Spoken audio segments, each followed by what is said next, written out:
In the dead of night, a desolate, abandoned factory echoed with tragic screams, signaling an ominous foreboding. Jiang Xiaoyong hung suspended like a toy over the maw of a death pit. Below him, hungry zombies awaited a feast of blood. The wicked woman Qi Jing sneered contemptuously, throwing out evidence of his comrades' tragic deaths, causing Jiang Xiaoyong immense agony and torment. Jiang Xiaoyong screamed in despair, unleashing venomous curses at that viperous woman. Qi Jing clung coquettishly to Li Shuxiong, both gloating as they plotted how to torment their prey to their heart's content. Li Shuxiong flashed a sinister smile, thanked him for the stolen supplies, then coldly pressed the button, ending the loser's fate. The rope snapped, and Jiang Xiaoyong fell freely into the iron cage, officially becoming a delicious meal for the horde of monsters. The zombies' eyes glowed like headlights. They opened their mouths, growling, and lunged to tear apart the fresh prey delivered right to them. Fresh blood splattered as Jiang Xiaoyong was torn apart by dozens of mouths, his agonizing screams echoing in vain. With his last breath, Jiang Xiaoyong glared, swearing a bitter oath that he would make the adulterous pair, Qi Jing and Li Shuxiong, pay dearly in the next life. Jiang Xiaoyong jolted awake, drenched in sweat, as he heard a familiar shouting voice ring in his ears. He stared in bewilderment at Qi Jing's long legs, his mind reeling at her utterly unreasonable demand to co-own the property deed. Jiang Xiaoyong sprang up from the sofa, unable to believe his eyes as he realized he had been reborn to the time before the apocalypse. Rage flared as he recalled how, in his previous life, this gold digger had swindled him out of his entire inheritance and left him homeless. Then came the hellish days when the pandemic erupted, turning the entire world into a bloody playground for flesh-hungry zombies. He had once fought coolly with a gun, building safe zones with his teammates, and bravely surviving amidst the monsters. But who would have thought that the vixen Qi Jing would feign pity, acting desperate to beg him for shelter, only for her to be the traitor, throwing open the base gates and letting the enemy in to slaughter all his comrades. Back in reality, Jiang Xiaoyong's gaze was as sharp as a knife when he heard her demand 400,000 yuan in bride price, not a single cent less. Qi Jing still raised her chin, her voice full of challenge, completely unaware that in his eyes, she was now just a wicked woman who needed to pay. Jiang Xiaoyong suppressed his anger, coldly issuing an ultimatum to the woman before him. He would give her exactly 1 week to get out of his sight. Without letting her haggle, he waved his hand, shooing Qi Jing out as if expelling evil, his decisive attitude leaving her stunned. The door slamming shut in front of her left, Qi Jing utterly bewildered, wondering why the once obedient errand boy now dared to talk back so sharply. Having dealt with that burden, Jiang Xiaoyong stood silently in the empty room, his back exuding a lonely yet resolute aura. He glanced at the digital clock, displaying the 7th of May 2034, realizing he had exactly 1 precious month left to prepare for the end of the world. As he was contemplating his plan, Jiang Xiaoyong suddenly flinched, his eyes widening in surprise as a strange light appeared. A game-like system notification panel appeared with the Apocalypse Preparation quest, requiring him to acquire land and stockpile a year's worth of food. Looking at the ethereal interface floating in midair, Jiang Xiaoyong's lips curled into an excited smile, knowing he held a VIP ticket in his hands. The system store displayed a plethora of cool items, like physical enhancement potions and supply chests, but all required reward points to redeem. Jiang Xiaoyong stood frozen, looking down, clearly feeling his destiny was about to change completely thanks to this overpowered game cheat that had just landed on him. Jiang Xiaoyong walked through the spacious room, scoffing at his past self's foolishness for having starved and deprived himself to the point of malnutrition, just to save up the bride price for that gold digger. He decisively reached out and grabbed the phone on the table, determined to completely abandon his meaningless ascetic lifestyle and enjoy these last peaceful days. Looking at the food delivery app on the screen, Jiang Xiaoyong told himself to seize the chance to recharge his energy to the fullest, because in just 1 month, the zombies would turn this place into a living hell. The silent night enveloped the city's towering skyscrapers, concealing a false peace before the apocalyptic storm swept everything away. A lavish, Michelin 3-star banquet was laid out before him, with all sorts of sparkling delicacies, challenging the stomach of any gourmet. Jiang Xiaoyong used his chopsticks to pick up an expensive piece of braised pork, his eyes gleaming with curiosity, wanting to know how exquisite a 300 yuan dish tasted. He slowly put the meat into his mouth, feeling the rich, savory flavor melt on his tongue, a luxury he had only dared to look at, never touch, in his previous life. The explosive flavor made Jiang Xiaoyong moan with pleasure.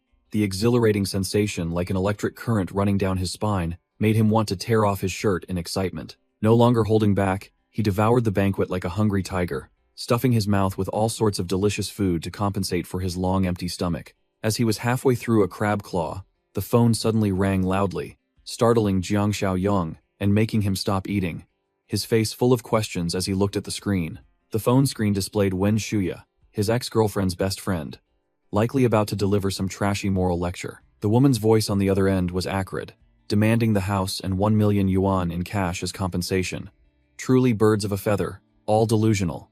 Jiang Xiaoyong feared no one. He roared directly at the crazy woman on the other end, telling her to get lost. His finger slammed down on the hang-up button, permanently banishing those parasites from his life. He leaned back on the sofa and exhaled, feeling relieved as if he had just gotten rid of a pile of stinking garbage. Now it was time for important matters. He needed a piece of land with forests and water to build the strongest fortress before the apocalypse arrived. No sooner said than done. Jiang Xiaoyong strode into the real estate agency, with his hands in his pockets, exuding the aura of a hidden magnate. A female employee named Xiao Ning bowed politely, eagerly asking if he wanted to rent or buy a house. Jiang Xiaoyong smiled, about to speak, when he was suddenly interrupted by an arrogant voice. Manager Zhu appeared, his face grim. He disdained customers and ordered Xiao Ning to go stack toilet paper instead of serving clients. Manager Zhu waved his hand, dismissing Xiao Ning to do chores, humiliating the employee right in front of the customer without any regard. He turned to size up Jiang Xiaoyong with half an eye, sneering that he was a penniless wretch who couldn't even afford a toilet. A murderous glint flashed in Jiang Xiaoyong's eyes. He began to pay attention to the arrogant manager's foul mouth. Manager Zhu boldly swore he would livestream himself eating feces if Jiang Xiaoyong could afford anything, while Jiang Xiaoyong looked at him like a clown about to perform. Jiang Xiaoyong flashed a sinister smile, cheerfully accepting the challenge and promising to find that fool a fresh, hot meal straight from the oven. He leisurely held the powerful black card between two fingers, smirking as he declared he wasn't idle enough to come here to rent or sell petty houses. Jiang Xiaoyong presented the card, stunning both of them. He boldly announced that he was here to buy an entire large plot of land. The surrounding staff were utterly shocked, buzzing with chatter as they recognized the dazzling aura of a genuine second-generation rich heir. Xiao Ning quickly regained her composure, bowing and enthusiastically inviting him in, ready to serve this extravagant VIP to the fullest. Jiang Xiaoyong confidently walked inside, leaving Manager Zhu sweating profusely from embarrassment, yet still trying to salvage his last shred of dignity. Xiao Ning respectfully handed the list of available properties to the VIP to review while she waited to explain the details. Jiang Xiaoyong waved his hand, dismissing the pile of cumbersome documents, and flatly declared he would state his requirements himself to save precious time. He listed a series of criteria for apocalypse preparation, such as being near mountains, having a water source, and especially, having existing workshops or large buildings. Xiao Ning froze for a few seconds, racking her brain to see if there was any such peculiar plot of land, while the manager eavesdropped from behind. Manager Zhu cut in with a sneering expression, mentioning the eastern plot but disparaging it as a dead project with only unfinished workshops. The manager chuckled disdainfully, confidently asserting that this country bumpkin was making unreasonable demands just to cause trouble, as he couldn't possibly afford it. Jiang Xiaoyong ignored the brain-dead idiot's taunts, pressing Xiao Ning about the land until she stammered, admitting the contractor had fled. He examined the map with sharp eyes, realizing those unfinished workshops were the perfect fortress for setting up barbed wire defenses at a dirt-cheap cost. Without a second of hesitation, Jiang Xiaoyong immediately finalized the purchase and demanded to sign the contract and pay right away, causing Xiao Ning to reflexively apologize in a panic. The employee's eyes widened, her face blank, unable to believe this customer had decided to buy an abandoned plot of land so quickly and decisively. Jiang Xiaoyong finalized the purchase and urged Xiao Ning to complete the procedures quickly, because someone was waiting to enjoy a fresh, hot pile of dung immediately. Manager Zhu stared at the 300,000 yuan deposit receipt, eyes wide and mouth agape, screaming in despair, unable to believe this kid had spent a fortune on a pile of scrap. Jiang Xiaoyong provocatively patted the fat man's shoulder, declaring that he had paid, and now it was the manager's turn to fulfill his promise to eat waste in front of everyone. While Jiang Xiaoyong walked away like a god, the staff flocked to livestream Manager Zhu frantically denying the humiliating bet. The Apocalypse System Ding announced the completion of the land ownership quest, but Jiang Xiaoyong was racking his brain, having spent all the betrothal money and needing to earn more to stockpile food. A burly man in a white coat suddenly recognized Jiang Xiaoyong's familiar figure in the crowd and secretly wondered what he was doing here. The white coat man stood, rooted to the spot, sweat pouring down him like rain as he watched Jiang Xiaoyong's retreating back with a face full of doubt and worry. In the office, Manager Zhu was pinned face down on the floor by his colleagues, who shoved the filth into his mouth, making him scream desperately for mercy. But it was useless. The scene shifted to a luxurious apartment, where the gold digger Kui Jing sat with crossed legs, smoking alluringly, when her phone suddenly rang, shattering the atmosphere. Cui Jing answered with a flirtatious tone, recognizing Li Shuxiong, but she was immediately stunned when he tattled that Jiang Xiaoyong had just gone to the real estate company to buy land. Kui Jing slammed her hand on the dressing table, bitterly deducing that the 300,000 yuan Jiang Xiaoyong used to buy the land was her betrothal money. She screamed into the phone like a mad beast, ordering to track down Jiang Xiaoyong to demand back the money she assumed was hers. Meanwhile, Jiang Xiaoyong sat in contemplation in his apartment, racking his brain, calculating where to get a mountain of money to build a sturdy shelter. A violent banging on the door interrupted his strategic thoughts, startling him. As soon as he opened the door, Jiang Xiaoyong was blocked by Cui Jing and her friend. The gold digger aggressively rushed in to question how he dared to spend her money. He put on a feigned, bewildered expression, provocatively asking in return what these women were babbling about at his doorstep. Cui Jing pointed directly at his face and yelled, giving the absurd reasoning that since the betrothal money was hers, the land he just bought naturally belonged to her too. Jiang Xiaoyong looked at her with a contemptuous gaze, as if looking at a strange creature. He was speechless at the boundless delusion and shamelessness of this woman. He pulled out a thick wad of cash and slapped it against her, declaring that he was loaded with money but forbade her from touching a single cent because he already knew all about her affair with Li Shuxiong. Cui Jing froze completely, cold sweat pouring down her as she realized her dirty secret had been grasped by Jiang Xiaoyong for who knows how long. Instead of listening to her friend babbling about a misunderstanding, Jiang Xiaoyong threw a bucket of cold water on both of them by exposing Kui Jing's affair with the old man Li Shuxiong. He kicked the trash out of his house, leaving Kui Jing utterly panicked, wondering how her secret hotel visits had been exposed. As soon as they entered the elevator, Kui Jing's friend immediately turned on Kui Jing, scolding her for being foolish and forcing her to admit her shady relationship with Li Shuxiong. Kui Jing tore at her hair in frustration over losing her gold mine. The two women temporarily retreated in despair to plot and plan again from scratch. The elevator bell rang dryly, signaling that a new drama of betrayal was about to unfold. Kui Jing's friend revealed her cunning true colors, her eyes flashing with ambition to oust her good sister and monopolize the gold mine that was Jiang Xiaoyong for herself. At the abandoned workshop area, Jiang Xiaoyong was instructing the construction team to transform the place into an impregnable fortress with steel walls and watchtowers. Foreman Li, nosily curious, was put in his place by Jiang Xiaoyong, who finalized the demand that the construction must be completed within 1 month. Seeing Foreman Li about to start complaining about difficulties, Jiang Xiaoyong threatened to hire another team, making him break out in a cold sweat and quickly back down. It turned out the problem was just money. Foreman Li changed his tune faster than flipping a rice paper pancake, chuckling and gesturing for a price increase to work his butt off to meet the deadline. Foreman Li's eyes lit up like headlights at the sweet deal of 20 million. But he still insisted on an advance of 5 million yuan before he would start construction. Jiang Xiaoyong immediately agreed, promised to transfer the money next week, and ordered him to start working immediately, which left him stunned. To reassure Foreman Li to work his hardest, Jiang Xiaoyong patted his shoulder and declared bluntly that if he defaulted on the payment, the land would belong to him. While they were discussing important matters, a syrupy voice rang out. His ex-girlfriend's friend unexpectedly appeared with a fake smile. Without giving Jiang Xiaoyong a chance to react, she rushed to hug his arm tightly, rubbing her chest against him as if they were very close. The shameless woman clung to him like a leech, constantly calling him big brother in a sugary voice to probe why he was in this godforsaken place. Memories of hatred flooded back.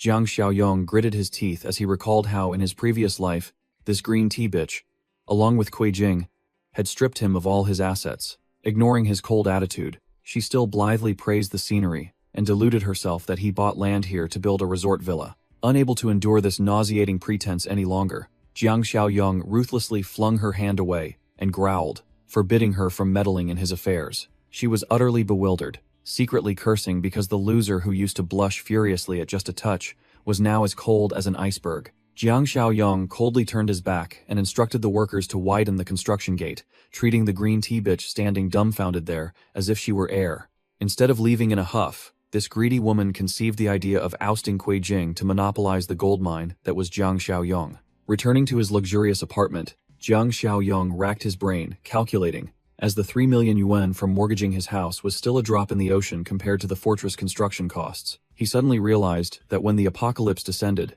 this house would become a pile of rubble, Selling it off to many people to gather fresh cash was the true way. Jiang Xiaoyong's eyes were sharp and resolute. He was ready for a lucrative scam to maximize profits. While he was contemplating, a loud banging on the door, like a debt collector, rang out. He clicked his tongue in annoyance, knowing full well the old neighbor was here to cause trouble again. He sullenly went to open the door, inwardly fed up because the old man downstairs used every dirty trick to harass him, just to force him to sell this apartment. As soon as the door opened, Grandpa Li glared and yelled, falsely accusing Jiang Xiaoyong of partying all night at a bar, causing noise, to find an excuse to belittle him. Jiang Xiaoyong strained his neck to argue against the old man's absurdity, asserting that he went to bed early. But the old man still yelled over him, dominating the conversation. Not bothering to waste his breath arguing, he raised his hand to cut off the old man and declared he would sell the house immediately, which shocked him into a complete freeze. Grandpa Li gaped, his face blank, unable to believe his ears when he heard this brat actually agreed to sell the house. Jiang Xiaoyong stood proudly in a position of power, crossed his arms and declared that he would sell.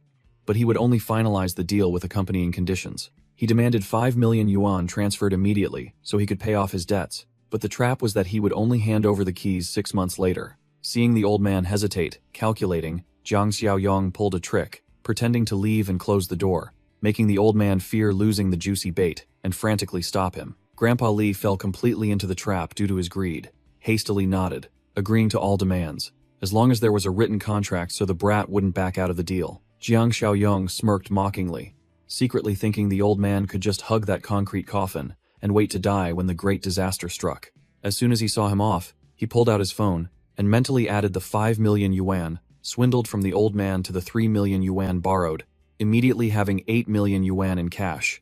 The system immediately, ding, announced the completion of the land ownership quest. He quickly pressed to claim the reward to unlock subsequent support features. With fresh cash in hand, he had to spend it immediately.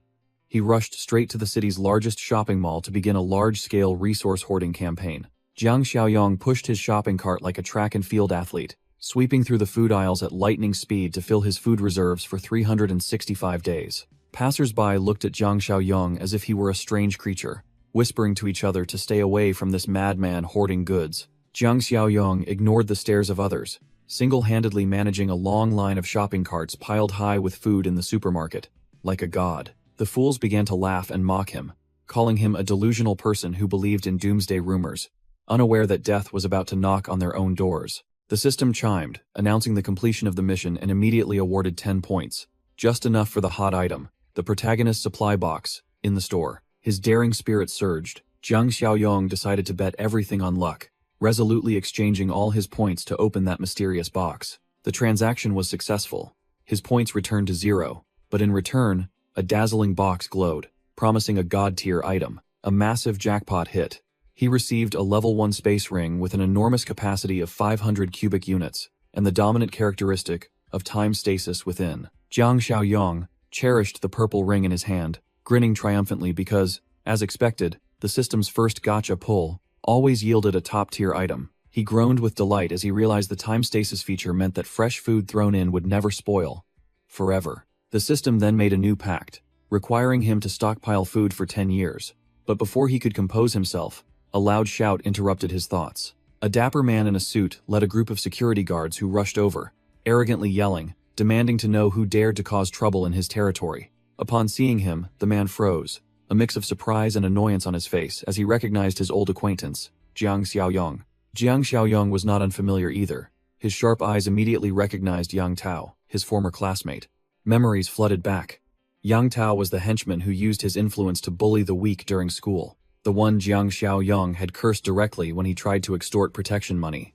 Maintaining his arrogant demeanor, Yang Tao pointed a threatening finger, forcing Jiang Xiaoyong to return all the goods if he didn't want trouble. Jiang Xiaoyong curled his lips into a sneer, mocking Yang Tao's bullying habits and boldly declared that he was a customer here to shop. Yang Tao fumed and yelled, challenging Jiang Xiaoyong to pay on the spot, certain that someone like him couldn't possibly have money. An hour later, the entire staff was sweating profusely, scanning barcodes, the receipt stretching endlessly, while Jiang Xiaoyong calmly collected his goods. The cashier girl tremblingly held the long receipt, announcing a total of over 56,000 yuan in front of Yang Tao. Yang Tao slammed the card reader in front of Jiang Xiaoyong, aggressively demanding payment, eager to watch the show when the card was declined. Jiang Xiaoyong said nothing more, pulling out his black card with lightning speed, his eyes flashing with a sharp, challenging gaze. The successful payment beep echoed like a slap across Yang Tao's face, making him break out in a cold sweat, unable to believe his eyes. The security guards and Yang Tao were about to turn away when Jiang Xiaoyong suddenly called them back with an authoritative tone that made them all freeze. Yang Tao whirled around, his face flushed crimson with anger, yelling, asking what tricks the other party wanted to pull in front of so many people. Jiang Xiaoyong curled his lips into a mocking smile, demanding a proper apology. Otherwise, he would return this entire massive pile of goods immediately. Feeling humiliated, Yang Tao glared and shouted, accusing Jiang Xiaoyong of deliberately causing trouble in his business territory. The surrounding passers-by began live streaming, exposing the situation, ganging up to force Yang Tao to apologize if he didn't want to go viral on social media. Jiang Xiaoyong delivered another critical blow by declaring that if the apology was sincere enough, he would buy 10 times the current amount of goods. In front of the trembling manager, Jiang Xiaoyong raised his powerful black card, challenging him to bring a POS machine to check the enormous balance. Without hesitation, Jiang Xiaoyong swiped the card decisively, the beep confirming the status of someone so rich they could crush others. Yang Tao saw the 700,000 yuan displayed on the machine, his eyes nearly popping out of their sockets, cold sweat pouring down him like a shower, shocked by his old classmate's extravagance. Jiang Xiaoyong wore a challenging half-smile, forcing the other party to apologize, while the manager gritted his teeth in frustration, utterly powerless. Unable to resist the power of money, Yang Tao bent 90 degrees, bowing and profusely apologizing, his arrogant ego now completely crushed on the floor. Jiang Xiaoyong roughly grabbed his old classmate's head to put him in his place, warning him to know his place next time and leave himself a way out. Smelling the sweet scent of money, Yang Tao's attitude did a complete 180-degree turn. He scurried after Jiang Xiaoyong, fawning over him like a loyal puppy. The cunning manager quickly offered a suggestion, saying that the supermarket's warehouse wasn't even enough to fill a gap between teeth, and suggested finding a larger wholesale source to gather goods. Jiang Xiaoyong glanced with a calculating look, suggesting he introduce a contact, and the name Zhang Shengze was immediately uttered by Yang Tao with pride. Yang Tao gleefully called his associates to bring a good opportunity, while Jiang Xiaoyong secretly sneered, having grasped their corrupt network. Both quickly moved to a vast warehouse area, where heavy trucks were waiting to carry out the century's biggest procurement. Suddenly, a car sped towards them at an insane speed, tearing through the quiet space with a roaring engine, drawing both their attention. The luxury car screeched its tires, drifting with a pungent smell, making Yang Tao utterly terrified and fall over, while Jiang Xiaoyong stood still as a stone statue. Jiang Xiaoyong narrowed his eyes at the arrogant driver, cursing silently in his heart at this reckless habit of acting as if the sky was a mere lid. The car door opened. Zhang Shengze stepped out with the air of a big boss, a cigarette dangling from his lips, his chin tilted arrogantly towards the sky. Yang Tao hurried over to act as a go-between, meekly introducing Jiang Xiaoyong, hoping his old classmate would remember their past relationship.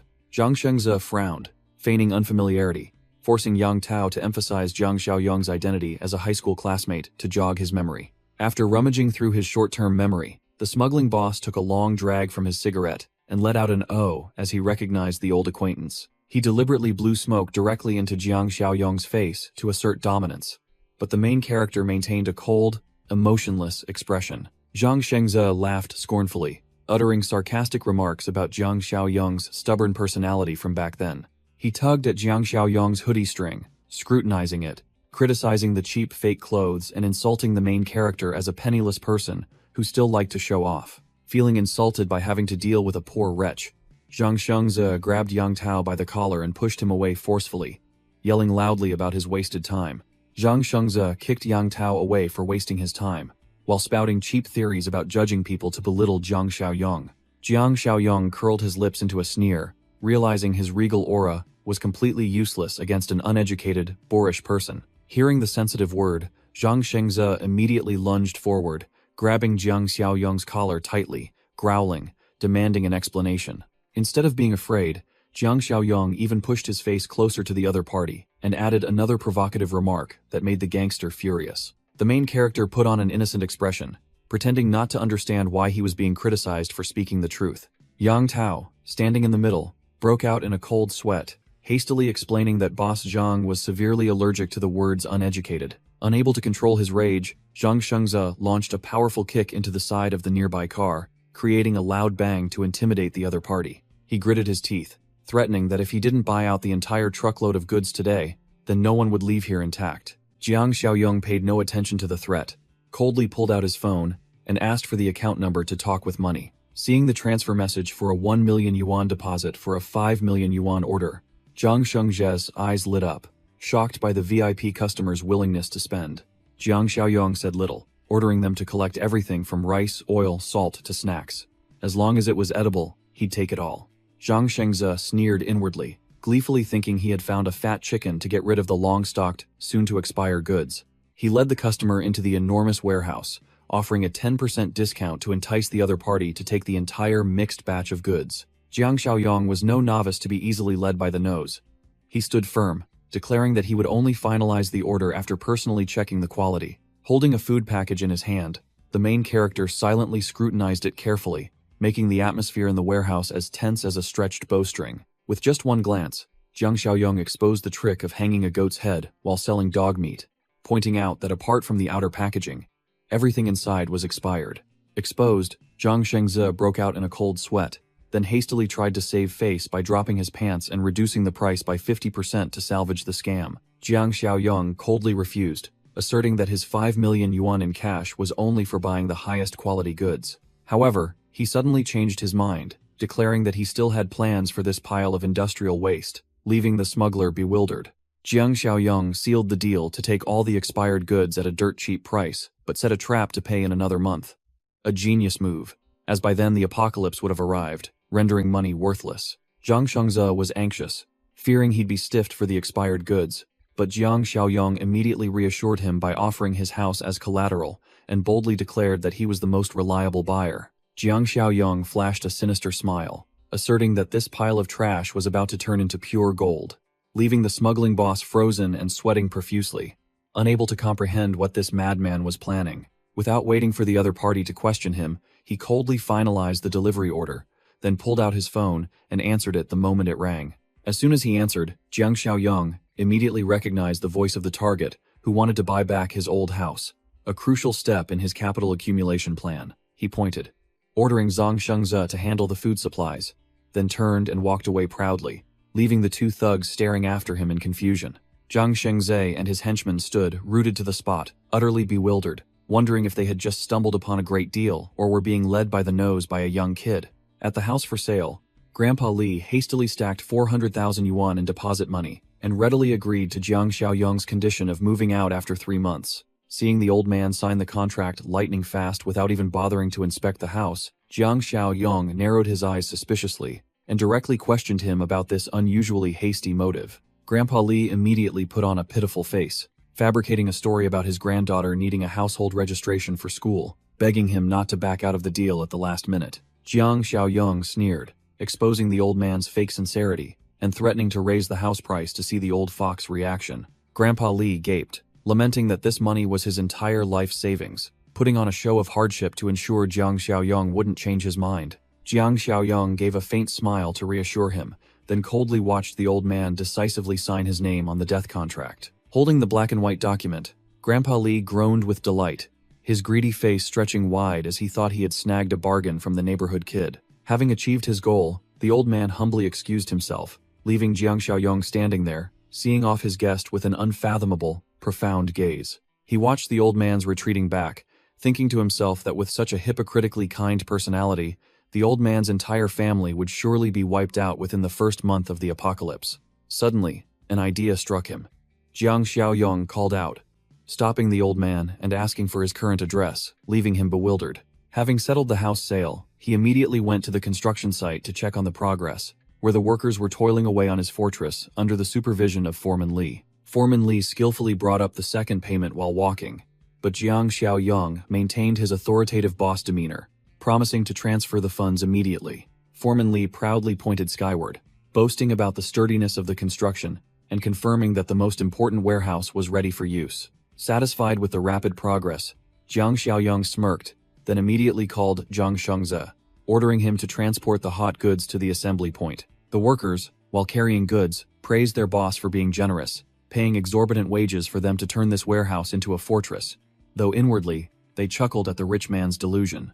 Jiang Xiaoyong personally directed the site, shouting at the workers to carefully separate the fresh food, not allowing even the slightest mistake. The massive warehouse door slowly closed, and the workers gradually left after completing the enormous amount of work. Standing alone amidst mountains of goods stacked to the ceiling, Jiang Xiaoyong smiled contentedly, letting out a refreshed shout of, "Done."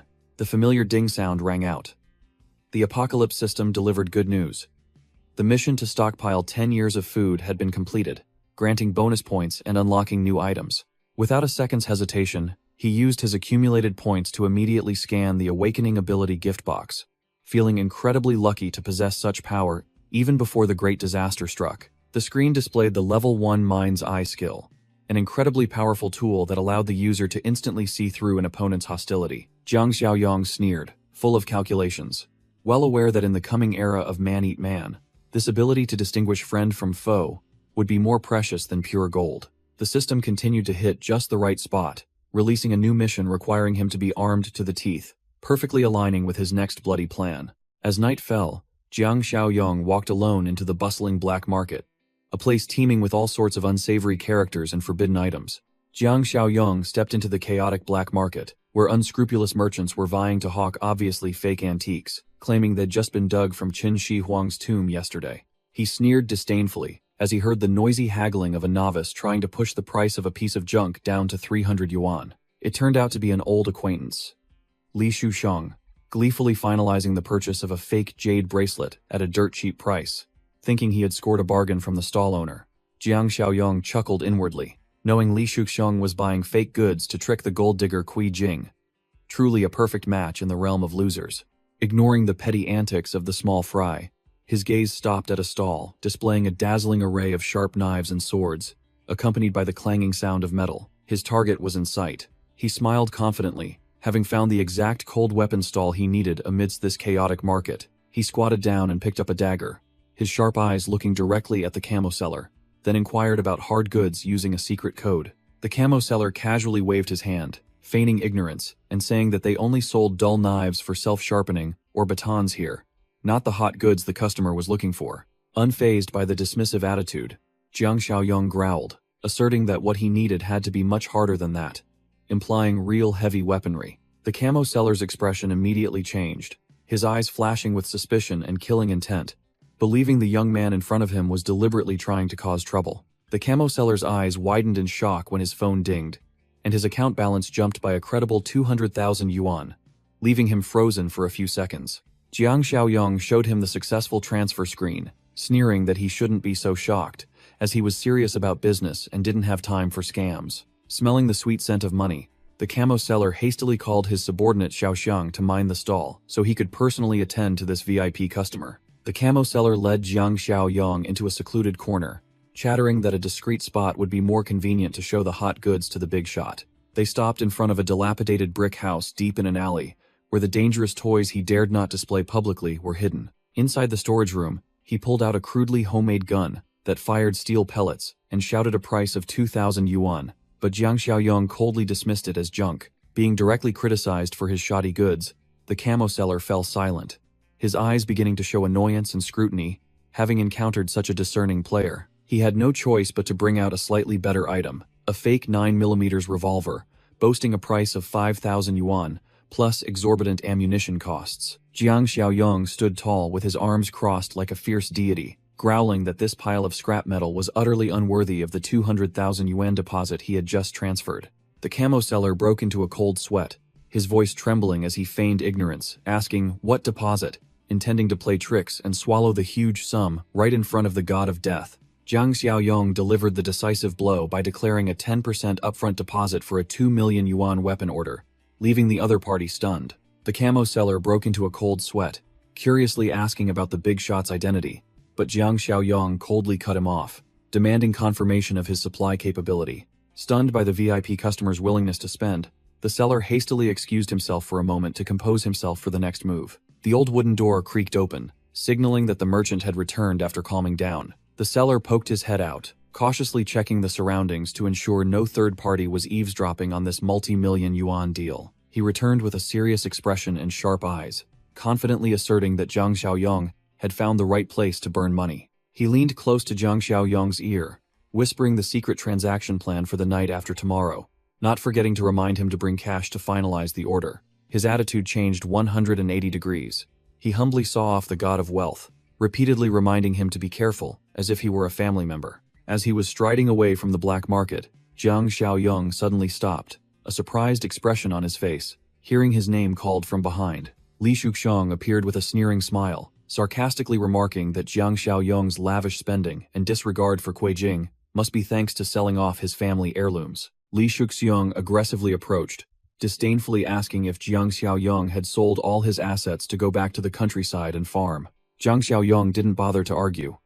He smirked confidently, having just found the perfect punching bag to test his new skill. Activating Mind's Eye, a brilliant blue eye appeared, allowing him to see through the dark heart and crimson hostility of the person opposite him. Jiang Xiaoyong bluntly exposed Li Shuxiang for using fake goods to deceive women, and sarcastically added that Kui Jing was just a cheap second-hand item, a perfect match for him. Stung by the remark, the white-coated man's face turned purple with rage, his hands clutching his bag as he yelled helplessly. Seeing his VIP customer being bothered, the camo seller immediately appeared from behind, clearing his throat to ask if his boss knew this crazy guy. The camo seller eagerly asked for permission to teach the insolent man a lesson.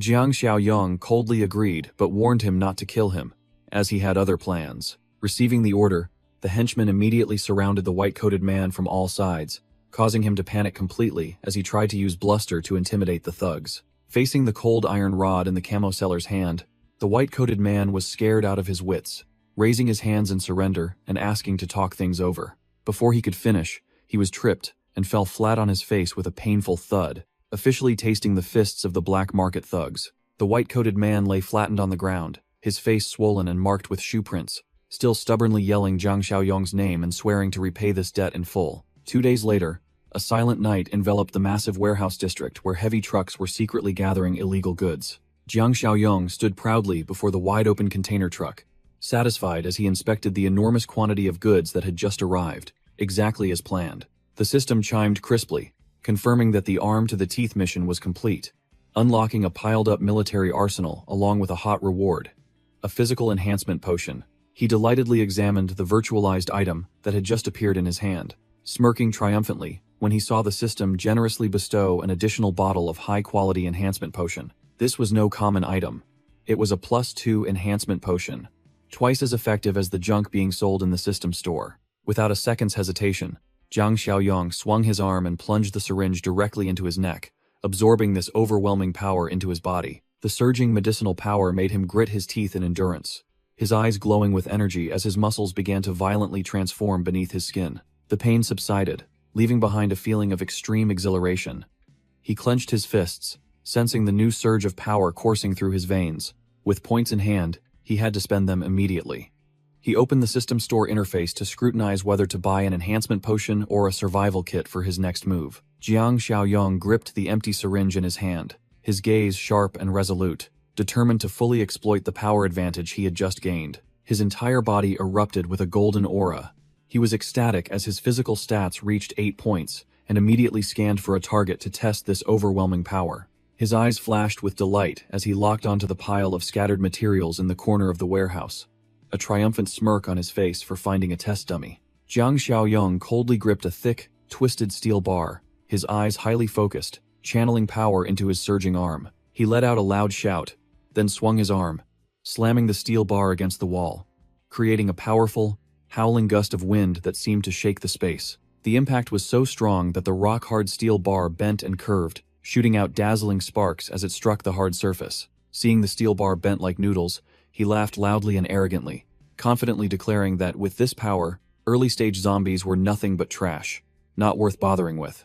After testing his strength, he turned back to look at the pile of military weapons in the truck and decided to stash them all into his spatial ring for absolute security and easy transport. With just a flick of his hand activating the spatial ring, all supplies and weapons were instantly sucked into oblivion at dizzying speed. Standing alone in the empty warehouse, Jiang Xiaoyong thoughtfully reviewed his plan one last time, realizing that the apocalypse was only 2 days away. Jiang Xiaoyong recalled Grandpa Li's pleading face as he fabricated a story about his granddaughter needing to transfer schools to force him to buy the house, a reason that reeked of deceit. He ran a hand over his face and gave a faint smile, telling himself that even though he was accustomed to humanity's betrayal in the apocalypse, He still couldn't bear to see an acquaintance starve to death without saving them. Jiang Xiaoyong stepped out of the warehouse door, deciding to bestow some hot goods upon the old man for survival, considering it a fair settlement of their monetary debt. His luxurious car glided smoothly into the dilapidated old apartment complex, looking completely out of place among the moss-covered, run-down buildings surrounding it.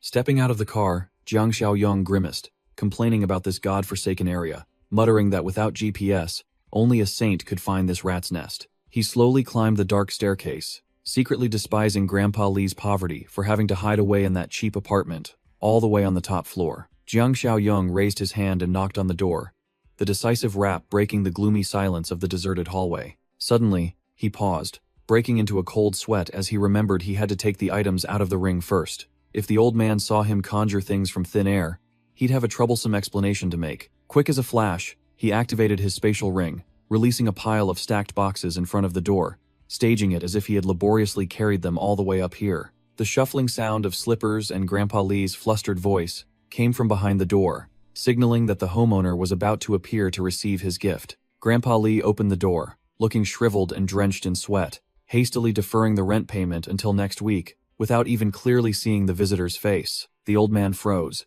his eyes widening to their fullest, when he realized the visitor at the door was Jiang Xiaoyong, not a group of thug creditors. Jiang Xiaoyong stood imposingly in the narrow hallway beside a mountain of cardboard boxes, causing Grandpa Li to gape in astonishment and ask why he was in this god-forsaken place. Without letting the old man wonder, Jiang Xiaoyong urgently ordered him to help carry the pile of items into the house immediately before the neighbors started peeking. While Grandpa Li was breathless after the strenuous moving and praised the young man's strength, Jiang Xiaoyong calmly stood in the living room, which was already filled with necessities. He glanced around, assessing the dilapidated apartment structure, nodding in satisfaction as he remarked that the main door was sturdy enough to withstand the initial phase. Jiang Xiaoyong changed his demeanor, sternly demanding that Grandpa Li listen very carefully to his upcoming words, as if they were a matter of life and death. He declared that this amount of food would last for 6 months, and warned that the world would completely change starting tomorrow. Ignoring the old man's bewildered expression, Grandpa Li naively wondered why he needed to store items if he was about to move.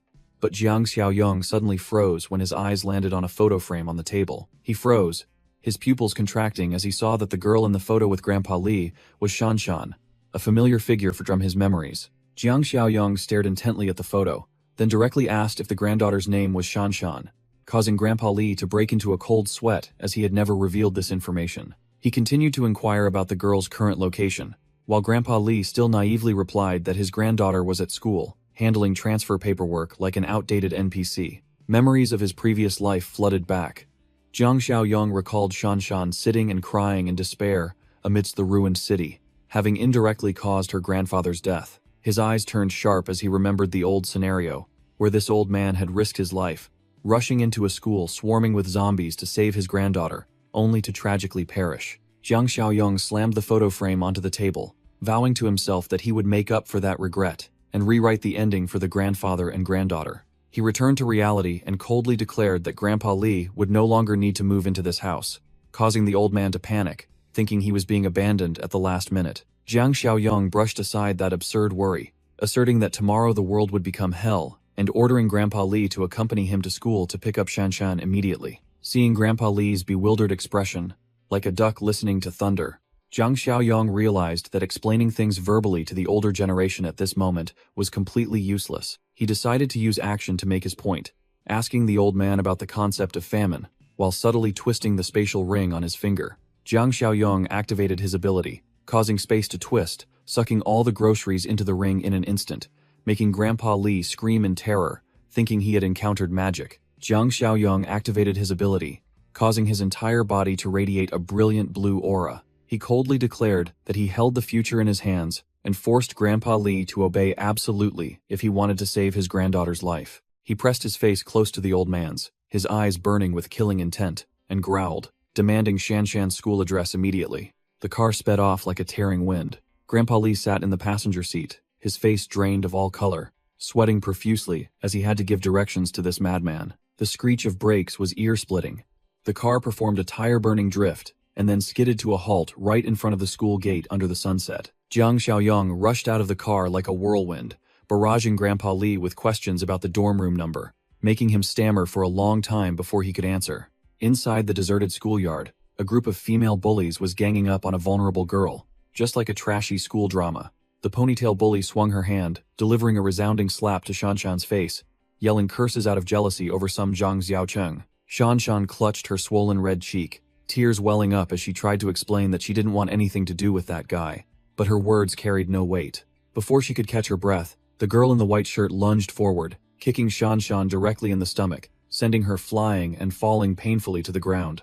The two vicious women grabbed Shanshan's hair and yanked her head back, continuing to mentally torture and mock the girl for daring to reject someone else's affections. The cruel woman gripped Shanshan's hair tightly, pulling it back and interrogating her relentlessly, leaving the girl to grimace in extreme pain. Seeing the rescue arrive, the female bullies were not only unafraid but even sneered when they recognized Shanshan's useless grandfather rushing in with Jiang Xiaoyong. Grandpa Li charged forward, pointing directly at the brats and shouting loudly for them to release Shanshan, while Jiang Xiaoyong's killing intent behind him began to surge. Suddenly, 3 thugs in blue sports attire jumped out to block their path, brandishing knives and baseball bats, threatening to send the old man away. Without further ado, the young thugs swarmed Grandpa Li, one grabbing his shirt, another swinging a bat, intending to teach the old man a lesson in manners. The leader swung his baseball bat, aiming a fatal blow at Grandpa Li's head with a ferocious attitude, wanting to send the old man to meet his maker. Thwack!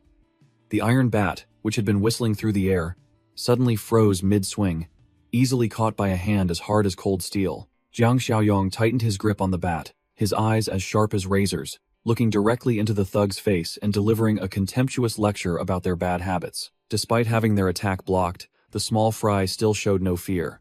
They grinned mockingly and provoked him, thinking they had found another easy target. Without bothering to argue, Jiang Xiaoyong unleashed a thunderous kick to the chest of the knife-wielding thug, sending him flying into the wall, spitting blood on the spot. The thug who had just taken the full force of the thunderous kick was sent flying far back, falling miserably with his feet in the air. Witnessing their companion being taken down in an instant, the remaining 2 broke out in a cold sweat, but still tried to reassure each other before charging forward to gang up on him. Jiang Xiaoyong's eyes flashed with a sharp blue light. He activated his heightened focus to see through all the movements of the small fry. The 2 young thugs split up, flanking him from both sides, one with a bat and one with a knife, intending to corner their prey in a pincer movement. The buzz-cut thug roared to build momentum, then swung his baseball bat with full force at his opponent's head, aiming to end the fight. Thanks to his enhanced physical stats, Jiang Xiaoyong easily dodged the attack. His reaction speed now far surpassed that of ordinary people. As soon as his opponent overextended, he reached out and firmly grabbed the neck of the thug with the bat, like an eagle snatching a chick. Using overwhelming arm strength, Jiang Xiaoyong slammed the thug's face directly onto the hard-tiled floor with a brutal strike. The buzz-cut thug's eyes rolled back, his mouth agape as he screamed miserably, feeling the sky-shattering pain from the horrific impact. The remaining thug seized the opportunity to stab stealthily, but Jiang Xiaoyong merely tilted his head, and the sharp blade sliced through empty air. The thug put all his strength into swinging his weapon down, but Jiang Xiaoyong remained perfectly calm, unfazed by the pathetic attack. Swift as lightning, a thunderous kick was unleashed, stopping the opponent's worthless attack mid-air. The kick landed squarely in the punk's stomach, sending him flying backward, tasting the bitterness of daring to provoke a beast. He slammed his back onto the floor with a thud, his face contorted in pain, officially joining his companions on the floor. Jiang Xiaoyong stood tall amidst the defeated thugs lying scattered, exuding an absolutely overwhelming aura that left no one daring to utter a sound. Having dealt with the male thugs, he strode towards the woman in the black top, who was trembling, and asking him what the hell he wanted to do. Without many words, he swung his hand and delivered a thunderous slap that twisted her face, teaching her a lesson about equality. The slap was so powerful that it left a red handprint on her cheek, leaving the woman completely frozen, her eyes vacant and unable to speak. Turning to the long-haired woman in the white shirt, he grabbed her hair tightly, pulled it back, and asked if she enjoyed pulling other people's hair. Jiang Xiaoyong held the knife to the hostage's throat, his sharp gaze terrifying the woman, who stammered, asking what he intended to do with the knife. A sharp slash tore through the air, creating a deadly blue streak of light, accompanied by a piercing scream that echoed through the alley. Jiang Xiaoyong's eyes glowed with a murderous blue light, his face cold and expressionless after delivering such a fierce warning strike. Witnessing the horrifying scene, the woman in black collapsed to the ground, mouth agape in fear, while Shanshan, standing behind, covered her mouth in shock, unable to speak. A dull thud echoed as the woman in the white shirt's limbs gave out, and she knelt on the floor in utter helplessness. The woman frantically touched her head, her face drained of all color as she realized a large chunk of her precious long hair had been cut off. Tears streaming down her face, she screamed hysterically, cursing Jiang Xiaoyong as a bastard for daring to ruin her hair. Jiang Xiaoyong calmly dropped the clump of black hair in front of her, coldly stating that long hair would only be a useless burden in the future. Having dealt with the trash, he turned his back and ordered Shanshan to leave immediately, abandoning the defeated bullies who stared after them in confusion. Shanshan still didn't understand what was happening, her innocent face showing extreme bewilderment as she was suddenly pulled away. The car sped off, Jiang Xiaoyong driving calmly as he announced the impending Great Famine, dismissing Shanshan's schooling to prioritize survival. Shanshan helplessly scolded her grandfather fiercely for being so gullible and falling for ridiculous scam calls. Jiang Xiaoyong drove with a confident smirk, secretly vowing to protect the girl absolutely safely in this life. He turned back, interrupting their argument, and firmly stated that the news about the famine was leaked by him, not a scam at all. Shanshan looked at the strange driver with suspicious eyes, directly asking for the identity of the person driving her. The car sped through the wind as Jiang Xiaoyong domineeringly introduced himself, then coldly declared that the bullies would soon be gone, so there was no need to worry. The girl was still in shock, stammering as she asked if the terrifying famine was truly real. Jiang Xiaoyong leaned back in his seat, relaxed, admitting that the famine was just a template he made up to make it easier for her grandfather to accept. He gave a mysterious smile, then revealed a truth 1,000 times more brutal. The actual apocalypse was truly upon them. Hearing the word apocalypse, Shanshan's eyes widened, her mouth agape from the immense shock, unable to believe her ears. Jiang Xiaoyong calmly told her to check her phone immediately, while Shanshan began to sweat profusely at the shocking news spreading online. Shanshan scrolled through her phone and was met with a horrifying scene. An infected man biting others in broad daylight, being restrained by security guards in vain, with a headline about rabies. The next news alert warned about the return of a strange-smelling fog, the first signs of the end slowly appearing on the touchscreen. Shanshan broke out in a cold sweat, her hands trembling as she read the desperate pleas for help from victims slowly transforming, a chill running down her spine. She turned to ask again, with a dazed expression, if the apocalypse was real, while Jiang Xiaoyong continued to drive calmly, affirming that all the signs had begun to appear exactly as predicted. The luxury car glided smoothly on the highway as he coldly announced that tomorrow, a deadly poisonous fog would cover numerous provinces, marking the beginning of hell on earth. He painted a brutal picture. As the poisonous fog infiltrated, a large portion of the population would turn into bloodthirsty zombies, frantically hunting the living throughout the streets. Those who didn't transform immediately wouldn't escape a tragic fate either, torn apart and devoured alive by their former kin on the burning streets. Jiang Xiaoyong delivered another shock, revealing the cruel rule that as soon as a victim died, they would immediately join that disgusting zombie army with glowing, deadly eyes. He glanced into the rearview mirror with sharp eyes, asking if young people today knew what zombies were, causing Shanshan to stammer an acknowledgement, but still unable to fully grasp the truth. Looking at the cars still moving peacefully ahead, he smirked and declared that if she just waited until tomorrow or next week, she would see how meaningless the words unbelievable would become. Jiang Xiaoyong looked at the bumper-to-bumper traffic ahead with a frustrated gaze, cursing at this dilemma. The emergency lane was also completely blocked by inconsiderate drivers, truly a characteristic self-destructive cunning of a chaotic crowd. Grandpa Li worried sick that the zombies would catch up when the car stopped, but Jiang Xiaoyong remained calm, reassuring him that it wasn't time to panic yet. Though he spoke confidently, in his mind, he was still calculating the risks. If an outbreak were to occur right in the middle of this traffic jam, it would be quite troublesome. Suddenly, a luxury car sped up from behind at breakneck speed, its engine roaring, tearing through the quiet space. The arrogant driver cut sharply in front of Jiang Xiaoyong's car to squeeze into the emergency lane, forcing him to brake hard to avoid a collision. The sudden brake made the whole car sway violently. Shanshan screamed, and Grandpa Li nearly had his soul fly out from the unexpected impact. Blood rushed to his head. Jiang Xiaoyong gritted his teeth, cursing the rich driver's rude habit of driving without signaling. Not one to be trifled with, he immediately swerved to retaliate, declaring sharply that there was no way he'd escape punishment after messing with him. Jiang Xiaoyong's car slammed straight into the opponent's rear without hesitation, teaching the rich driver a lesson he'd never forget about traffic laws in the apocalypse. The stubborn white car pressed tightly against his side, the screeching metal grating on the ears as if challenging the durability of Jiang Xiaoyong's car. Jiang Xiaoyong narrowed his eyes, filled with killing intent. He hadn't expected that punk to still refuse to give up, even wanting to fight to the death to cut him off. The two cars clung to each other like leeches, their front bumpers grinding mercilessly. The battle for the lane had turned into a stubborn test of strength. The rich driver stuck his head out the window, spewing a string of vulgar curses, but only received a cold, disdainful look from Jiang Xiaoyong. Seeing the opponent's apparent power, Grandpa Li trembled, advising patience. But Jiang Xiaoyong merely sneered, declaring he was ready to send anyone who dared step out of their car to cause trouble to their doom. Finally, the traffic jam cleared. The car escaped the deadlock and sped away after nearly an hour stuck in place. Before she could recover, Shanshan shrieked a warning as she saw that cursed car once again speeding up, intending to cut them off again.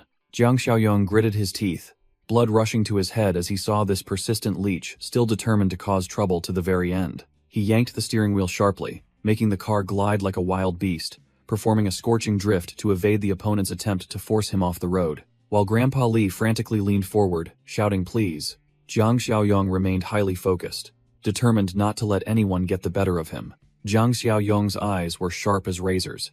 He declared bluntly that with the apocalypse coming tomorrow, there was no reason to endure humiliation from these pieces of trash anymore. He steered decisively, his car slamming straight into the opponent's side, with a shocking crash that made the sheet metal shriek tragically. The violent impact sent the rich driver's car flying to the side, sparks scattering like celebratory fireworks for the stronger victor. The luxury car spun wildly in a cloud of acrid smoke.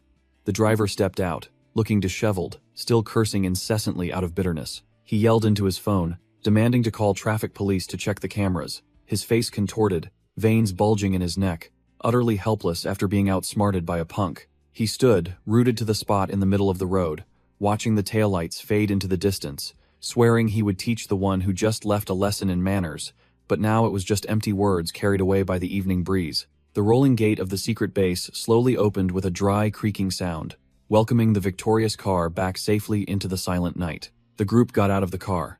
Grandpa Li, pale as a ghost, quickly clung to the car door to compose himself after the death-defying speed race. Shanshan gasped in astonishment, witnessing the magnificent scale of the sturdy fortress with its towering watchtowers standing majestically. Jiang Xiaoyong coldly ordered everyone to rest and recuperate, for starting tomorrow, Hell on Earth would officially open its gates to welcome them all. Jiang Xiaoyong stood silently before the giant glass window, taking in the sight of the false peace before Hell on Earth officially began. Shanshan stretched and let out a long, refreshed yawn, relieved to be free from school, while Jiang Xiaoyong walked past with a calm expression as if nothing had happened. He turned back, a knowing smirk on his face, and beckoned her to come admire the fortress masterpiece he had poured tons of money into building.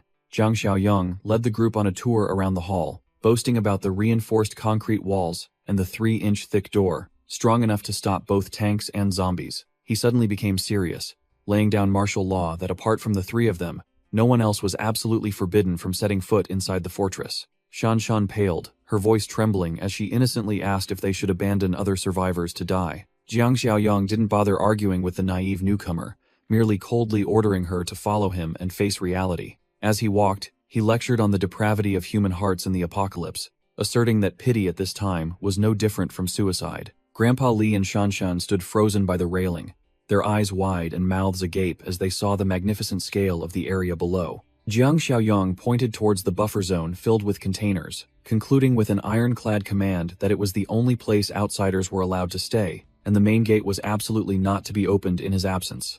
Jiang Xiaoyong led the two newcomers towards the food storage, explaining the rules of rationing during chaotic times as they walked. All three stepped into a colossal warehouse with towering shelves, its grand scale overwhelming to behold. He turned back with a smug smile, preparing for his next display of wealth, in front of Grandpa Li and Shanshan.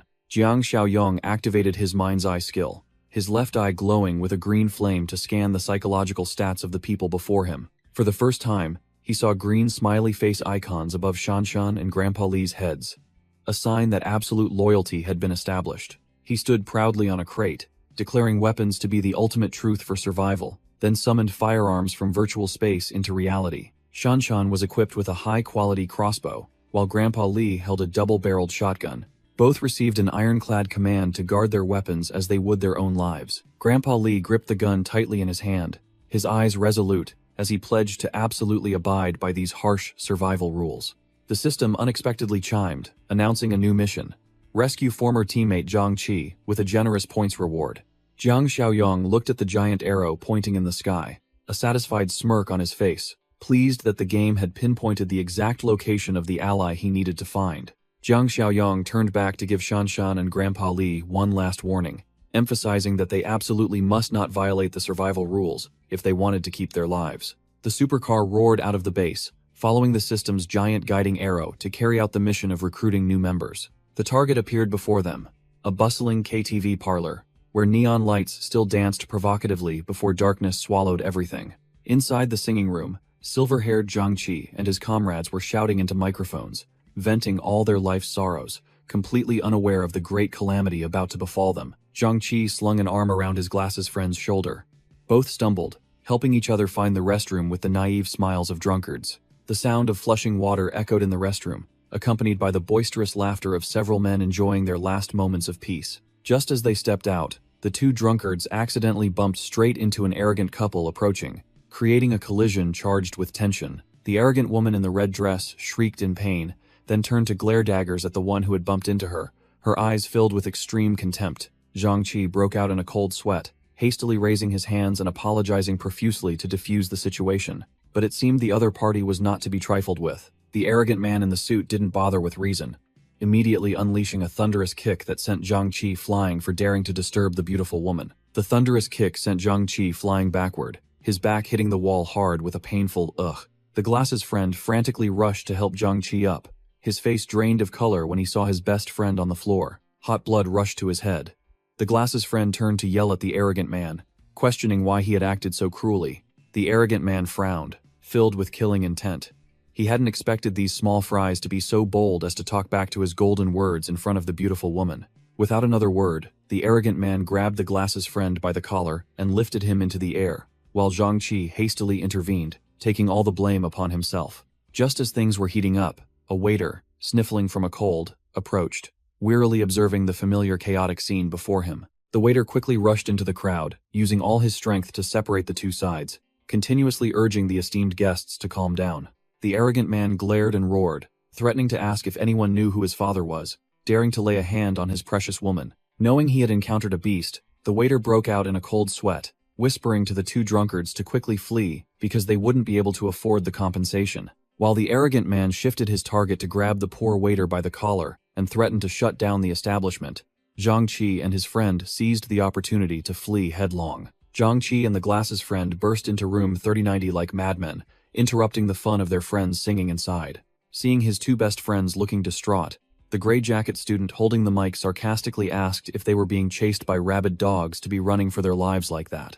Zhang Qi, still panting, recounted his encounter with the thugs, while the glasses friend trembled as he boasted about his luck, having been shielded by a waiter to escape. His heroic blood boiling, the gray jacket student shot up, yelling that he would call the entire mechanical engineering department to fight the enemy to the death and reclaim their brother's honor. Fearing that the situation would escalate and affect his graduation certificate, Zhang Qi hastily tried to stop his hot-headed friend, advising him to let it go and continue their fun in cowardice. Bang!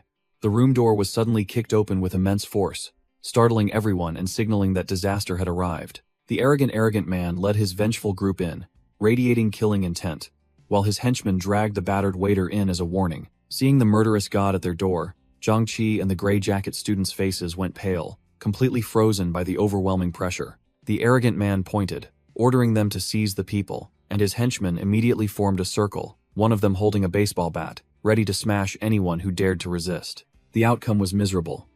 While the students knelt, covering their heads in shameful surrender, the poor waiter was repeatedly punched in the stomach by a thug, writhing in pain. Chen Chong cowered, clutching his head, as a henchman defiantly jutted out his chin, blocking any attempts by the weak students to call for help. Without a word, the arrogant man swung a bottle of strong liquor, smashing it onto his opponent's head, accompanied by a powerful roar. Fresh blood splattered, and Chen Chong let out a tragic scream as excruciating pain struck him, simultaneously with the gushing red blood obscuring his vision.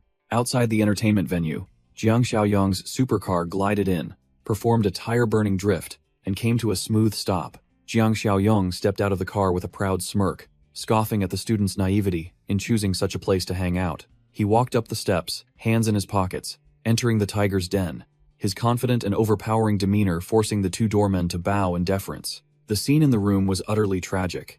Chen Chong lay motionless on the blood-soaked floor, while the arrogant man still clutched the sharp neck of the bottle in his hand. The arrogant man turned to embrace the arrogant woman to appease her, but she coldly replied that the punk lying there wasn't the one who had crashed into her car. He immediately pointed the microphone at Zhang Qi, who was trembling like a leaf, forcing the coward to confirm the identity of the person they were looking for. In that critical moment, a hand hastily snatched the glass ashtray from the table, intending to resist in desperation. The henchman swarmed in to restrain Chen Chong. While he still struggled to resist in desperation, the arrogant man sneered contemptuously, mocking the audacity of the poor students. Without a word, he swung his arm, smashing the wine bottle onto Chen Chong's head, creating a deafening crash and sending glass shards flying. Fresh blood gushed out, and Chen Chong collapsed onto the floor, right before the utterly horrified eyes of Zhang Qi and the glass's friend.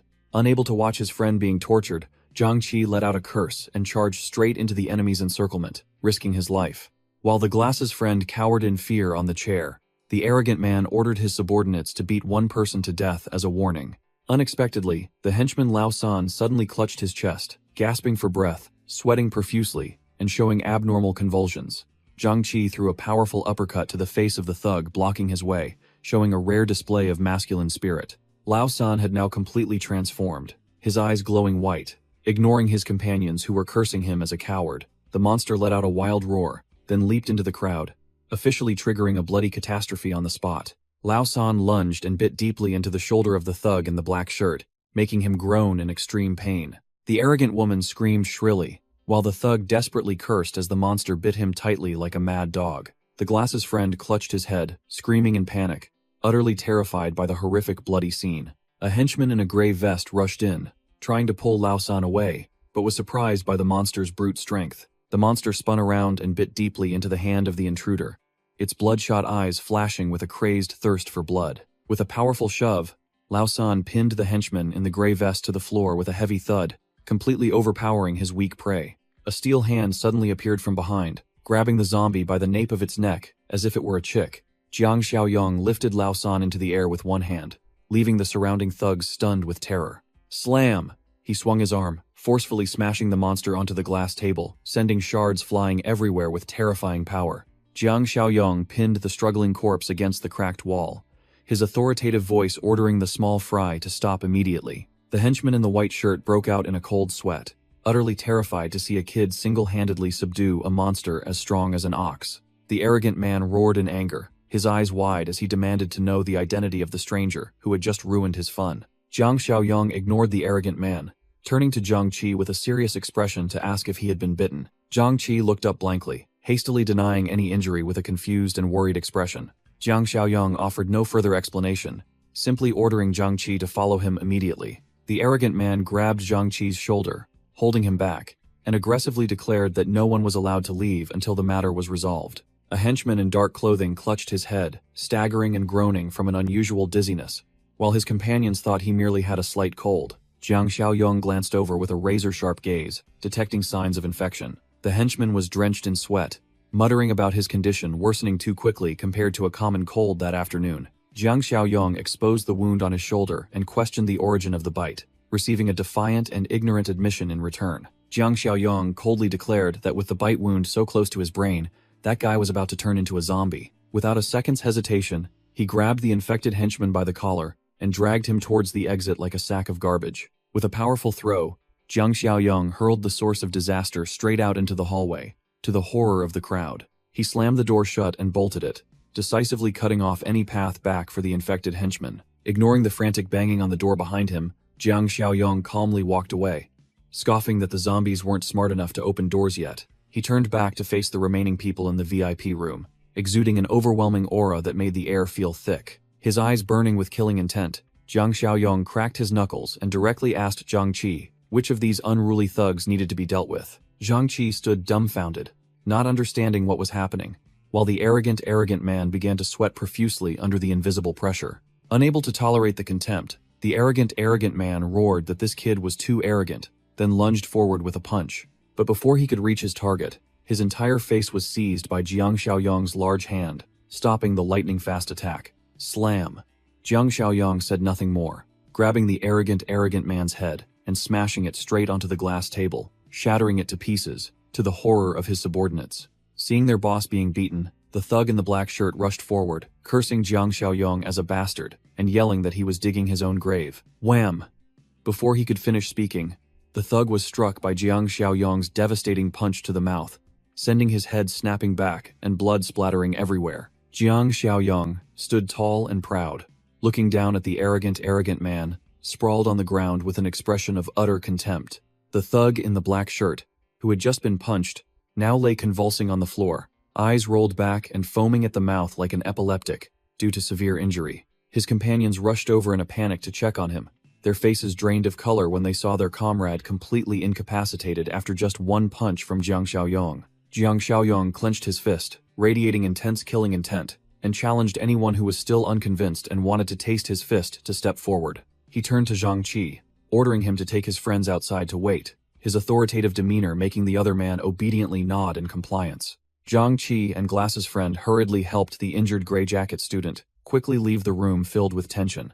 The arrogant man, his face swollen, also scrambled to his feet, helped away by his henchmen, muttering orders to retreat in utter humiliation. The arrogant young master blocked the way, intending to act arrogantly and lecture Jiang Xiaoyong right in front of the arrogant woman. He ranted about Jiang Xiaoyong almost killing his men, but was met only with a contemptuous gaze, as if looking at a pile of trash. Not bothering to waste words on a dying man, Jiang Xiaoyong delivered a thunderous kick straight to the loudmouth's chest, sending him flying backward. The powerful kick sent him skidding across the floor, crashing hard into the VIP room door where death was waiting. He frantically pounded on the glass door, screaming to be let out, his face distorted with rage and extreme fear as he realized he was trapped. Inside the room, Lao San had completely lost all humanity, his fiery red eyes and veins bulging across his face, signaling a thirst for blood. The monster let out a terrifying roar and lunged straight at its trapped prey, scaring the young master out of his wits. Jiang Xiaoyong coldly held tight to the doorknob from the outside, ignoring the pounding and desperate cries for help echoing from within. The KTV manager rushed over in a panic, but Jiang Xiaoyong calmly ordered him to seal the door and report a dangerous rabies case to the police. Hearing of the disease, the manager's face drained of all color, and sweat poured off him as he believed the blatant lie. Jiang Xiaoyong glared and roared, forcing the manager to obey without question, scaring him so much that he was tongue-tied, only able to stammer yes. Piteous screams echoed from within, but the cold hand outside had locked the door securely, turning the room into a living tomb for the arrogant rich people. Having dealt with the trash, Jiang Xiaoyong turned to his bewildered friends, signaling them to retreat immediately before everything unraveled. Two KTV staff members standing in the hallway started sweating profusely as they heard growling sounds and the cracking of breaking bones echoing from the VIP room. They half believed, half doubted the so-called rabies that the guest had warned about.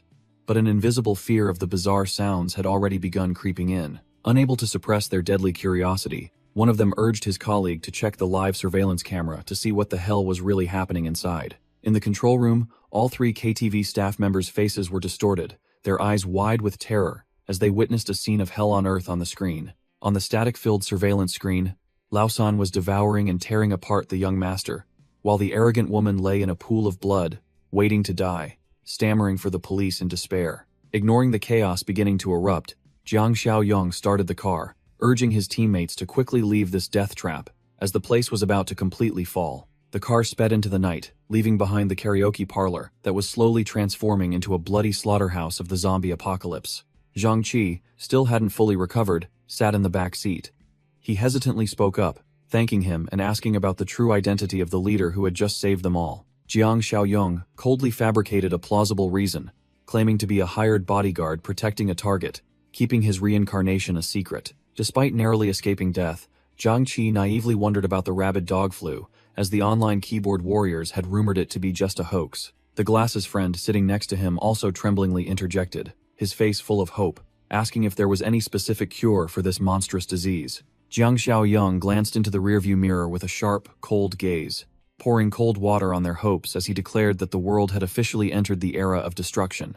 As they were talking, with a crash, the entire car shook violently, making the young people in the back jump in fright. A frenzied zombie clung tightly to the front of the car, screaming and clawing at the windshield, making Zhang Qi and the others scream in panic as they realized rabies was real. Jiang Xiaoyong kept a cool head, stepping on the gas and throwing off the monster, explaining that this was just a gentle warm-up for the pandemic, before everything spiraled completely out of control. He issued a stern ultimatum.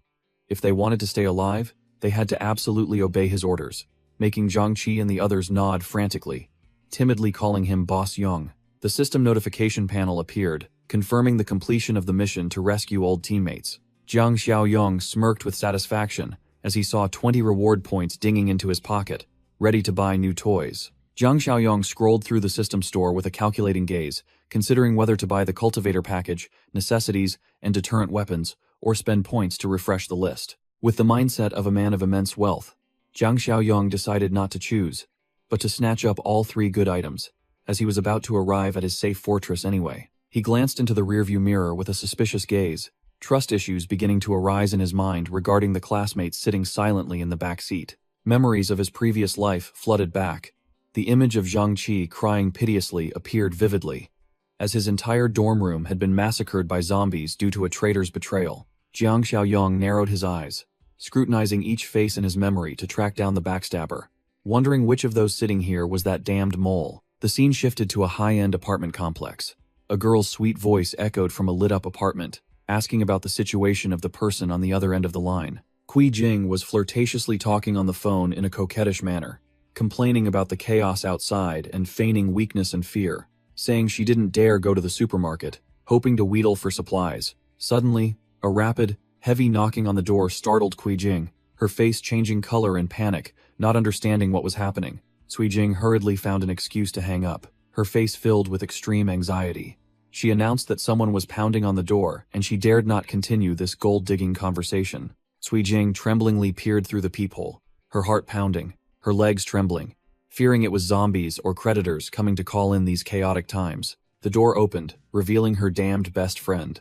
As soon as she stepped in, she loudly complained, then started gossiping about the unfortunate neighbor who had just been taken away. Kui Jing's friend exaggerated wildly, gesticulating as she dramatically recounted how the police and ambulances had just raided the entire neighbor's place. Kui Jing's face went blank after hearing this. She put her hand to her mouth and thought, now vaguely understanding why this high-end apartment complex had been in such a frenzy this morning. Kui Jing's friend immediately revealed her pragmatic nature, inquiring if Li Shuxiong had brought the supplies yet, but only received a weary shake of Kui Jing's head. She brushed aside her current boyfriend, urging Kui Jing to immediately call Jiang Xiaoyong because she smelled money from his enormous warehouse. It turned out this woman was equally malicious, crossing her arms smugly as she admitted to having someone follow Jiang Xiaoyong and discovering he was continuously transporting necessities to an abandoned factory. Kui Jing's eyes widened in surprise. Her slow brain finally realized that her dumped ex-boyfriend seemed to have known about the pandemic in advance and prepared everything. Kui Jing's friend's face showed extreme greed. She was delusional about her power, believing she could gold dig a huge sum from Jiang Xiaoyong's meticulous preparations. The car sped into the base, its tires screeching as it braked in the silent night, signaling its owner's return. The group slowly got out of the car, except for Chen Chong, who was still fast asleep like a dead man, needing his companions to guide him every step of the way. Zhang Qi gaped at the terrifying scale of the fortress, exclaiming in astonishment at its unimaginable solidity. Jiang Xiaoyong smirked smugly, admitting that everyone who came here for the first time was equally shocked. Sheng Bo rushed out in a panic, his face pale with worry, asking if the boss had suffered any injuries after the tumultuous trip. Jiang Xiaoyong reassured everyone, then loudly introduced the new recruits to the core members on duty. He pointed towards Zhang Qi and his classmates, declaring that these would be their new teammates, sharing the same boat from now on. Sheng Bo and Shanshan immediately changed their attitude, warmly welcoming the newcomers, trusting Jiang Xiaoyong's recruitment decision implicitly. Jiang Xiaoyong ordered Sheng Bo to explain the law of the jungle, making Lao Tu sweat profusely, as if he had just stumbled into a human trafficking camp in North Myanmar. In the suffocating atmosphere of pressure, Lao Tu tremblingly raised his hand, intending to voice something, his face filled with fear. Yiming boldly suggested that they be immediately supplied with firearms so that everyone could help defend the fortress. Jiang Xiaoyong glanced at him with razor-sharp eyes, assessing the new recruit's thoughtless impatience. Lao Tu frantically whispered into Yiming's ear, advising his friend not to make excessive demands before earning trust. Jiang Xiaoyong reassured the group with a firm promise that weapons would be in their hands within a few days. Noticing Chen Chong was severely injured, Jiang Xiaoyong immediately ordered him to be taken to the medical room for an urgent checkup. After a thorough wash, Chen Chong refreshedly dried his hair, while Yiming maintained a sullen expression. Yiming turned to question Lao Tu about why he had stopped him from asking for weapons earlier. He pointed to the ground in frustration, arguing that their current situation was no different from being held captive under the guise of protection.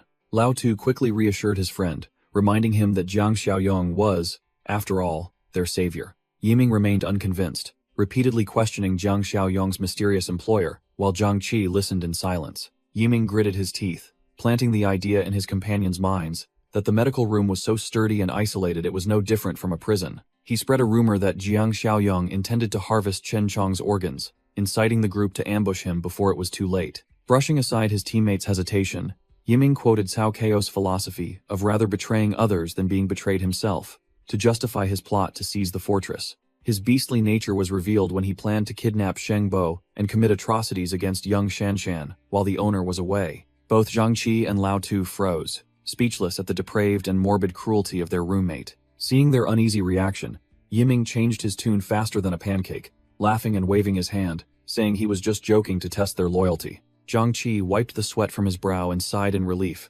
refuting that if Jiang Xiaoyong, who had a gun, wanted to harvest organs, he wouldn't need such elaborate schemes. The sound of dripping water in the bathroom fell onto the cold tiles, plunging the space into an awkward and suspicious silence. Watching his two friends leave, Yiming sneered, despising their weakness, and secretly vowed to turn them all into slaves once he seized power. In the main hall, Jiang Xiaoyong sat relaxed on the sofa with his legs crossed, while Sheng Bo brought his granddaughter Shan Shan to report the situation. Sheng Bo respectfully reported that all entrances had been securely sealed and the injured student, Chen Chong, was recuperating in the medical room. Jiang Xiaoyong smiled and thanked them, ordering Sheng Bo and Shan Shan to quickly rest and prepare themselves for tomorrow's events. Suddenly remembering something important, he raised a finger and called Sheng Bo back to give one final instruction before they left. He narrowed his eyes, warning Sheng Bo to closely monitor those two classmates, as his intuition told him there was a traitor lurking within the group.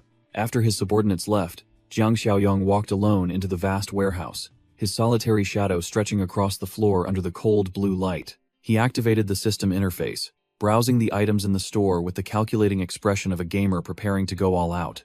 Without hesitation, his finger repeatedly tapped the virtual screen to purchase random supply packs to increase the fortress's potential. A dazzling light flared up, accompanied by continuous ding-ding sounds, signaling the successful transaction of the farmer, food, and armament packs, consuming a large sum of accumulated points. The system listed a series of high-quality spoils, including seeds, hundreds of pounds of stewed meat, sausages, and most importantly, 1,500 hot 9mm bullets. Looking at the mountain of goods that had just appeared, Jiang Xiaoyong smugly asserted that their value in the apocalypse was far greater than the current useless piles of money. 3 off-road vehicles sped across the bridge, their roaring engines signaling an impending storm of violence.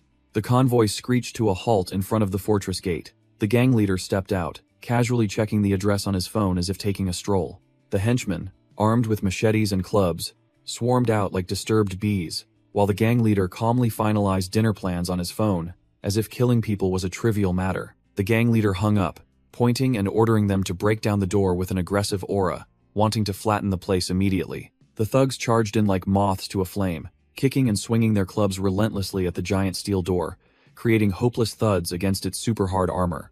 A henchman, sweating profusely, ran back to report that the door was as thick as a tank's armor, and ordinary human strength and their trashy toys couldn't breach it. The gang leader gnashed his teeth, cursing loudly, unable to comprehend which lunatic would install an inch-thick bulletproof door for a civilian house. He roared, ordering them to bring out the heavy weapons. 2 henchmen immediately struggled to carry a heavy wooden crate from the car's trunk to solve the problem. The crate lid sprang open, revealing a pile of homemade Molotov cocktails, proving they had prepared a plan to burn down anything in their way. Flaming Molotov cocktails were hurled into the air, drawing deadly arcs as they flew straight towards the fortress, intending to roast those inside. The Molotov cocktails sliced through the air, soaring over the fortress walls and exploding into brilliant fireballs, threatening to incinerate the sturdy fortress. Thick black smoke billowed from the rooftop, making the entire team in the courtyard look up anxiously, realizing that the enemies outside were not to be underestimated. A glass bottle filled with fuel smashed violently against the tiled roof, shattering and unleashing a monster of fire that spread across the structure's surface. Shanshan frantically grabbed a bucket of water and ran for her life, followed by Sheng Bo, who was clutching a bright red fire extinguisher to put out the blaze before it could cause significant damage. She ran and shouted instructions to extinguish the fire, drenched in sweat as she realized that Jiang Xiaoyong's warnings about the apocalypse had become a cruel reality. While the crowd was busy fighting the fire, Jiang Xiaoyong coldly grabbed his shotgun and headed into battle with overwhelming killing intent, accompanied by Sheng Bo, who was also clutching a hunting rifle for support. The two immediately climbed the towering watchtower. Jiang Xiaoyong narrowed his eyes, looking down and declaring he wanted to see who was bold enough to come here seeking death. From his vantage point, Jiang Xiaoyong scanned the line of luxury cars brazenly parked below and immediately recognized the familiar vehicle of an old enemy. Sheng Bo flinched, recognizing the arrogant driver who had caused trouble on the highway, and was also deeply shocked by Jiang Xiaoyong's eagle-like superhuman vision. Sheng Bo looked up at the watchtower with a stunned expression, unable to believe that this kid could discern the enemy's identity from such a far distance. The henchmen below cheered and pointed as they spotted their target, confirming it was the punk their boss. The gang leader pointed to the sky, cursing loudly, threatening to burn down this dog kennel if Jiang Xiaoyong didn't bring himself down. Jiang Xiaoyong looked down with icy eyes, giving these small fries a 5-minute ultimatum to get out of his sight or face the consequences. The gang leader, far from being scared, yelled back a challenge, a gasoline bottle in hand, ordering his henchmen to bring out 2 more crates of heavy weapons to go all the way. A blue mission notification panel unexpectedly appeared before Jiang Xiaoyong, signaling that it was time to grind points. While Sheng Bo was still hesitantly suggesting a warning shot, the system immediately assigned the common threat mission, requiring him to eliminate the enemies as quickly as possible to earn 10 points. Jiang Xiaoyong gripped the rifle tightly in his hand, dismissing any thought of mercy because these bastards, who dared to commit arson and murder, had no humanity left to warrant a warning. He raised his gun and aimed precisely, asserting that letting these scum survive in the apocalypse would only bring disaster to innocent people and themselves. Bang! A deafening shot rang out, the muzzle spitting fire, tearing through the quiet space. The bullet, whistling through the air, made the gang leader flinch, his arrogant face turning to horror as death had just brushed past him. The bullet, whistling through the air, lodged directly into his arm, making the gang leader scream miserably, fresh blood splattering to the utter shock of the surrounding henchmen. Jiang Xiaoyong clicked his tongue and cursed because the previous shot was off target. He blamed himself for being out of practice after a long period of peace, but still managed to notice that the others also had rifles. The gang leader, clutching his bloodied arm, ran desperately towards the off-road vehicle, his mouth still trying to salvage some empty threats while urging his henchmen to retreat immediately. Jiang Xiaoyong coldly pressed his cheek against the rifle stock and aimed again, declaring bluntly that he hated waiting the most and was determined to send these guys to their graves today. The sharp crack of gunfire rang out. 2 henchmen, fleeing headlong, immediately collapsed as precise bullets pierced their heads and chests.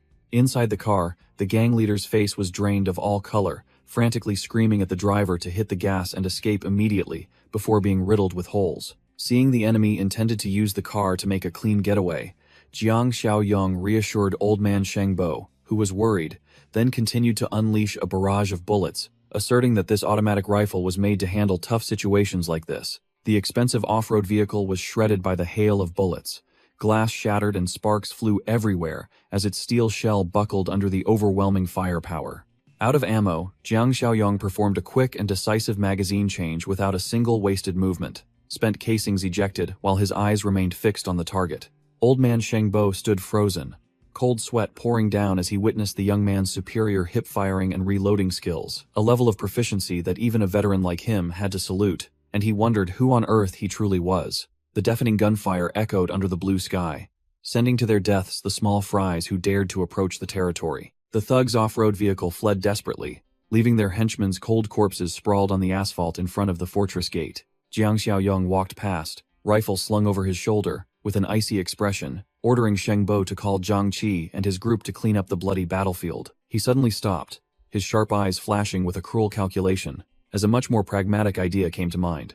Instead of clearing the corpses, Jiang Xiaoyong decided to let them transform into zombies to serve as live target practice for his teammates, making old man Sheng Bo break out in a cold sweat upon hearing this, due to the leader's ruthlessness. Meanwhile, a luxurious white car was cruising along the highway, heading towards the fortress area. The fat rich man in a white suit was driving with an eager expression, turning to ask if they were almost at their rendezvous point. Sitting in the back seat, Kui Jing spoke in a falsely sweet and coquettish voice, giving directions to the fat man and saying they were almost at the next intersection. Wen Shuya, sitting next to her, pouted disdainfully, whispering to expose Kui Jing for overacting whenever Li Shusheng's schemes were involved. The car stopped. The naive fat rich man promised to park outside and wait, telling his sweetheart to text him when she was done. completely unaware that he was just a pawn.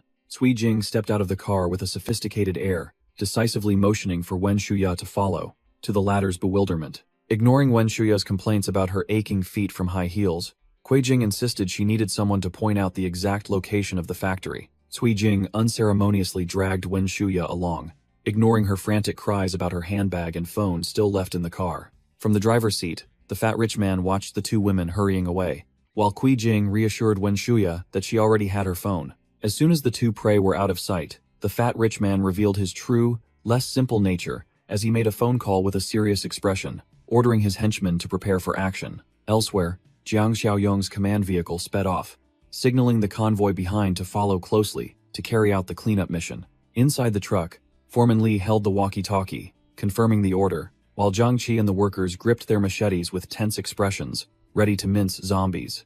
Back to the two women, Wen Shuya walked along, grumbling, complaining to Cui Jing about dragging her into this messy situation. Wen Shuya laid her cards on the table, sneeringly admitting she dressed sexily to seduce Jiang Xiaoyong because she was well aware of the shady relationship between Cui Jing and Li Shuxiang. The bickering between the two green tea bitches was interrupted as both simultaneously froze, their eyes wide with shock at the chaotic scene unfolding before them. Cui Jing and Wen Shuya stood stunned as they witnessed the bloody scene, with corpses strewn everywhere and wrecked cars on the road. While Wen Shuya trembled like a leaf, demanding to turn back, Cui Jing coldly stepped over the corpses and deduced that this was the aftermath of a resource-grabbing purge. Looking at the pathetic corpse of the gang leader, Cui Jing sneered, assuming Jiang Xiaoyong was dead, but she only cared if the food warehouse was still intact. Ignoring Wen Shuya's weak dissuasion, the vixen signaled for silence, then stealthily approached the factory gate to scout the situation. A distorted face with bulging eyes suddenly appeared through the gap,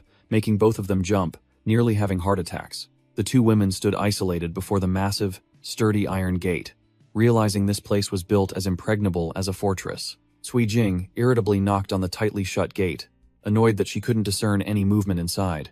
A loud shout from above rang out, making the two intruders jump and turn around with bewildered expressions. Shanshan stood on the watchtower with an extremely cool demeanor, holding a divine crossbow, and her sharp eyes questioned the identities of the two strangers. Seeing a familiar face, Cui Jing changed her attitude faster than a rice paper sheet, waving frantically and shamelessly claiming to be Jiang Xiaoyong's girlfriend to gain entry. Shanshan turned inside to quickly report to her boss, Jiang Xiaoyong, about the two women putting on an act of false familiarity at the gate. Noticing her ex-lover's dismissive attitude, Cui Jing whispered to Wen Shuya that he had a new girlfriend and expressed concern about the crossbow in Shanshan's hand. The vixen reassured her accomplice that Li Shuxiang had brought firearms, and once they tricked them into opening the gate, Jiang Xiaoyong would be dead. Jiang Xiaoyong stepped out onto the balcony with an icy expression, questioning why the two green tea bitches, Wen Shuya and Cui Jing, dared to show their faces here. Without bothering to argue, he immediately activated his mind's eye skill to see through the dark intentions of his opponents. Under the eye of truth, the two women's facade of fake concern was stripped away, revealing their crimson hostile ambitions clearly above their heads. He sneered, then directly exposed their ambush plan, immediately asking for the location and firepower of Li Shuxiang, who was hiding in ambush. The fatal question made the two women freeze, their faces drained of color, unable to comprehend how their meticulous plan had been exposed. Bang! Before they could recover, Jiang Xiaoyong fired bullets that tore up the ground right at the intruders' feet, making them jump in terror. Gunsmoke rose from the barrel of the silver pistol.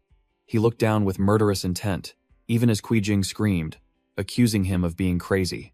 Cui Jing still tried to act tough, while reassuring the trembling Wen Shuya and looking up to challenge Jiang Xiaoyong, daring him to shoot. Jiang Xiaoyong looked down with a contemptuous smirk, stating bluntly that giving them lead candy would be too gentle. Strange groans echoed from behind, making the two women jump and turn around, cold sweat starting to pour down like a stream.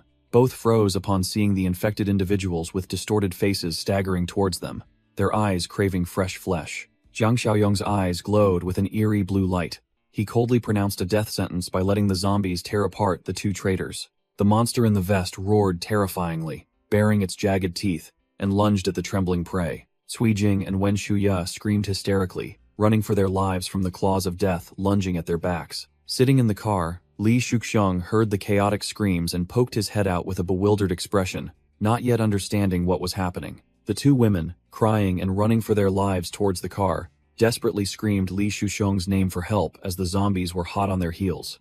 Li Shuxiang turned pale and cursed as he saw the crazed crowd rushing towards them, realizing their ambush plan had completely fallen apart. Li Shuxiang broke out in a cold sweat, screaming into the walkie-talkie, demanding an emergency U-turn as he realized the rampant pandemic was spiraling out of control. The car performed a tire-burning drift, turning around and fleeing, ignoring the desperate curses of his abandoned accomplices behind him. Kui Jing's face was drained of all color.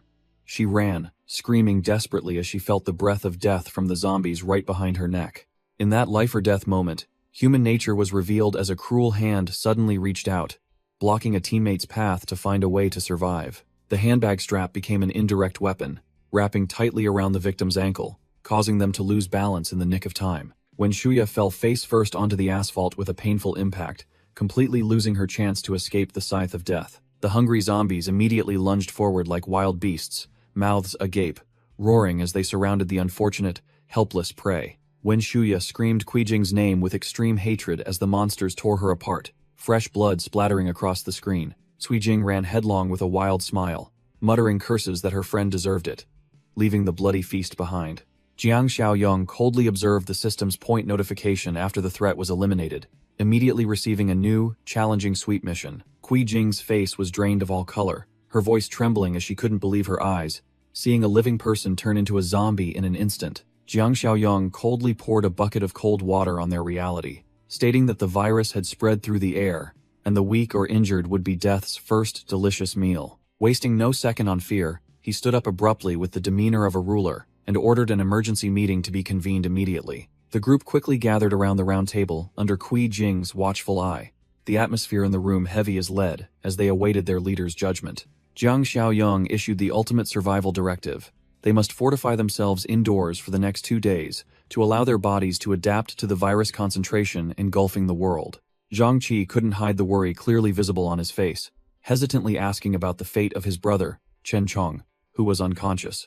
Chen Chong lay paralyzed on the sickbed, his face pale, his life as fragile as a flickering lamp in the wind, his body having taken too heavy a blow. Every vein on his hand began to turn a horrifying purplish black, accompanied by the sound of twisting bones, clear signs that death had come knocking. The virus ravaged Chen Chong's body at a dizzying speed, dark veins crawling up his neck, making him grit his teeth to endure the sky-piercing pain. Meanwhile, outside, the entire city had officially turned into a living hell, with thick smoke and fire, and people trampling over each other to escape. Zhang Shengze stood by the window, looking down at the chaotic streets, sweat pouring off him like rain at the sight of the apocalypse unfolding before his eyes. He turned back into the house with a serious expression, ordering Xiao Li and Shuai Shuai to absolutely fortify themselves and not open the door for anyone except him.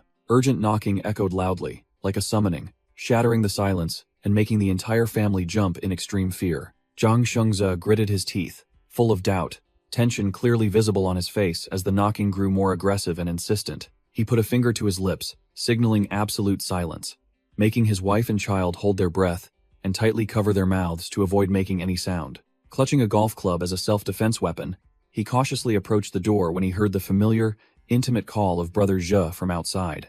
Recognizing the familiar voice of his friend Yang Tao, he breathed a sigh of relief and foolishly lowered his deadly guard to 0. His hand turned the doorknob decisively, completely unaware that he was personally inviting a pack of hungry wolves into his home. As the door barely opened, a thunderous kick slammed straight into Zhang Shengzhe's chest, sending him flying backward with a piercing scream of pain. Yang Tao led his henchmen, swarming into the house like a disturbed beehive to subdue the owner, revealing themselves as the most despicable traitors on earth. Yang Tao stood proudly like a victor, ordering his henchmen to pin Zhang Shengzhe to the cold floor, despite the owner's desperate cries for release.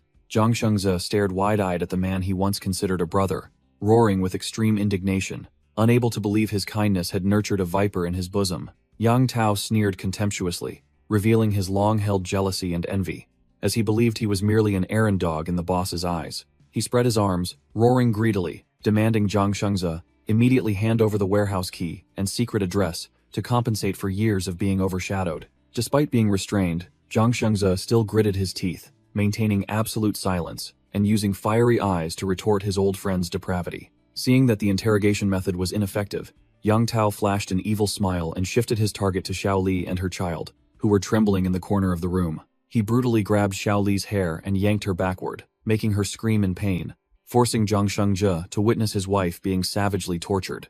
Unable to bear seeing his mother bullied, little Shuai cast aside his fear, charging straight at the villain with tearful yet determined eyes. The boy bit Yang Tao's leg with all his might, making the traitor yelp in pain and curse at the unexpected attack. Infuriated by the bite, Yang Tao swung his hand and delivered a thunderous slap that sent the child flying, leaving a bright red handprint on his cheek amidst the mother's heart-wrenching screams. Zhang Shengzhe roared in helplessness, challenging Yang Tao to a duel and to release his wife and child.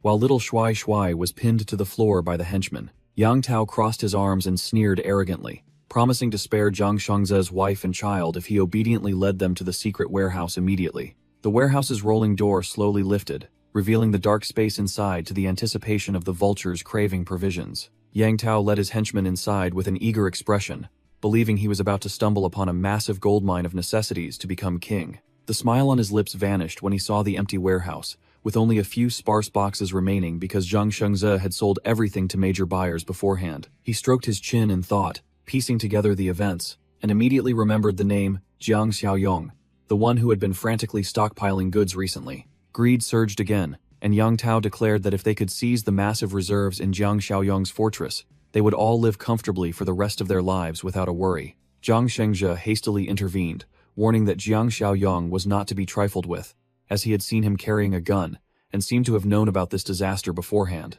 Ignoring the warning of deadly danger, Yang Tao smirked maliciously and brutally declared that it was Zhang Shengzhe's problem to deal with. He forced Zhang Shengzhe to raid Jiang Xiaoyong's warehouse in exchange for his wife and child's lives, considering it a fair yet cruel trade. Sheng Bo broke out in a cold sweat, his face contorted with worry as he heard unusual sounds emanating from the isolation room. Savage roars echoed across the sky above the base, signaling that death had come knocking right inside the fortress. Jiang Xiaoyong and his group of brothers stood frozen, watching Chen Chong writhing on the sickbed, his heart-wrenching screams making the air heavy as lead. The virus had completely taken over the host's body, transforming Chen Chong into a wild beast frantically struggling to break free from his restraints. The roars made Lao Tu unable to look directly, while Zhang Qi was in extreme pain, witnessing his closest brother gradually losing his humanity. Yiming revealed his cruel nature by coldly uttering a chilling command to end the life of his former teammate. Jiang Xiaoyong glanced at Yiming, his sharp gaze assessing the cold-bloodedness and decisiveness of this scholarly student. Yiming spun around, glaring defiantly when he heard Zhang Qi's fierce objection. Yiming asserted that Chen Chong was already dead and a threat that needed to be eliminated immediately. But Zhang Qi still roared in indignation, refusing to abandon his brother. Jiang Xiaoyong poured a bucket of cold water on Zhang Qi's fragile hope, confirming that once transformed, there was no cure. Jiang Xiaoyong coldly drew a sharp short blade from his belt, with a decisive, murderous motion. He thrust the weapon into Yiming's hand, accompanied by a brief command that made the fresh-faced student break out in a cold sweat from fright. Ignoring the roaring monster Chen Chong behind him, Jiang Xiaoyong delivered a cruel death sentence. Finish him. Yiming held the knife, his hands trembling uncontrollably, sweat pouring off him as he faced the prospect of personally killing his former teammate. Jiang Xiaoyong leaned in close, whispering enchanting words, inciting the young man to fulfill his dream of owning a weapon with another's blood. Thwack! A firm hand suddenly grabbed Yiming's knife handle, stopping this insane act at the very last moment. Zhang Qi rushed forward, gripping the weapon tightly, his determined eyes looking straight at Jiang Xiaoyong to take responsibility in place of that coward. The silver-haired man snatched the blade, gritting his teeth as he firmly declared before everyone, "Let me do it." Zhang Qi held the sharp blade to his chest heaving with extreme tension, but his eyes were resolute, determined to strike and free his friend. Jiang Xiaoyong narrowed his eyes, giving a final warning about the price of taking a life, turning this into the harshest test of humanity for Zhang Qi. Zhang Qi cast aside all fear, his eyes blazing as he turned to affirm his absolute loyalty to Jiang Xiaoyong, while Yiming stood behind him, sweating profusely. Jiang Xiaoyong smirked meaningfully as he heard the miserable screams of the test subject tied tightly behind him. Without hesitation, Zhang Qi held the sharp knife and approached the thrashing figure on the hospital bed to carry out the purge order. Veins bulging on his forehead, Zhang Qi raised the knife high, preparing to deliver the finishing blow amidst Chen Chong's desperate screams that tore through the air. The blade of death sliced through the air, hurtling straight towards the victim's screaming throat with unstoppable speed. Suddenly, like a phantom, Jiang Xiaoyong lunged forward, grabbing Zhang Qi's wrist with his bare hand, stopping the blade just before it could touch flesh. Zhang Qi stared blankly at his boss, his eyes full of questions about this inexplicable last-minute change of plans. Jiang Xiaoyong coldly ordered everyone out, stating that this useless trash was a special case for whom he still had a use. A blazing red notification from the system appeared before his eyes, confirming the discovery of an extremely valuable, rare mutated variant. The medical room door slammed shut, concealing the dark machinations unfolding inside between the boss and the new monster. Chen Chong screamed and thrashed wildly on the hospital bed, but Jiang Xiaoyong merely watched with a cold, calculating expression. Veins bulged on Chen Chong's face. He snarled like a beast, as he heard his boss call his name amidst his transformation. Jiang Xiaoyong approached the monster, his sharp eyes entrusting it with an important task instead of finishing it off immediately. The clear blue sky was eerily silent, a stark contrast to the bloody chaos unfolding beneath the ground. Screech! The luxury car skidded, tires burning, sliding across the trash-strewn road as the driver frantically tried to control the steering wheel. Crash! The car lost control and slammed into the curb, thick black smoke rising ominously, signaling ill fortune for its occupant. Li Shuxiong scrambled out of the wreckage, tearing at his hair and cursing his relentless bad luck. He smugly thought he had reached safety, completely unaware of death's hand reaching out from his blind spot. A bone-chilling growl right behind his neck made Li Shuxiong whip around, his face drained of all color. Oh no. Ah! The zombie lunged, sinking its teeth into his arm with a sickening crunch. Li Shuxiong screamed miserably as the virus began to invade his body. Li Shuxiong fell backward onto the asphalt, his eyes wide with horror as he saw the zombie rushing towards him like an arrow, intent on taking his life. With no way back, he ran for his life from the wrecked car, death's cold breath hot on his heels. In that critical moment between life and death, his hand found a life-saving crowbar inside the car. Li Shuxiong let out a frustrated curse, then swung the crowbar straight at the monster's head, fighting for his life. Wham! The full-force blow smashed the zombie's head to a pulp, splattering blood and gore onto the asphalt next to the million-dollar car. He stood panting heavily, looking at the lifeless corpse at his feet, both terrified and bitterly cursing his persistent bad luck. Before he could recover, Li Shuxiong broke out in a cold sweat as he realized other zombies were slowly approaching.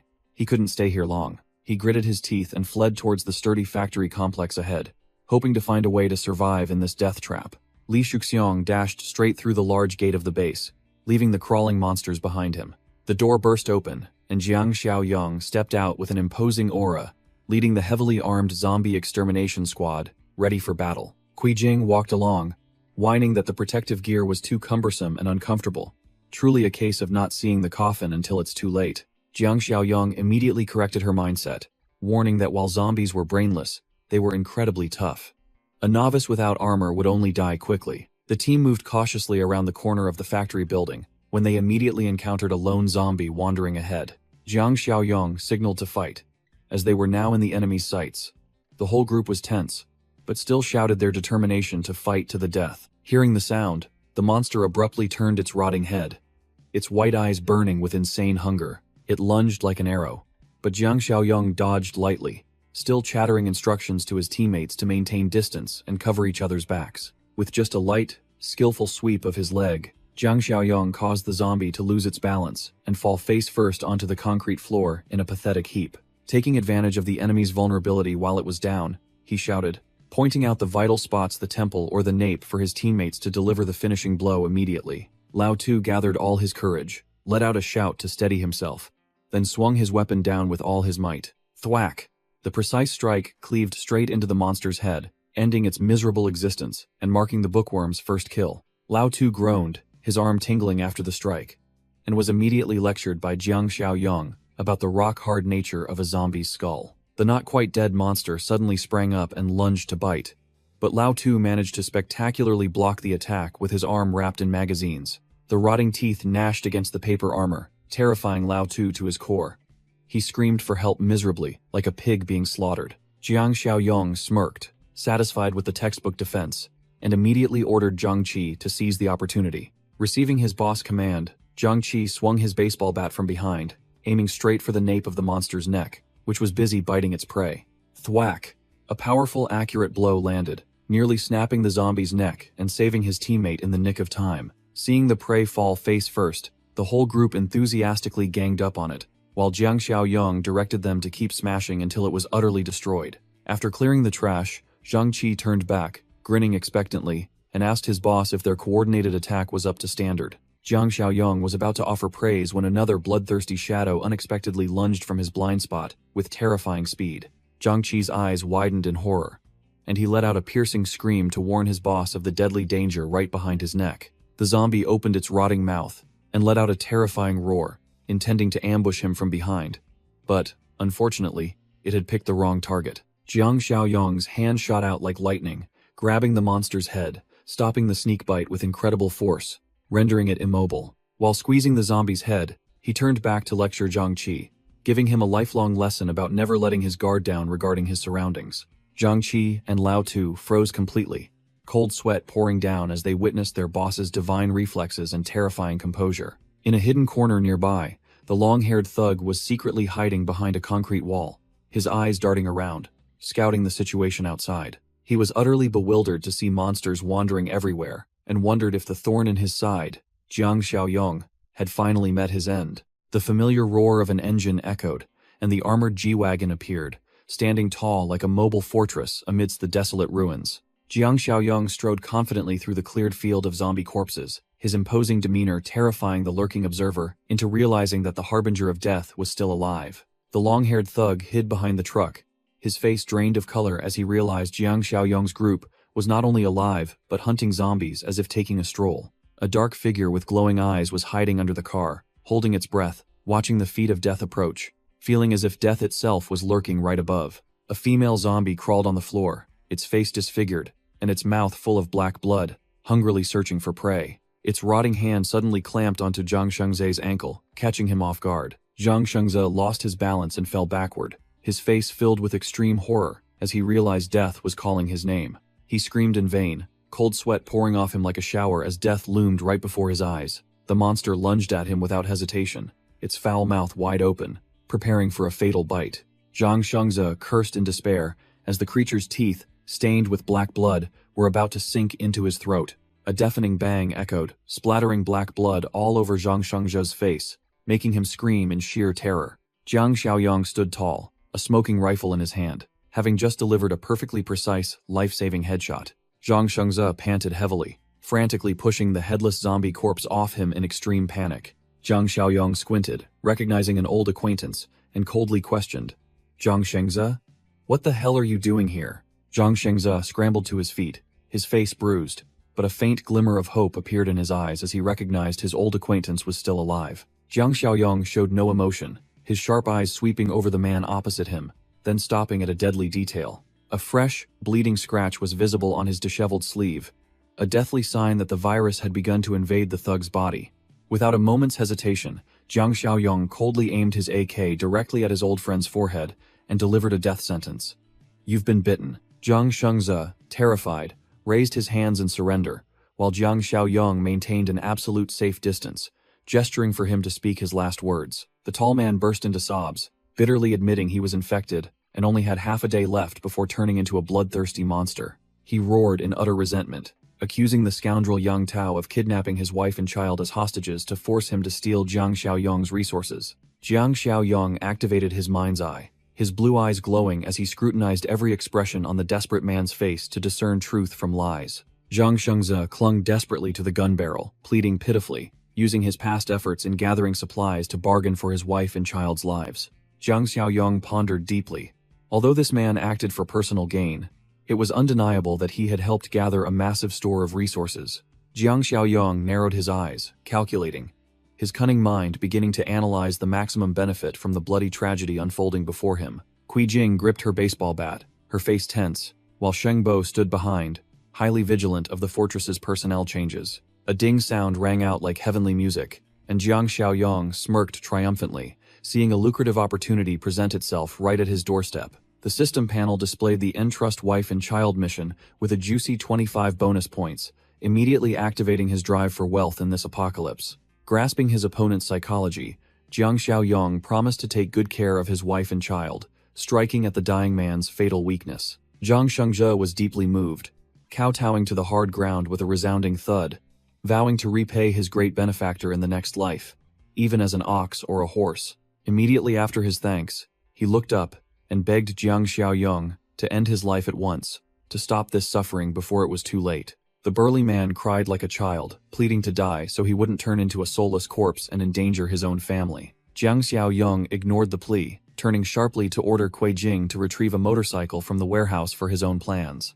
He waved Zhang Shengze away, coldly instructing him to drive far into a desolate, remote area instead of granting him a merciful bullet. Zhang Shengze wiped away tears and blood, choked out his last thanks to his benefactor Jiang Xiaoyong, before accepting his departure to protect everyone. He poured his remaining strength into his legs, pedaling the old, battered bicycle away like the wind, to get as far from the fortress as possible. The virus began to invade his brain, turning one eye bloodshot.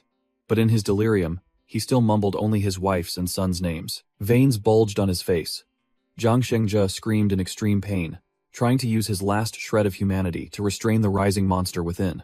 Jiang Xiaoyong stood proudly like a god of war before a mountain of corpses, his entire team behind him, looking on with both reverence and fear. Golden gasoline was poured liberally over the pile of rotting corpses, preparing for a cremation to thoroughly cleanse the source of disease. With a click, the flame from the Zippo lighter flared up, incinerating the pile of refuse, ending a tiring but absolutely effective day of cleanup.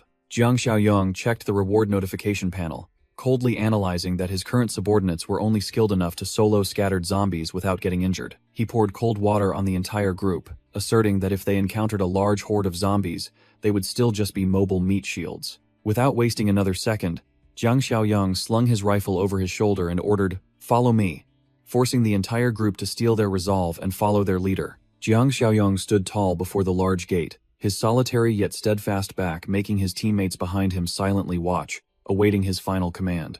He turned back and called Shengbo's name with sharp yet trusting eyes, while the old man quickly responded to receive important instructions from their leader. Jiang Xiaoyong tossed out the armory key like a weighty entrustment, declaring he would venture alone into the city tonight to handle everything, leaving the fortress's safety to the old man. Shengbo held the key with trembling hands, anxiously asking if their boss truly intended to rush into that insane monster den alone. Zhang Qi and Lao Tu immediately clamored to follow, eager to fight alongside their boss through thick and thin, refusing to sit idly by as spectators. Jiang Xiaoyong immediately poured cold water on his subordinates, bluntly criticizing them as too weak and only a hindrance, then concluded by entrusting the base to Shengbo before leaving. Sitting behind the wheel of the speeding car, Jiang Xiaoyong exuded a deadly coldness, with heavy-duty toys like firearms and a crossbow lying silently on the passenger seat, awaiting the command to fire. He opened the system store interface to check, but only received 3 blank lines, filled with disappointment, silently cursing the system for updating its inventory as slow as a snail. Without hesitation before the upcoming difficult mission, his finger pressed firmly on the manual refresh button, accepting the expenditure of accumulated points for a slight survival advantage. A ting sound indicated 2 points had vanished, but in return, the store displayed 3 fancy supply boxes, ranging from black technology to deterrent weapons, making his eyes light up. Jiang Xiaoyong grimaced and broke into a sweat, realizing the exorbitant price for a manual refresh had skyrocketed from 2 to 4 points, forcing him to carefully consider every move. However, the allure of those fancy supply boxes was undeniable. He glanced at his sufficient balance and decided to go all in without hesitation. The system chimed. Black Technology Supply Box Level 1 successfully redeemed, consuming his precious 20 accumulated points in an instant. The car stopped by the roadside, its headlights sweeping across the night, creating a necessary pause for him to inspect his newly acquired hot item. The item box opened, revealing an overpowered reward, a vial of physical enhancement serum, granting a direct +5 strength points, every gamer's dream item. A dazzling light from the high-grade item flared powerfully, forcing Jiang Xiaoyong to shield his eyes, feeling as if he had just flashbanged himself. He held the syringe in his hand, mouth agape and eyes wide, unable to believe his stroke of luck in obtaining such a terrifying stat-boosting item. With the decisive nature of a seasoned veteran, he immediately plunged the needle into his arm, directly injecting this insane power into his body then and there. Jiang Xiaoyong coughed violently, his eyes rolling back and glowing stark white as the explosive energy surged through every tensed muscle. The status panel displayed the round number 13, confirming his physical strength was now 2.6 times that of an ordinary person, officially transforming him into a living tank. The perspective shifted to the high-rise apartment building where Zhang Shengze lived, a concrete fortress standing tall against the blue sky. Inside the apartment was a peaceful world with shelves full of toys and plushies, a complete contrast to the chaos outside.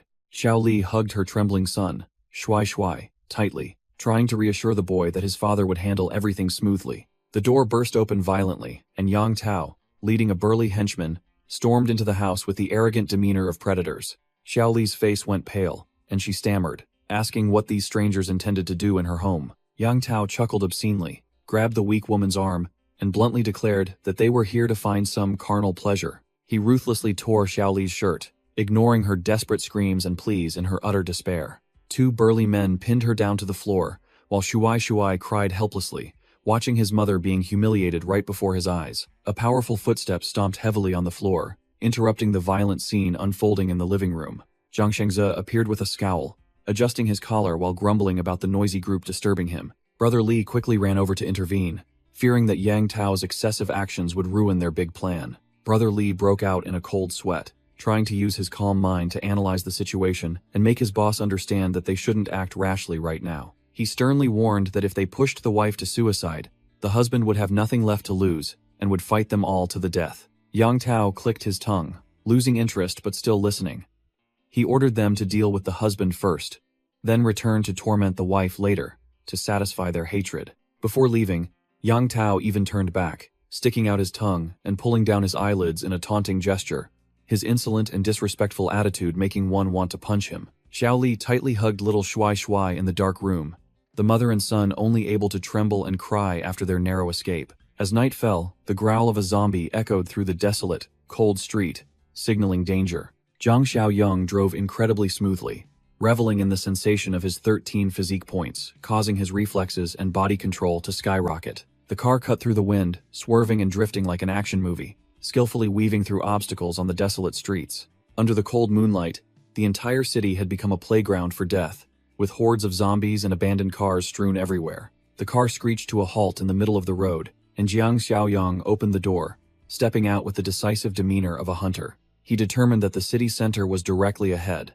Driving noisily into it would be like ringing a bell to invite the zombies to a feast, so he decided to proceed on foot. His enhanced keen senses allowed Jiang Xiaoyong to hear a bloodthirsty growl right next to his ear. A zombie lunged out from the darkness, its putrid mouth wide open, aiming to take a bite out of its delicious prey's neck. With his superior agility, Jiang Xiaoyong deftly dodged the attack as light as a feather, causing the monster's lunge to miss entirely. Without missing a beat, he immediately swung his arm, unleashing a lightning-fast counterattack imbued with overwhelming physical strength. Jiang Xiaoyong's thunderous elbow strike landed directly on the zombie's face, leaving it stunned and unable to comprehend what had just happened. The terrifying force sent the rotting corpse flying far away, accompanied by the satisfying crunch of breaking bones. Having finished his warm-up, he raised his hand to activate his space ring, summoning a heavy-duty toy from his virtual inventory. A razor-sharp Jiang Xiaoyong dashed forward like an arrow tearing through the wind, his eyes blazing, leaving streaks of speed in his wake. With a single clean sword stroke, the zombie's head was severed from its neck, flying high into the air as its body collapsed onto the street. He stood tall and proud, utterly satisfied as he felt his physical strength double that of an ordinary person, completely overwhelming the monsters. Activating his mind's eye to scan his surroundings, Jiang Xiaoyong clicked his tongue in annoyance, realizing his supernatural signal was being blocked by an obstruction. He looked up towards the bustling urban area, quickly pinpointing the source of the sound about 800 meters away. A blue notification panel appeared prominently before him, the system indicating that he had just triggered a random encounter quest. At a nearby store, hordes of zombies were frantically smashing the glass doors, while a group of survivors inside hastily moved items to barricade the entrance. The mustache dad held the door while trying to reassure his frightened son that the bastards outside wouldn't be able to get in. The hoodie boy couldn't withstand the terrifying pressure and burst into sobs, further unsettling the group's morale. The mustache dad turned to scold Old Song for his ill-omened words, even as the old guard, clutching his gun, stubbornly argued back. Old Song broke out in a cold sweat, his eyes filled with despair as he wondered if today would be the end for their entire group. Outside the fragile glass, the zombies were frantically smashing away, creating chilling sounds of impact. The deafening sound of shattering glass made Old Song and Cashier Girl jump, their faces drained of all color. An incredibly powerful impact, like a sledgehammer blow, shook the entire room violently, sending dust flying everywhere. The mustache dad and the hoodie boy were thrown off their feet by the shockwave, the boy screaming in terror. A dark shadow lunged forward with terrifying speed,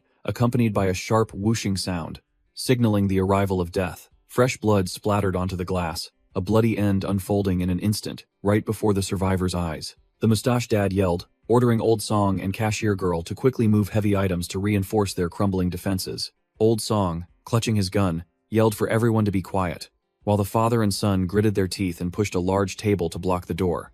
Outside the store, the aggressive zombies from earlier now lay strewn across the ground, silently cleared away by someone. Old Song and the group of survivors froze at the sight of the battlefield, wondering who was skilled enough to clear out these zombies so quickly and efficiently. The gamer student, his face pale, trembled as he declared this was definitely the work of an extremely powerful mutated variant. He hastily explained to Old Song that mutated variants were those super durable, incredibly fast bosses, often seen in games and web novels. Old Song, while pointing his gun cautiously, took the opportunity to mock the kid, saying it was no wonder his grades were always at the bottom of the class because of his gaming addiction. Ignoring the nagging, Old Song broke out in a cold sweat and yelled at the group to maintain extreme focus, absolutely not giving that imaginary monster a chance to ambush them.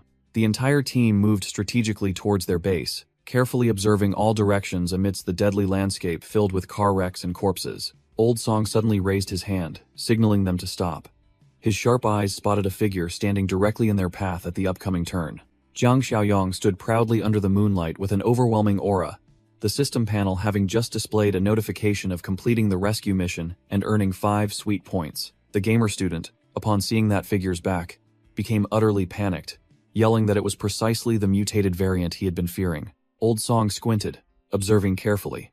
His intuition told him that the person standing there looked more like a genuine survivor than a monster. Jiang Xiaoyong chuckled at the gamer student's wild imagination, asserting that mutated variants couldn't possibly be appearing everywhere at this point. Old Song breathed a sigh of relief upon confirming that the person before him was a genuine survivor, his eyes lighting up with joy as if he had struck gold. Old Song lowered his gun, kindly advising the young man not to travel alone, and enthusiastically inviting him to join their group to increase his chances of survival in these chaotic times. Jiang Xiaoyong calmly inquired about their identities, while Old Song quickly introduced them as a supply scavenging team from the nearby Rongxiang residential area. He confirmed that Jinyu Mansion was just across the road, displaying a familiarity with the area's terrain that slightly surprised Old Song's group.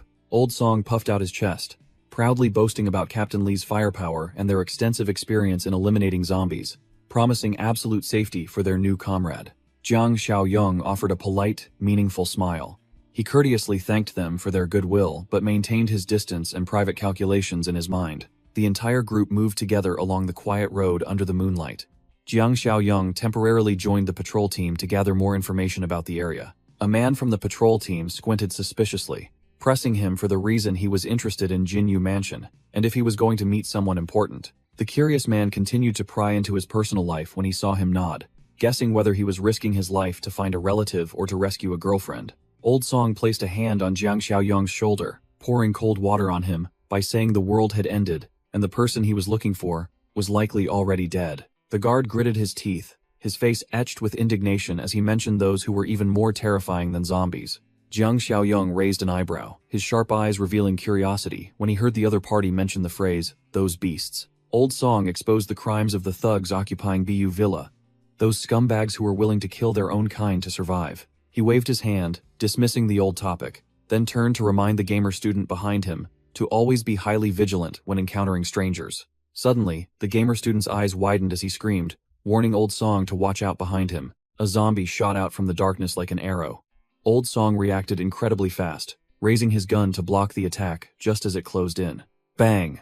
The gunshot echoed sharply, the bullet embedding itself directly into the monster's head, making it collapse dead on the ground. Old Song stood firm before the enemy's corpse, cursing bitterly, knowing that the gunshot was a death sentence. The gunshot had agitated the surrounding zombies. They all turned their heads with hungry eyes, pinpointing their prey. Old Song was as tense as a bowstring, sweating profusely as he tried to keep a cool head, scanning for an escape route amidst the encirclement. His eyes lit up as if he'd struck gold when he saw the blue bus parked silently by the road. This was their chance to survive. Without a moment's hesitation, Old Song yelled, ordering everyone to run as fast as they could into the bus to fortify themselves. Jiang Xiaoyong ran while activating his analysis mode. He gave this move 70 points because the bus offered good defense, but if the defense broke, it would be like trapping themselves with no escape. Seeing gamer student lagging behind with death at his heels, Jiang Xiaoyong yelled, urging the kid to run faster if he didn't want to become zombie fodder. The whole group rushed into the safe zone. A figure slid quickly through the bus door just in the nick of time, with Old Song's timely assistance. Slam. Old Song used all his might to slam the door shut, yelling loudly to remind everyone to thoroughly check every seat to avoid being ambushed from inside. Gamer student, pale-faced, reported while checking that the zombies outside still hadn't given up and were swarming like ants. Thump, thump. The sound of banging on the door echoed. Old Song gritted his teeth bitterly as he saw the rotting faces pressing against the bus window, realizing they were still one step too slow. Zombie hands continuously pounded on the windows, creating a deadly sound, turning the bus into a lonely fortress amidst a sea of hungry zombies. The zombies swarmed outside the bus, their hungry roars making the atmosphere as tense as a snapping bowstring. Old Song gritted his teeth, using his remaining strength to block the door, but helplessly watched a monster bare its fangs and stick its head into the gap. He cried out in despair. Just as death was at his throat, a firm hand unexpectedly appeared, helping to block the door, startling the old guard.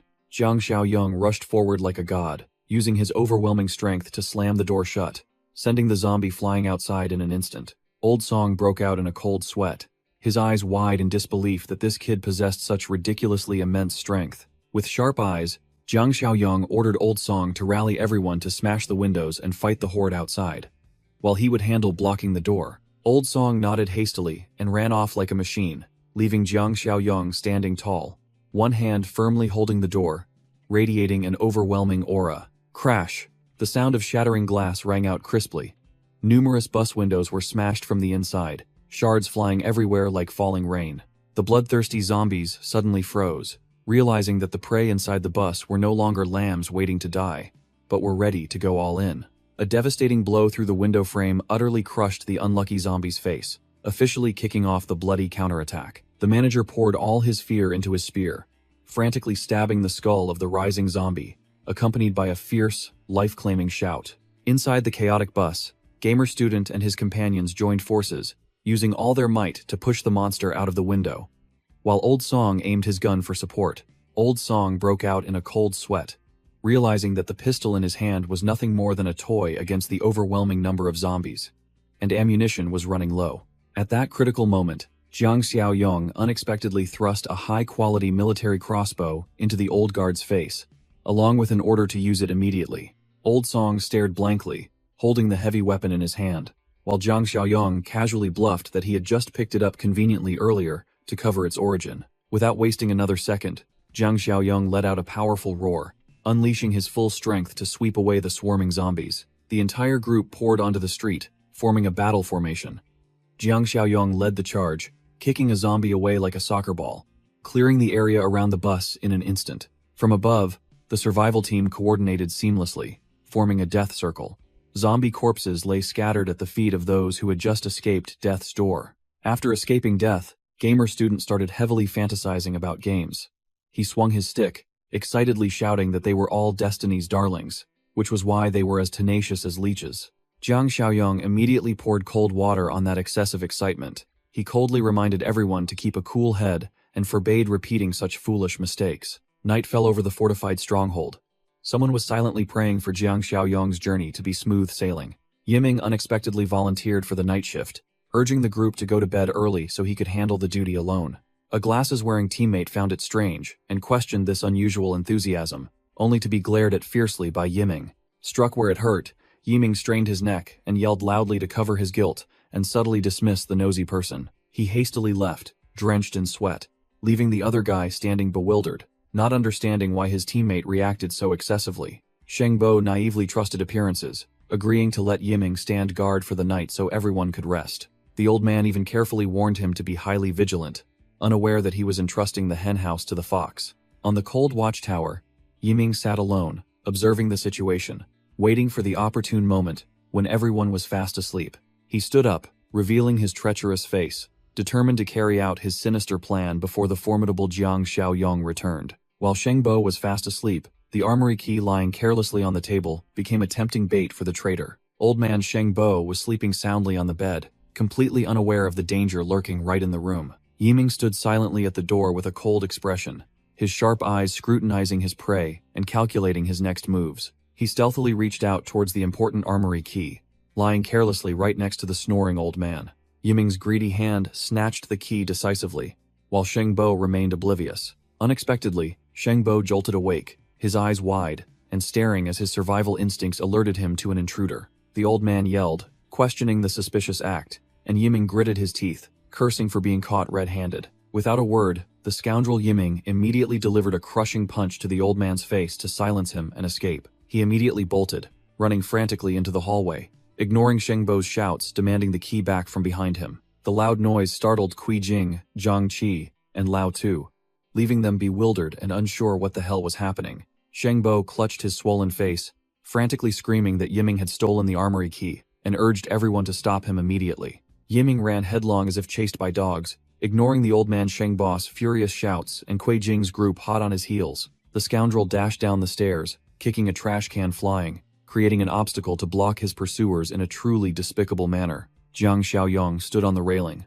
looking down, gritting his teeth and cursing bitterly, surprised that that brat dared to pull such a stunt at this very moment. Yiming ran frantically to the medical room door.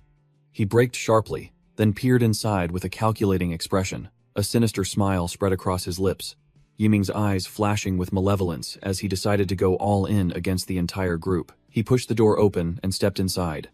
Before him was Chen Chong, tightly bound to the hospital bed, growling madly in a bloodthirsty frenzy. The monster's sinewy arm reached out in vain, trying to claw at the empty air in search of prey. Chen Chong suddenly lunged up with a terrifying roar, startling Yiming, who quickly jumped back, cursing for almost being caught. He broke out in a cold sweat when he discovered a safety strap had come loose, wondering if it was due to a loose knot, or if this monster was simply too strong. The fear quickly vanished, replaced by the triumphant expression of the villain, as Yiming realized he wouldn't have to bother unchaining this monster himself. While the scoundrel Yiming leisurely left the scene, Zhang Qi and Kui Jing's group rushed over, having heard strange noises. Zhang Qi's eyes widened, and he broke out in a cold sweat, as he realized the critical situation unfolding right before him. He realized that the bastard Yiming had deliberately released Chen Chong from the infirmary, intending to use the monster to kill everyone. Shengbo cursed angrily, having underestimated that brat's depravity, while Kui Jing was utterly panicked, as all their weapons were locked in the storage room.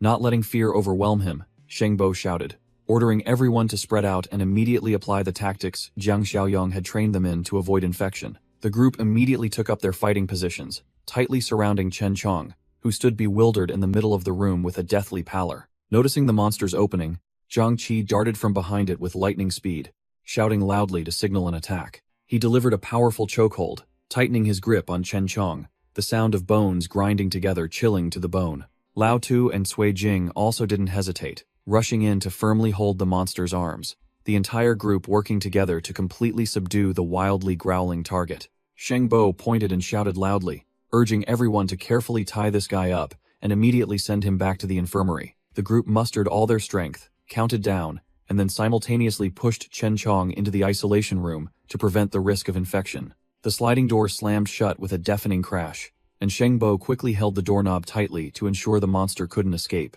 Old man Shengbo was drenched in sweat, pressing his face against the door's glass pane to observe the situation inside with extreme tension. Chen Chong growled wildly behind the glass, but both Zhang Qi and Shengbo frowned in doubt, as subduing him had been far too easy compared to what they expected. Shengbo gritted his teeth and cursed, realizing they had all fallen into a delaying trap, giving that brat an opportunity to sneak away and steal all the weapons from the armory. Just as he finished speaking, Yiming suddenly appeared from the shadows with a sneering expression, showing annoyance at being called a brat. He cursed bitterly because Jiang Xiaoyong had cleverly hidden all the firearms, leaving only one gun in the armory for him to find.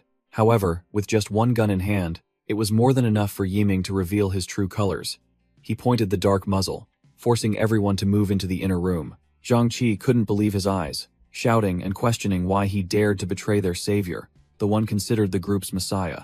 Yiming glared back, responding with the logic of a petty person, claiming that the life-saving grace had turned into enslavement, and he would rather rebel than live a lifetime as a servant. Shengbo was drenched in sweat, his voice trembling as he tried to use what little goodwill remained to dissuade the treacherous brat, while Lao Tu stood behind him, his face drained of all color. Yiming brushed aside all pleas with a piercing shout, pointing the dark muzzle and forcing everyone to shut up and obey absolutely. Chen Chong inside the glass cage seemed agitated by the chaos, his pale eyes rolling wildly, full of death and savagery. Ignoring the chaos behind him, Jiang Xiaoyong kicked open the door and rushed out, seizing the opportunity to escape this deadly trap. The silent night enveloped the deserted high-rise buildings, where death lurked in every corner of the dead city. At a safer street corner, the patrol team was giving directions to Jiang Xiaoyong, warning him about the complex terrain and the lurking monsters in the Jinyu Villa area. The patrol officer meticulously instructed him that after finding his family, he should go to the rendezvous point at the side gate of building number 8, and not foolishly use the main entrance. Jiang Xiaoyong smirked confidently, gave a thumbs up to signal he understood, then turned and walked away, his demeanor as arrogant as if strolling through a park. Watching his solitary figure disappear into the darkness, the two patrol officers exchanged worried glances, believing this young man was walking straight into the gates of death. The officer sighed regretfully, shaking his head in dismay, thinking that someone with such good skills was about to needlessly perish in the monster's den. Night fell, enveloping the deadly city, as zombies wandered aimlessly under the cold moonlight due to a complete power outage. Yang Tao stood leaning against the wall with a sullen expression, guessing that Zhang Shengze must have already perished outside. The buzz-cut henchman couldn't control his bestial urges, shouting that he needed to relieve his stress tonight, having held back for too long. Yang Tao smirked in agreement, outlining a vile plan to tie up Zhang Shengze's wife so she couldn't commit suicide. In the dark corner, Xiao Li tightly hugged little Shuai Shuai, both mother and child trembling in horror as they heard the depraved, lewd words. Yang Tao impatiently ordered his henchmen to act immediately, but he specifically instructed them to keep the woman alive for their pleasure. Brother Li, who was on guard, suddenly froze, tilting his head to listen to strange movements coming from the stairwell. He looked down and broke into a cold sweat, seeing that all the zombies blocking the pathway had been cleared away by someone, their bodies lying scattered. A man in a suit ascended the stairs with a cold demeanor, each step echoing with pressure in the silent space. Brother Li stared wide-eyed at the newcomer, a faint glimmer of hope sparking in his mind that this might be the rescue team that had just arrived. The henchman's eyes widened in horror as he felt a thick, murderous aura emanating from behind the door. Zhang Shengze suddenly appeared at the doorway, his face radiating murderous intent, his eyes as if wanting to devour his enemies alive. Bang! The door was violently kicked open, the tremendous force terrifying the nearby henchman out of his wits. Zhang Shengze stood tall, shielding his wife and child, coldly ordering the scum to get lost immediately. The buzz-cut henchman, far from being scared, scoffed, brazenly lunging to grab Xiao Li, ignoring the warning. Xiao Li screamed in panic as she was restrained by the crude man, struggling in vain to break free. Slap! A fiery slap landed squarely on the weak woman's face, making her dizzy and cutting short her cries for help. The thug flung little Shuai Shuai away like a piece of trash, bluntly declaring that his target was only the mother. Shuai Shuai, despite his tear-filled eyes, bravely struggled to his feet, the boy roaring as he charged in, determined to fight to the death to save his mother. But the power difference was too great. The boy was kicked out of the room and fell to the floor with a painful thud.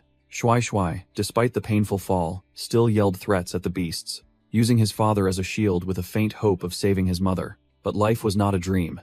A dark figure flew through the door and landed on the floor with a crash. It was Zhang Shengze, beaten within an inch of his life. The boy froze, his eyes wide with horror as he saw his only support now lying motionless like a pile of mangled flesh. From the darkness of the doorway, a terrifying pressure emanated, accompanied by glowing green eyes that scared Shuai Shuai out of his wits. Jiang Xiaoyong revealed himself with a stone-cold expression. He glanced at the boy and confirmed the identity of the man who had just been thrown out. Without bothering to explain, Jiang Xiaoyong stepped past the boy and walked straight into the scum's den. Inside the room, Xiao Li cowered, her clothes tattered, trying to cover her body, which was trembling uncontrollably from humiliation. The cruel henchman slapped her face with a thunderous blow, forcing her to moan loudly to satisfy their sick, bestial urges. Another thug grabbed Xiao Li's hair and yanked her head back, laughing obscenely and declaring he would be the first to enjoy their prey. Crash! The room door was kicked open with tremendous force, startling Yang Tao, who sneered, sarcastically praising the strength of the audacious troublemaker. He stared wide-eyed at the shattered door, realizing that the person outside had just kicked it down with considerable power. Turning to the bald henchman, Yang Tao arrogantly yelled, ordering him to quickly get rid of that brat. But before he could do anything, bang! Jiang Xiaoyong swept in like a whirlwind, unleashing a thunderous punch right into the enemy formation, stunning everyone. Yang Tao's face was drained of all color, sweat pouring off him like rain. He panicked utterly, exclaiming that he didn't understand what the hell was happening. Wham!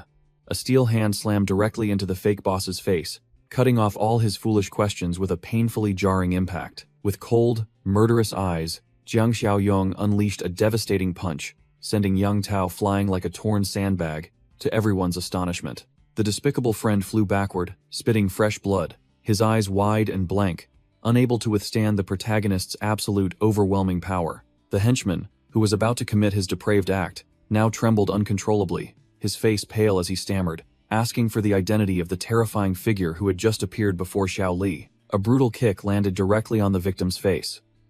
Yiming didn't hesitate to use violence to assert his position as the one holding the gun. He pointed the dark muzzle of the gun at the group of elderly and weak, yelling at them to move immediately if they didn't want to taste lead. Shengbo, sweating profusely, intended to drag the leader out to buy time, but in the face of a firearm, all reason became meaningless. Yiming's face was twisted with delusions of grandeur, as he babbled about cruelty and his desire to establish absolute power over the entire group. The madman laughed maniacally, pointing his weapon directly at Shengbo's head, and declaring he would send this old man to his grave first as a warning. Shanshan was utterly terrified, screaming Yiming's name in vain, hoping to stop him from pulling the trigger. Just as the situation hung by a thread, a strange noise from the medical room startled the traitor, making him turn sharply and temporarily spare his prey. The doorknob of the medical room, which had been tightly locked, suddenly spun wildly, signaling that someone inside was about to break out. The door burst open, and Jiang Xiaoyong strode out from the dust cloud like a deity,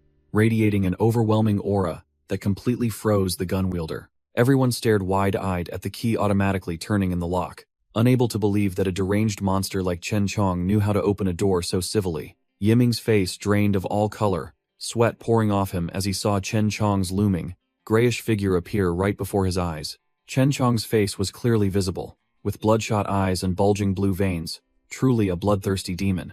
Yiming gritted his teeth and aimed his gun directly at his opponent's head, yelling his determination to immediately eliminate this intelligent threat. His finger squeezed the trigger hard, but only a dry click responded, signaling that ill fortune had arrived for the traitor. He stared wide-eyed at the useless gun in his hand, utterly panicked as he realized his only weapon had jammed at this moment of life and death. Chen Chong let out a savage roar and lunged straight at the weak scholar, who was trembling with fear. Fresh blood splattered across the screen, accompanied by Yiming's desperate screams for help, as the monster pinned him to the floor and tore him apart. Chen Chong staggered away, his face smeared with blood, leaving Shengbo and the others frozen in terror behind him. Chen Chong coldly dragged Yiming's mangled corpse across the floor, leaving a dark trail of blood that left Shengbo frozen against the wall. The group, consisting of Shengbo, Kui Jing, and Zhang Qi, broke out in a cold sweat, unable to comprehend what was happening as the monster suddenly changed its demeanor from frenzied to calm. Chen Chong let out a long exhale,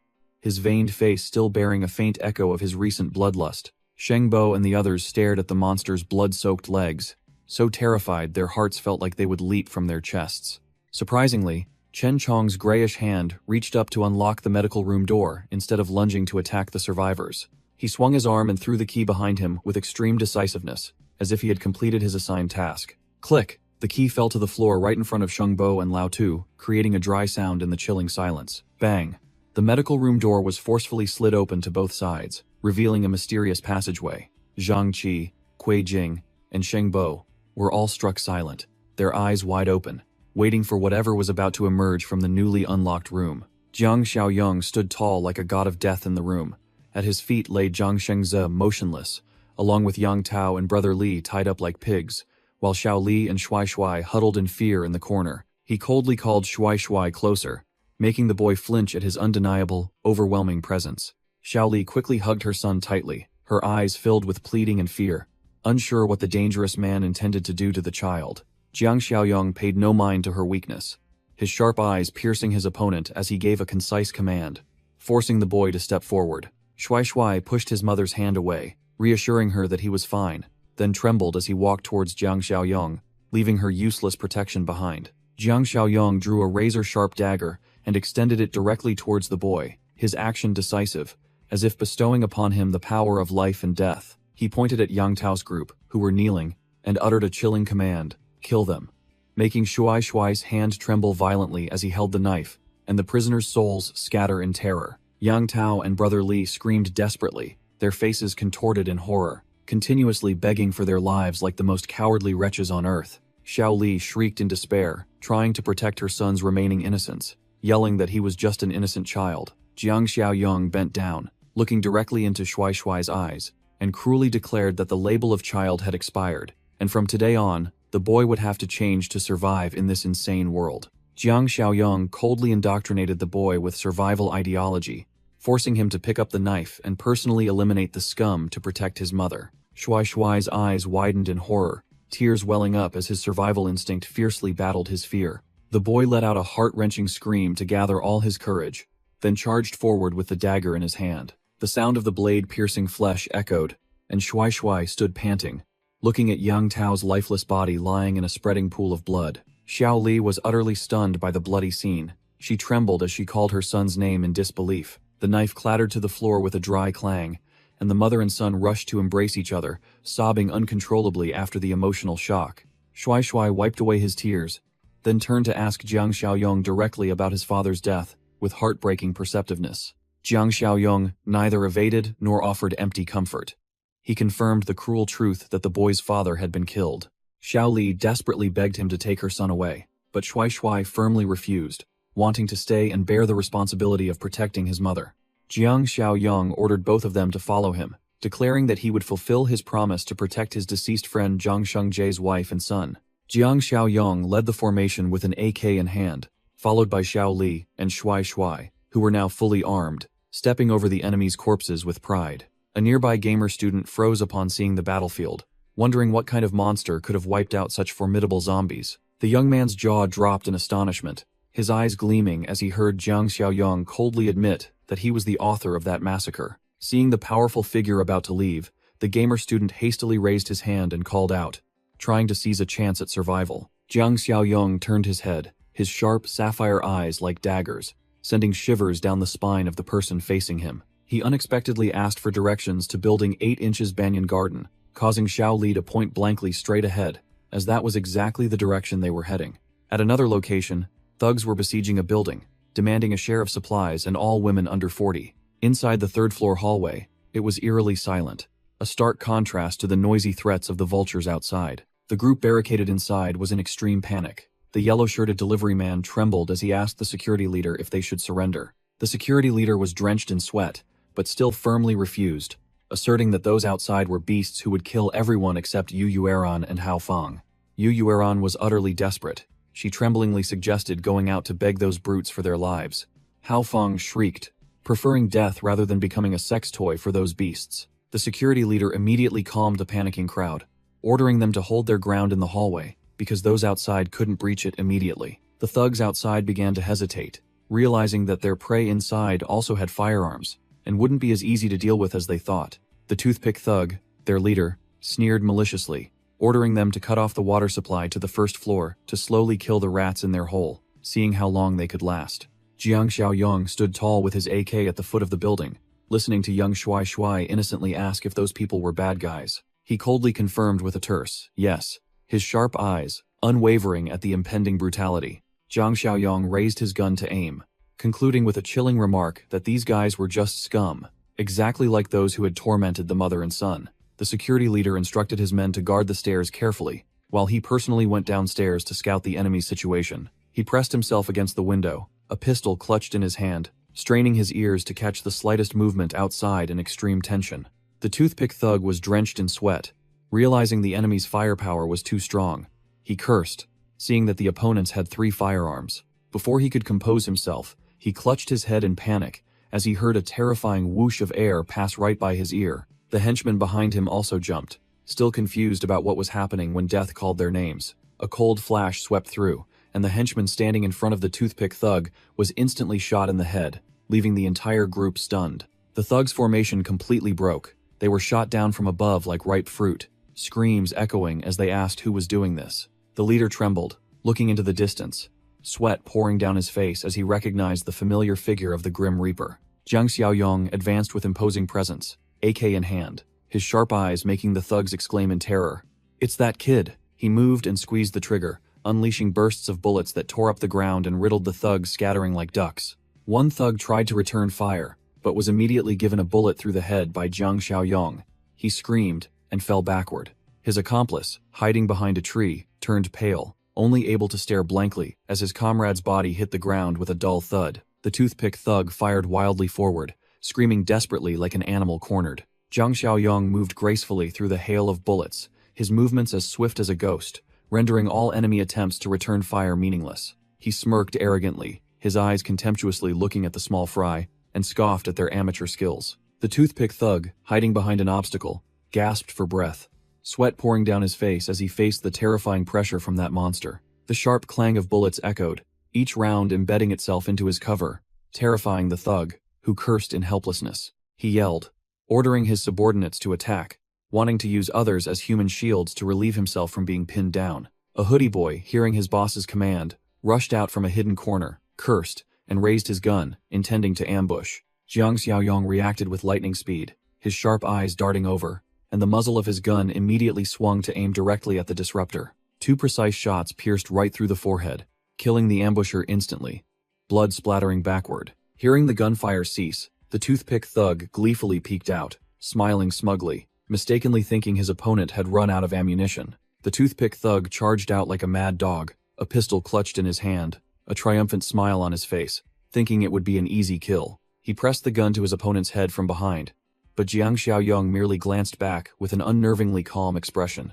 A sharp gunshot echoed, accompanied by a wild scream, but the bullet did not find its intended target. Jiang Xiaoyong, quick as lightning, knocked the gun barrel upwards, making the thug's face drain of all color in terror. The distance closed to 0. The cold muzzle now rested neatly under the chin of the one who had just been so aggressive. A dry bang rang out, and the bullet pierced straight upwards, sending the thug to meet his ancestors instantly. The lifeless corpse crashed to the ground, while Jiang Xiaoyong still stood tall with a smoking gun in his hand. He coldly bent down to examine the corpse, treating human lives as mere weeds in this insane world. Entering the main hall, Jiang Xiaoyong immediately came face to face with 3 henchmen, weapons in hand, waiting in the shadows. His eyes gleamed with extreme disdain, not considering the small fries blocking his path to be anything. The 3 hidden henchmen rushed out, intending to ambush him, but they had severely underestimated the reflexes of someone who had experienced the apocalypse. In an instant, Jiang Xiaoyong sent them all to their maker, and coldly called everyone out once the threat had been cleared. Little Shuai Shuai excitedly ran over to high-five his cool uncle,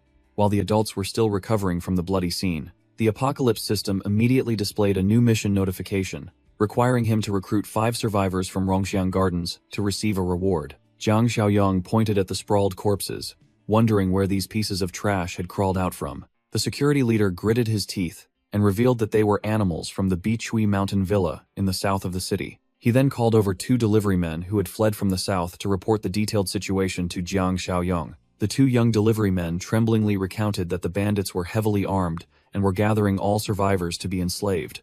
Jiang Xiaoyong narrowed his eyes, searching his memories from his previous life, realizing it was the former territory of the treacherous couple, Li Shuxiong and Kui Jing. He pressed for more information to confirm if they were the only force dominating the southern region. The delivery man indignantly accused those beasts of slaughtering half the population and enslaving women wherever they went. Jiang Xiaoyong smirked coldly, asserting with certainty that the leaders were precisely the ones he was looking for. The security leader looked bewildered, not understanding what was happening as intense killing intent emanated from the young man. Jiang Xiaoyong pointed at the corpses on the ground, ordering old Li to collect all the pistols and ammunition to equip everyone. He generously handed the rifle and 5 magazines to the security leader, making the old man tremble in disbelief. Jiang Xiaoyong reassured them that with this firepower, they could easily defend the house for a few days while he went to prepare his forces to return and deal with the bandits. The delivery man frantically tried to dissuade him, warning that the Bichui mountain gang had numbers like ants and couldn't be confronted directly.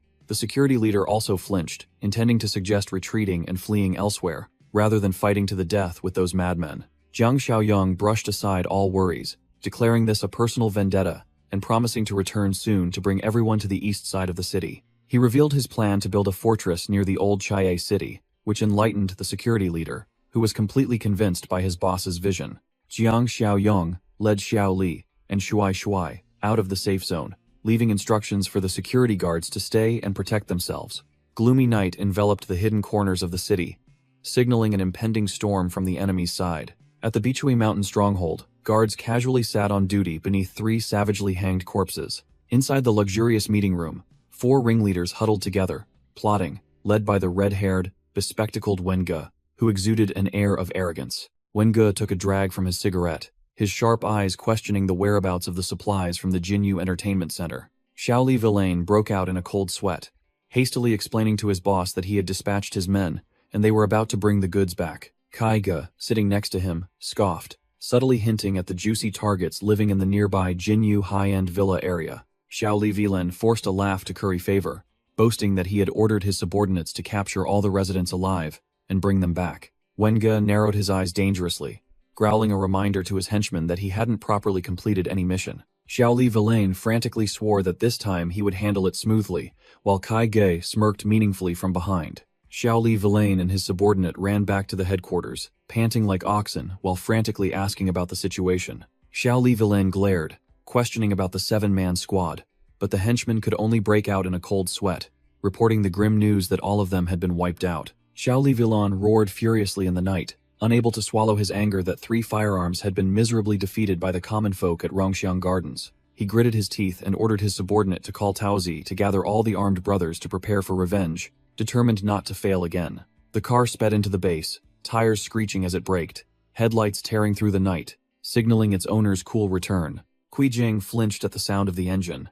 Shi, Shengbo, and Zhang Qi immediately recognized that Jiang Xiaoyong had returned. A skillful car drift into the garage triggered a mission completion notification from the system, instantly adding 25 points to his account. Jiang Xiaoyong stepped out of the car with an overwhelming aura, making Shengbo and Kui Jing overjoyed as if they had struck gold, rushing to greet him. He gave a contemptuous half-smile, flatly declaring that every move of the traitor Lu Yiming had been within his calculations. Kui Jing froze, her face stunned, never expecting this young leader to possess such a terrifying and profound vision. Jiang Xiaoyong decisively ordered Zhang Qi to take Xiao Li and Shuai Shuai to their room to rest, then to gather immediately in the medical room. In the hallway, old Shengbo was still reeling, curiously asking if Jiang Xiaoyong had seen through the traitor Lu Yiming's ambition early on. He bent down to pick up the nail gun, calmly admitting that he couldn't be 100% certain of that person's identity from the start. However, he knew full well that within Zhang Qi and Lao Tu's mixed group of friends, there would inevitably be some unsavory characters. Jiang Xiaoyong's eyes were as sharp as knives as he recalled the scumbag Yang Tao, who was once a brother but revealed his true colors as a backstabbing piece of trash. Meanwhile, Zhang Qi held the newly acquired sniper rifle in his hand. His face drained of color as he discovered a shocking truth. He broke out in a cold sweat, staring at the magazine in his hand, and exclaimed in astonishment, realizing they were all rubber bullets, fake goods that weren't lethal. Shengbo, standing behind him, turned pale, sweating profusely as he heard Jiang Xiaoyong mention the student, locked in the medical room, with a meaningful tone. Jiang Xiaoyong walked straight towards the door, coldly declaring that Chen Chong was not an ordinary zombie, but an extremely valuable, rare variant. He leaned close to the growling monster, using his overwhelming authority to order it to blink 3 times steadily if it truly still understood human speech. Jiang Xiaoyong leaned close to the monster, coldly ordering it to blink to answer a simple multiplication problem to test its remaining cognitive ability. He explained that in this apocalyptic world, a small number of infected individuals would evolve into rare variants, possessing intelligence and power potential, far exceeding that of ordinary, mindless zombies. Jiang Xiaoyong turned back to his teammates with an arrogant smile, declaring that they had hit the jackpot as Chen Chong was one of those extremely valuable, rare individuals. Immediately, Chen Chong demonstrated overwhelming strength by stomping his foot directly onto the head of the zombie Lao San, who was screaming on the floor, crushing its weak resistance. Chen Chong's sinewy face showed a hint of confusion, but his pale eyes still exuded intense focus, awaiting the next command from his new master. Jiang Xiaoyong stood with his arms crossed, a bored expression on his face, casually ordering his pet to stop playing and quickly clean up that pile of trash. Chen Chong obediently grabbed the corpse's leg and dragged it away like a sack of garbage, under the terrified, speechless gazes of Shengbo and Yu Yueran. The entire room was plunged into an atmosphere of extreme tension, as everyone witnessed the bloodthirsty monster now absolutely obeying Jiang Xiaoyong's commands. The student survivor recognized an old acquaintance, breaking out in a cold sweat as he pointed at Chen Chong and stammered, asking if the boss still retained any memories of the past. Chen Chong said nothing, merely silently pivoted his heel on the blood-soaked floor, preparing to continue his role as a powerful and brutal bodyguard. Chen Chong growled in his throat, making the student survivor standing nearby break out in a cold sweat, clearly feeling the breath of death right next to him. The student survivor and Lao Tu stood frozen, their faces drained of color, witnessing the overwhelming aura of the tamed monster. As the student tentatively waved his hand to check, his heart nearly leaped out of his chest when Chen Chong reacted with lightning speed, delivering a sharp warning strike that made him jump. He yelled, a mix of excitement and fear, as he realized that even without a brain, Chen Chong still retained his restless, itching limb habits from his previous life. Back at the base, Jiang Xiaoyong leaned back on his bed, enjoying the fruits of his labor as the system announced the unlocking of the hidden achievement, subduing the mutant companion along with a fresh batch of bonus points. He sprang up in surprise when he saw the level 2 black tech supply crate, a rare and hard-to-find item he had never encountered before. Jiang Xiaoyong rubbed his chin, calculating, regretting the exorbitant 50-point price, and decided to open 2 level 1 crates first to optimize his strength immediately. The system confirmed the successful transaction, deducting 10 points in exchange for a life-saving support crate and an armed deterrence crate, bathed in a dazzling blue light. He grinned widely upon receiving an infection inhibitor and a Barrett M82 handheld cannon. This terrifying firepower was more than enough to blow away any obstacle. Jiang Xiaoyong touched the virtual screen, finalizing his goal for tomorrow. Clear out the recruitment mission at Yongxiang Garden to gather enough points to claim the level 2 crate. As night fell, Jiang Xiaoyong performed acrobatic maneuvers over fences to test his body's mobility after enhancement. As dawn broke, he gathered all the base members on the training ground to establish iron discipline from day 1. Jiang Xiaoyong issued a stern directive, requiring everyone to spend at least 1 hour each day practicing shooting, transforming the novices into true marksmen. Gunshots echoed as the entire team simultaneously fired at beer bottles, determined to hone their skills so they wouldn't become easy prey for the undead. He turned to entrust base management to Sheng Bo, and announced his plan to go to Yongxiang Garden to bring back another group of survivors to join them. Jiang Xiaoyong coldly ordered Chen Chong, the mutated monster who now obediently wore a gas mask, silently following behind like a killing machine. The bus sped down the highway, crushing several obstructing zombies, creating gruesome impacts and long streaks of blood. The vehicle stopped, and Jiang Xiaoyong, along with his undead bodyguard, stepped out onto the scene, his sharp gaze sweeping over the lifeless bodies scattered everywhere. A driver zombie was still trapped in the cockpit, growling madly and clawing at the windshield as it smelled fresh meat. Without waiting for a second command, Chen Chong lunged, dragged the zombie out, and slammed it to the ground with a mighty blow, like tossing a useless bag of trash. Jiang Xiaoyong tossed the keys to Chen Chong, his sharp gaze signaling the mutated disciple to prepare for action. Chen Chong neatly caught the keys, the crisp clang of metal on metal demonstrating their absolute understanding. He patted the monster's shoulder, allowing Chen Chong to remove the cumbersome muzzle to breathe a little, as it was just family among themselves. However, Jiang Xiaoyong also warned him to put it back on immediately, upon arrival to avoid scaring others half to death, and the monster growled in obedience. Jiang Xiaoyong shouted a final head count, confirmed everyone was settled in the pickup truck bed, and immediately ordered them to depart. Foreman Lee took a satisfying drag from his cigarette, his hands clutching a machine gun, determined to clear all obstacles at their destination. The vehicle roared valiantly and sped through the main gate, leaving the safety of the base behind to enter the war zone. Several dazed zombies in the middle of the road were sent flying by the pickup truck before they could react, the crisp sound of shattering bones echoing loudly. The impact was so strong it flung the undead into the air, turning them into useless bags of rotten flesh that rained down onto the ground. The convoy tore through the avenue, skillfully weaving through the maze of abandoned vehicles, heading straight for their objective at a deadly speed. At base number 8, the tall building stood majestically against the blue sky, where the remaining soldiers were silently entrenched, awaiting reinforcements. Inside the sealed room, the home team, consisting of Old Lee, Mustache Dad, and the student, were gathered, replenishing their energy with dry biscuits. The gamer student suddenly stopped chewing, his eyes lighting up as he heard the familiar engine sound, excitedly guessing that Boss Young had returned with reinforcements. Old Lee immediately went on high alert, his hands clutching a rusty AK, signaling everyone to maintain absolute silence while he checked the situation. He crept closer to the window, beads of sweat starting to roll down his cheeks as he strained his eyes, trying to identify the approaching figures in the courtyard below. Below, a strange pickup truck filled with aggressive gunmen had just screeched to a halt, their primary target clearly this building No. 8. The fat, Xiao Li, in a white suit, stepped out with a ferocious expression, holding a modern submachine gun and yelling orders for his henchmen to begin the massacre. Old Li's face turned pale as he recognized his sworn enemy. He gritted his teeth and cursed, furious that the damned Bikuishan gang dared to show up here causing trouble. Mustache Dad acted tough, brandishing his pistol and boastfully demanding to go out and dry their blood with the enemy, thinking he had a hot weapon in hand. Old Li immediately shattered his teammate's illusion, shouting orders to ambush according to plan, then grabbed his gun and ran to the rooftop to secure the high ground. From the vantage point, a cold gaze adjusted the scope, confirming that the fools below were completely within deadly firing range. The fat leader decisively waved his hand, and his henchmen immediately raised their submachine guns, ready to turn the building into a sieve. Old Li and the gamer student's eyes widened in horror, yelling warnings for everyone to find cover immediately before it was too late. Gunshots rang out deafeningly, a barrage of muzzles spitting fire, unleashing a furious hail of bullets that shattered the windows. Glass shards flew everywhere. The student ducked just in time, his face drained of color, having almost logged out of the server. The fat man with the megaphone arrogantly ordered his henchmen to keep their guns trained on the windows, swearing to blow the brains out of anyone who dared to show their face and resist. He raised the red megaphone to his mouth, beginning to taunt them with an arrogant tone to exert psychological pressure on those inside. Suddenly, a streak of light tore through the air,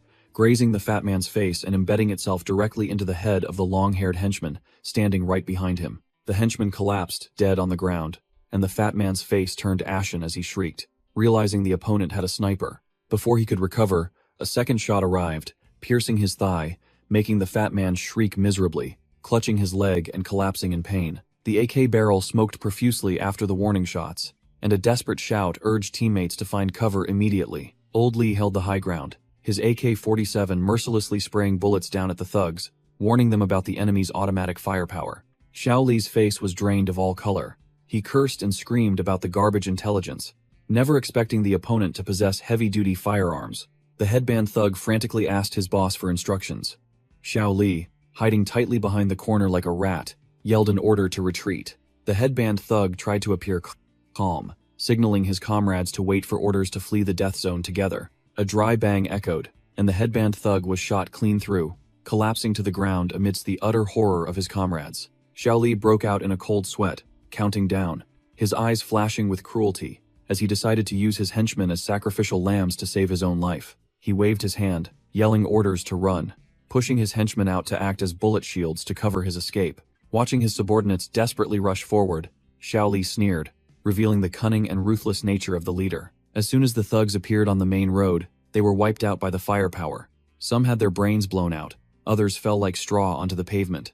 Xiao Li ran for his life, yelling a lie to his henchmen that the enemy was out of ammo, so those fools would charge forward and take the bullets while he retreated. Old Li's face was cold as ice, his dark gun barrel still pointed directly at the rats, showing them just how high the price of stupidity was. The pickup truck revved its engine and sped off, the lucky surviving henchmen scrambling to cling to the truck bed like monkeys on a rope to escape the death zone. One slow-footed man ran after them in despair, screaming desperately for his boss to stop and pick him up, but only heard the engine fading into the distance. Thwack!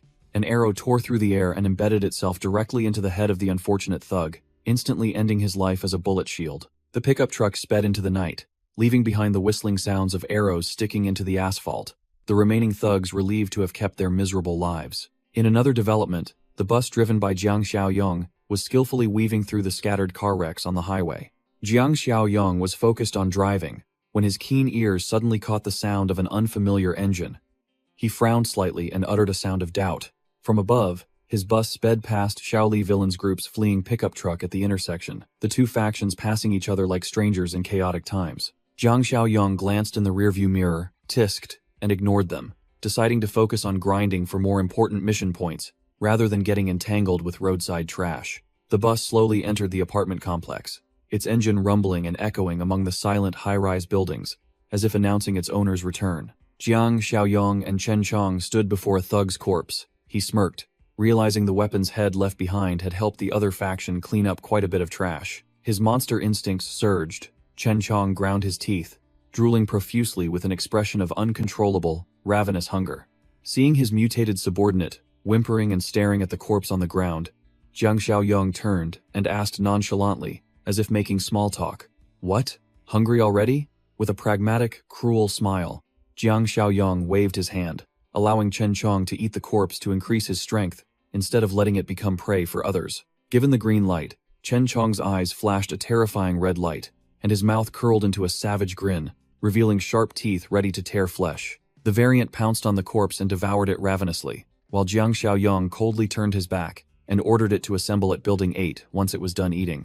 Chen Chong's shadow enveloped his prey with horrific chomping and swallowing sounds, while Jiang Xiaoyong casually walked away, leaving the bloody scene behind him. After his meal of fresh meat, Chen Chong lifted his head and let out a heavy breath, his bloodshot eyes glowing brightly in the murderous night. Stepping through the battlefield littered with armed corpses, Jiang Xiaoyong tisked in admiration at Xiao Li villain's ruthlessness as he massacred the enemy without mercy. A teammate pressed his face against the broken window, shouting excitedly as he confirmed the boss had returned safely. Jiang Xiaoyong strolled towards Building 8 like a king, while his teammates on the balcony waved enthusiastically in welcome. Security leader led the group out to greet him, asking with a mix of surprise and admiration if he had cleaned up those people. Security leader puffed out his chest proudly, showing off the rifle he'd been issued, and boasted wildly that he used to be a sharpshooter who never missed before retiring. A sky-shattering roar interrupted his bragging, startling everyone, who turned back with tense expressions. Heavy footsteps approached, and security leader's group immediately took up defensive positions, mentally preparing to fight the new threat. Chen Chong loomed into view with his horrific undead appearance, causing security leader and everyone else to scream in terror, warning of a zombie attack. Jiang Xiaoyong held his AK and smirked, nonchalantly reassuring everyone to relax because that variant was one of his own. Security leader sweat profusely, his face utterly blank, unable to believe his ears when he heard the concept of a zombie as an ally. Ignoring the stunned crowd, Jiang Xiaoyong coldly pointed at a nearby corpse and ordered Chen Chong to continue feasting to buff his strength. Security leader sweat profusely, his face blank, asking if boss Jiang Xiaoyong was truly communicating with the undead.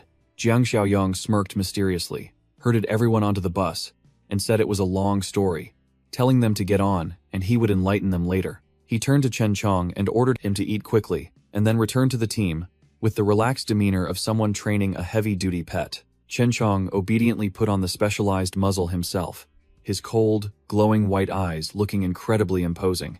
The variant loomed closer to the bus, the pressure emanating from its massive shadow, making the people inside hold their breath in fear. The gamer student gaped in astonishment, unable to believe his eyes when he saw the zombie voluntarily put on a muzzle like a human. Jiang Xiaoyong leaned close to the boy's ear and chuckled, subtly reminding him, "It's fine to praise it for being cool, but if you criticize it, you might get a beating." Chen Chong stepped onto the bus, making the entire vehicle tilt heavily to one side.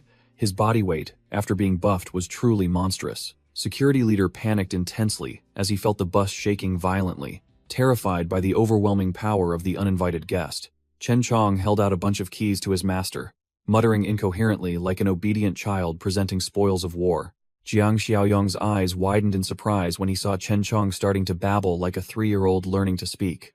Truly, evolution beyond expectations. He gripped the keys tightly, his mind racing to convert the recent pile of corpses into strength points to upgrade himself to a new level. The bus roared and sped away into the night, leaving the people inside still stunned by the unbelievably formidable nature of the obedient zombie. The scene shifted to the enemy's lair, where Kai Ji was pointing and cursing at Xiao Li Vilain for being a useless good-for-nothing. The fat Xiao Li Vilain sweat profusely, rambling on and boasting that the enemy had automatic rifles to cover up his pathetic failure. Manga pushed up his glasses, his sharp, cold eyes full of suspicion, knowing full well that a dilapidated police station couldn't possibly have heavy equipment as rumored. Xiao Li Vilain still desperately argued tooth and nail, swearing all sorts of oaths to convince his boss to believe his absurd story. Without another word, Kaiji delivered a powerful kick, sending the fat man sprawling face first onto the floor out of spite. Xiao Li Vilain scrambled to his feet, wiping the blood from his mouth with a resentful expression, but dared not utter a single word in front of his superior. Kai Ge watched him with an utterly contemptuous gaze, seemingly planning to eliminate this useless burden as soon as possible. Kai Ge narrowed his eyes shrewdly, made a throat-slitting gesture, then proposed a dirty scheme to capitalize on the personnel losses. He smirked, exposing Wenge's secret desire for the woman from the enemy faction, making the leader blush and vehemently deny it. Without any reservation, Kai Ge put forth a sick suggestion: to turn that girl into a shared commodity for all of them to enjoy as spoils of war. Wenge pushed up his glasses, revealing the lecherous smile of a predator, and said to just wait patiently for the ripe opportunity to capture the delicious prey. The two leaders left with smug expressions, leaving the useless fat man sitting alone in the room, with overwhelming humiliation and utter contempt. Xiao Li Vilain ground his teeth, his eyes blazing with hatred for his superiors who treated him like dirt, and surging fear. The luxurious villa stood tall under the peaceful blue sky, but inside, a storm of panic was about to erupt. Xiao Li Vilain burst into the house like a wounded beast, cursing loudly, startling his young wife. Qingzi, who dropped the photo frame to the floor. He grabbed the beauty's shoulders, sweating profusely, and yelled at her to pack her bags immediately to flee this dangerous place. Despite Qingzi's bewildered questions, the fat man insisted that this hideout was about to collapse, and they had to run now or lose their lives, for he knew how terrifying the enemy was. A henchman rushed in, asking for instructions, while Xiao Villain's face was extremely tense, knowing his life was hanging by a thread. He turned and urgently ordered Qingzi to gather all the men immediately to prepare for a quick escape at midnight. Qingzi's face paled upon hearing this, and she took a sharp breath, realizing the situation was so serious that they had to abandon their possessions and flee for their lives. The scene shifted to our faction's base, where Jiang Xiaoyang's monstrous armored bus loomed into the warehouse like a steel monster. Jiang Xiaoyang stepped out of the bus with great presence, making the security guards and survivors stare in awe, exclaiming that this was truly a real mobile fortress. The system chimed, announcing the recruitment mission completed beyond quota.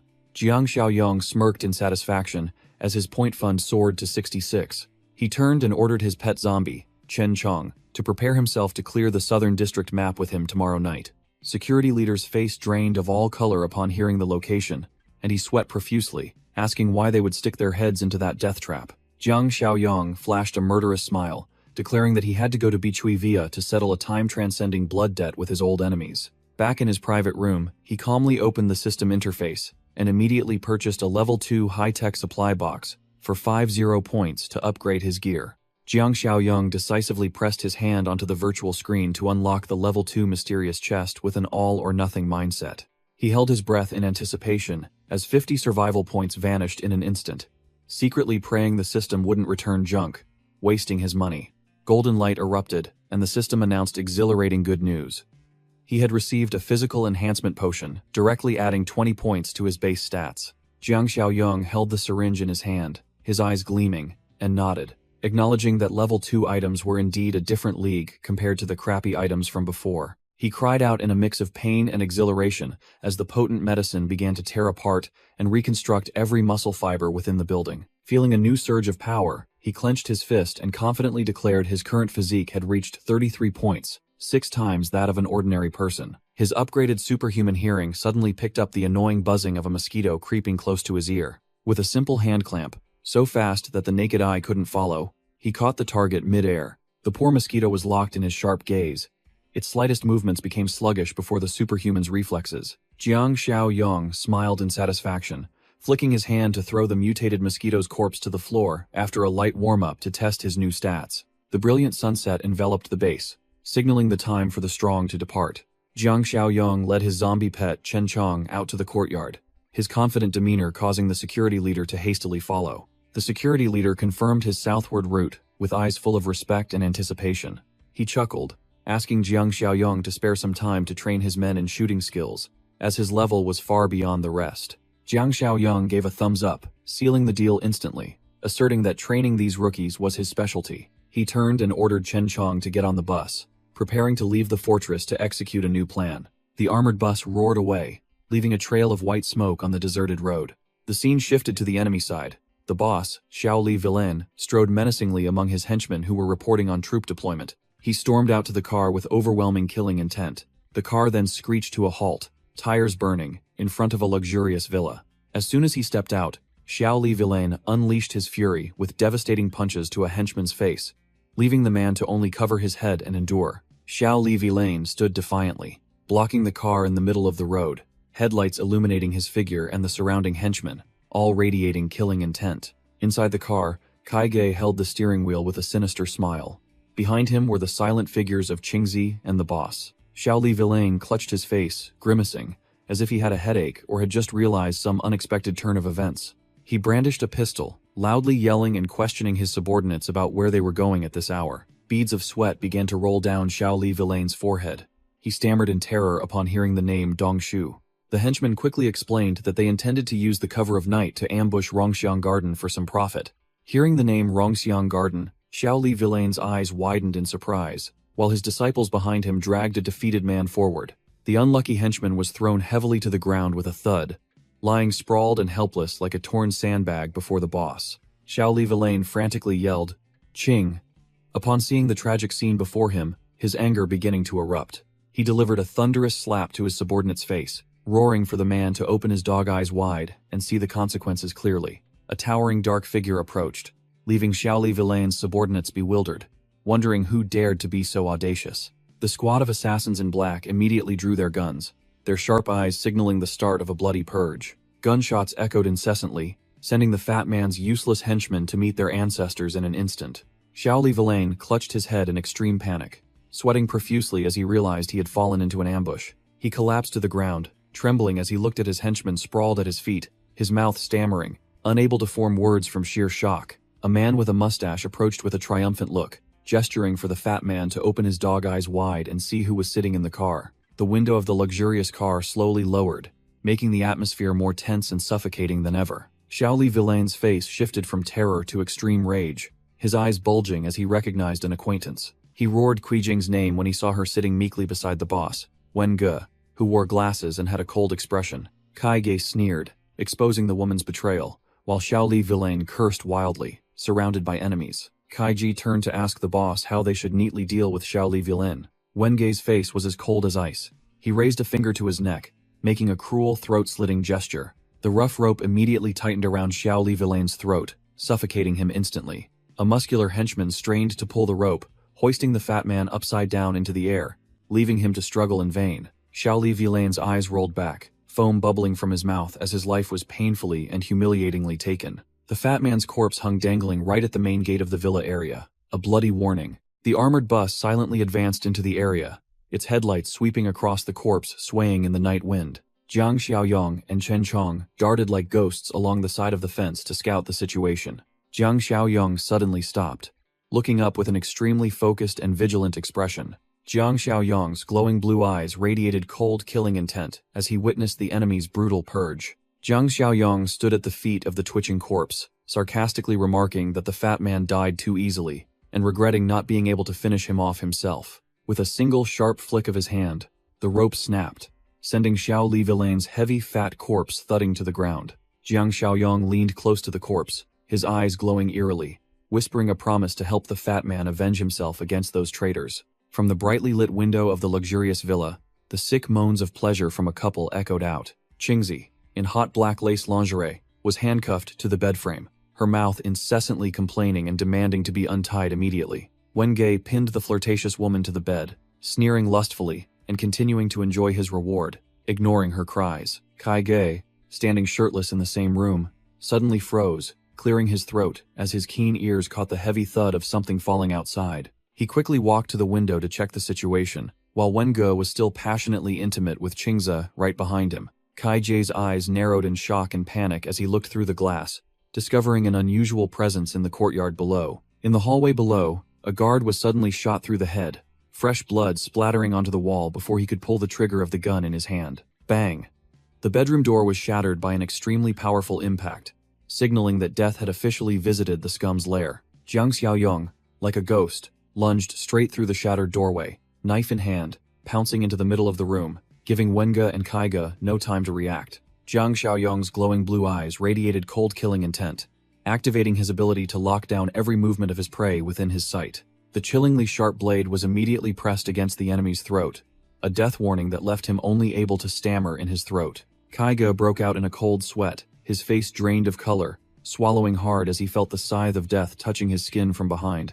Without another word, Jiang Xiaoyong delivered a thunderous kick, sending Kai Ge flying into the corner of the wall like a torn sandbag, clearing the way. Wen Ge frantically recognized the acquaintance, yelling in utter astonishment as he saw that the intruder who dared to ruin his fun was none other than Jiang Xiaoyong. Without letting the scoundrel finish his sentence, Jiang Xiaoyong lunged forward with terrifying speed, the knife's tip cutting through the air, aimed directly at his main target. A dry, retching sound of blood echoed. Wen Ge's eyes widened as he felt the heart-wrenching pain that had just struck, fresh blood gushing from his mouth. The arrogant leader collapsed onto the bed right next to Qingzi, causing her to scream hysterically in utter terror at the bloody scene. Qingzi lay on the bed, her face drained of color, stammering what Jiang Xiaoyong wanted, as he stood before her like the Grim Reaper. Jiang Xiaoyong sneered contemptuously, mocking the adulterous couple who had been enjoying their pleasure before he abruptly interrupted them. He leisurely placed his hand on the smart doorknob, coldly asking what the trash Li Shuxiang would think if he saw this interesting scene of hers. Hearing Li Shuxiang's name, Qingzi's pupils contracted in horror, cold sweat pouring down her body as she realized the deadly connection she had forged. The door swung open, and the man in the white suit, now a zombie, roared wildly, lunging into the room like a starved beast, while Jiang Xiaoyong watched calmly. The monster's rotting hand reached out, and Qingzi stared blankly as death approached, tears streaming down her face in utter helplessness before the fangs of death. Fresh blood splattered as the zombie bit into her throat, Qingzi's desperate pleas for mercy echoing hopelessly in the blood-soaked room. Ignoring the heart-wrenching screams behind him, Jiang Xiaoyong coldly stepped out of the room, leaving the miserable lovers to be torn apart by the undead. The door slammed shut, sealing in the desperate cries and gruesome chewing sounds, concluding a cruel but just act of revenge. Stepping out into the yard, Jiang Xiaoyong pointed at the pile of Bichui thugs' corpses on the ground, ordering Chen Chong to feast to his heart's content to increase his strength. Chen Chong, wearing a gas mask, stood tall before the thugs' corpses, strictly obeying his boss' command to only eat one to fill his stomach. Jiang Xiaoyong was about to leave when he suddenly paused, his sharp blue eyes glancing back as his instincts told him something was amiss. His superhuman hearing skill immediately activated. He focused intently, listening to the unusual sounds echoing from the sealed kitchen area. In a room sealed with Z-shaped wooden planks, Zhang Shengze's family and other survivors huddled in a dark corner, the air thick with despair and fear. The door burst open, and a fat man in a chef's uniform entered with an arrogant expression, his greedy eyes scanning the crowd like a predator choosing its menu. The knife thug rushed forward and grabbed Shuai Shuai like a chicken, praising the boy's tender skin, while Xiao Li screamed desperately, lunging to reclaim her son. The chef glanced at the skinny child, then curled his lip in disdain, declaring bluntly that the boy had too little meat, not worth the effort, and thus didn't meet their standards. He swept his eyes over the trembling people and pointed his crude finger at another, fatter target, ordering an immediate change of dish. The chef grabbed the plump fat survivor by the collar and dragged him away roughly because he had more fat, ignoring the victim's struggles and Xiao Li's desperate pleas from behind. Seeing the mother clinging to his leg and nagging, the chef delivered a powerful kick that sent Xiao Li sprawling, cursing her as annoying before continuing to drag his prey away to be butchered. Xiao Li collapsed onto the cold floor, crying desperately, begging the beasts to spare her precious son. The mother's heart-wrenching cries echoed throughout the room, but the surrounding crowd could only tremble in silent helplessness. Bang! A sudden loud noise startled the fat chef and the thug, interrupting the mental torture. Light from outside shone through 3 holes in the door, accompanied by shouts demanding the identity of the person hiding inside. The henchmen broke out in a cold sweat when they recognized the sound of a shotgun, utterly bewildered, because such heavy weaponry should only be possessed by their boss. Taking advantage of the thug's distraction, Xiao Li rushed to embrace Shuai Shuai, tears welling up as she asked if he was all right. The atmosphere was tense, the armed men pointing their guns and knives at the glowing door, preparing for a bloody confrontation. The fat chef revealed his cowardly nature, shrinking back and shouting orders for the armed thug to go check the situation. Despite the armed thug being scared out of his wits and hesitating, the fat chef urged him to quickly carry out this deadly command. Bang! As the armed thug cautiously approached, a giant green hand punched through the wooden door, instantly crushing his throat. The room door burst open after an extremely powerful impact, startling everyone inside. Realizing the deadly danger, the knife thug and the blue shirt thug frantically screamed a warning and fired their guns wildly. Gunshots rang out continuously, bullets embedding themselves densely into the unfortunate wooden door, creating countless fiery holes. Bullets whizzed through the cramped space, the henchmen firing and shouting warnings to each other in utter chaos. Crash! The door shattered completely, and Chen Chong, wearing a gas mask, charged in like a true bloodthirsty monster. His first target was the fat chef, who could only stare wide-eyed in horror as death charged straight towards him. Chen Chong's giant, sinewy hand brutally and decisively grabbed the chef's plump face. With overwhelming power, he flung the fat chef aside like an empty trash bag, to the helplessness of his henchmen. Chen Chong landed powerfully on all fours, his eyes behind the mask flashing with deadly intent as he swept across the entire room. Desperate screams and cries for help echoed outside the building, signaling a bloody night for the thugs. Chen Chong stood tall like a god of death amidst the pile of thugs' corpses, including the fat chef and his accomplices, whom he had just cleaned up, making the survivors cower in fear. His cold gaze behind the gas mask swept across the room, leaving the crowd utterly bewildered, wondering if this monster was a zombie or a demon. Jiang Xiaoyong entered with a triumphant smile, praising his subordinate's overwhelming speed despite still wearing shackles and a mask that limited his power.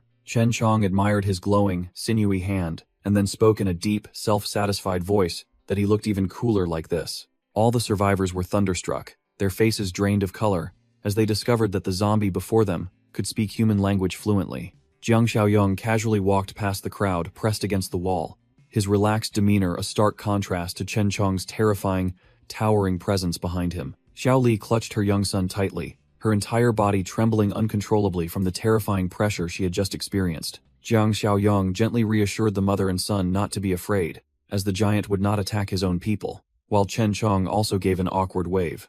Little Shuai Shuai, tears streaming down his face, looked up, muttering in admiration mixed with fear, calling him a super monster who killed without batting an eye. Jiang Xiaoyong paused for a moment, a look of amused surprise on his face as he heard the naive yet incredibly accurate remark from a child's mouth.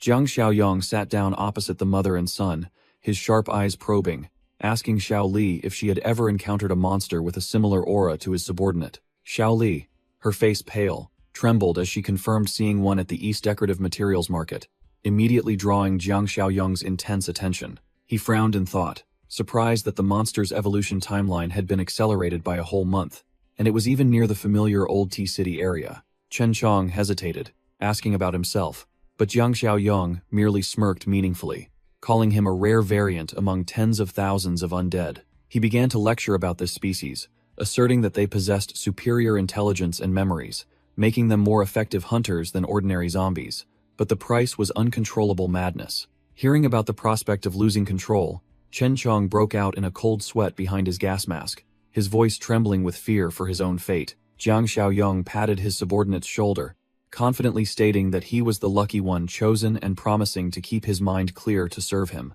Turning to the crowd, Jiang Xiaoyong inquired about other survivors in the villa area and received intelligence about a group of people trapped in the business office and basement. Without a moment's hesitation, he led the entire group straight down the dark staircase to investigate, Chen Chong lumbering closely behind as protection.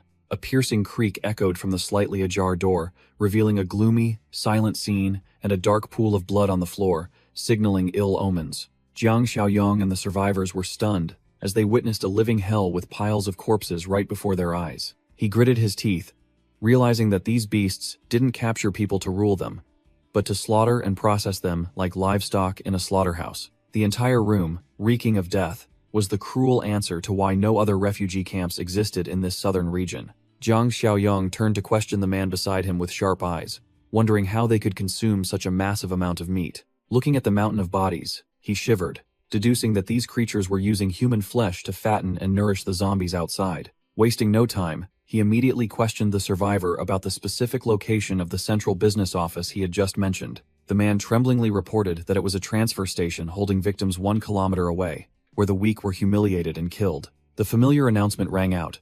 The system activated the Utopia Reconstruction Mission, requiring community expansion for extremely generous bonus points. Jiang Xiaoyong and Chen Chong immediately approached the target, where 2 guards were casually chatting about the game of shooting living people as targets. A dark figure landed with a thud right in front of them, scaring the guards out of their wits, making them scream, thinking zombies were attacking the base. In the dark holding room, a group of scantily clad female victims huddled together, trembling as they awaited their next tragic fate. A strange noise outside startled them all, horror evident on their gaunt faces as they thought the jailers had returned. A girl screamed in despair, clutching her head, begging her companions to let those beasts do whatever they wanted, as long as they didn't come inside. Click! The doorknob turned, signaling someone was about to enter, making the atmosphere as tense as a drawn bowstring. The girl was utterly panicked, sweating profusely, continuously screaming, "Don't come in." The door burst open, and Jiang Xiaoyong appeared with glowing blue eyes, his cold aura overwhelming all fear in the room. He calmly ordered, "Everyone, come out." The victims were bewildered, not understanding what the hell was happening. Jiang Xiaoyong coldly led the group through the corridor, where the bodies of the jailers he had cleaned up lay scattered on the floor. A girl timidly asked again about a safe haven, and he decisively confirmed, yes. However, his gaze sharpened as he laid down the prerequisite rule of the new world. But everyone must work. The survivors clamored to affirm they still had the strength to work, swearing they would work like oxen and horses to follow their leader. Jiang Xiaoyong didn't want to waste time. He signaled for the entire group to immediately move and leave this place tonight. The armored bus roared away, leaving a long trail of smoke on the silent, deadly road. The entire group stopped before the gate of the fortified base, headlights shining on the towering, majestic city wall. On the watchtower, Kui Jing gleefully intended to open the gate to welcome them, but Zhang Qi immediately stopped her, seeing that the leader hadn't allowed the vehicle directly inside. Jiang Xiaoyong stood before his fortress but coldly declared that these new people could not yet enter the core area. He only designated the temporary camp area and outer iron fence for them to reside. Conditions not as good as inside, but still much safer than the outside world. Hearing the plan to renovate the surrounding area, the survivors shed tears of joy, kneeling down and honoring him as a savior. The brilliant sunlight shone down on the ground, signaling a new day beginning in the wasteland. The gate of the Bikushan villa area opened, welcoming a convoy of trucks and cars loaded with coal and necessities inside. The truck horns blared loudly outside, but the only reply was a terrifying, deadly silence. The fishnet woman sitting in the car began to lose patience. She clicked her tongue in annoyance and wondered why Zhang Qingwen still hadn't made a move. Her eyes sharpened with suspicion. Her intuition told her something bad was happening, so she couldn't sit still any longer. The room door was violently kicked open. The fishnet woman and the bearded partner boldly walked in to check the situation. Her ruby-colored eyes narrowed, coldly scanning the dark space to assess the danger before her. No one came to greet them. Only the fat zombie in a white suit, Li Shuxiong, and his zombie minions, stood dazedly in a pool of blood. Sensing the scent of living people, the monster that was once Li Shuxiong growled, his white eyes rolling wildly with hunger. It let out a savage roar, then led the horde of zombies charging straight towards the delicious prey who had just led themselves to their doom. Facing the approaching death, the fishnet woman maintained a terrifyingly calm expression, lightly swinging her arm up with arrogance. Shimmering blue sword energy sliced through the air, chopping Li Shuxiong and his minions into smithereens in the blink of an eye. His hand gripped the sharp dagger tightly, standing tall amidst the pile of corpses that had just been mercilessly slaughtered. The bearded partner turned to ask Big Sister for her opinion on handling the reserved meat after Zhang Qingwen was officially gone. The fishnet woman coldly asserted that she would take over everything herself and was ready to send anyone who dared to object to meet their ancestors. Her face hardened with murderous intent. She uttered a final, blood-soaked statement.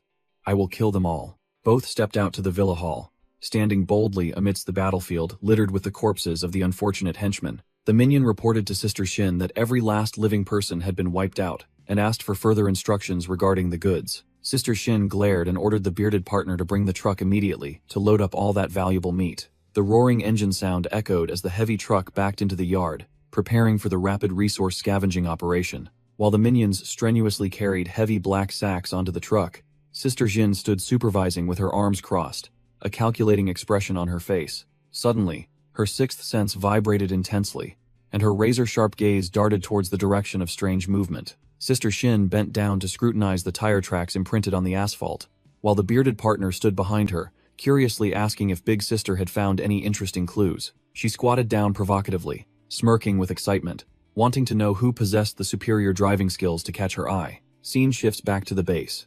Jiang Xiaoyong sat casually on a chair, frowning in thought about how to raise the community rating points by increasing the population. From the watchtower, looking down at his domain, he silently thanked the foolish rich man from back then, who had left him a vast piece of land to plan as he pleased. While relaxing, Jiang Xiaoyong suddenly remembered something extremely important, his eyes flashing with ambition as he thought about that rare species. The iron gate of the refugee camp area opened, and Jiang Xiaoyong led the team inside with the demeanor of a true boss, making everyone look up to him. As soon as their benefactor appeared, the kneeling survivor and the informant woman beside him gleefully cheered as if they'd struck gold. "Benefactor, you've arrived." The man was so moved that he was about to rush forward and kneel in gratitude, but Jiang Xiaoyong quickly caught him and told him to drop those cumbersome rituals immediately. He got straight to the point, turning to ask the informant woman about the exact location where she had seen that super monster, to prepare for the hunt. The woman fearfully recalled the horrifying memory, stammering that they had encountered that monster at Huayuanfa Market near the Interior Decoration District. The woman tremblingly recounted the horrifying memory of the blue-skinned monster massacring their entire group and pushing them into the hands of the beasts at Biquishan Via. Jiang Xiaoyong mumbled the place name Huayuanfa, his eyes as sharp as a predator's, having just locked onto the position of plump prey. The survivors hastily tried to dissuade him, fearing their benefactor would lose his life. But Jiang Xiaoyong only sneered, asserting that supplies would never be enough for his ambition. He added another reason that sounded extremely convincing, that such a great danger could not be allowed to exist right next to the base, less than 2 kilometers away.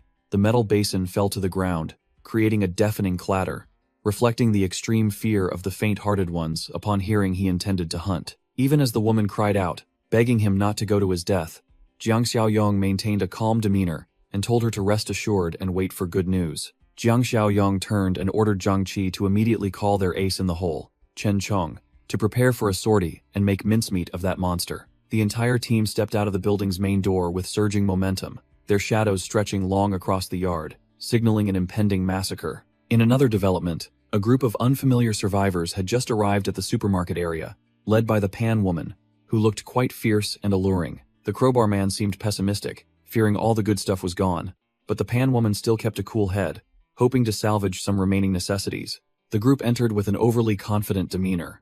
The beige sweater man spared no praise for Wanwan and the team's daring in this chaotic world. The three ventured deep into the dark main hall, Wanwan in the middle with a prominent red axe on her back, ready to chop down anything in her way. Seeing the messy but still stocked shelves, they realized this place had been ransacked, but the previous looters were too careless, leaving some scraps behind. Instead of sneaking around, Wanwan took her frying pan and loudly banged it against the wall, creating a piercing clang to provoke the zombies into coming out. The entire team stood boldly in the hall, one person shouting loudly to lure the monsters out to their deaths, as if they were farming mobs in a game. Wanwan held her frying pan high, her sharp eyes focused intently as she ordered her teammates to listen for sounds around them. As expected, several hungry zombies began to stagger out from the darkness upon hearing the sounds of their prey. The zombies charged, but were met only with fatal blows, the thudding sounds of impact echoing as the group mercilessly slaughtered them. In the blink of an eye, the monsters lay sprawled on the floor. One of the men in the group sneered, finding the battle far easier than imagined. The beige sweater man gleefully declared that the main zombie horde must have been lured away by another group, and today they hit the jackpot by finding this treasure trove of a warehouse. Wanwan reminded the team to remain highly vigilant as they ventured deeper inside, unaware that a strange, dark shadow was silently trailing behind them. In the darkness, the zombie, with its blood-red eyes and jagged teeth, stared hungrily at the fresh, delicious prey that had just presented itself. The entire group gasped in delight upon seeing the fully stocked shelves. The beige sweater man likened it to an early new year, as these resources were enough for them to live comfortably for several years. Wanwan excitedly pointed forward, her eyes shining brightly as if she had just discovered a treasure trove in this desolate world. She cheered with joy upon discovering a soft, comfortable mattress, a rare luxury in the apocalypse. Without a second thought, Wanwan threw herself onto the mattress, boldly declaring that she would set up camp right here, regardless of anything else. While her teammates were celebrating and discussing settling down, the crowbar man invited the beige sweater man outside for a cigarette to enjoy a moment of peace.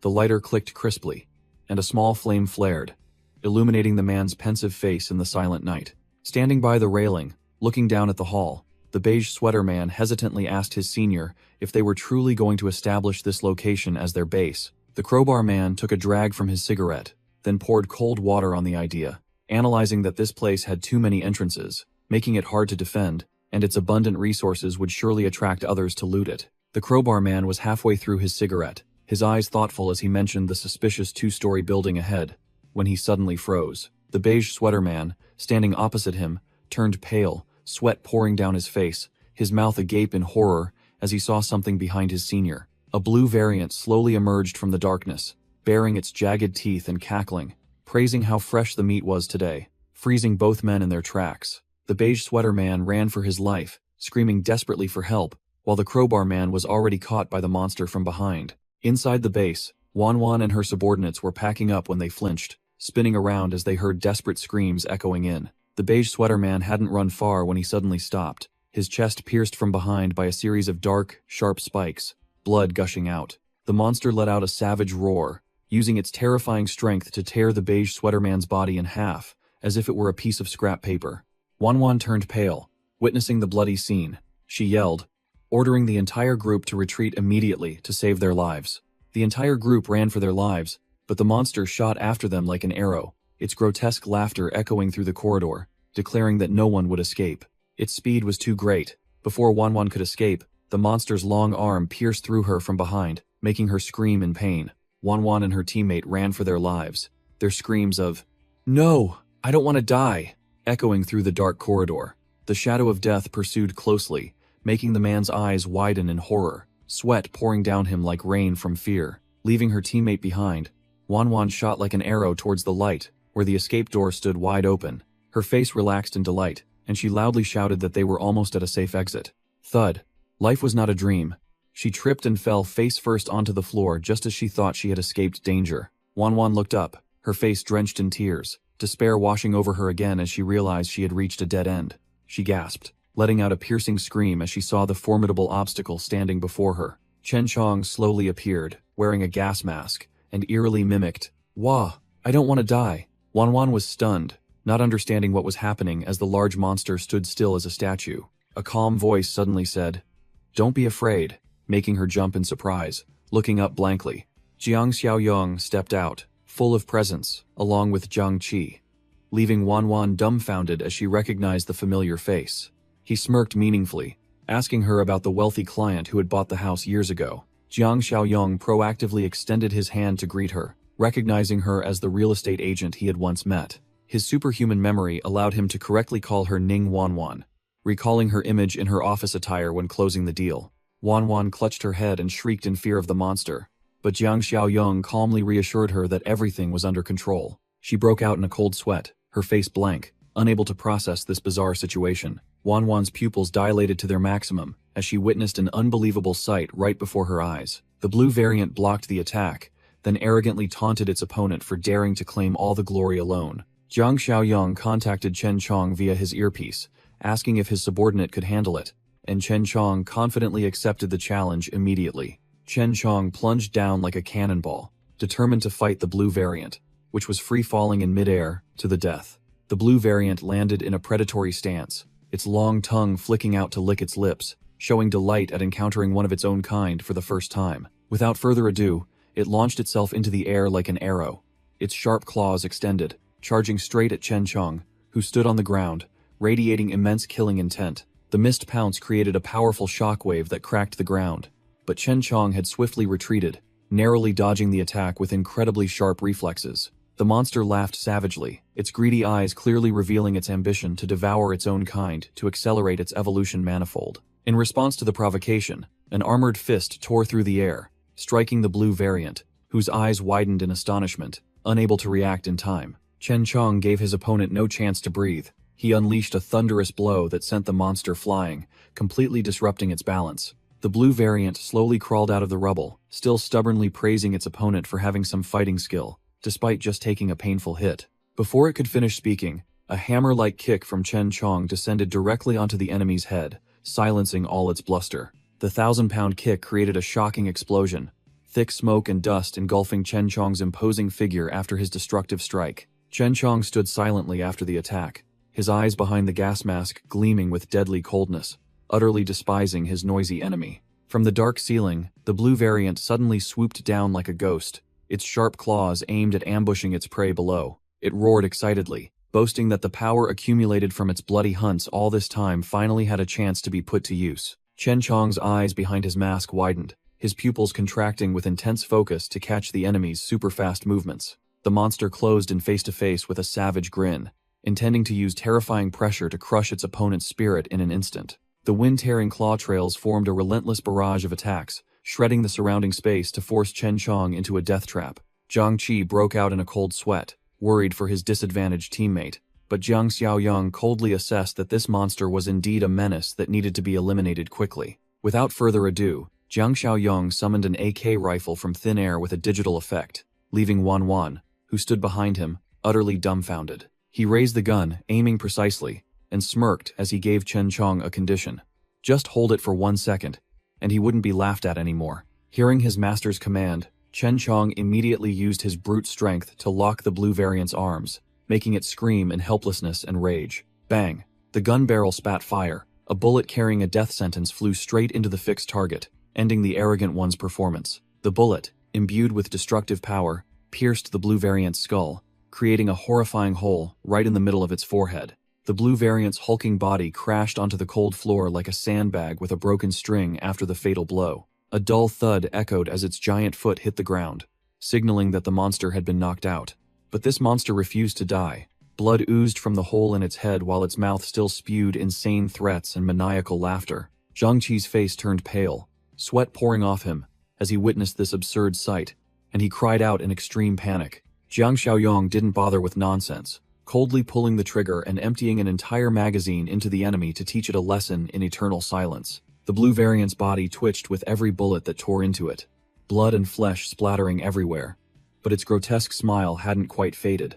After the hail of bullets, the corpse, riddled like a honeycomb, finally lay motionless, prompting Jiang Qi and Wan Wan's group to cautiously approach and inspect it. Jiang Xiaoyong turned and ordered Chen Chong to try devouring the corpse to see if he could absorb any power from it to evolve. The system panel unexpectedly displayed a notification about community points gained for clearing a threat, making Jiang Xiaoyong quite pleased with the unexpected reward.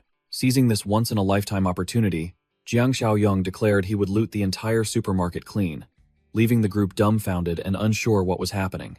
He raised his hand, activating his spatial ring, creating a vortex that sucked all items into storage, leaving Zhang Qi and Kuijing agape in astonishment at the overpowering magic. After the looting, Jiang Xiaoyong glanced at the corpse lying sprawled in the distance, deciding to thoroughly deal with this potential threat before it could transform and cause trouble. He looked up at the night sky and called out to Chen Chong, his tone casual, as if asking if his favorite subordinate had eaten his fill. The scene shifted to a deserted road nearby, where a blue car suddenly screeched to a halt, observing its target from a distance with dark intentions. The bearded partner in the passenger seat held binoculars, scrutinizing the situation, while Sister Shin sat in the back, arms crossed, awaiting his report with a sharp expression. Through the binoculars, the bearded partner spotted Kuijing standing on the building's balcony, enjoying the breeze in revealing attire. He continued to scan the courtyard area, meticulously observing the activities of the survivors and assessing the scale of the enemy's camp. The bearded partner lowered his binoculars with a sneer, judging that this group was numerous but only carried obsolete firearms, with merely solid defenses. Sister Shin leaned forward, sharply analyzing the situation, concluding that the former owners of this area died from being ambushed and caught in zombie traps. The aggressive bearded partner wanted to pounce on them immediately, but Sister Shin coldly dismissed it, deciding to retreat to gather more weapons and subordinates for the next battle. The blue car immediately performed a tire-burning drift, then sped away, leaving a decisive trail of thick dust and smoke behind. In another car, Foreman Lee was enthusiastically boasting about soft mattresses and hot water, making Cui Jing thrilled to the core, her eyes gleaming with eagerness. Jiang Xiaoyong was focused on driving when his eyes suddenly turned sharp, his keen senses signaling serious trouble ahead. He shouted a warning about enemies ahead, making Cui Jing and Foreman Lee jump in fright, their smiles immediately vanishing. Without hesitation, Foreman Lee racked the bolt of his AK with a fierce killing intent, switching to a state of readiness to fiercely protect his master. The two cars sped past each other on the deserted road at dizzying speed. A fated moment, as the two opposing factions inadvertently met. Jiang Xiaoyong glanced at the opposing car, his cold gaze like a blade scrutinizing his opponent's very soul in an instant. Sister Shin was no pushover either, throwing back a calculating and arrogant look through the car window, marking a greeting reeking of gunpowder. Jiang Xiaoyong was focused on driving when the system suddenly displayed a mission notification, Nemesis of Evildoers, requiring him to resist an invasion. With a reward of 50 points, he frowned, piecing together the events, suspecting that the group led by Fishnet Woman, who had just passed by, was the dangerous target the system was warning him about. The car sped towards the base and screeched to a halt in the silent warehouse yard, marking the safe return of the entire group. Watchtowers stood tall against the blue sky, where guards were intently observing every movement around the defensive perimeter. As soon as he stepped out of the car, Jiang Xiaoyong pressed Shanshan, who was on crossbow guard duty, asking if any strangers had been loitering nearby. Shanshan pointed into the distance, reporting that a strange car had passed by but hadn't stopped, making her think it was his group returning. Without hesitation, Jiang Xiaoyong ordered the girl to immediately call Sheng Bo and Old Li to gather all the men to announce important news. The scene shifted to the desolate, dusty, and deathly south outskirts coal plant. An old walkie-talkie in someone's hand suddenly crackled, picking up a broadcast signal in the dead zone. A group of survivors, equipped with crude weapons, walked along, listening intently to an announcement, recruiting people to establish a base at the coal plant due to a manpower shortage. The beige sweater man and his companions were anxiously searching for a path through the desolate Rocky Mountains, muttering to themselves to pinpoint the base's location. A car suddenly sped up and then braked sharply, making the group overjoyed, waving frantically as if they had found a savior in the desert. The tires screeched loudly against the road as the car stopped right in front of the survivors. The door swung open, and Fishnet Woman stepped out with a deadly charming aura, asking to confirm if this group had come after hearing the recruitment news. The beige sweater man froze for 5 seconds, gulping hard as his eyes landed on the female leader's oversized round chest. Fishnet woman strode forward confidently, each step exuding a seductive charm that made the young men unable to tear their eyes away. She provocatively placed her hand on the beige sweater man's chest, inviting him closer, making him groan with pleasure and nod repeatedly, thanking her profusely as if he had been granted a great favor. Fishnet woman ordered them to walk because the car was full, and the infatuated young men immediately agreed, without hesitation, eagerly following the hot woman. The group slowly filed into the giant rolling door of the warehouse, completely unaware that they were willingly stepping into a trap. Entering the vast space inside, the survivors gasped in astonishment, excitedly thinking they had found a safe haven in the apocalypse. The beige sweater man scratched his head, asking permission to go outside to relieve himself, fearing he would dirty the leader's floor.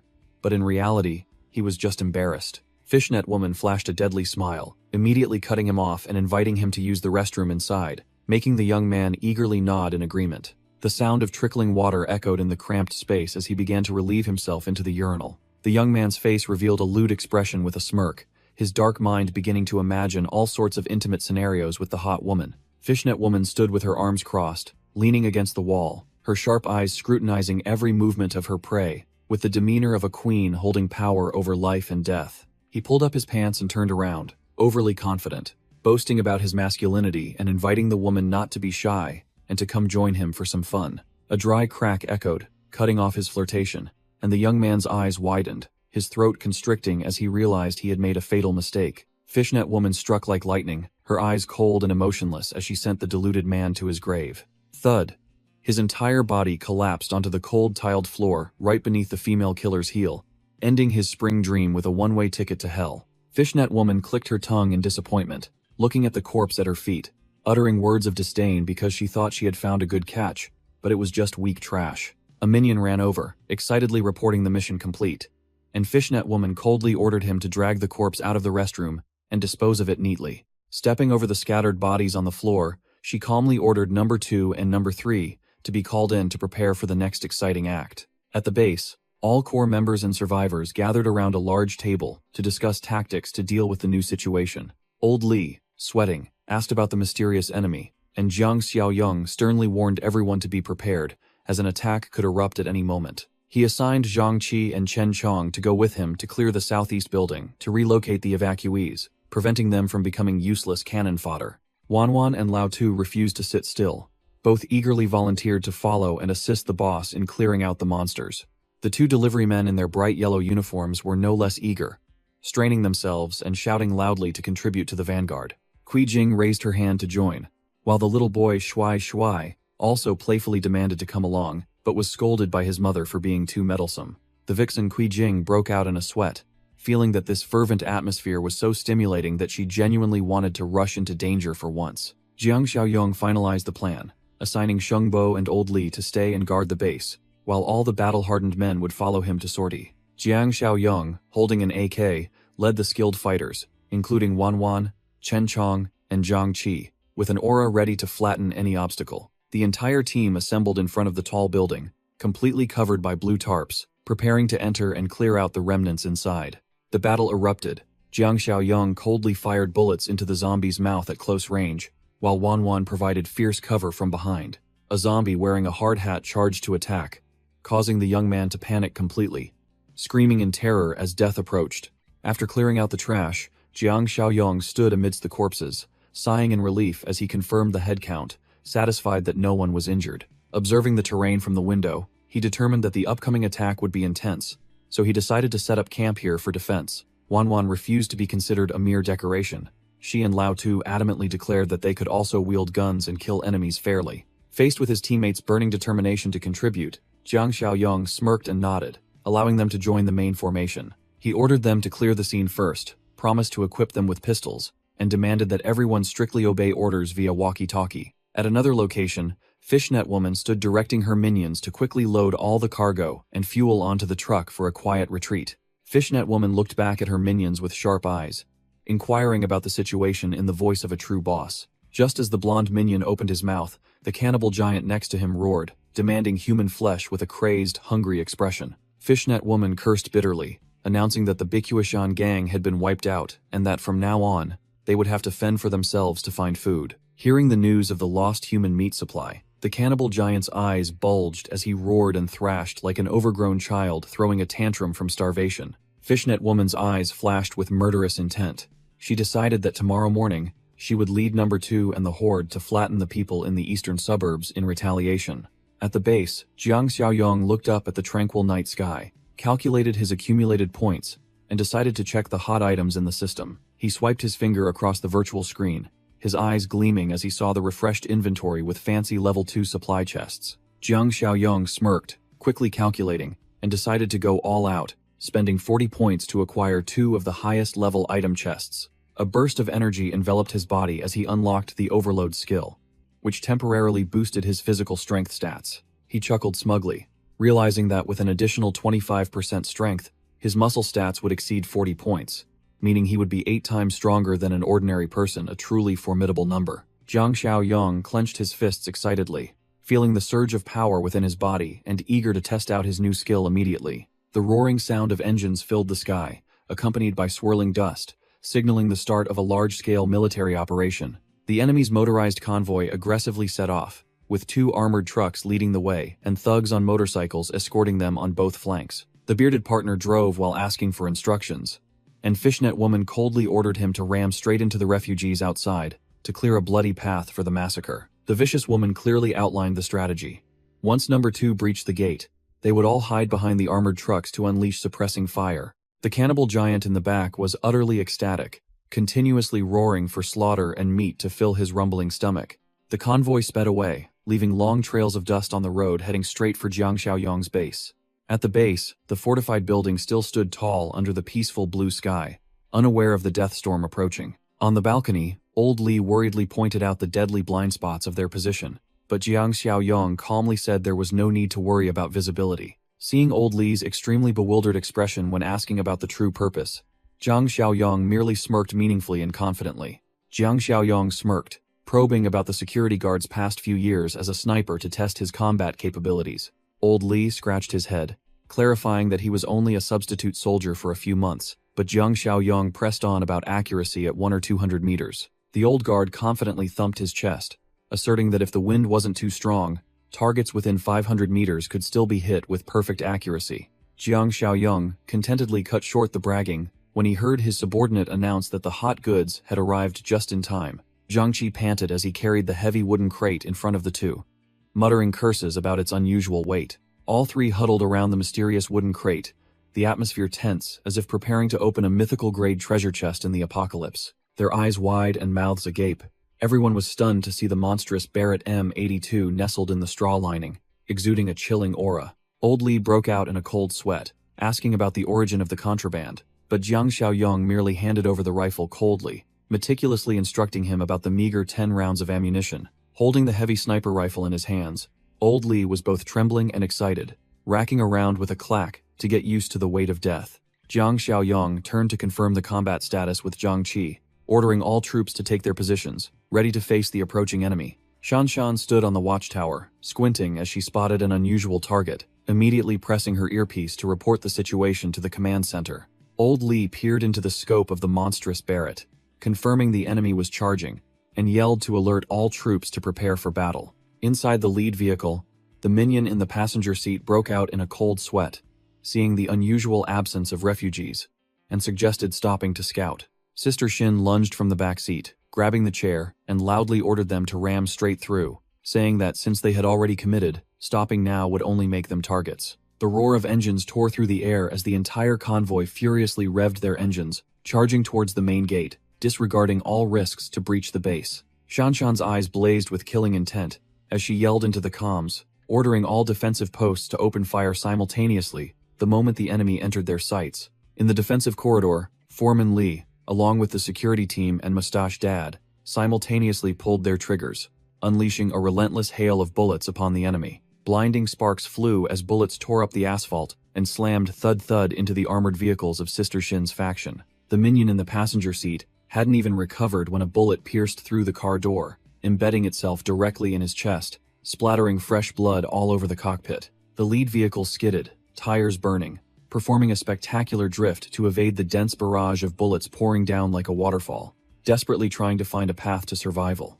Boom! A tire was shot off into the air as the lead vehicle violently swayed under the overwhelming firepower from the defenders. Sister Shin gritted her teeth, breaking out in a cold sweat, unable to believe that her secret movements had been completely exposed before she could even get close. Amidst the dense hail of bullets like a net of death, the minions screamed in panic, then recklessly revved their engines, driving their vehicles close to the wall to find a blind spot from the gunfire. Screech! The ear-piercing sound of burning tires echoed as the entire convoy performed a spectacular drift to evade the rain of bullets pouring down from above like a waterfall. Thump! A pair of heavy military boots stomped hard onto the asphalt, creating a shockwave that sent dust flying, signaling that the final boss had entered the fray. Number 2 appeared like a bloodthirsty monster, wielding a giant concrete cutter and roaring maniacally for slaughter. The roar of the cutter's engine echoed to the heavens, its blade spinning wildly, sparking as the giant furiously charged straight towards the main gate, like a living tank. Shanshan stood on the balcony, looking down in horror, as she saw the madman intending to use his brute strength and machinery to smash through the defensive gate. The young woman immediately regained her composure, yelling loudly to order Old Song and everyone to concentrate their firepower and blast the destructive giant below. Seizing the opportunity, Sister Shin and her minions, hidden behind the vehicles, returned fire furiously to support their heavy weapons in breaching the target. Shanshan and her teammates were pinned down in a death trap by enemy fire, bullets tearing apart the railing, causing her to let out a terrified scream. Zhang Qi glared, yelling at his teammate as he saw the fat guy overwhelmed by enemy fire, fresh blood splattering, signaling an extremely critical situation. Zhang Qi dragged manager Zhu to cover while gritting his teeth, assessing the situation, realizing that the enemy's submachine gun fire was just as intense as their own. Mustache Dad gripped his pistol tightly, veins bulging in his neck as he yelled to reassure his comrades to hold their positions, as they still had plenty of ammunition for an all-out fight. Old Song and the gamer student turned pale as they saw sparks flying furiously from the main gate, realizing that their defenses were about to be breached and the situation would turn disadvantageous. In the thick of the crisis, Jiang Xiaoyong remained perfectly calm, his blue eyes glowing, as he calmly announced over the comms that he had a plan to outclass the opponent. The side door swung open, and Jiang Xiaoyong stepped out with a relaxed yet murderous demeanor, preparing to personally enter the battle and clear the battlefield. He activated terrifying speed, darting away like an arrow tearing through the wind, leaving faint afterimages against the blue sky. The minion frantically reported that the ammunition depot was half empty, making Sister Shin anxious. She turned and yelled, urging Number 2 to work faster. Number 2 gritted his teeth, veins bulging in his neck as he poured all his strength into the saw blade, growling maniacally, knowing he was about to break through the final obstacle. The sturdy iron gate couldn't withstand the heat, exploding open to create a gaping entrance for death to step through. Shanshan screamed, ordering everyone to concentrate their firepower and seal the breached opening to prevent the enemy from pouring in. Sister Shin flashed a cruel, arrogant smile, challenging the rookies to taste the horror of a true evolver. The cunning woman ordered her minions to hide behind the giant Number 2, turning him into a mobile meat shield for a safe advance. Number 2 used his massive hands to grip the edge of the gate, his muscles bulging as he tore open the passage like paper, terrifying everyone. Jiang Xiaoyong stood high above, observing the battle, coldly ordering Li Hongli via phone to prepare to open fire on his signal. Old Li lay prone on the floor, adjusting the barrel of the heavy Barrett, aiming straight at the largest moving target below. Through the scope of death, the giant's massive and hideous head was perfectly centered in the crosshairs of doom. Number 2 let out a savage roar like a wild beast, completely unaware that he had been locked onto by the hunter, ready to be sent to the afterlife. Grandpa Sheng and the other survivors were pale as ghosts, trembling as they wondered if that monster was still human. Old Song and Mustache Dad fired wildly, but the giant Number 2 still lumbered forward like a meat tank, shielding his comrades behind him. The monster bared his teeth in an arrogant grin, ignoring the bullets sparking off his chest as if they were mere scratches, completely disregarding their side's ordinary firepower. Horrifyingly, the bullets that had just embedded in his flesh were pushed back out by his muscles, and the wounds automatically closed at a speed visible to the naked eye. Old Song broke out in a cold sweat as he realized the brutal truth, yelling desperately to warn his comrades. "Can that guy regenerate?" Sister Shin, hidden behind the giant, sneered contemptuously. "Humph. Speechless now, are we? Is this the first time you country bumpkins have seen an evolver, haha?" Old Li kept a cool head through the scope, muttering an analysis of the target's regeneration ability, then coldly pulled the trigger. "Taste this." Bang. The Barrett's muzzle spat out a terrifying blast of firepower, the armor-piercing bullet tearing through the air with destructive force. The large caliber bullet slammed directly into the target with a gruesome tearing sound, piercing through the thick layers of muscle that ordinary guns were powerless against. Number 2's colossal body crashed thud onto the concrete floor, fresh blood splattering, ending the life of an evolver in a single instant. The bearded partner and Sister Shin stared wide-eyed and open-mouthed as their strongest meat shield was obliterated, screaming in panic. What the hell? How is that possible? Sister Shin broke out in a cold sweat, unable to believe her eyes at the enemy's heavy firepower. How can these guys possess weapons of that caliber? Jiang Xiaoyong stood high above, coldly unleashing a barrage of bullets downwards, the sharp crack of gunfire signaling that death had come to visit. The minions were utterly panicked by the ambush from behind, screams echoing everywhere amidst the gunfire. There are enemies behind us. We're surrounded. Fishnet Woman gritted her teeth, yelling bitterly at the deadly tactical error. Damn it, we underestimated their strength too much. With no retreat, the Fishnet Woman shouted, ordering her minions to return fire in desperation while fleeing. Retreat. Get back to the car, quickly. While fleeing, Fishnet Woman's sharp gaze froze, her pupils contracting as she recognized the familiar figure of the person firing. Jiang Xiaoyong stood tall with an AK in his hand, his glowing blue eyes filled with killing intent, making her recall. He's the guy who was in the car back then. A minion, bewildered and not understanding what was happening, was suddenly grabbed tightly by the shoulder from behind, making him jump in fright. Utterly ruthless, Fishnet Woman yanked her subordinate out to use him as a human shield, letting him take the full volley of incoming bullets, ignoring his pained groans as fresh blood splattered. Jiang Xiaoyong frowned in surprise at her cunning and extremely fast reflexes. He thought to himself, this woman reacts quickly. Is she an evolver too? Fishnet Woman displayed an evolver's reflexes, performing a fierce somersault to dodge the bullets, leaving the unlucky minion behind to take the full damage and fall flat on his face. Jiang Xiaoyong stepped over the enemy's corpse with the demeanor of a king, his icy gaze looking down while the barrel of his AK was still hot. Seeing the situation collapse, the Fishnet Woman ran for her life towards the waiting car, even as Jiang Xiaoyong continuously fired in pursuit. From a vantage point, Old Li squinted, locking his target in the scope of the deadly Barrett, muttering with killing intent. Trying to run? The crosshairs were fixed on the enemy's back. Old Li growled, delivering his verdict. Ask if the Barrett in my hand agrees first. Bang! The piercing bullet tore through the air and slammed straight into Fishnet Woman's thigh, making her scream tragically, her face contorted with pain and terror. The powerful shot made her fall heavily to the ground right next to the car door, fresh blood splattering and staining the concrete road red. Old Li clicked his tongue in regret, seeing his prey still writhing because the shot hadn't hit a vital spot. Tsk, missed. Fishnet Woman scrambled into the car, grabbed the bearded partner's shirt, and screamed in utter panic. Drive! Get me out of here, now! The car roared and sped away, leaving a cloud of dust, abandoning the hail of bullets tearing up the road behind them, to the helplessness of our side. Jiang Xiaoyong smirked arrogantly as the system reported the mission complete, reassuring the crowd, who feared the enemy's return, with the demeanor of a superior in control. He immediately activated a new pursuit mission with a reward of 50 points, coolly declaring that he had precisely located the den of those cannibals. Shanshan, and everyone cheered excitedly, savoring the sweet taste of victory after repelling the enemy's attack. Jiang Xiaoyong immediately established order, ordering the wounded to be treated and the enemy corpses to be sent to cold storage as food for his pet, Chen Chong. He continued to instruct his minions to pick up the survivors hiding in the abandoned building and bring them back to the base, as this area was temporarily safe under his protection. Seeing his accumulated points soar to 76 after just one battle, Jiang Xiaoyong showed his satisfaction and announced that he would throw a celebration party tonight. At the enemy's lair, the car carrying the defeated remnants screeched to a halt in front of the warehouse door, under the tense anticipation of the henchmen. Fishnet Woman was helped out of the car by two minions,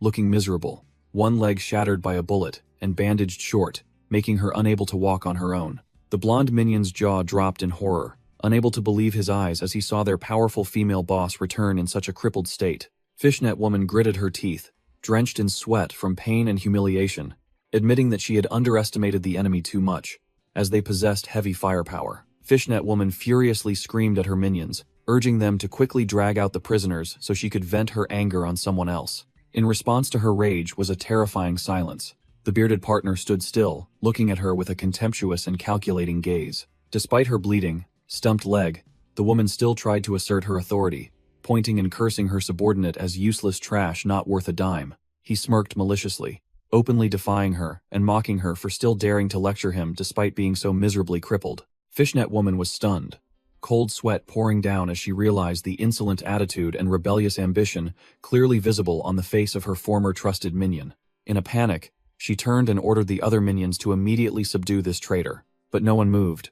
All the henchmen stood motionless like cold stone statues, completely ignoring the former leader's command. The bearded partner stepped forward, holding an iron bar, boldly declaring that number 2 was dead. She was crippled, and now he was the strongest, holding the power of life and death. He turned to incite the crowd, loudly asking if all the brothers had endured enough of this woman's arrogance. Fishnet Woman was utterly horrified as she saw her minions slowly approaching with overwhelming killing intent. Her weak threats now sounded no different than a dog barking at ghosts. Fishnet Woman, her time over, was surrounded by her former subordinates, only able to raise her hands and plead desperately in utter despair. The bearded partner laughed maniacally, raising the iron bar high, preparing to send the former leader to her demise. All the minions rushed in, mercilessly ganging up on her, the sound of clubs hitting flesh and bone echoing violently. Fishnet Woman shrieked in pain as continuous, heavy blows rained down on her battered body, which could no longer resist. She lay flattened on the ground, her face bruised and battered, her breath shallow, officially logging out of this brutal survival game. After finishing the deed, the bearded partner calmly wiped his bloody hands when a minion accidentally called him Third Master. He grabbed the minion by the collar, glaring and shouting angrily because the title was unworthy of his current supreme position. The minion was scared out of his wits, quickly knelt down, kowtowed an apology, and changed his tone, calling him Big Brother, to save his life.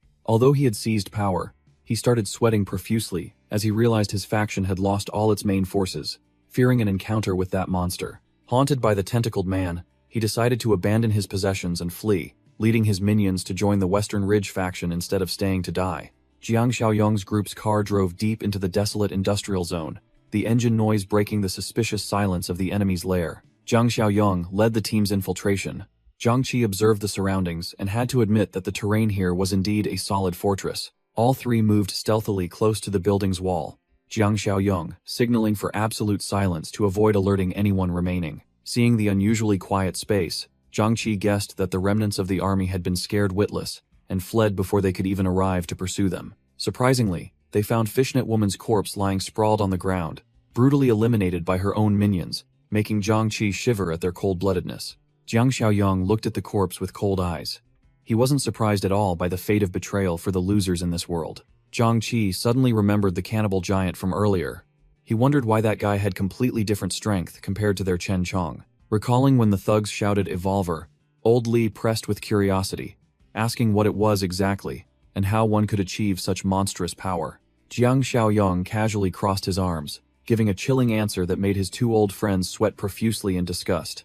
Eating human flesh. He explained in detail with a cold expression that to break through limits and possess abilities like zombies, the most direct shortcut was to become a cannibal. Zhang Qi and old Li turned pale, stammering as they asked again if it was truly necessary to eat human flesh to survive in this crazy era. Jiang Xiaoyong put his hands in his pockets, smirking reassuringly that eating human flesh was only the fastest way, not the only way to become stronger. He spread his hand, revealing a glowing red core crystal, making his two old friends' eyes widen in extreme surprise at this strange item. He explained the evolution mechanism like an apocalypse professor, asserting that both evolvers and the undead were essentially mutants who needed to absorb energy to level up. The energy in ordinary people was diluted, but in high-level mutants or zombies, it would condense into a dense core crystal, an extremely potent tonic for anyone wanting to break through. Old Li quickly deduced, asking if they could eat zombie flesh instead, making Zhang Qi scream in fierce protest, utterly disgusted by that morbid idea. Jiang Xiaoyong poured cold water on the idea, saying that if ordinary people ate it, they would get infected and turn into zombies immediately. Only monsters like Chen Chong could digest such a thing. The system unexpectedly announced the completion of the villain elimination mission, proving that the remaining remnants in this base were just harmless small fry, who had lost all ability to resist. Suddenly, Jiang Xiaoyong's eyes sharpened, his keen senses alerting him as he loudly warned his teammates when killing intent surged from behind. A burnt corpse unexpectedly lunged to attack, but Jiang Xiaoyong reacted in time to parry the sneak attack with an extremely calm expression. Jiang Xiaoyong stood looking at the fallen burnt corpse, calmly remarking on the formidable stealth abilities of these monsters in front of his teammates. Without a second's hesitation, he swung his knife, ripping open the corpse's chest to harvest the spoils, black blood splattering with a gruesome sizzle. Jiang Xiaoyong held the glowing red energy core in his hand, his eyes assessing the quality of the freshly obtained item with interest. He generously offered 2 energy cores to Zhang, Qi, and Li Hongli, giving them the opportunity to embark on the path of the strong. Li Hongli held the hot stone in his hand, beads of sweat rolling down his forehead as he faced this risky life-or-death decision. The middle-aged man's eyes became resolute, casting aside all fear and hesitation to grasp the power. Muttering a curse to steel his nerves, Li Hongli closed his eyes, brought the energy core to his mouth, and swallowed it with a decisive gulp. His eyes widened, pupils contracting, as a violent surge of energy began to explode within his body. Li Hongli let out a cry of exhilaration as he felt power surging through his muscles, while Jiang Xiaoyong coldly reminded him not to get too complacent. Li Hongli quickly regained his stern demeanor, nodding to confirm he had the situation under control and was ready for the next challenges. Having resolved the troubles, Jiang Xiaoyong led Zhang, Qi, and Li Hongli back to base with the bearing of victors.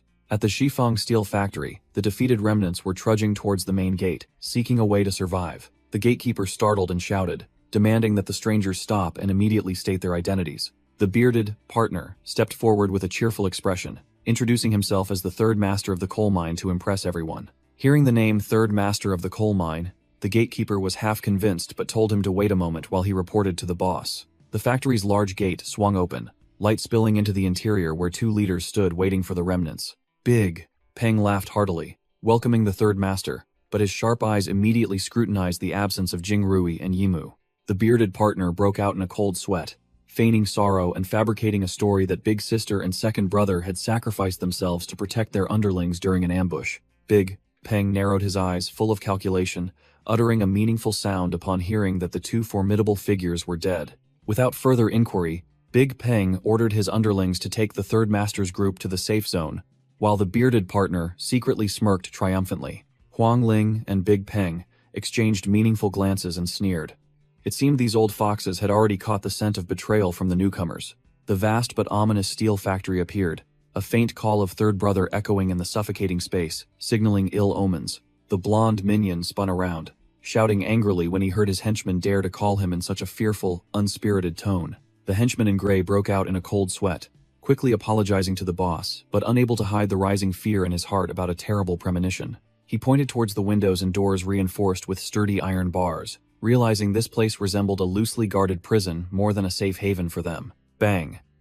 The iron door was suddenly kicked open, startling everyone and interrupting the suspicious conversation of the remnants. Li Cheng, the gatekeeper, entered with a cold, arrogant expression, ordering everyone to step outside immediately without a word of explanation. The entire group was herded into the central courtyard, where Big Peng and Huang Ling were already waiting with an overwhelming aura, forming an inescapable pincer movement. The third master forced a crooked smile, though sweat poured off him, and he tremblingly asked what exactly was happening for the atmosphere to be so tense. Huang Ling pushed up her glasses, her eyes as sharp as a knife, retorting with a fatal question about the fate of those who dared to assassinate their own leader. The third master broke out in a cold sweat, raising his hands to the sky, trying to explain to Big Peng and Huang Ling that it was all a terrible misunderstanding.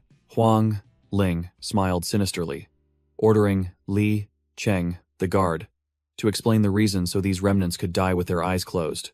Big Peng turned his back, coldly declaring that he had personally gone to the coal mine to investigate and found Li Jingrui's body lying exposed, while second brother was missing without a trace. He pointed directly at the third master with fiery eyes, firmly stating that these remnants had rebelled and killed their leader when everything came to light. The third master panicked, vehemently denying it, and demanding proof for the baseless accusation in despair. Big Peng laughed wildly, scoffing that in these times, one still demanded proof. He admitted that he hadn't eliminated them sooner, only out of respect for the abilities of the 2 former leaders. His face darkened with killing intent. He flashed a cruel smile and delivered a short, final sentence to send them all on their way. Kill them all. A henchman in gray was scared out of his wits, quickly clasping his hands and kneeling, begging for his life and shouting that he held secret information in exchange for his survival. Huang Ling paused upon sensing an advantage, her sharp eyes glancing at the coward and asking what valuable news it was. The traitor immediately sold everyone out, revealing that the wealthy eastern base had defeated the old group and volunteered to lead the way in exchange for his pathetic life. Huang Ling showed off her powerful, toned abs, coldly asking about the power disparity between their side and the enemy's. Big. Peng pondered deeply after hearing the report, admitting that the newly appeared enemy was indeed a formidable threat. The traitor quickly revealed the opponent's fatal weakness, that no one in that entire base knew how to become an evolver. Big. Peng looked out at his numerous subordinates, calculating in his mind about the secret of evolution that he exclusively possessed compared to the enemy. He wondered why the other side won if they didn't have supernatural powers, and the henchman immediately revealed the heavy weapon incident where a single shot killed the final boss. Huang Ling turned her back, praising the useful information, which made the coward grin happily, thinking he had atoned for his sins. Huang Ling turned back, with a deadly, mocking smile, uttering a chilling command to her guards to kill all these treacherous turncoats. The remnants' faces drained of color, dumbfounded that they were discarded so quickly. The traitor was thrown straight down from the high tower, screaming desperately for mercy, and recounting his contributions in vain. A gruesome splat echoed as his body hit the ground, ending the life of the backstabbing comrade in a meaningless way. Big.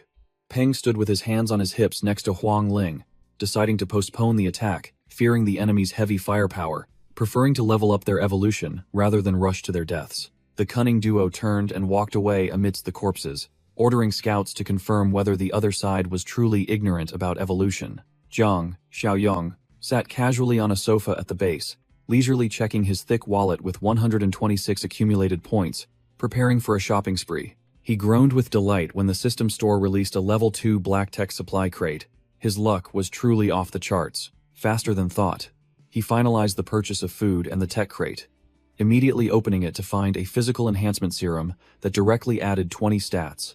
An excellent haul. He let out a cry of exhilaration as the new surge of power coursed through every muscle fiber, a dazzling aura radiating throughout the room. A knock on the door interrupted his moment of euphoria. He adjusted his posture and coldly signaled for the person outside to enter. Kui Jing entered with a worried expression, reporting to Jiang Xiaoyong that the patrol team had just captured a suspicious individual loitering near the area. Jiang Xiaoyong shot up, still glistening with sweat after the enhancement, but his eyes were sharp as he decided to personally confront the audacious individual. He walked over to where Old Song and Li Hongli were holding a man in worker's clothes by the collar, coldly retorting when the captive kept shouting to see the leader. The captive asked to confirm the leader's identity. Jiang Xiaoyong coldly admitted it and demanded his name immediately. He glared, briefly introducing himself as Jiang Xiaoyong, making the atmosphere tense and heavy pressure bear down on the person opposite him. The captive changed his tune faster than a pancake, smiling ingratiatingly and calling him Brother Yong, then introducing himself as Shu Axing from the Zhifeng Steel Factory. The security captain frowned in doubt upon hearing the name Zhifeng Steel Factory, but Su Axing nodded vigorously in confirmation. Old Song quickly reported that it was the largest survival base in the southwest region, about 3 kilometers from the South Coal Plant. Jiang Xiaoyong narrowed his eyes suspiciously, questioning Shu Axing why he had come all this way to his territory. Shu Axing began to ramble about the solidarity among survivors in these chaotic times, but Jiang Xiaoyong merely smirked and told him to keep acting.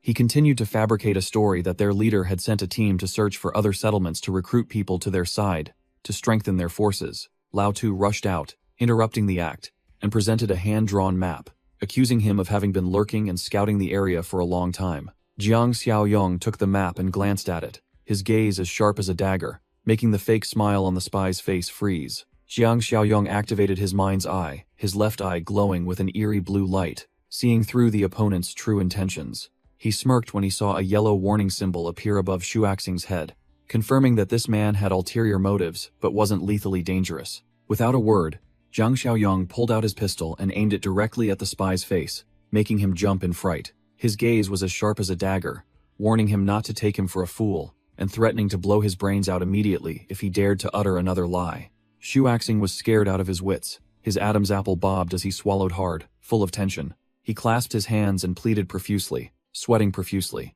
trying to explain that they were just being overly cautious in these chaotic times and had no ill intentions. Jiang Xiaoyong turned and whispered to Zhang Qi to confirm if he had ever seen their trump card, Chen Chong, and received a negative shake of the head. He suddenly waved his hand, ordering Shu Axing's release, which made Foreman Li, standing nearby, widen his eyes in surprise.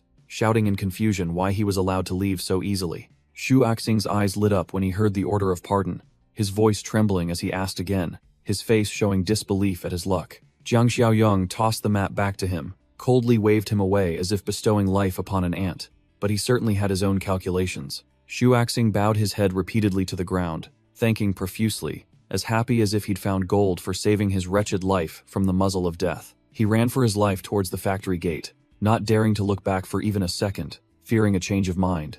Jiang Xiaoyong smirked with a calculating smile, his sharp gaze fixed on his next target, the Zhifeng steel plant. At the steel plant, the workers pushing trash carts were chattering excitedly about how more people had vanished without a trace recently. A worker, sweating profusely and pale-faced, mentioned the terrifying monster that was active again in the shadows. The towering pile of trash in front of them suddenly emitted unusual rustling sounds, making the two workers jump in fright, their hearts pounding and legs trembling. His colleague quickly stopped his curious friend, telling him to leave it alone and let the security guards handle it, rather than getting into trouble. A sharp spike tore through the air at deadly speed, carrying a chilling killing intent, aimed directly at the target.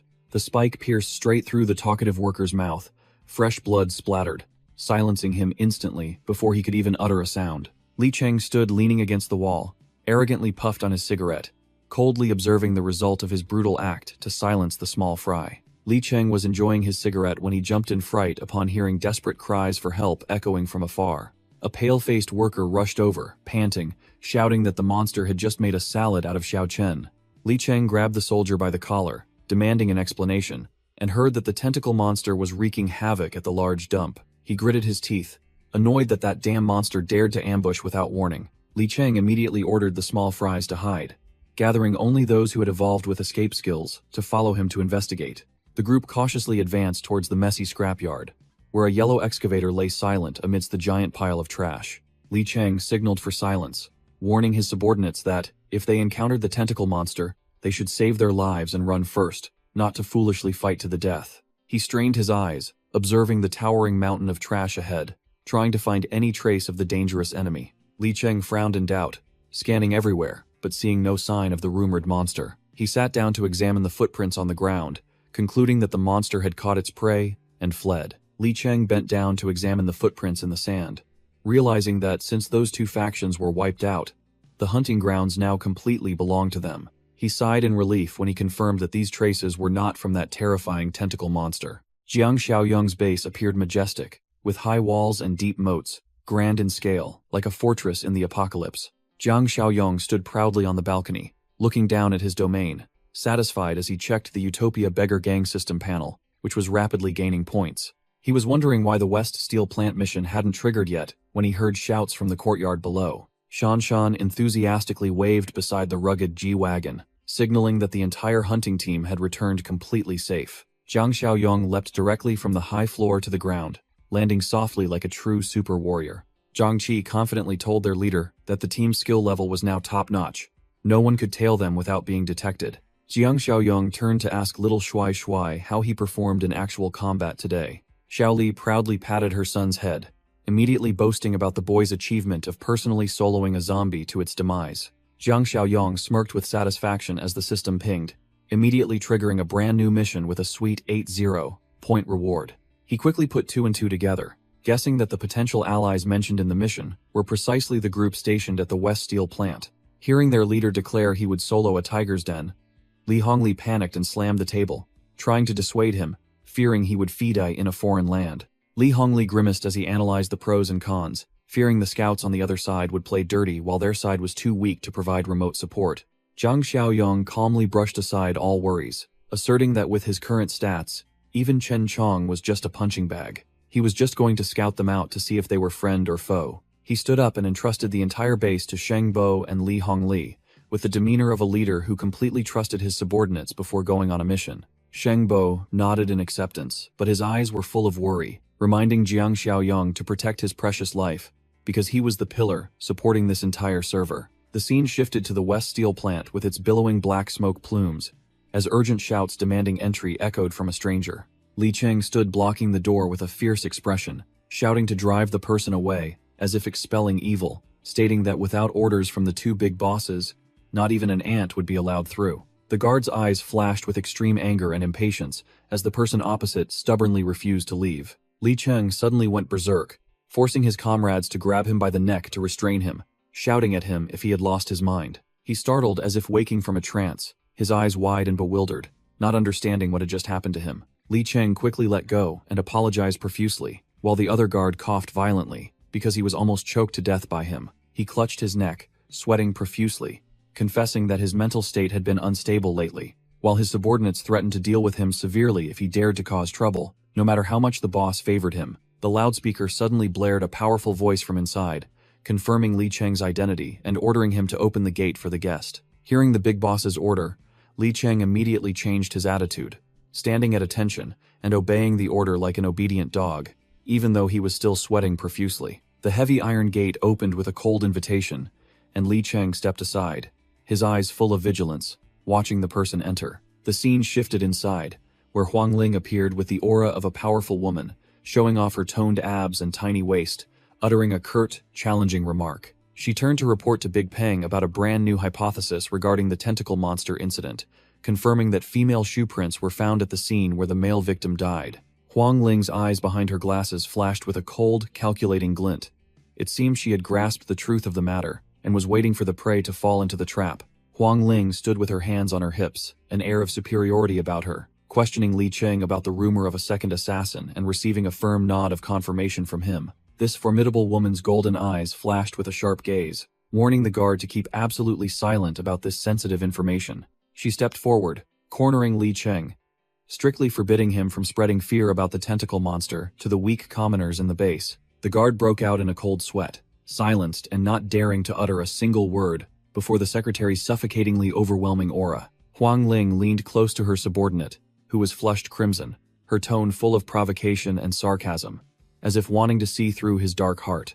Unable to bear the immense pressure, Li Cheng profusely apologized, then scrambled out of the room like a cowardly mouse. The door slammed shut with a deafening bang, ending the tense conversation filled with the scent of gunpowder. In the hallway outside, Li Cheng wiped his sweat, blaming himself for being so foolishly scared that he completely forgot the main thing he needed to ask his boss. Left alone, Huang Ling sneered arrogantly as she pieced together clues about the female footprints, mocking the enemy's fatal carelessness. She narrowed her eyes, full of calculation, deciding to hand over this troublesome investigation task to the one who had just discovered the clue, freeing herself up for bigger things. The cleaner thug, wearing an apron, was chattering with his companions about dividing up the tasks of killing and disposing of bodies, unaware that death was already at his throat. Before he could finish his sentence, one of their heads was shoved upside down into a dark trash can, swiftly ending a life of servitude. The thug's corpse collapsed onto the floor with a heavy thud, covered in blood, after the lightning-fast attack he couldn't react to. Jiang Xiaoyong stood tall amidst the pile of corpses he had just cleared, knife in hand, his demeanor cold and domineering like a grim reaper. He retracted his killing intent, muttering about nearing his destination and needing to humble himself, switching to stealth mode to act more easily. He pulled out a pair of scissors from his inventory, beginning his disguise plan to infiltrate the enemy's lair undetected. Each strand of black hair was mercilessly cut off. He personally ruined his neat hairstyle to erase his former leader identity. Not stopping there, he smeared 2 more streaks of dirt on his face, deliberately marring his handsome appearance to look like a haggard and harmless refugee. The transformation was perfect. Jiang Xiaoyong now looked no different from a weak, intellectual young man, wearing round prescription glasses and an old brown jacket. Just as he stepped into the factory area, a Qiang, wearing a black t-shirt, blocked his way, shouting for him to stop and state his identity. A Qiang's attitude immediately changed upon seeing Jiang Xiaoyong.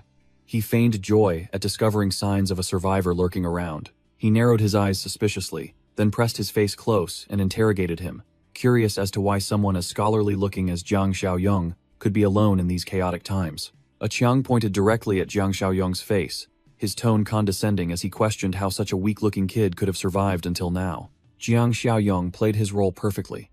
He lowered his face and fabricated a tragic story about his group of 10 being minced by zombies, and only he miraculously escaped death. After hearing the tragic story, a Qiang smirked maliciously, immediately concluding that the prey before him certainly had no combat strength or military value. Jiang Xiaoyong feigned panic, waving his hands and feet to explain that he had experience escaping zombies and was willing to do any odd jobs to be accepted into the camp. A Qiang pressed closer with a sinister smile, hinting that he wasn't talking about physical strength, then left the sentence hanging, sending chills down the listener's spine. He gestured with his chin for Jiang Xiaoyong to follow him inside the factory area if he truly wanted to join this settlement. Brushing past Jiang Xiaoyong, Chiang placed a hand on his hip threateningly and coldly announced that to enter, he first had to pass a test. Jiang Xiaoyong pushed up his glasses, his eyes regaining their sharp coldness. He secretly sneered, knowing full well that this Qifeng steel factory was nothing but a den of trash. A sudden voice from behind startled A. Chiang, interrupting his threatening display. Li Cheng stepped out with the demeanor of a superior, his sharp gaze sweeping over them as he questioned who this new recruit was. A Qiang broke out in a cold sweat, hastily changing his tone to flattery, and fabricating a story that he was just going to take this easy prey to a secluded spot for a thorough body check. Li Cheng smirked, exposing that ridiculous excuse on the spot, while Jiang Xiaoyong perfectly understood that the other guy intended to drag him to a secluded corner to kill and rob him. Li Cheng turned and laid down a blunt condition. To enter the camp, all weapons must be surrendered. That was the rule of the game. He added a powerful statement, asserting that this was an apocalypse defense rule, not coercion. If he didn't like it, he was free to leave. Jiang Xiaoyong decided to do as the Romans do. He pulled out a large cleaver with a resigned expression to pass this hurdle. Li Cheng personally moved to thoroughly search Jiang Xiaoyong, while A. Chiang watched with a resentful expression, having lost his easy prey. Jiang Xiaoyong secretly highly regarded this commander. He had clearer principles and moral boundaries than those beasts in previous areas. Holding the cleaver, Li Cheng narrowed his eyes suspiciously and directly asked if Jiang Xiaoyong was an evolver to have survived so long with this trashy toy. Jiang Xiaoyong scratched his head, admitting he felt stronger than ordinary people to go along with the story. Li Cheng immediately ordered him to follow to report to the final boss. As per camp rules, Li Cheng led him to a thick iron door, coldly ordering him to wait in the place euphemistically called the reception room. Jiang Xiaoyong glanced at the sturdy reinforced door, sneering as he realized this was a detention cell, not some damn reception room. The door opened, and Big Peng entered with the demeanor of a kingpin, offering a falsely polite apology for keeping his guest waiting so long, then asked for his identity. Jiang Xiaoyong immediately activated his deep acting mode, feigning a severe, death-like cough, then gave the false name Jiang Ye to conceal his true identity. Big Peng circled, scrutinizing his prey, directly asking if the rumor of him being an evolver was true, to which Jiang Xiaoyong replied cryptically. Suddenly, a whistling sound tore through the air. A spinning axe flew straight towards Jiang Xiaoyong's head with terrifying speed. Jiang Xiaoyong flinched violently, his pupils contracting by natural reflex as he felt the deadly killing intent rushing towards his face. The axe flew past his face, then embedded itself with tremendous force into the steel door behind him, while Big Peng stood watching with a cold, impassive expression. Jiang Xiaoyong broke out in a cold sweat, but his mind raced, realizing that this bald man didn't intend to kill him immediately, but was using a preemptive strike to test his reflexes. Jiang Xiaoyong pointed at the axe deeply embedded in the wall, feigning panic and scolding his opponent for playing such a dangerous, deadly game. Big Peng laughed heartily, full of satisfaction, asserting that the miraculous dodge just now had exposed his prey's identity as an evolver.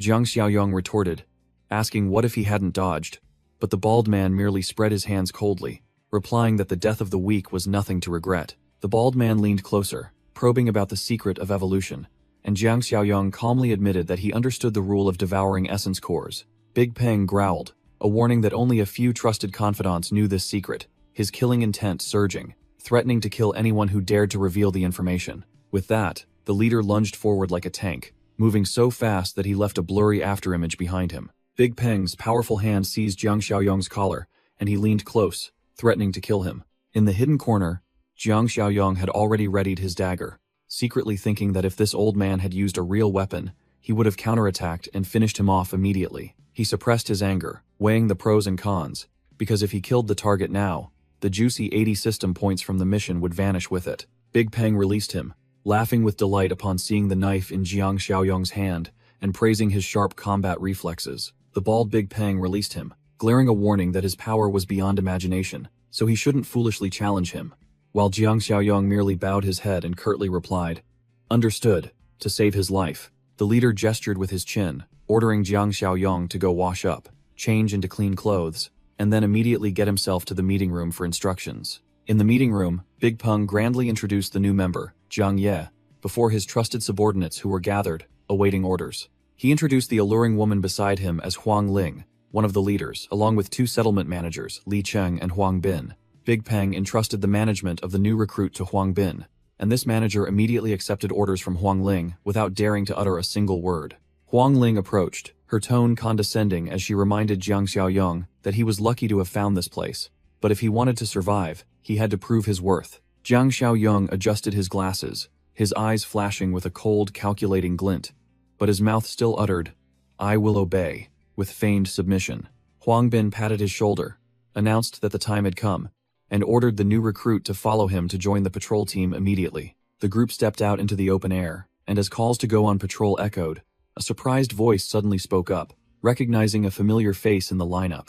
Chiang's eyes widened in surprise, asking why this kid was following his uncle, while Huang Bin merely frowned and explained that he knew too much and had to be kept close for easier control. Chiang, walking beside him, sweat beaded on his forehead.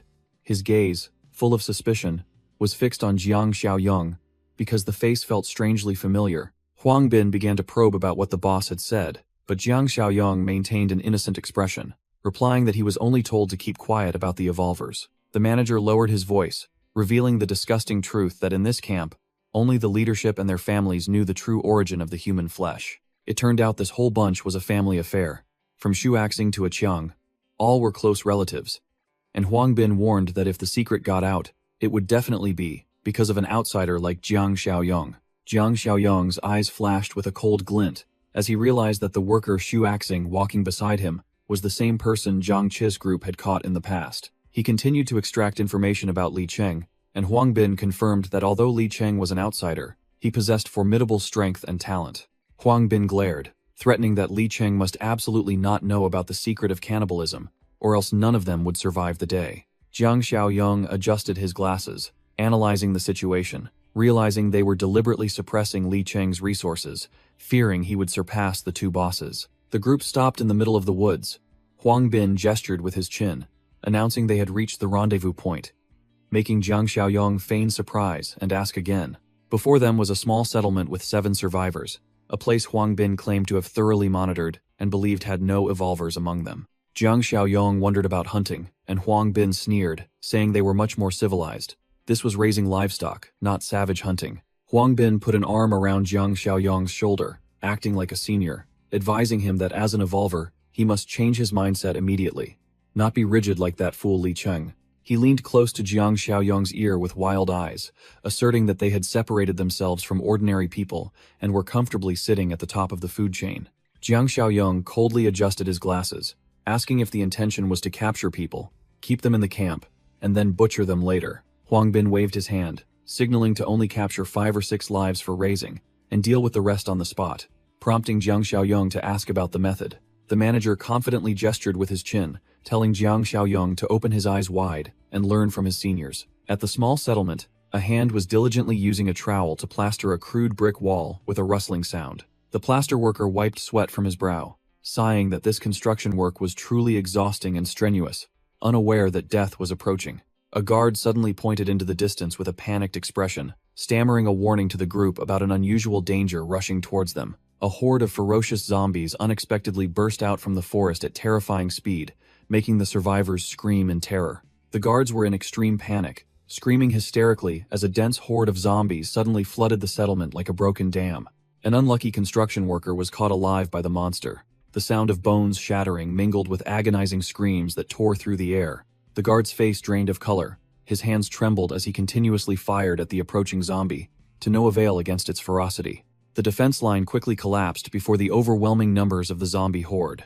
Desperate cries for help from the weak echoed everywhere. Jiang Xiaoyong calmly watched the chaotic scene, curled his lips and mockingly asked Huang Bin if this monster-luring act was the grand plan he was so proud of. After finishing clearing out the monsters, Huang Bin casually stepped over the corpses of his comrades, instructing his subordinates to check the remaining supplies in the warehouse. He turned and ordered Jiang Xiaoyong to stay alone and gather all the goods at the gate for the truck to pick them up later. Huang Bin gave a cold order, telling him to also collect the corpses of those who had just died for transport, and Jiang Xiaoyong could only nod in obedience. The manager arrogantly gestured with his chin, telling the remaining subordinates to follow him and enjoy themselves, leaving the new recruit behind to clean up like a coolie. Jiang Xiaoyong stood alone amidst the battlefield, littered with human and monster corpses, his cold eyes watching the departing group with deadly calculations. Jiang Xiaoyong seized the moment when no one was looking to activate his system to collect loot from the zombie corpses, a triumphant smile blooming on his lips as he found something good. The survivors gathered around, flattering Huang Bin's group, thanking them profusely, saying it was thanks to the big brothers that they kept their pathetic lives. Yu Yueran flirtatiously approached H. Young, her eyes fluttering as she inquired if there was hot water at their destination for her to bathe and clean herself. A Chiang immediately revealed his lecherous nature. He tightly hugged the girl's waist and grinned slyly, promising all sorts of things about hot water and dedicated service. Xu Axing, who was trudging silently beside them, suddenly stopped. His usually haggard face changed color as his senses told him something was wrong. His eyes widened, and cold sweat began to trickle down his forehead as he sensed an extremely dangerous aura lurking nearby. Huang Bin, seeing his subordinate acting strangely, pressed him for answers. Xu Axing's face drained of color as he stammered a report that something was present here. Without a second's hesitation, Huang Bin shouted an order for the entire team to assume combat positions. The atmosphere immediately became tense. A Chiang immediately seized the opportunity to show off. He pulled Yu Yueran into his embrace, shielding her with a sly smile, telling her to just hide behind him, and she would be absolutely safe. The group nervously looked around in the enveloping darkness. Xu Axing was in extreme panic as he confessed that he had completely lost track of that monster. Huang Bin sneered mockingly, thinking Xu Axing was just being overly paranoid because of fear. Xu Axing's sweat beaded on his forehead, his face extremely tense as he tried to assert that his intuition was not wrong. Before he could finish, there was a thwack, and a sharp, inky black tentacle pierced Xu Axing's chest from behind. He coughed up blood and died on the spot. The guard screamed hysterically as he saw his comrade impaled to death. He realized in horror that the attacker was a tentacle monster. The black shadow vanished as fast as lightning. The guard stared blankly at the empty rooftop, unable to believe the enemy's speed. A warning sound echoed, making the guard startle and turn his head, cold sweat streaming down his face, feeling death's breath on his neck. Right behind him, the hideous face of the pitch-black monster appeared, its glowing eyes full of murderous intent. Elsewhere, Jiang Xiaoyong was calmly squatted down, rummaging for loot from the corpse of a recently defeated zombie. He curled his lips in satisfaction as he held 2 mutated core crystals in his hand. His luck today was truly not bad at all. His joy was short-lived. Jiang Xiaoyong suddenly frowned and turned his head when he heard agonizing screams echoing from the gate. The guard's face drained of color. He cried out in despair as the inky black tentacles squeezed him tightly. He knew his time was up. The mutated monster shot away at terrifying speed, dragging its struggling, helpless prey into the darkness, leaving behind blurry afterimages. Yu Yueran screamed hysterically in extreme fear, while A Qiang, standing right behind her, was also trembling like a leaf. A Qiang sweat beaded on his forehead, his eyes wide, staring intently at the approaching danger. His usual arrogant demeanor completely vanished. The blue-skinned monster let out a savage roar, its inky black tentacles wriggling menacingly, making anyone who saw them shiver. A Qiang stammered incoherently, his limbs weak. He stumbled backward, unable to believe his eyes at the enemy's overwhelming power. In extreme panic, his cowardly survival instinct surged. A Qiang suddenly grabbed Yu Yueran's wrist, who was standing nearby. He cruelly shoved the girl towards the monster to use her as a human shield. Yu Yueran's scream echoed, full of anguish, as she was betrayed by her own kind. The monster immediately shifted its target, used its tentacles to seize Yu Yueran, lifting her into the air in an instant. Yu Yueran was tightly bound by the slimy tentacles. Tears streamed down her face in pain and despair as she became a scapegoat. Yu Yueran's eyes widened in astonishment as she saw the scythe of death at her neck suddenly blocked by a mysterious force. Thwack! A clean sword slash tore through the air, severing the monster's tentacle, sending black blood splattering into the night. Thud! The mysterious hero landed powerfully, creating a dull, forceful sound that made the ground tremble. A military-booted foot stomped hard on the severed tentacle, which was still writhing, blocking the path in front of Yu Yueran, who was sitting on the ground. Jiang Xiaoyong appeared like a savior god, clutching a serrated military dagger, his face cold and unwavering in the face of danger. He calmly turned his back on the enraged monster behind him, his tone full of provocation as he asked the people around if this was the rumored tentacle monster. Jiang's face was drained of color, sweat pouring off him as he stammered to Jiang Xiaoyong that this wasn't the original, but its son. He tremblingly recounted the origin of these monsters, explaining that the Alpha could transform ordinary zombies into hideous replicas called Sons of the Tentacle Monster.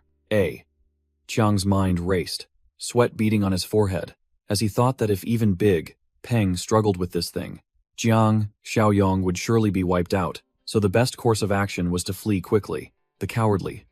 Chiang ran for his life, yelling at Jiang Xiaoyong to hold off the monster while he went to call for reinforcements, leaving Yueran staring blankly at his despicable retreating figure, while the cowardly Chiang Yueran, and the security guards ran for their lives. Jiang Xiaoyong stood firm like a rock in a flood, completely unfazed.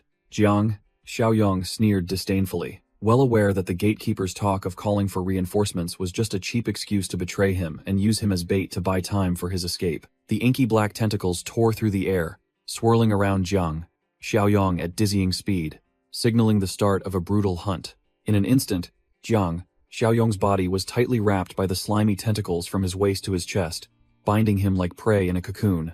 Instead of fear, Jiang Xiaoyong smiled with keen interest upon hearing the concept of the son of the tentacle monster, his eyes lighting up as if he had found a new toy. The pitch-black tentacles tightened their grip on his body, exerting terrifying pressure to crush the prey's bones instantly, but Jiang Xiaoyong still held his dagger firmly. The blue variant roared savagely, lunging straight towards its restrained prey to deliver the finishing blow. The monster's sinewy foot stomped hard on the floor, creating a large tremor, building momentum for a powerful, lethal lunge. The blue variant used all the strength from its tentacles to stretch Jiang Xiaoyong's body, intending to tear him into 100 pieces in the courtyard in triumph. Despite the perilous situation, Jiang Xiaoyong calmly declared that he would use this blue variant as a punching bag to test the awakened abilities he hadn't had a chance to use yet. Jiang Xiaoyong stomped his military boots hard on the solid ground, establishing a firm stance to prepare for a spectacular comeback. He roared, activating his physical overload skill, a surge of blue energy erupting around his glasses, signaling that his power had been pushed to its limit. With an explosive burst of muscular strength, Jiang Xiaoyong tore through the inky black tentacles binding him as if they were paper, utterly astonishing the blue variant. The blue variant was flung far away by the recoil, its massive body sliding across the ground in complete helplessness against the overwhelming power. Without giving the enemy a chance to breathe, Jiang Xiaoyong lunged forward, stomped its head into the ground, then stood coldly watching like a malevolent god, a severed tentacle in his hand. Yueran stood frozen in the distance, her hands covering her mouth, unable to utter a word at the bloody and violent massacre that had just unfolded before her eyes. Jiang Xiaoyong frantically tore the blue variant's body into small pieces with his bare hands, black blood splattering everywhere like a deadly rain. In an instant, what was once a terrifying menace was now just a pile of shredded flesh and pathetic body parts scattered across the ground. After dealing with the target, Jiang Xiaoyong turned back to check on Yueran, his eyes streaming with 2 lines of pitch-black blood due to the side effects of power overload. Instead of thanking him, Yueran screamed in terror at her savior's blood-soaked face and terrifying, devil-like aura. Jiang Xiaoyong hastily wiped away his sweat, forcing a smile to reassure the girl that he was human, not a monster. The security guards ran frantically back to the base, screaming desperately as they reported the bad news. Big Peng, along with the secretary Huang Ling and Huang Bin, emerged with grim expressions, pressing to know where their minions were. The guard's face was ashen, as he stammered that his comrades had been devoured by the son of the tentacle monster. Huang Bin asked about the whereabouts of the new recruit Jiang Xiaoyong, and the guard firmly asserted that he was dead and gone, as the opponent was too strong. Big Peng's face darkened, veins bulging on his bald head from the simmering rage. He stood towering before his useless minions, exhaling a breath filled with suppressed killing intent. 2 minions broke out in a cold sweat, their eyes wide with horror as they realized the tragic fate awaiting them. Big Peng swung his large axe with astonishing force, roaring curses at the good-for-nothing bunch. A whooshing sound echoed, and the unfortunate minion was instantly cut down by the axe. A minion hastily tried to intervene in Big Peng's rage when he saw an unexpected commotion happening right outside the base gate. A bundle of inky black tentacles was thrown with a thud onto the ground right in front of the boss's nose, making him jump in surprise. The thugs froze for 5 seconds as they saw the figures of 2 survivors casually strolling in as if it were broad daylight. Jiang Xiaoyong and Yueran appeared completely unharmed, their strangely calm demeanor contradicting everyone's expectations. The gatekeeper Chiang gaped, unable to believe his eyes when he saw the kid he thought was dead still alive and well. The secretary Huang, Ling pushed up her glasses, her gaze fixed on the pile of tentacles on the ground with extreme suspicion, asking what it was. Jiang, Xiaoyong boldly declared that he had sent the son of the tentacle monster to its demise to avenge his comrades, his tone full of confidence and arrogance. Big, Peng and Huang, Ling exchanged calculating glances. In the secretary's mind, big questions began to arise about this kid's true strength. Jiang, Xiaoyong didn't give them time to recover, immediately ordering the leaders to prepare vehicles and personnel to collect the spoils of war like a true boss. In a private meeting room, Big, Peng, with a serious expression, was pressing A. Chiang to confirm whether that monster was truly stronger than Li Cheng. A.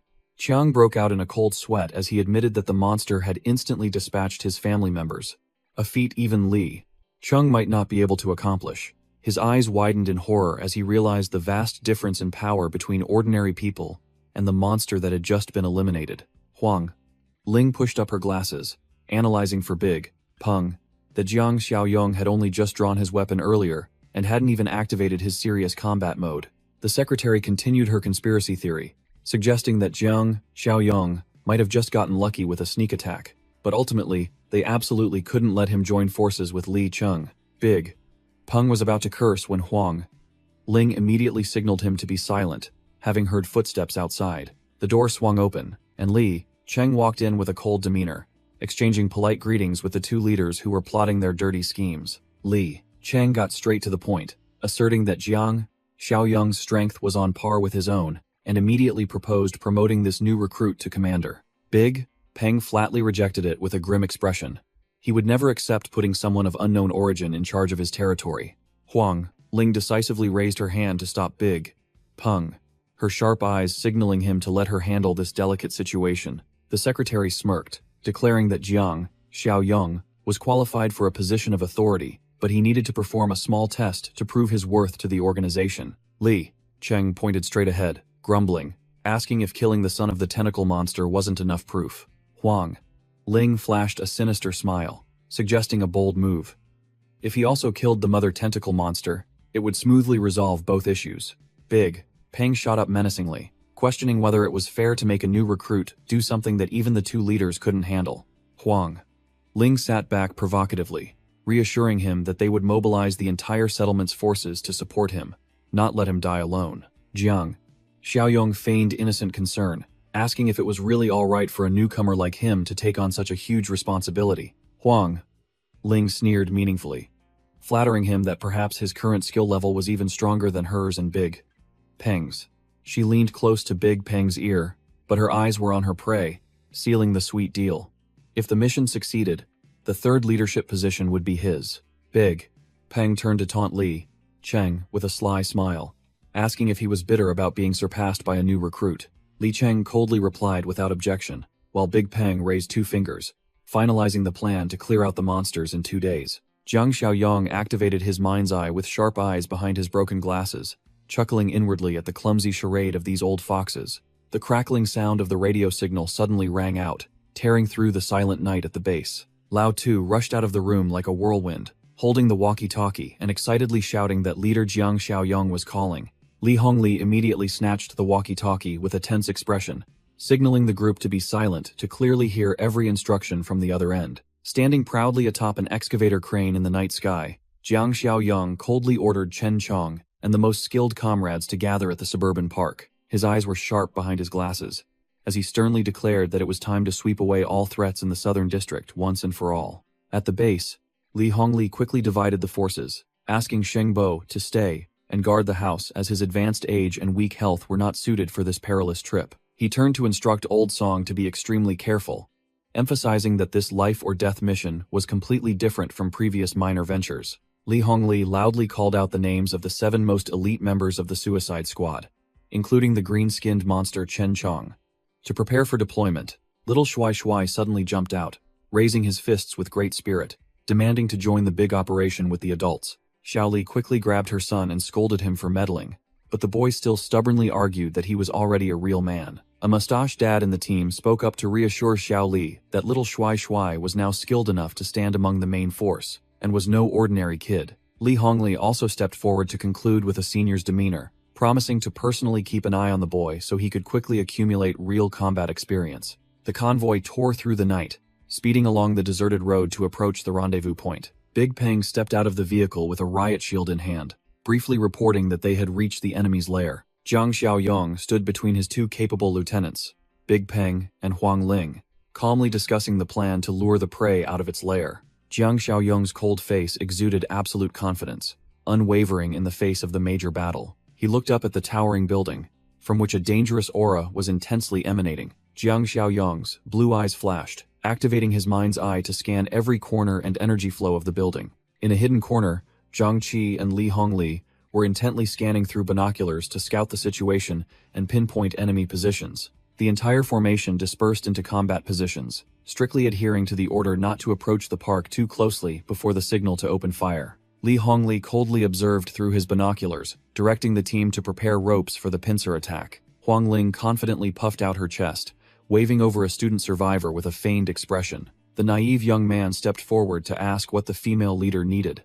Completely unaware of the disaster about to befall him, the smile on Huang Ling's lips turned sinister as she ordered him to enter the park, making the young man's face turn pale as he realized he was tricked into being a sacrificial lamb. Caught between the sharp gazes of Big Peng and his comrades, the student frantically questioned his female senior about this unusual situation. Huang Ling casually revealed her cruel plan, intending to use him to impersonate a child, to lure out the monster that was muttering about finding its child. Knowing he was being turned into live bait, the young man was scared witless, backing away and screaming his refusal of this unjust death. The heavy footsteps of death echoed on the ground, signaling that the leader's patience had run out. Big Peng lunged forward, grabbing the young man by the collar and lifting him, glaring and threatening to personally finish him off immediately if he dared to stall any longer. The bald man used his brute strength to hurl the unfortunate prey straight into the dangerous area to activate the monster-luring trap. The student survivor lay sprawled on the ground, groaning in pain after the bald man's brutal, trash-like throw. From the observation post, Li Hongli broke into a cold sweat as he checked the map and saw a major development, immediately shouting orders for his comrades to move. The rescue squad, consisting of Li Hongli, Zhang Qi, and their teammates, executed a highly professional rope descent from the fortress wall. The young man tremblingly stood up, his face drained of all color, desperately pleading for help from the people who stood watching him like a sacrificial offering. A sky-shattering roar echoed from the forest, scattering birds. Son! The ground cracked open as the blue variant made a superhero landing right behind its prey, emanating an overwhelming killing intent. The monster's crimson eyes gleamed with madness and bloodlust, believing it had found its lost child. Seeing that the big fish had taken the bait, Huang Bin anxiously shouted orders for his subordinates to rush forward and rescue the hostage. Thwack! A hand suddenly grabbed his arm, immediately stopping this impulsive action. Huang Ling smiled calculatingly, coldly reminding the man to keep his promise not to steal Jiang Xiaoyong's credit. Jiang Xiaoyong smirked meaningfully, observing the situation, while behind him, Huang Ling had to use force to restrain the impulsive Huang Bin. Boom! The ground exploded, dust and smoke flying everywhere as a terrifying force collided with the surface. The blue variant swung its tentacles, intending to grab its child, but Jiang Xiaoyong shot forward like an arrow to intercept. The male student's face was drained of all color, stammering in horror as the hand of death grabbed his shirt. Jiang Xiaoyong swept past fiercely, snatching the prey from the monster's hand and throwing it hard backward to rescue it. Li Hongli rushed out to neatly catch the incoming student, coordinating seamlessly, without a single wasted movement. The terrifying speed of movement and the aftershocks of the collision caused Jiang Xiaoyong's glasses to crack right on the bridge of his nose. The blue variant roared madly, "Give me back my child," its killing intent exploding as its target was snatched away right before its eyes. Jiang Xiaoyong maintained his cold expression, his sharp gaze fixed on the monster. It's you," Huang Bin shouted in concern for Jiang Xiaoyong, but was immediately grabbed by the neck and pulled back by Big Peng and Huang Ling, fearing he would hinder the leader. Huang Bin screamed, demanding to rush forward and save him, but Big Peng's powerful hand held him tight like an iron vice. Huang Ling pushed up her glasses, smirked disdainfully, and uttered venomous words that the death of the weak was inevitable. The blue variant tightened its tentacles around Jiang Xiaoyong, smugly thinking he was just an easy target waiting to be slaughtered. Big Peng's eyes widened in astonishment, realizing there was something fishy, and roared, questioning why the opponent had been scheming from the start. All three, Big Peng, Huang Bin, and Huang Ling, were stunned when a resolute voice rang out, promising a shocking explanation.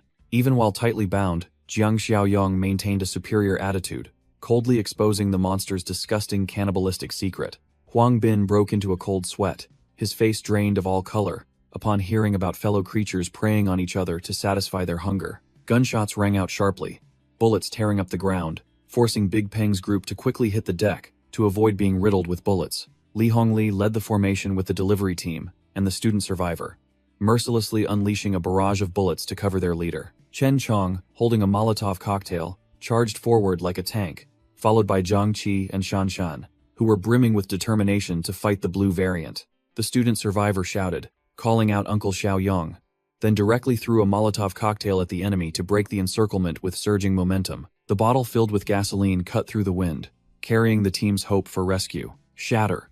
Flames erupted fiercely right in front of the monster, forming a high-temperature barrier that obstructed its vision. The blue variant was licked by the flames on its chest but was completely unharmed, merely frowning in annoyance at being bothered by insignificant pests. The student survivor froze, his mouth agape as he witnessed the monster's strange reaction through a gap in the wall of fire. The blue variant suddenly stopped, its crimson eyes staring intently at the young man, before uttering a tender son, which even made Jiang Xiaoyong glance over. The student was unaware of this connection, his face pale as he cursed, seeing how incredibly tanky the monster was. The blue variant immediately grew furious, roaring to forbid such language, just like a strict father scolding his wayward child. Gamer student and Zhang Qi broke out in a cold sweat, hastily warning their teammates that this guy wasn't your average zombie. Chen Chong, in his mutated state, plunged from above like a rocket, ready to deliver a finishing blow. Ignoring the desperate shouts of his teammates below, Chen Chong glided like the wind, weaving through the dense matrix of tentacles to approach the blue variant holding the hostage. Huang Ling and Big Peng, hiding behind the tree, gaped in disbelief, unable to believe their eyes as they saw another monster join the fight. Secretary Huang Ling broke out in a cold sweat, her mind racing at the insane sight, a monster protecting humans. Chen Chong displayed superb parkour skills, bending his body to dodge the inky black tentacles lashing out at him. The student's crimson eyes behind his gas mask gleamed with deadly killing intent, focusing intently on the opponent's weak point. Slash! Chen Chong swung his sharp claws, shredding the obstructing tentacles, carving a bloody path as he charged in for a fight to the death. A desperate shout rang out, warning Chen Chong to be careful, but a gigantic tentacle had already loomed over his head. Wham! Chen Chong couldn't react in time, struck by a tentacle as thick as a pillar, and sent flying far away like a rag doll. The blue variant stood tall like a god, extending dozens of tentacles around it, demonstrating its overwhelming power compared to the small student. Even while bound, Jiang Xiaoyong chuckled, teasing his teammate for facing a tough opponent, making Chen Chong furious. Big Peng broke out in a cold sweat, unable to believe his eyes as he saw that brat Jiang Xiaoyong, tightly bound, still had the mood to joke around. Jiang Xiaoyong tensed, using his terrifying physical strength to tear apart the monster's inky black tentacle as if it were paper. The guard standing nearby gaped, stammering, unable to speak at the absurd scene that had just unfolded. He frantically reported that the monster brat had just called Jiang Xiaoyong uncle, but Big Peng still maintained an indifferent attitude. Huang Ling was stunned as she pieced together the clues, recalling the stories that the leader of Chung City's base was none other than Jiang Xiaoyong. Big Peng gritted his teeth and cursed, realizing they had all been led by the nose by that brat, and played for fools from the very beginning. Huang Ling pushed up her glasses, analyzing the situation, and concluding that this group was the enemy's most elite main force. Li Cheng and his subordinates stood frozen, assessing that the firepower and combat strength of the newcomers were no less than their own. The greatest threat was Jiang Xiaoyong, who had just broken free from his bonds and stood defiantly, holding the severed tentacle in his hand. And that monster wearing the gas mask too, Chen Chong, who was charging forward with tearing speed and power equal to the blue variant. Huang Ling gritted her teeth, analyzing the situation with the student beside her, admitting that this was a tough fight and her side was sure to lose if they blindly charged in. Her eyes gleamed with calculation, and she roared, ordering Big Peng to stay and cover their retreat so she could have space to carry out her own scheme. Big Peng immediately obeyed, his hand gripping his colossal battle axe as he powerfully blocked the path, shielding the secretary behind him. Huang Ling activated her power, launching herself into the air at dizzying speed, leaving the chaotic battlefield below. Big Peng's battle axe was thrown with terrifying rotational force, tearing through the air and blazing fiercely as it hurtled straight into the crowd. The thunderous throw split the ancient tree in half, causing Li Hongli's group to shout warnings and hastily scatter to avoid the shower of debris. The terrifying destructive power sent rocks and wood splinters flying, creating a thick cloud of dust that obscured our side's vision. Li Hongli cursed bitterly, realizing the enemy was deliberately creating chaos to carry out some dark scheme. From within the dust cloud, Huang Ling suddenly burst out like a predator, aiming straight for the bewildered student standing there, intending to kidnap him. Lao Tu reacted incredibly fast, rushing to push the student down, saving his life by a hair's breadth, shouting a warning that he was her target. Lao Tu flinched, his face drained of all color at the terrifying aftershock from the enemy's landing. Huang Ling landed arrogantly, creating a powerful impact that sent rocks flying everywhere, asserting the superior class of an evolver. The secretary approached the gray-haired student with a predatory smile, fully displaying her rippling six-pack abs, an intimidating sight that made her opponent break out in a cold sweat. With just one hand, she effortlessly lifted her prey into the air, leaving his legs flailing in vain. Huang Ling squeezed the boy's neck triumphantly, even as Shan Shan in the distance screamed her teammate's name in utter panic. The student gritted his teeth, his eyes burning with determination as he roared that he would absolutely not become a hostage for the enemy. Huang Ling smirked with amusement, seeing her weak prey dare to resist, and complimented him on having some guts. The boy mustered all his strength, punching her arm hard to find a desperate escape. Suddenly, the green-skinned monster charged with terrifying speed, roaring out a furious call for its son to rescue its child. Chen Chong descended from above like a phantom, seizing the green-skinned monster by the neck to immediately restrain it. Chen Chong let out a powerful roar through his gas mask, his killing intent blazing so fiercely that the surrounding space seemed to freeze. Jiang Xiaoyong casually ordered to release the person, while Chen Chong sat perched on the green-skinned monster's neck, as if riding a pet, leaving the opponent bewildered. The mutated student froze, his crimson eyes wide with confusion as he heard the order from his leader to release the prey. Jiang Xiaoyong provocatively gave a thumbs up, warning the people in front that provoking him now was tantamount to seeking death. Huang Ling cruelly tightened her grip on Shuai Shuai's neck, forcing the opposing side to drop their weapons, while Zhang Shengzhe desperately screamed for his son to be released. Li Hongli stepped forward with a determined expression, shouting loudly for the child to be released and offering himself as a substitute hostage to protect the vulnerable. The secretary smirked triumphantly, seeing the enemy's panic, realizing she had hit their fatal weakness. Zhang Shengzhe broke out in a cold sweat, gritting his teeth, terrified of how he would explain to his wife if anything happened to their precious son. Huang Ling continued to assert her dominance, ordering everyone to drop their weapons and retreat at least 100 meters to ensure her side's safety. Li Hongli gritted his teeth and ordered his men to follow her instructions, causing the entire security team, though unwilling, to lower their guns to preserve the hostage's life. Huang Ling shrieked her command, forcing Jiang Xiaoyong to control his monster to immediately charge and destroy the tentacled mutant. Before she could finish speaking, inky black tentacles suddenly lashed out like a storm, causing her subordinates to scream desperately, warning Sister Ling to watch out. Huang Ling's eyes widened in shock, cold sweat pouring down her back as she realized the scythe of death was hurtling straight towards her at dizzying speed. The secretary leaped backward just in time, the ground where she had stood exploding under the terrifying impact of the tentacles, forcing Big Peng and his subordinates to scatter and dodge as well. Unlike his boss, gatekeeper A Qiang couldn't react in time and was impaled through the chest by a sharp tentacle with a gruesome thud.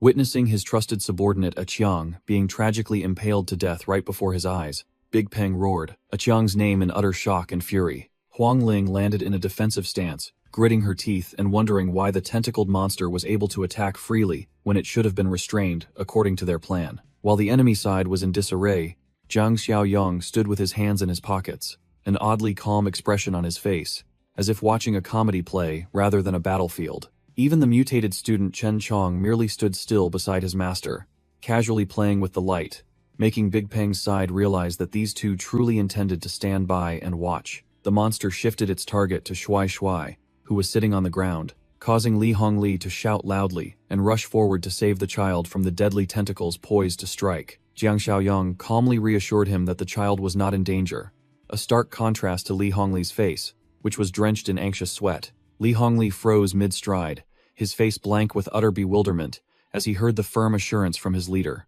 Instead of tearing its prey apart, the green-skinned monster gently wrapped its dark tentacles around Shuai Shuai, full of tenderness and protection. The monster called out its son's name in a hoarse voice, making Shuai Shuai stunned to recognize his beloved father in that hideous form. Jiang Xiaoyong approached with an arrogant smile, declaring to Zhang Shengzhe that he had kept his promise to protect his wife and child. To Li Hongli's astonishment, Jiang Xiaoyong explained that Zhang Shengze was a rare variant who retained his memories, just like Chen Chong. Shuai Shuai burst into tears, rushing to embrace his monster father in a tearful reunion amidst the battlefield. Witnessing this absurd Korean drama-like scene, Big Peng was scared out of his wits, yelling at his henchmen to retreat immediately. While tightly holding his young son, Zhang Shengze's eyes flashed with a blood-red killing intent as he looked towards the enemies who dared to threaten his family. Not letting its prey escape, the dark tentacles sliced through the air, chasing after Big Peng, who was fleeing for his life. Big Peng screamed as the dark tentacles tightened around his body, like a giant python crushing its prey.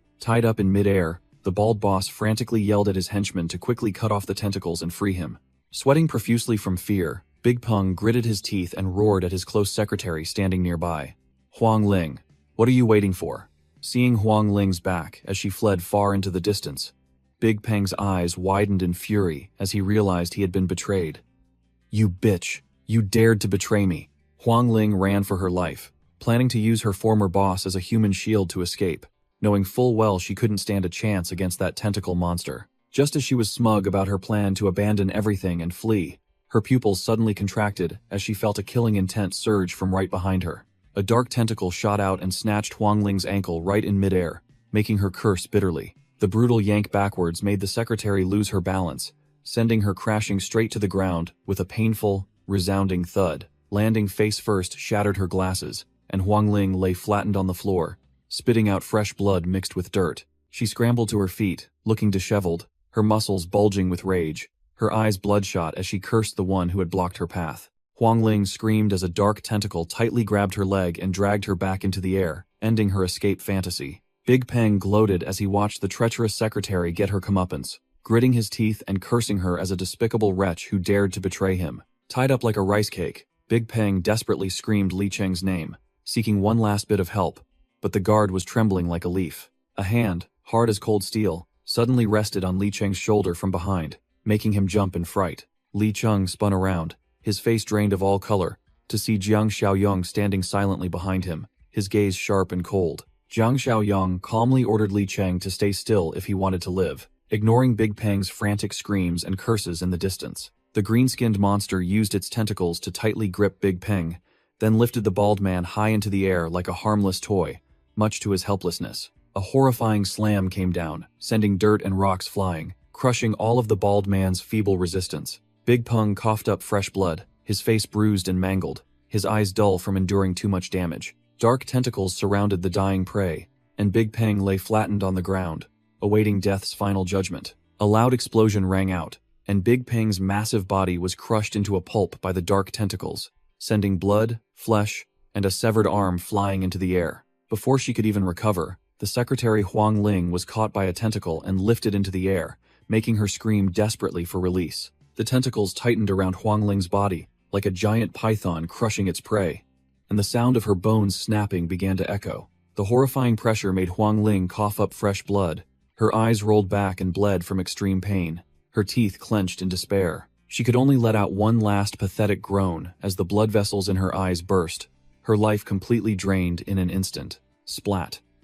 Huang Ling's entire body was crushed into a pulpy mess in death's embrace, fresh blood gushing out like a downpour. The green-skinned monster stood tall in the dark, its eyes glowing red like headlights, proudly retracting its blood-soaked tentacles behind its back. The system panel appeared, announcing the completion of the Punish Evil mission, with a reward of 80 points, raising Jiang Xiaoyong's total points to 151.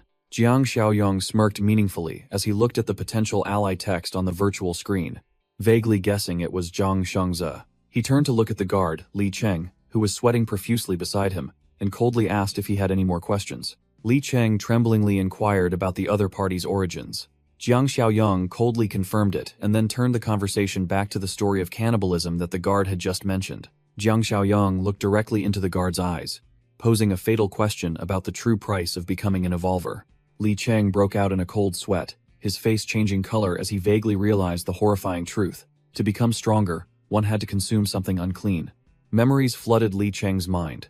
Images of a meager lunchbox and the innocent voice of a child asking for meat during a time of famine. In the past, Li Cheng had once comforted his two neighbors, a mother and child, lying that he had eaten his fill to give his meager rations to them with a kind smile. The mother quickly apologized on behalf of her young child, who didn't understand, her face showing embarrassment and gratitude for her benefactor's kindness. Li Cheng smiled reassuringly, firmly pressing the food box into the child's hands despite the mother's polite refusal. Back in the cruel reality, Li Cheng's eyes widened, sweat pouring down him as extreme fear consumed his mind, leaving him speechless. Chaos erupted as the workers fled in panic, screaming that the tentacle monster had returned to capture people. The mother from Li Cheng's memory was now wailing desperately, running back and forth, searching for her daughter who had just gone missing in the chaos. Li Cheng couldn't suppress his nausea and vomited violently on the spot, while Jiang Xiaoyong stood behind him, observing with eyes as cold as ice. He clenched his jaw so hard it felt like it would shatter, his bloodshot eyes wide as horrifying memories flooded his mind. In a chaotic hallucination, Li Cheng saw himself charging forward frantically at breakneck speed to deliver a finishing blow. He cried out the name Da Sheng in agony, then swung his arm down in a fatal strike, seemingly reliving the scene of personally killing an acquaintance to survive. Li Cheng's face was smeared with blood, his mouth agape as he screamed in utter despair, his humanity fiercely torn apart. Back in reality, Li Cheng braced his hands on his knees, panting heavily like an ox, sweat pouring down him after the severe psychological trauma. He raised his bloodshot eyes to stare at Jiang Xiaoyong, his voice trembling as he accused this entire group of also being monsters who ate human flesh to grow stronger. Li Hongli immediately stepped forward, his face full of indignation, dismissing that sick thought and asserting that his group was not so dirty. Jiang Xiaoyong calmly held up a glowing red core crystal, declaring that they had a much more sophisticated way to increase their strength, instead of eating indiscriminately. The crimson core crystal shimmered brightly in Jiang Xiaoyong's hand. He tossed it out as a powerful affirmation of their true source of strength. Jiang Xiaoyong stood tall, looking down at Li Cheng, who was slumped on the ground in a pathetic state, and directly asked about the side effects of evolution. He exposed the cruel truth, that upon becoming an evolver, emotions would become extremely difficult to control, and a bloodlust would surge, making Li Cheng break out in a cold sweat as he admitted it. Jiang Xiaoyong coldly declared that there was no turning back, but if he quit his human flesh addiction now, at least his mind wouldn't be further twisted. Having dealt with one side, Jiang Xiaoyong turned to look at Zhang Shengze, who stood tall, protecting his young son Shuai Shuai, with a scrutinizing gaze. He looked directly at the green-skinned monster's cracked face, and asked if Zhang Shengze still retained his human language ability. Zhang Shengze waved his tentacle arm, struggling to utter fragmented words to thank Big Brother Jiang for saving the father and son, which made Jiang Xiaoyong freeze. Jiang Xiaoyong grimaced, breaking out in a cold sweat, as he saw this giant pulling a sappy emotional stunt right in the middle of a bloody battlefield. He quickly raised a hand to signal him to stop, forcing a smile as he said he understood the other party's feelings, to immediately put an end to this cheesy display. Jiang Xiaoyong rubbed his chin, analyzing that while Chen Chong behind him still retained his intellect, his terrifying appearance would cause chaos if brought back to the base. Zhang Shengze smiled gently beside his son, declining the invitation and signaling that he was already familiar with this land, content as long as his son was safe. Chen Chong gleefully gave a thumbs up, flattering his leader's superior intellect, leaving Jiang Xiaoyong speechless at the cheesy flattery. Jiang Xiaoyong turned to entrust the leadership of the West Wind Base's remnants to Li Cheng, as all threats had been cleared. Li Cheng immediately cried out in panic, refusing, believing that someone who had once eaten human flesh like him would only bring disaster to everyone. Jiang Xiaoyong thoughtfully raised a hand to his chin, his sharp eyes re-evaluating the guard's unstable psyche and guilt complex. He immediately changed his mind, appointing Li Hongli as the base's new leader, and ordered Li Cheng to follow him to the eastern city. Zhang Xiaoyong placed a hand on Li Cheng's shoulder, his gaze firm as he declared he would personally oversee the demon lurking within his soul. The scene shifted to the border area of nearby City S, where dilapidated high-rise buildings were overgrown by nature in the silent night. Desperate cries for help echoed, tearing through the night as a group of survivors fled for their lives from the danger behind them. Two men ran, shouting loudly to stop their companions from turning back, cruelly asserting that the one left behind was beyond saving. A young man fell face first to the ground, utterly terrified as the dark shadows of the vine monsters loomed right behind him. Zhou Xingkai ran headlong, cursing in despair as the monsters pursued him closely from behind. The unfortunate victim, running the slowest, was suddenly seized by dozens of grotesque vines, only managing a terrified scream for help. Fresh blood splattered everywhere as the victim's body was instantly torn apart, the agonizing scream echoing before fading into silence. Three plant mutants with blood-red eyes stood tall amidst the pool of blood, beginning to feast on the human flesh they had just hunted. The unfortunate one's arm was quickly enveloped by eerie roots, its life force drained, dissolving into nothingness. A hideous monster devoured the head of its prey, the purple flowers on its body glowing with deadly satisfaction. Leggings. Woman panted, leaning against a tree, ready to give up as her legs were too exhausted to move another step. Backpack Man turned back and yelled at the woman, warning that if they stopped now, they would all be torn to shreds. Zhou Xingkai, running ahead, suddenly raised a hand to signal a halt, interrupting his companion's panic. He put a finger to his lips, signaling absolute silence, his eyes tense as he focused on listening for any unusual movements around them. Zhou Xingkai perked his ears, hearing the whistling wind, and excitedly reported that the group was about to escape this damned forest as they had reached its edge. Before their joy could last, a strange cry rang out, making him turn pale, cold sweat beading on his face while the two behind him remained bewildered. Without a second's hesitation, Zhou Xingkai ran for his life, shouting loudly for his companions to run immediately, because the monsters were right on their heels. Backpack Man and Leggings Woman gritted their teeth and ran desperately, reassuring themselves that victory was within reach to avoid collapsing. The light at the end of the tunnel appeared.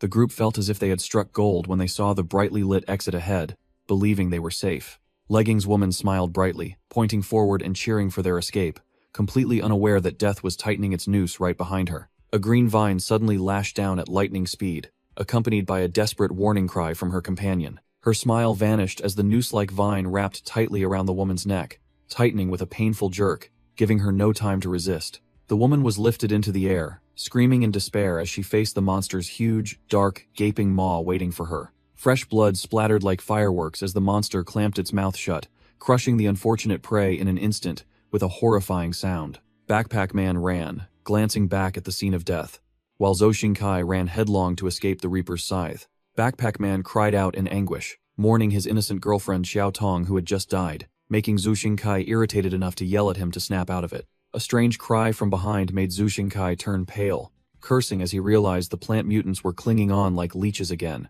Slap! A resounding slap from Zhou Xingkai landed squarely on Backpack Man's face, immediately ending his useless hysteria.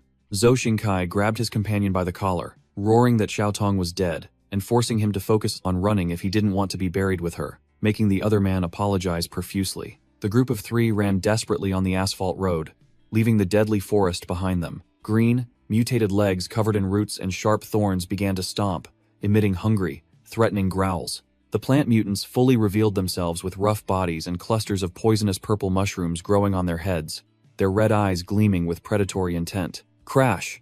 A monster's foot stomped heavily on the ground, cracking the road and showcasing the terrifying physical strength of the mutated creatures. An entire legion of plant mutants lumbered towards the residential area, signaling an impending bloody invasion of the city. The group of three survivors rushed through the large gate, entering a new area, hoping to escape death's pursuit behind them.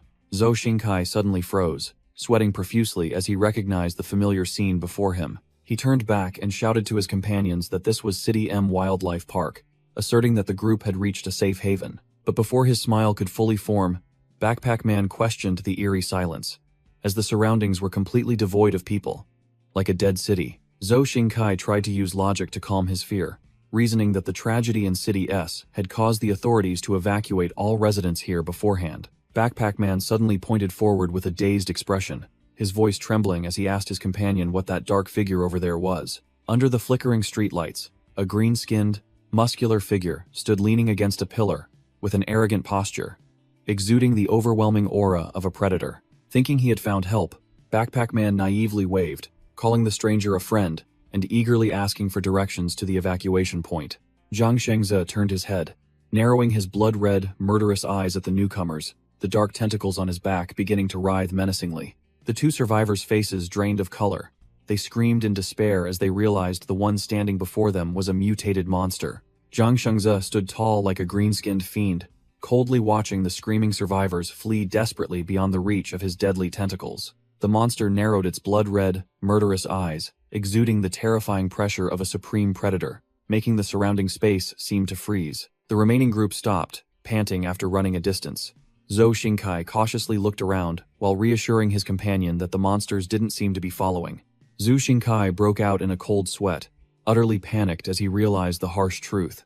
The plant mutants were not just in the forest but had spread throughout the city. The entire group plunged into despair, realizing that the outside world had also fallen. All theories of a safe zone dissolving into thin air before the cruel reality. Strange noises from the high-rise buildings made everyone jump, their faces turning pale with a premonition of death knocking. From the darkness, a series of dark figures lunged out at terrifying speed.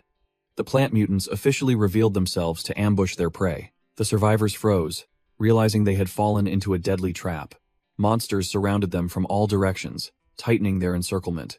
Backpack Man completely collapsed, sitting on the ground, clutching his head and crying in belated regret, muttering about how he should have stayed in the forest instead of coming here to meet his end. Without giving their prey time for last words, the plant mutants rushed forward with tearing speed, their sharp claws ready to turn the bloody feast into reality. Knife Survivor screamed desperately, tears streaming down his face, not wanting to become dinner for the monsters. A sudden whooshing sound from behind startled him. He spun around, his face utterly drained of blood. A gigantic black tentacle lunged from the darkness, smashing the plant mutant to smithereens, blood splattering everywhere. Zhang Shengze, in his green-skinned monster form, strode out majestically, his tentacles writhing behind him, leaving the survivors utterly stunned. His fierce face and blood-red eyes exuded terrifying pressure, causing the minions to panic completely. The scene shifts to the fortified base, where the light still shone brightly, a stark contrast to the chaos outside. Jiang Xiaoyong leaned against the railing, enjoying the night breeze, his demeanor as relaxed and carefree as if he were on vacation. He smiled smugly, as the system delivered good news, bonus points from expanding branches continuously pouring into his pocket. Opening the system store, his eyes lit up like headlights as he saw a series of high-quality supply boxes waiting to be claimed. He excitedly finalized the order for the level 3 box, grabbing a huge gift package that included an armored jeep, a mark of servitude, and an enhancement potion. Jiang Xiaoyong pondered the servitude limit, muttering as he reviewed the stable condition of his trusted subordinates, including Chen Chong, Zhang Shengze, and Li Cheng. The system unexpectedly threw out a weed-clearing quest with a paltry 100-point reward, requiring him to deal with the invasive plants encroaching on his territory. Looking down at the lush green vegetable fields below, he sighed, wondering if he, a dominant leader, really had to roll up his sleeves and become a farmer to pull weeds. The walkie-talkie on the table suddenly blared with an urgent call, reporting trouble with Shuai Shuai's father, causing Jiang Xiaoyong to turn around instantly, full of vigilance. Old Song and Mustache Dad were pale as ghosts, trembling as they speculated whether that monster was the boss's new pet. From a distance, Zhang Shengze in his monster form strode forward, tentacles dragging a corpse behind him like a trash bag, sending chills down everyone's spines. The monster stood silently, sweat pouring down its sinewy face, while the survivors behind it held their breath, waiting for a move.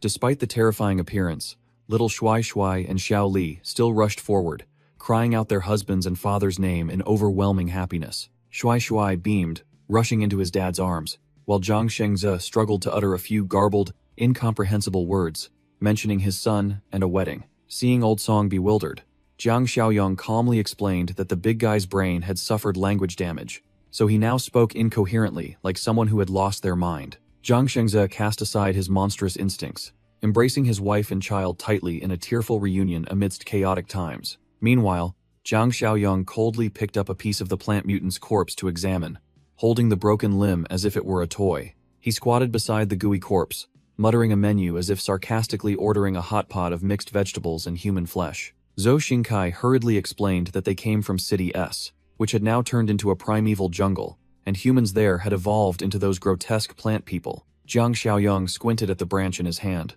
while the guide worriedly remarked that City M didn't seem much more peaceful either. He continued to analyze that if the other side was a plant disaster, then here the population had mainly turned into zombies, and Jiang Xiaoyong merely nodded indifferently, confirming this cruel reality. Without wasting time, Jiang Xiaoyong turned and ordered Sheng Bo to send someone to retrieve the armored jeep, lying abandoned behind the collapsed wall 2 blocks away. He stood up, his overwhelming aura calling out to his trusted subordinates to prepare their gear to accompany him to inspect the border area between the 2 cities. The entire group silently advanced into the dead land, where the ground was covered by a dense, verdant network of vines, like the veins of death itself. Jiang Xiaoyong bent down to examine the strange plants, listening as the guide tremblingly reported that these vines had grown at an astonishing speed compared to last time. Jiang Xiaoyong coldly declared that the next objective was to head straight into the deadly jungle ahead. Zhu Xingkai gaped in horror upon hearing this, while Zhang Qi standing beside him was also bewildered, not yet understanding what was happening. The young man in black vehemently protested, recalling the horror they had just barely escaped from that hell. Jiang Xiaoyong calmly explained that if they didn't clear out these monsters, the Zhifeng steel factory would sooner or later be swallowed up and have its lifeline cut off. He turned and walked away with an imposing aura, asserting that before worrying about that, there was a far more important mission. Shanshan and Zhangqi questioned in unison, not yet understanding what their leader's next move was. Jiang Xiaoyong turned back with sharp eyes, declaring that the main purpose was to train his subordinates to face death on their own. He ordered Zhang Qi to summon Li Hongli and the steel factory team, officially launching a bloody hunting campaign in the coming days. A muscular, green-skinned blue variant was growling, tearing apart its prey in the darkness, unaware of the impending disaster. The monster startled and turned, its eyes wide as it sensed the killing intent of the hunters surrounding it. The blue variant monster was panting in a hidden corner, completely unaware that death was closing in right behind its neck. Jiang Xiaoyong activated his glowing mind's eye, holding the dagger in reverse, appearing like a ghost right behind the bewildered prey. A sharp blade sliced through the air. Jiang Xiaoyong delivered a swift finishing blow, leaving the monster no time to utter a final word. The armored bus swept straight into the enemy's lair, the entire team unleashing a rain of bullets, clearing out the obstructing zombies. The overwhelming firepower shattered the zombies, their heads flying everywhere like smashed watermelons. Jiang Xiaoyong calmly sat down to harvest the core from the corpse at his feet, while Shanshan stood guard with an imposing aura. The desolate street echoed with miserable growls as the hunting campaign reached its climax.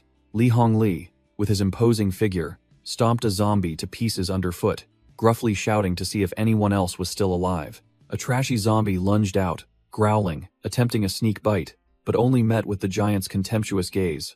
Li Hongli swung his arm, delivering a devastating blow that instantly dispatched the enemy with pure physical strength. Li Hongli stomped the corpse underfoot, roaring in indignation, utterly fed up with the disgusting grilled zombie meat menu. One of his eyes suddenly flashed with a demonic red light, like a biological radar locking onto a delicious target. He tilted his head back and took a deep sniff, catching the irresistible scent of survivors. The crossbow-wielding guard on the city wall shouted loudly, warning the giant not to seek death by violating the leader's curfew. The guard babbled as he ran, talking about how leader Jiang Xiaoyong had cleared out the monsters, urging him to come inside immediately. Li Hongli bared his gleaming white teeth in a savage grin as he confirmed that those people were still alive and kicking, their blood coursing. He hid behind the wall, staring intently at his prey, drooling with desire for the fresh, untainted human flesh. His remaining sanity told him to restrain himself, as the opponents had strong firepower. Rushing in now would mean eating bullets instead of food, so he had to patiently bide his time. The gnawing hunger made Li Hongli writhe like a wild beast, screaming in extreme pain as he was about to lose control to his carnivorous instinct. Meanwhile, at the base, the system continuously chimed with accumulated points, and Jiang Xiaoyong ordered via walkie-talkie to summon Sheng Bo and everyone for an urgent meeting. The entire team gathered around the round table, dividing the spoils after a bountiful hunting trip, the atmosphere buzzing with excitement over the hot goods they had just acquired. Jiang Xiaoyong pointed directly at Li Hongli and Zhang Qi, ordering the two of them to divide the pile of mutated cores to immediately upgrade their strength. The two young men flinched, hastily refusing, believing that the credit primarily belonged to their leader, and their meager abilities didn't qualify them for such good rewards. Jiang Xiaoyong brushed aside their false modesty, asserting that he needed the most elite warriors, not a bunch of useless mediocrities. Foreman Li, standing nearby, also chimed in with a jab, saying to just listen to the boss because Jiang Xiaoyong had never made a wrong move. After dealing with the men, Jiang Xiaoyong turned and called Shanshan by name, asking her to follow him into his private room to work. The room door closed behind Shanshan, and she entered with a mix of curiosity and apprehension, wondering what was about to happen in this confined space. Shanshan blushed furiously, nervously smoothed her hair, and asked what exactly her leader was planning to do with her. Outside, in the hallway, the gamer student signaled for absolute silence so everyone could eavesdrop on the drama unfolding in the room. Zhang Qi, Chen Cheng, and the others pressed their ears to the door, startled when they heard Jiang Xiaoyong say something ambiguous, telling her it would hurt a little, so she should try to endure it. The door burst open, startling Zhang Qi, Chen Cheng, and the group of busybodies, exposing their harmful curiosity on the spot. Zhang Qi broke out in a cold sweat. His face drained of color as he realized he had poked a hornet's nest, and didn't know how to explain himself coolly. Jiang Xiaoyong stood tall like a menacing figure blocking the door, looking down at his trembling junior who stammered praise for his boss's speed, which sounded suspiciously like sarcasm. Without another word, Jiang Xiaoyong grabbed his unruly junior's ear and twisted it hard, making him scream for mercy for the crime of having a loose tongue. A decisive kick to the rear sent Jiang Qi flying straight out into the hallway, out of sight, while Shanshan remained calmly seated inside. It turned out there was no intimate scene. Shanshan was just rubbing her hands after receiving an injection, with several empty syringes nearby, indicating the enhancement process was complete. Jiang Xiaoyong explained to his bewildered junior that Shanshan had just absorbed a large amount of core energy and had now transformed into a top-tier warrior of the team. To prove she was the real deal, Jiang Xiaoyong smirked and ordered Shanshan to test her skills against Jiang Qi, who was scratching his head and forcing a smile, flattered by his boss's favor. Jiang Qi waved his hands frantically, feigning a chivalrous gentleman's refusal, citing his ridiculous rule about not hitting women, completely unaware of his impending doom. Jiang Xiaoyong flashed a sinister smile, urging Shanshan to go ahead and slap that arrogant fool's face because he was tough and wouldn't die. Jiang Qi grinned, his eyes narrowed, overly confident in his own toughness, unaware that disaster was about to strike. A lightning-fast, heaven-shaking slap from Shanshan contorted Jiang Qi's face, sending saliva splattering everywhere as he couldn't react in time. The slap was so powerful it sent Jiang Qi flying backward, colliding with Chen Chong and Lao Tu, who were gossiping behind him. Jiang Xiaoyong calmly declared that Shanshan was now a formidable force after the injection. Apart from him and Chen Chong, no one else on the team was strong enough to solo her. Jiang Qi clutched his swollen red cheek, tears welling up in humiliation as he realized his position as the boss's favorite had officially vanished. Lao Tu took the opportunity to laugh at his teammate, bluntly stating that the boss was a real man, not gay.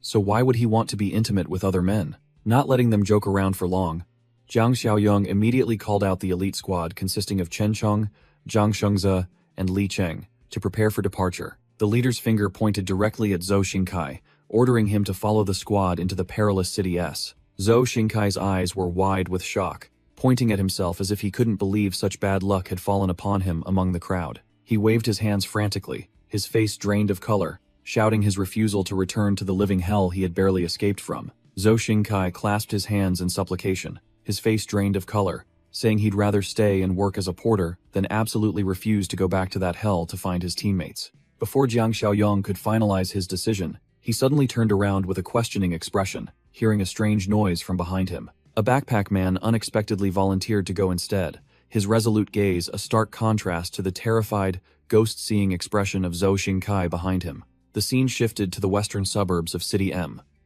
Wenge, bare-chested, wandered through the night, his body emitting an eerie green aura. He clutched his head in pain, feeling his brain slowly shutting down as a powerful craving for fresh human flesh began to surge, signaling a transformation about to spiral out of control. The pain made Wenge collapse, panting heavily, his bare back covered in bulging veins as he struggled against the hunger tearing at his insides. He sprang up and charged like a wild beast towards the ruined buildings, firmly asserting that his memory wasn't completely gone. Wenge stopped before a heavy iron door, his veiny hand gripping the handle before he roughly yanked it open without knocking. Inside was an eyesore of a debaucherous scene. Kai, Gay, and Big Peng were happily embracing a group of beauties, completely unaware that death had just paid a visit. Wenge's hacking cough shattered the hedonistic atmosphere, startling everyone as they turned to look at the uninvited guest with expressions of utter surprise. Kai Gay glared at the one who had just ruined their fun, his face frowning, and growled, asking what this defeated general dared to show his face for. Wenge quickly waved his hands in explanation, sweating profusely, swearing he only came to sell intelligence, not to steal anything. Qingzi and Fishnet Woman looked at him with sharp, suspicious eyes, sneering that half-baked monsters shouldn't bother with petty tricks among themselves. He hastily reported about a mobile gold mine of pure humans, but they were heavily armed, which he couldn't handle alone, which was why he sought help. The entire gang, consisting of Kai Gay, Big Peng, and the two women, surrounded him, creating immense pressure, making Wenge extremely tense before these true monsters. Big Peng flashed a savage smile, revealing his pearly white teeth, agreeing to cooperate but not forgetting to warn that if he tried to trick them, Wenge would become an appetizer for everyone. Wenge nodded frantically like a pecking chicken, smiling obsequiously to appease the bald monster in front of him, swearing on his life that he was trustworthy. Fishnet Woman arched her back provocatively, declaring that since they were allies, he should feel free to enjoy this feast of flesh before discussing important matters. His bestial instincts awakened. Wenge licked his lips and plunged into the feast with an undisguised expression of hunger and lust, thanking them profusely for the free meal. The scene shifted to a dense forest. Jiang Xiaoyong led the apocalyptic Avengers squad, warning everyone to stay highly focused because death was lurking behind every leaf. Jiang Xiaoyong asked the guide's identity. The man replied his name was Zhou Xingkai and was immediately praised by the leader as a true man for daring to return to such a death trap. Zhou Xingkai gritted his teeth with hatred, declaring his desire to avenge his girlfriend, who was killed by the plant mutants, and rescue his trapped parents. Jiang Xiaoyong set up a tactical formation. He led the way, Li Cheng covered the rear, and two monster guardians flanked Zhou Xingkai in the middle. The team moved into the dense forest. Jiang Xiaoyong coldly brushed aside Zhou Xingkai's thanks, asserting that he was only doing this to prevent the jungle from spreading. A drop of viscous liquid unexpectedly fell onto Jiang Xiaoyong's shoulder, accompanied by a strange sound, making him halt with a bad premonition. He squinted, examining the sticky substance on him. Cold sweat began to break out as he noticed the deadly abnormality. Zhou Xingkai turned back and saw the scene, his face drained of color, stammering as he recognized the sign of lurking death. The guide shouted frantically, warning everyone to get out of the way immediately, as he recognized the danger from above. A giant tentacle shot down, tightly coiling around Jiang Xiaoyong's neck and dragging him towards the monster's gaping red maw, making Zhou Xingkai desperately scream that no one had ever survived escaping it. Jiang Xiaoyong's hand tightened around his black staff, veins bulging on his hands, signaling that a fierce counterattack was about to unfold right inside the tiger's mouth. Jiang Xiaoyong dug his feet firmly into the ground, creating two deep furrows, using his muscular strength to resist the monster's pull. He spun around skillfully. His sharp blue eyes darted backward, his hand already gripping the black staff, waiting for the chance to counterattack. A loud explosion rang out as the black staff smashed the plant monster's body to pieces, sending purple fluid splattering everywhere. Zhou Xingkai froze completely, his face drained of color, and could only stammer curses at the leader's overwhelmingly powerful display. The giant purple fleshy sack thudded to the ground, lying motionless after taking the full force of Jiang Xiaoyong's fatal blow. Surprisingly, the slimy corpse wasn't completely dead. It began to twitch and wriggle, trying to escape, startling everyone. The tentacle's flytrap-shaped head detached and shot away at dizzying speed, making Jiang Xiaoyong exclaim in surprise that it could run. He immediately turned to remind Zhang Shengze not to let the prey escape, especially when it dared to show off in front of a tentacle master. Two streams of dark energy shot out from behind. Zhang Shengze's tentacles cut through the air like cruise missiles, chasing after the target. Just before the monster could disappear into the forest, Zhang Shengze's tentacles swiftly snatched the sharp-toothed flytrap head. Zhang Shengze retracted his tentacles, easily dragging the escaping monster head towards him as if taking something from his pocket. Thud! The flytrap head was slammed hard onto the ground right in front of the group, lying completely silent, no longer daring to make a sound. Unexpectedly, the mutilated corpse spewed out a thick, pungent green smoke, enveloping the surrounding area like a trap. Jiang Xiaoyong sniffed at the strange scent. His blue eyes immediately widened in alarm as he noticed something unusual. He frowned, warning his teammates that this smoke had a very strange fragrance and was definitely not safe at all. As soon as he finished speaking, Jiang Xiaoyong suddenly found himself standing alone in a pitch-black void, his teammates having vanished without a trace. Zhou Xingkai stood dazed, his face and the surrounding space beginning to twist with insane patches of hallucination. He clutched his chest, staggering, sweat pouring down like rain, muttering about the strange sensation invading his body. In Zhou Xingkai's eyes, the figures of Jiang Xiaoyong and Zhang Shengze became terrifyingly dark and distorted, causing him to call out in panic. A rustling sound came from the nearby bushes, signaling someone was hiding or a new danger was about to strike. Zhou Xingkai flinched, sweat pouring down as he spotted a mysterious dark figure lurking in the bushes. He froze when his ex-girlfriend, Yu Yueran, suddenly appeared from the shadows, urgently calling his name. Zhou Xingkai's eyes widened, and his mouth hung open, his face showing extreme shock as if he couldn't believe his eyes. Like a madman, he rushed forward, his voice trembling as he repeatedly asked if she was truly alive. The illusion of Yu Yueran frantically waved, urging him to run quickly towards her and warning that the other direction was very dangerous. Ignoring everything, Zhou Xingkai, like a puppet on strings, mumbled his agreement and slowly stepped deeper into the deadly night. Clank.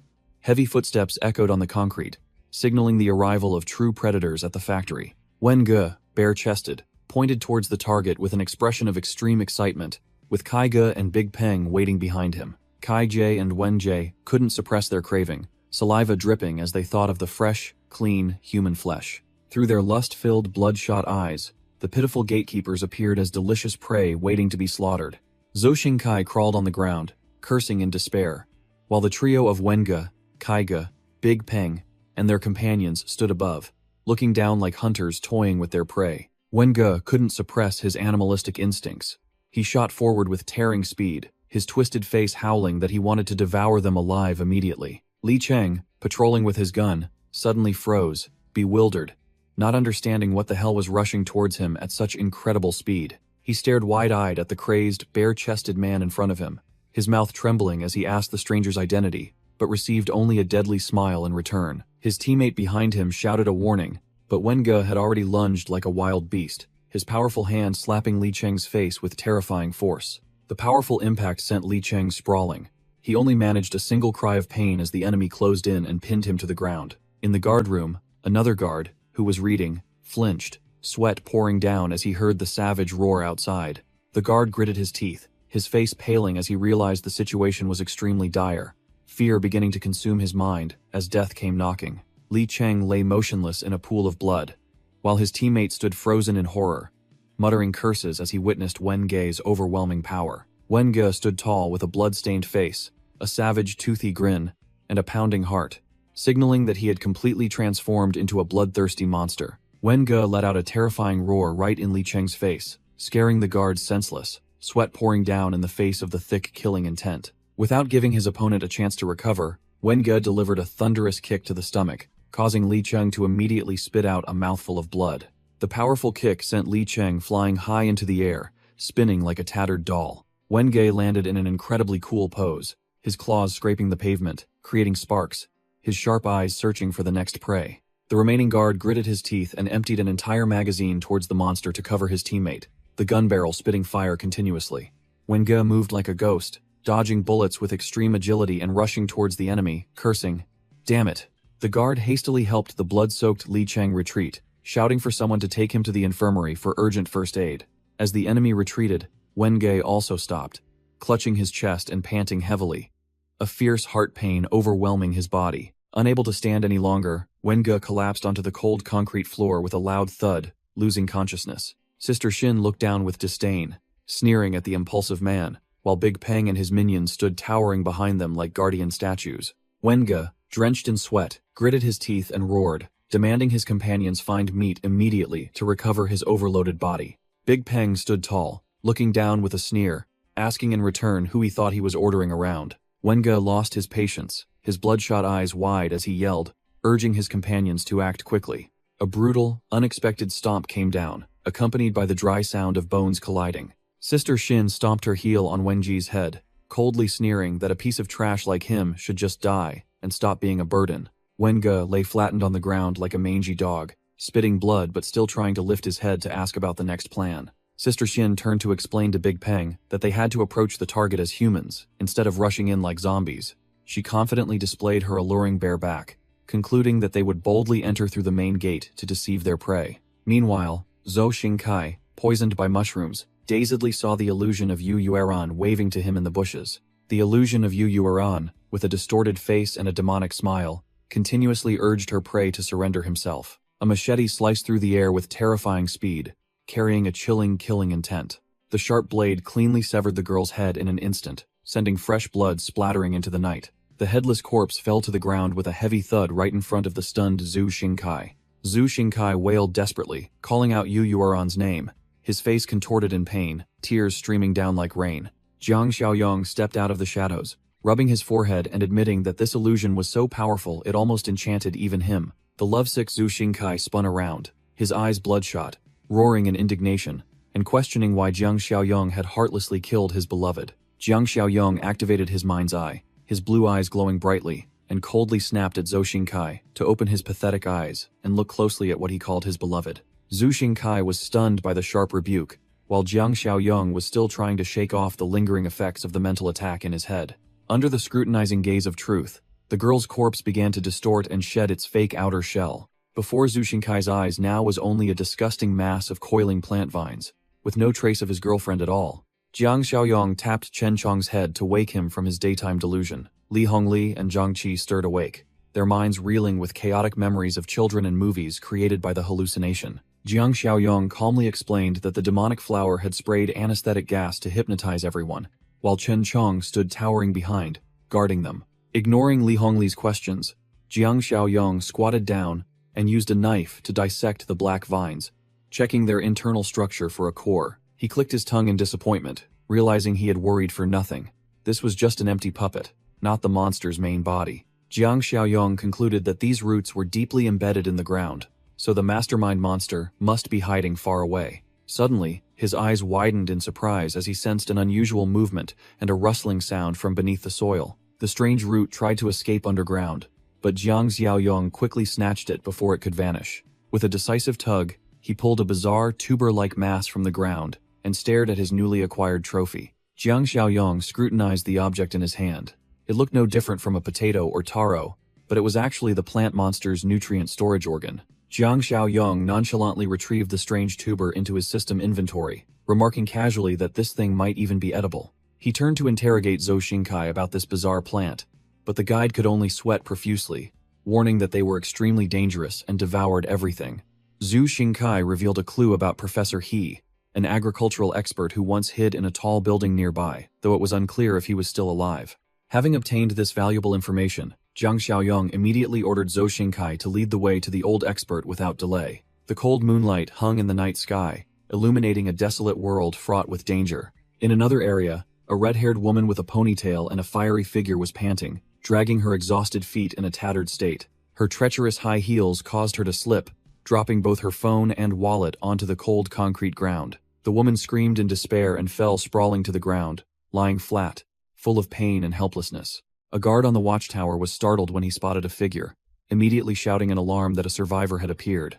Two guards rushed out of the gate, running and yelling for the woman to stay put so they could approach. Ponytail woman sat on the ground in a disheveled state, subtly exposing her skin to set a sweet trap for the guards. The guards immediately took the bait, craning their necks to argue with their comrades about prioritizing the rescue of the beautiful woman in distress. She clutched the guard's shirt, whining and pleading desperately, making him muddle-headed and forget all safety protocols. While the guards were busy playing heroes rescuing the beauty, Big Peng stood with his arms crossed beside the car, clicking his tongue, enjoying the show. Big Peng sneered triumphantly, admitting that his praise acting was too convincing, a high-level seduction that left the opponents with no suspicion. Suddenly, Ponytail Woman delivered a lightning-fast kick, her sharp heel striking the face of the bewildered guard who didn't understand what was happening. She changed her demeanor faster than flipping a pancake, flashing a cruel, predatory smile, and asserting that her skill at killing people was even better than her acting. Ponytail Woman quickly subdued her prey, whispering words of death into his ear while her accomplices efficiently cleared the scene. The scene shifted to Jiang Xiaoyong's group. The entire team silently advanced into the dense, dangerous forest as dusk began to fall. Jiang Xiaoyong impatiently asked how much further, and Zhou Xingkai quickly pointed towards the looming building ahead, signaling they were nearing their destination. Zhou Xingkai flinched when he heard a desperate cry. His face drained of color as he recognized a familiar voice in that death trap. He stared wide-eyed at Aunt Yang, who was secretly hiding behind the corner, uttering her name in utter astonishment. Cold sweat poured off him, and Zhou Xingkai mumbled a denial, thinking he had fallen into another damned illusion trap. He rubbed his eyes repeatedly, trying to erase the image before him because his reason told him this couldn't be real. Jiang Xiaoyong patted his shoulder reassuringly, firmly stating that there was no hallucinogenic pollen this time. Everything was real. Bearded Survivor rushed out with a shovel in hand, shouting reproaches at Aunt Yang for recklessly revealing herself to strangers. The bearded man glared at Zhou Xingkai with hostility, asserting that the kid had been assimilated by monsters and was beyond saving. Aunt Yang's attitude changed rapidly. She gritted her teeth and ordered the entire group to prepare for a life-or-death battle. As soon as the attack command ended, the hostile survivors charged wildly like moths to a flame, determined to eliminate Jiang Xiaoyong's group. Zhang Shengze roared, intending to tear the enemies apart, but Jiang Xiaoyong immediately activated his mind's eye, shouting loudly for everyone to stop at once. Sharp arrows sliced through the air, carrying a strong killing intent directly at Jiang Xiaoyong's formation. Jiang Xiaoyong maintained a cold expression while Chen Chong and Li Hongli strode forward imposingly, their overwhelming presence rendering the arrows useless.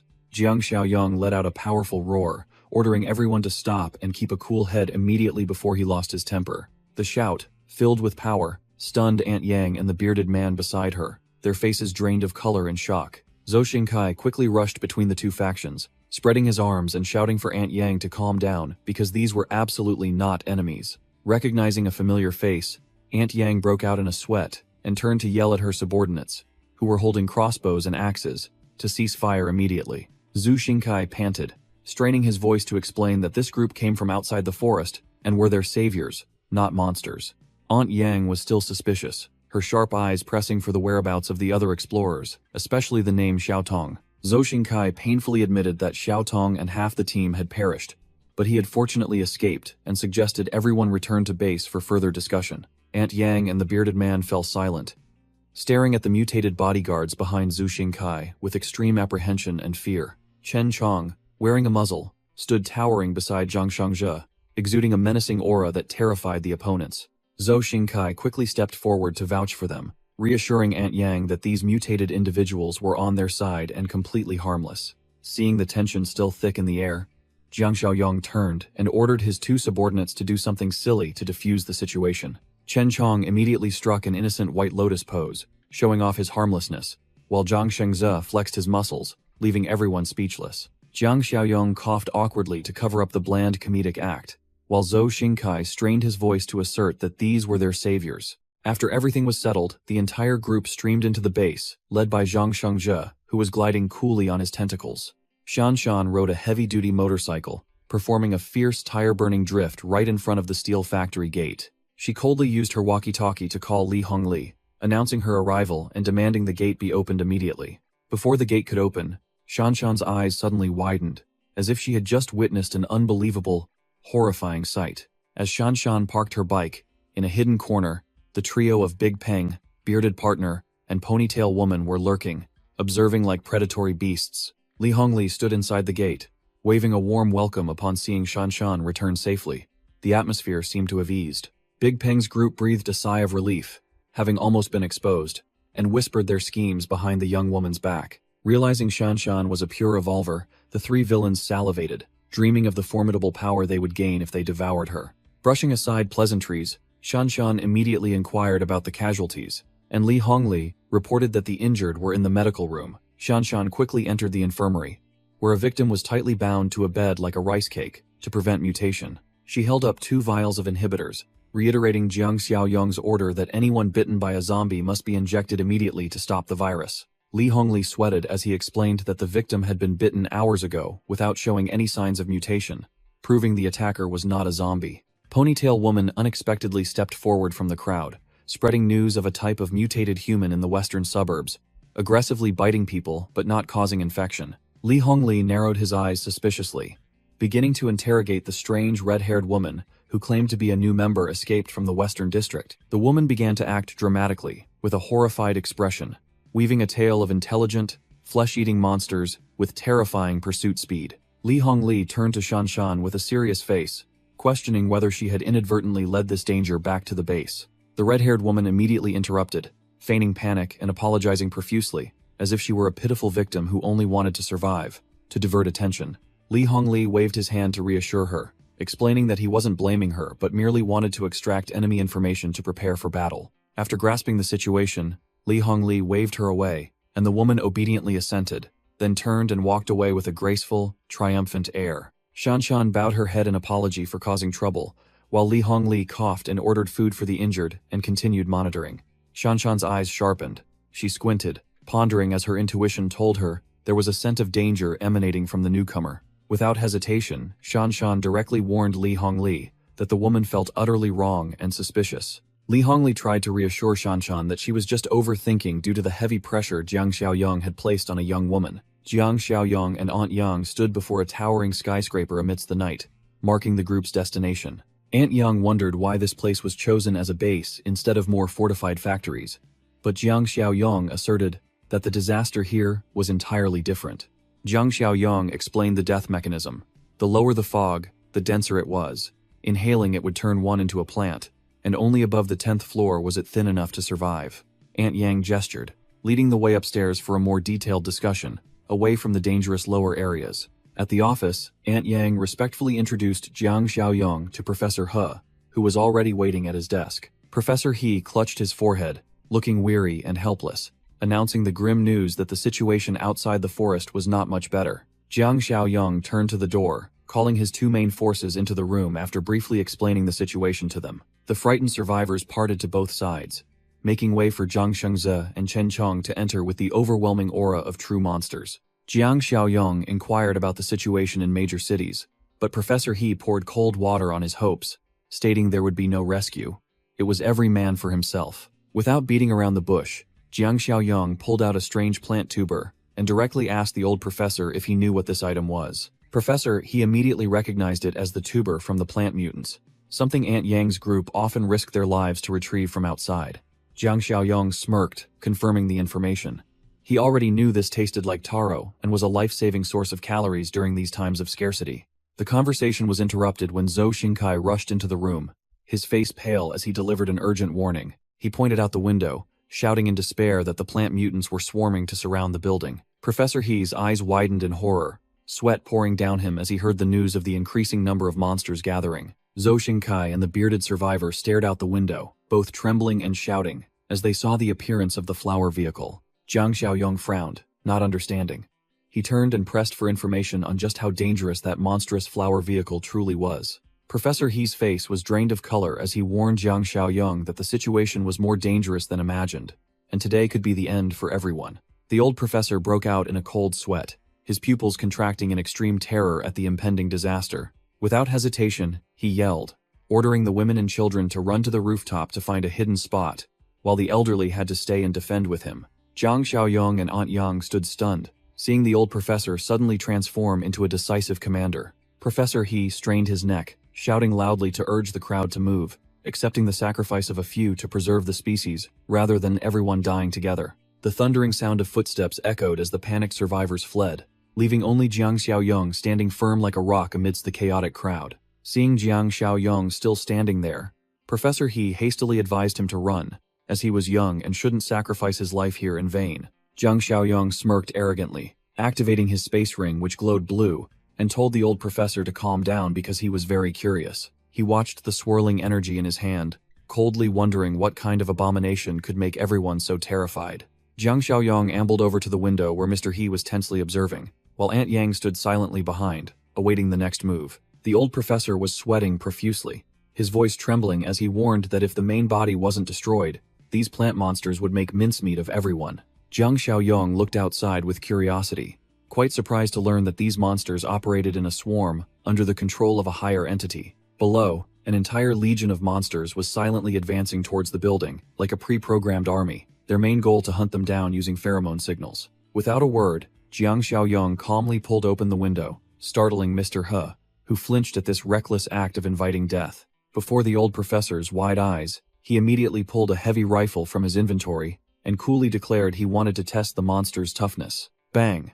A deafening explosion rang out as the gun barrel spat fire, the bullet tearing through the air straight towards the target below. The plant monster was hit, its body violently thrown backward by the impact with a heavy thud, seemingly obliterated. But immediately, the wound on its body began to squirm, the plant tissues automatically weaving together and regenerating at a dizzying speed, as if it had never been shot. Seeing the two monsters standing there, Jiang Xiaoyong smirked, assessing their incredible regeneration, and prepared for the next durability test. Jiang Xiaoyong coldly followed up with a dazzling burst of bullets from the heavy gun to finish off the stubborn monster. The plant monster's body was riddled with bullet holes, the light from the projectiles tearing through the night and pinning it into oblivion. It shrieked miserably, its body writhing in agony as the plant cells couldn't reweave in time against the fatal damage. The entire group of monsters collapsed to the ground with heavy thuds, officially wiped out after the protagonist's destructive damage test. Jiang Xiaoyong scratched his head in annoyance, complaining that these creatures were excessively tough, taking 2 magazines to kill one, but still reassured everyone that it was fine. He turned back inside and slammed a mysterious wooden crate onto the table, making the survivors jump at the loud noise. Without any tools, Jiang Xiaoyong channeled strength into his arm and tore open the nailed wooden crate lid with his bare hands as if it were paper. Li Shuxiong and Mr. He's eyes widened, sweating profusely as they witnessed his terrifying raw strength, prying open the crate barehanded. Seeing a whole stash of Molotov cocktails inside, Li Shuxiong groaned with pleasure and shouted excitedly, eager to go all out with the hot goods. Jiang Xiaoyong coldly assigned everyone the task of defense with these weapons, while 2 undead bodyguards stood towering powerfully behind him. Mr. He hadn't processed it yet, his face blank as he asked again what the leader's escape plan actually was. Before he could finish, the old man flinched, his eyes wide with horror, as he saw an unexpected event unfold right before him. He shrieked, sweat pouring down him as he watched figures hurtle through the towering window frame, seemingly to their deaths. Ignoring the deadly height of the 16th floor, Muscle Man and Zhang Shengze plunged straight to the ground like two living meteorites. The two guardians landed with a powerful crash, shaking the entire area and stopping directly in front of the plant monsters. The purple-flowered monsters growled chillingly, aggressively charging at the two walls of flesh, unaware that death awaited them. Muscle Man said little, crushing an enemy's head with one hand, then delivering an uppercut to send the unfortunate monster to its demise. The muzzled student charged left and right, using overwhelming physical strength to crush the parasitic plants like swatting flies. Muscle Man's attack speed was so fast it left afterimages, continuously tearing enemies into small pieces with his bare hands. Zhang Shengze was no less impressive, wielding his dark tentacles like steel whips, sweeping away a whole section of monsters in an instant. Mr. He and Li Shuxiong's mouths hung open, their faces drained of color as they witnessed the brutal massacre by the monstrous trio below. Foreman Li shouted loudly to rally the dazed crowd, ordering them to prepare to engage the remaining forces about to climb up. With a leader's demeanor, Foreman Li instructed anyone brave enough to guard the stairs with Molotovs, while the rest immediately cleared flammable materials. Li Shuxiong and Sheng Bo yelled their acknowledgement, clutching Molotov cocktails with burning resolve, ready to incinerate any enemy daring to approach. A plant monster was utterly smashed, flung far away with a heavy thud, ending its life as a mere shield. Jiang Xiaoyong stood proudly amidst the pile of monster corpses, dusting his hands and sighing in relief after clearing the battlefield. He ordered Muscle Man and Zhang Shengze to collect core crystals from the corpses strewn across the lawn. Jiang Xiaoyong rubbed his chin in thought, his sharp eyes deciding to split from the group to investigate that bizarre flower carriage. Inside the building, the monsters were burned black by the fire, and the survivors, while putting out the flames,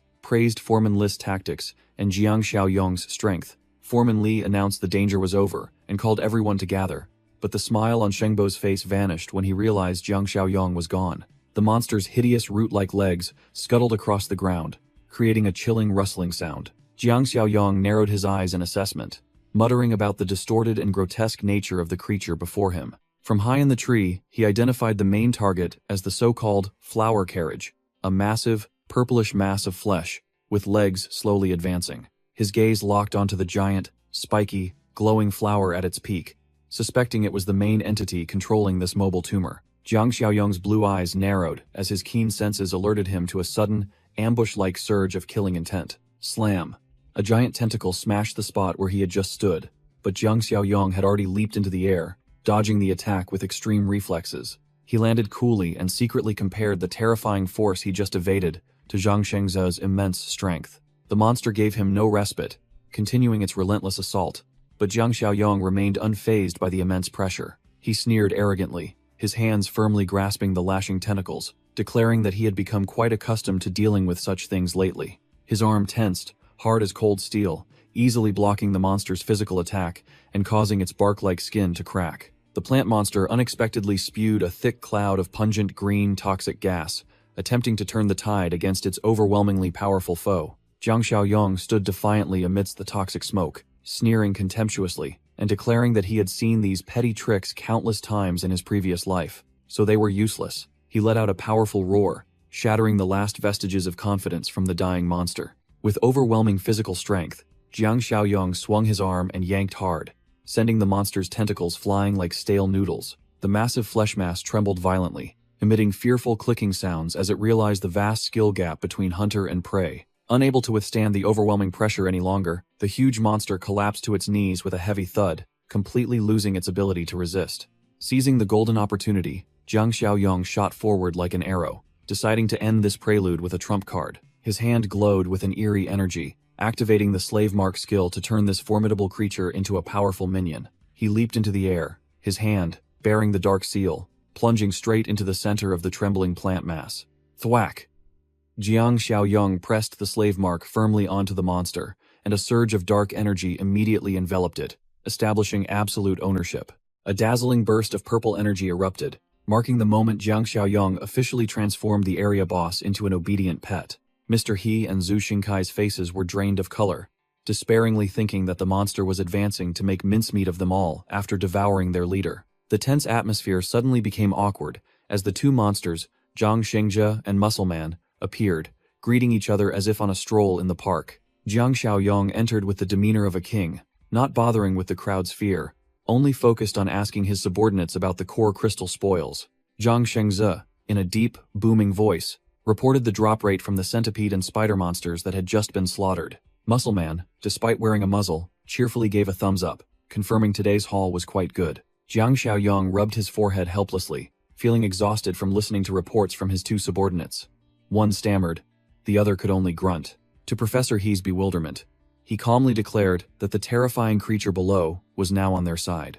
Aunt Yang, Zhu Xingkai, and the survivors were wide-eyed and open-mouthed, unable to believe the shocking news they had just heard. Jiang Xiaoyong stood proudly before the giant flower car monster, which lay docilely still, reassuring everyone that this new pet wouldn't bite indiscriminately anymore. Professor He tremblingly reached out to touch the monster's purplish mass of flesh, while Aunt Yang and Zhu Xingkai stood behind him, holding their breath in tension. The old professor gulped, sweat beading on his temples from the immense pressure of facing this terrifying entity. Jiang Xiaoyong calmly placed his hand on the silent, still vines, demonstrating to everyone that this terrifying creature had been completely subdued by him. He turned to ask Professor He for his professional opinion on how this mutated species actually worked. Regaining his scientific demeanor, Professor He stroked his beard, deducing that even though it had mutated into a monster, its original plant instincts were still present. The old man began a biology lecture about the brutal struggle for survival in the plant world, where only the strong had the right to breathe. Trees competed to grow tall to vie for sunlight, while the smaller, weaker ones below, lacking sunlight, would become frail. That's why, in dense forests, the bottom layer was often bare, because there wasn't enough light to sustain the weeds below. Professor He concluded that this flower car monster, having lost out in the height competition, was forced to evolve into eating animals to survive. As soon as he finished speaking, the monster's tentacles twitched slightly, making Zhou Xingkai jump in surprise, his eyes wide with extreme vigilance. Seeing the tentacle twitching behind the boss, the young man with the knife frantically yelled a warning, then instinctively tried to rush in and stab it to death. Jiang Xiaoyong raised his hand, immediately ordering him to stop, asserting that this monster wouldn't dare rebel, and that he wanted to see what it would do next. The black tentacle wriggled and crept close to Jiang Xiaoyong's face, scaring Zhou Xingkai out of his wits behind him, who stammered his leader's name in despair. Instead of delivering a killing blow, the tentacle gently brushed against his neck with a rustle, as if fawning over its new master. Jiang Xiaoyong's sharp blue eyes widened completely, utterly surprised by this hideous monster's strangely friendly action. He froze, sweating profusely, while Zhu Xingkai behind him had his face drained of color, stammering, asking what on earth was happening. Jiang Xiaoyong turned to confirm with Professor He that his analysis was spot on. This entire city was now a bloody arena where mutated plants fought for nutrients. He stood before the giant purple mass of flesh, declaring loudly that if it was his subordinate, he would take care of its food, then waved his hand, signaling it to come closer. The giant carnivorous flower shuddered, the green veins on its petals glowing brightly as if charging energy to carry out the command. With a pop, it spat out a sparkling green crystal mass right in front of Jiang Xiaoyong, as if offering its first tribute to its boss. Jiang Xiaoyong calmly extended his hand to receive it, letting the greenish tentacle creep forward and gently wrap around his arm like a greeting. The plant monster's essence core shrunk, floating down from above like a gift offered to a king.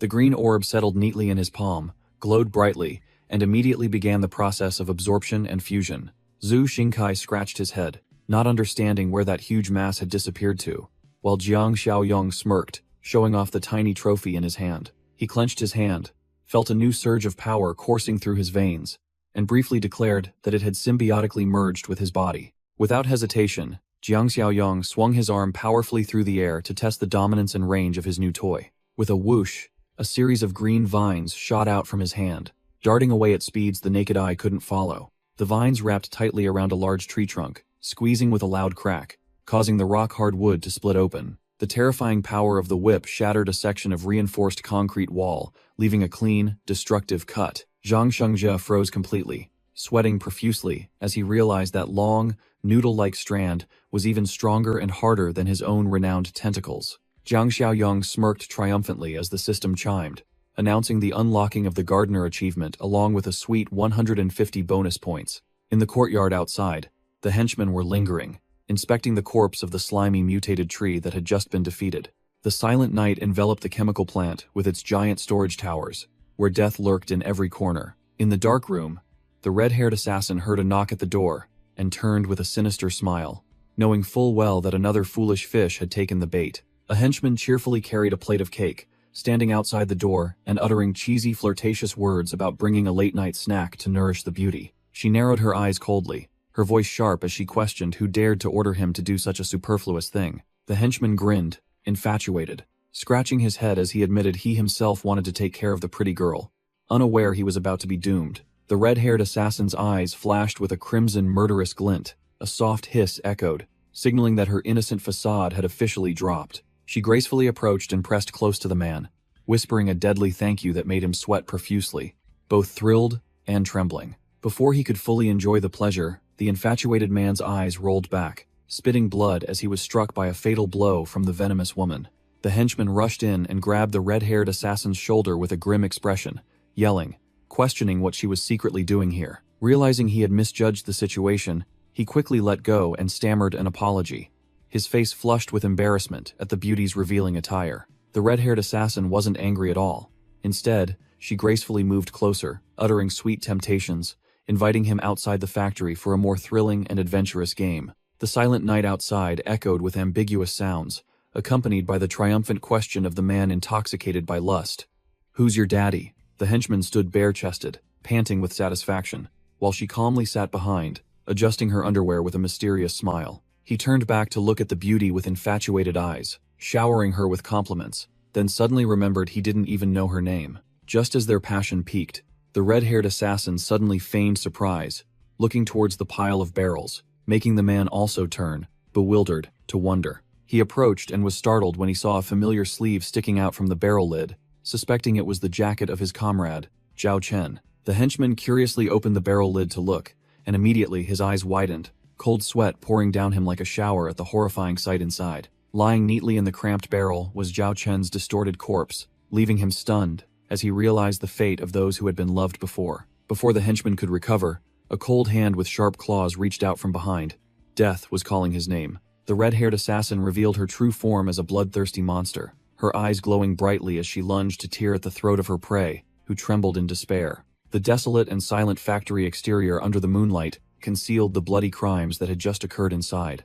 San Jia, dozing off in the car, was startled awake, his face drained of color by the violent banging on the door. Bald Lao Peng glared at his lazy subordinate, yelling loudly for falling asleep and being oblivious while on guard duty. Without letting San Jia explain, Lao Peng grabbed his neck tightly and squeezed, roaring in anger that this negligence could make them lose track of their prey. Sister Shin stood beside them with a weary but calculating expression, speaking up to intervene in the internal punishment to focus on the main objective. The seductive woman uttered malicious taunts, smirking, suggesting that the red-haired assassin was definitely trying to hog the delicious meal for herself. The group of three, radiating murderous intent, immediately entered the factory area to track down the one they believed to be a traitor. Lao Peng saw the bloody mess of flesh in the barrel and roared furiously, asserting that she dared to bypass them to enjoy the fresh meat alone. Sister Shin confidently whispered into the boss's ear, asserting that if that woman could get through using a honey trap, she could certainly do better. Without a word,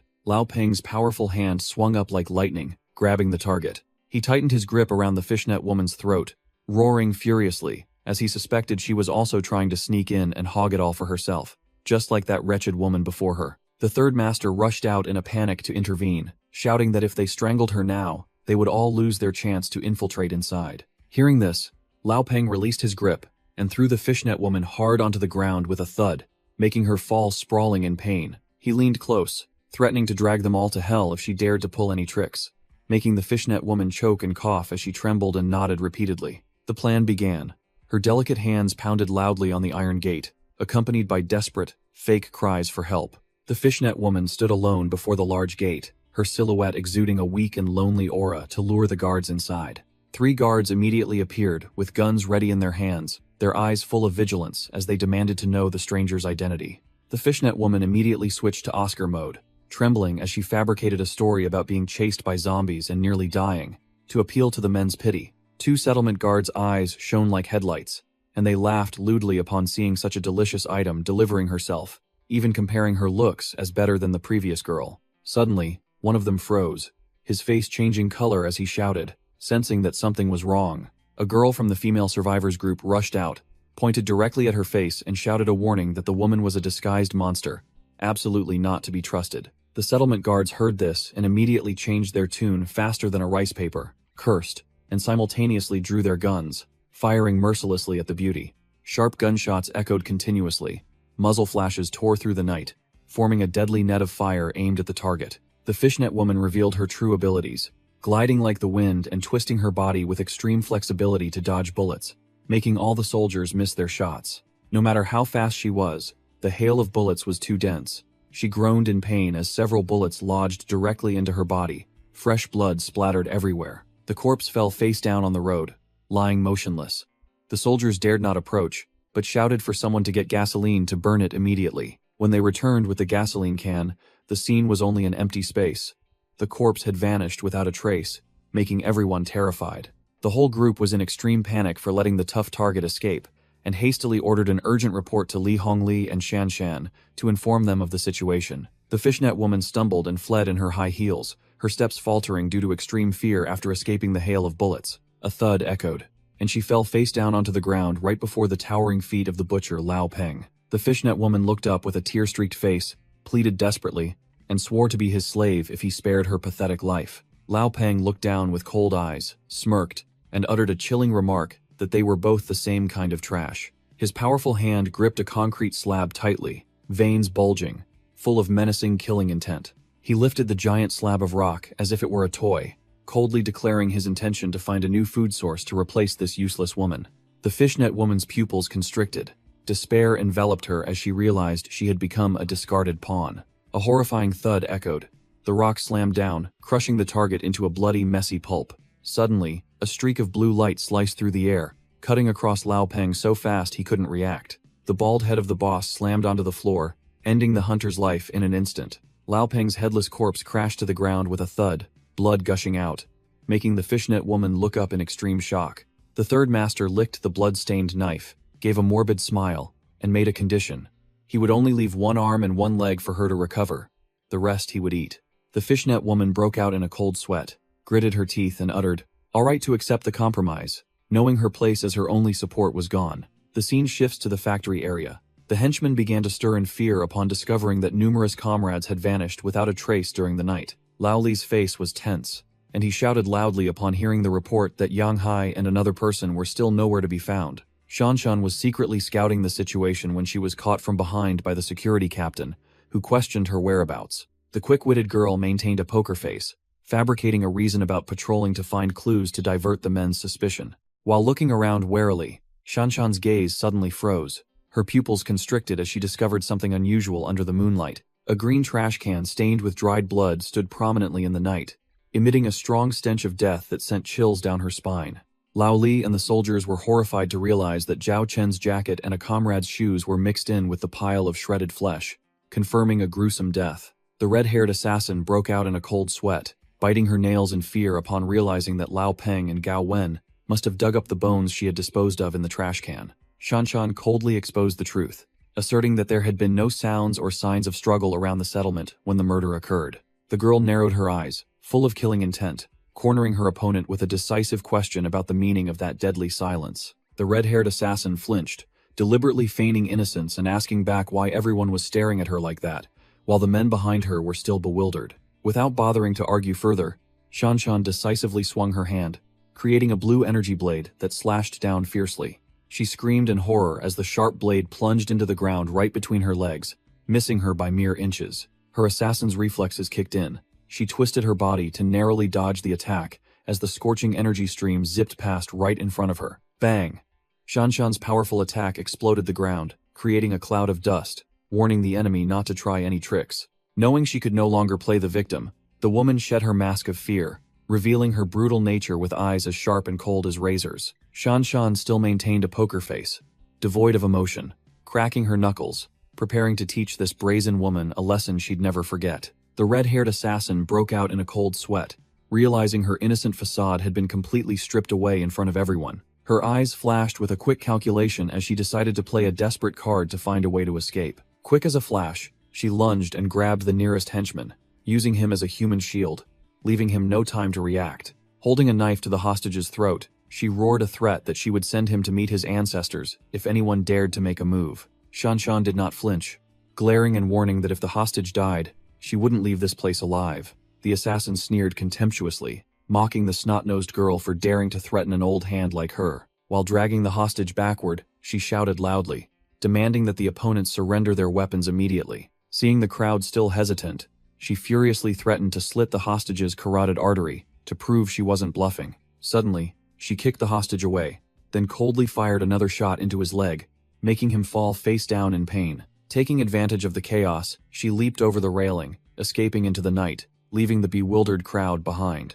Shanshan didn't say much, coldly aimed her dark gun at the target, with eyes as sharp as a betel nut knife, determined not to spare the enemy. The red-haired assassin was fleeing with her back bent when 2 energy bullets pierced her from behind, making her scream in agonizing pain. She gritted her teeth, her face contorted, trying to suppress the pain to continue dragging her crippled body away from the scene. Shanshan shot forward like an arrow, intending to snatch a motorcycle to pursue, brushing aside the bewildered security guard who was asking about the situation. Uncle Lee hastily intervened to calm the girl's hot head, advising to seal off the area first, as it was unclear how many enemies were still lurking. Regaining her composure, Shanshan handed over command of the quarantine zone to Uncle Lee, so she could be free to go to Tea Leaf City to handle important matters. Uncle Lee chuckled as he accepted the order, secretly admiring his niece's exceptional decisiveness and maturity in the face of chaos. Suddenly, a horde of green-skinned monsters covered in purplish plant growths loomed out of the night, growling as they advanced. Before they could react, the monsters were instantly impaled by sharp, inky black tentacles, splattering blood everywhere. Jiang Xiaoyong appeared like a god, his glowing blue eyes controlling vines to clear the battlefield, leading his newly arrived elite subordinates. The sharp, inky black tentacles whipped through the night, slicing the monsters into small pieces in an instant, giving them no time to even gasp. The subordinates quickly cleaned up the battlefield, carrying several cans of gasoline to prepare for a thorough cremation to cleanse the area. Jiang Xiaoyong stood proudly amidst the corpses, flanked by Guardian Zhang Shengzhe in his muscular, green-skinned monster form, escorting his respected leader. The flames erupted fiercely, incinerating the rotting corpses into ash. Jiang Xiaoyong coldly watched the mass cremation to eliminate any pathogens. A silver-haired old man looked dazed, sweating profusely, unsure if he felt safe or was suffocated by the overwhelming power he had just witnessed. The system panel displayed a notification of the Utopian mission's completion with generous reward points. Jiang Xiaoyong smiled smugly, praising Zhang Qi and Shanshan for doing an excellent job. The base gates swung open, welcoming the uncrowned king's return. His subordinates cheered Jiang Xiaoyong's name, as if welcoming an idol back to their village. As soon as he arrived, Jiang Xiaoyong immediately asked about Shanshan's whereabouts. Uncle Lee reported that she had taken inhibitors to the steel factory to rescue those who had been bitten. Jiang Xiaoyong's sharp gaze swept over the group of strangers behind them. Uncle Lee quickly explained that these were lucky survivors from City S. Uncle Lee introduced Mr. He as an excellent botanist.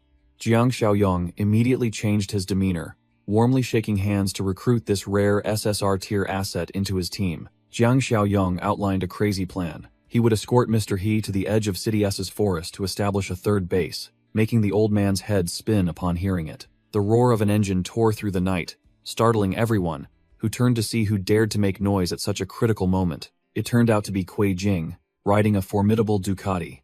As soon as she saw her leader return, she excitedly waved, as if there had been no separation. As soon as she got off the bike, Kui Jing's expression changed as she reported the tense situation, stating that the newcomers were all untrustworthy and needed to be guarded against. Seeing Mr. He and Uncle Sheng worried sick, Jiang Xiaoyong scoffed reassuringly, saying that he had already checked their profiles, so the two of them were considered allies. Hearing the good news, Kui Jing sighed in relief, while Jiang Xiaoyong was staring at the notification panel that had just appeared before him. Jiang Xiaoyong smirked as the system issued the Villain Extermination Mission Part 4, with the objective to clear out the scum in the Western District and claim a sweet 120 points. Elsewhere, the red-haired assassin was coughing violently, fresh blood gushing from her mouth after taking the full damage from the previous battle. She slumped against the corner of the wall, panting heavily, her tattered appearance with a deep wound in her side, but still clinging to a sliver of life. Before she could recover, a sharp blade plunged into the wall right beside her, signaling that death had found her. The red-haired assassin broke out in a cold sweat,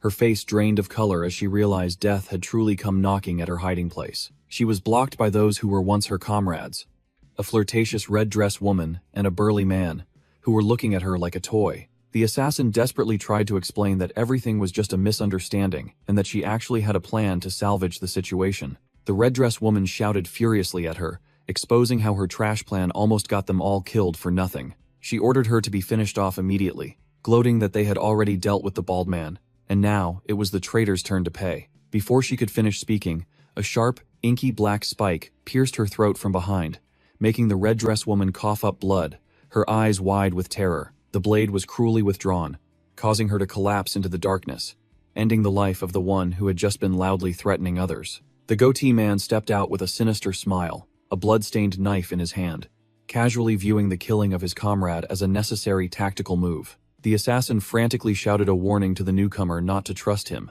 as this bastard specialized in backstabbing for personal gain. She held her breath, observing the situation, her eyes filled with vigilance and hatred at the boundless cruelty of the man before her. The severely wounded red-haired assassin cowardly begged the goatee man for her life and urged him to finish off the dying red-dress woman beside her as a substitute for her own life. The goatee man lifted her chin with a sick smile, showing interest in her offer to sell her dignity and skills cheaply to survive. He swung his knife down without hesitation, accompanied by a mocking remark about his preference for eating blondes and redheads. The goatee man stood looking at the two corpses slumped on the ground, making a chilling declaration that he would only leave her one arm and one leg to recover. The rest would be his meal. The map displayed intelligence about the cannibalistic abominations from the western suburbs, confirming that the redhead was one of them who had infiltrated this place. Jiang Xiaoyong turned to ask Li Cheng about the cannibals, and this subordinate casually admitted his dark past as a member of that group. Memories of cannibalism resurfaced,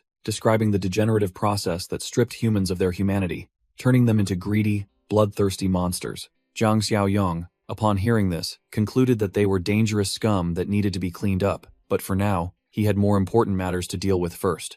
He assigned Uncle Li the task of guarding the steel factory diligently and reporting immediately via radio if there were any uncontrollable developments. 2 months later, the atmosphere on the base's rooftop became extremely tense as strange noises grew closer, making the entire group anxious and discussing relocation. A commander among the teammates shouted orders to gather food and necessities to immediately retreat from the base. The group groped their way through the dark night, trembling and arguing, fearing that the plant monsters, active during the day, would tear them to shreds. The mutated purple zombies suddenly lunged from the bushes with savage growls, making the terrified people realize they had been ambushed.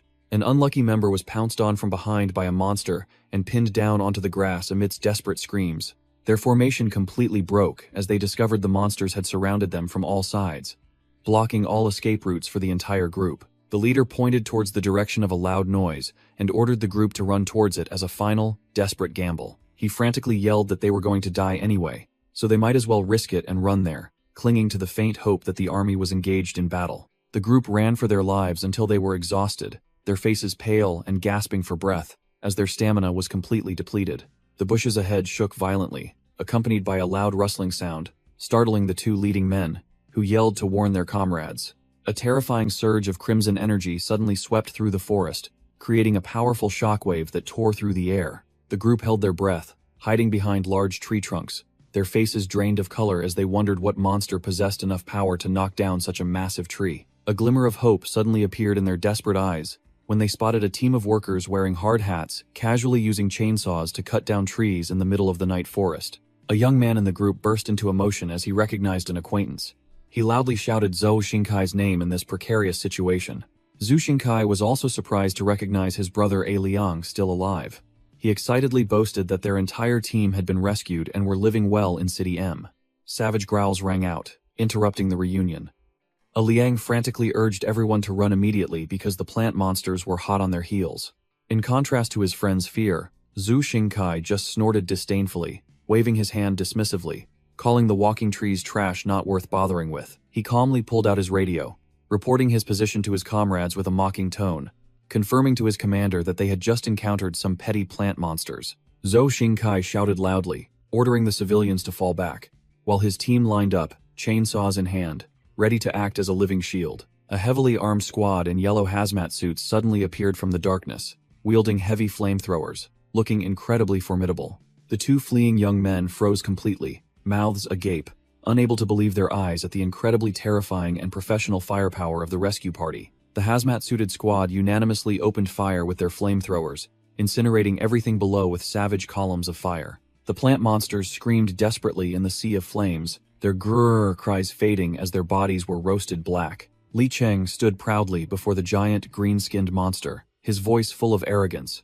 asserting that they wouldn't need to expend any effort to clean up this trash. The young survivor sweated profusely as he asked how such a formidable force was built. Zhu Xingkai smiled smugly, saying it was all thanks to their leader Jiang Xiaoyong. As he turned away, the young man screamed in fright again upon seeing Zhang Shengze, with his bulging muscles and pitch-black tentacles, looming there. Zhou Xingkai patted his brother's shoulder to reassure him, explaining that he was a bodyguard, not a monster, then invited him to meet leader Jiang Xiaoyong. The group entered the base, where neat rows of crops and hovering black crystal pillars demonstrated an agricultural civilization amidst the apocalypse. The two newcomers froze completely, unable to believe their eyes when they saw this team daring to farm right in the middle of a forest teeming with flesh-eating monsters.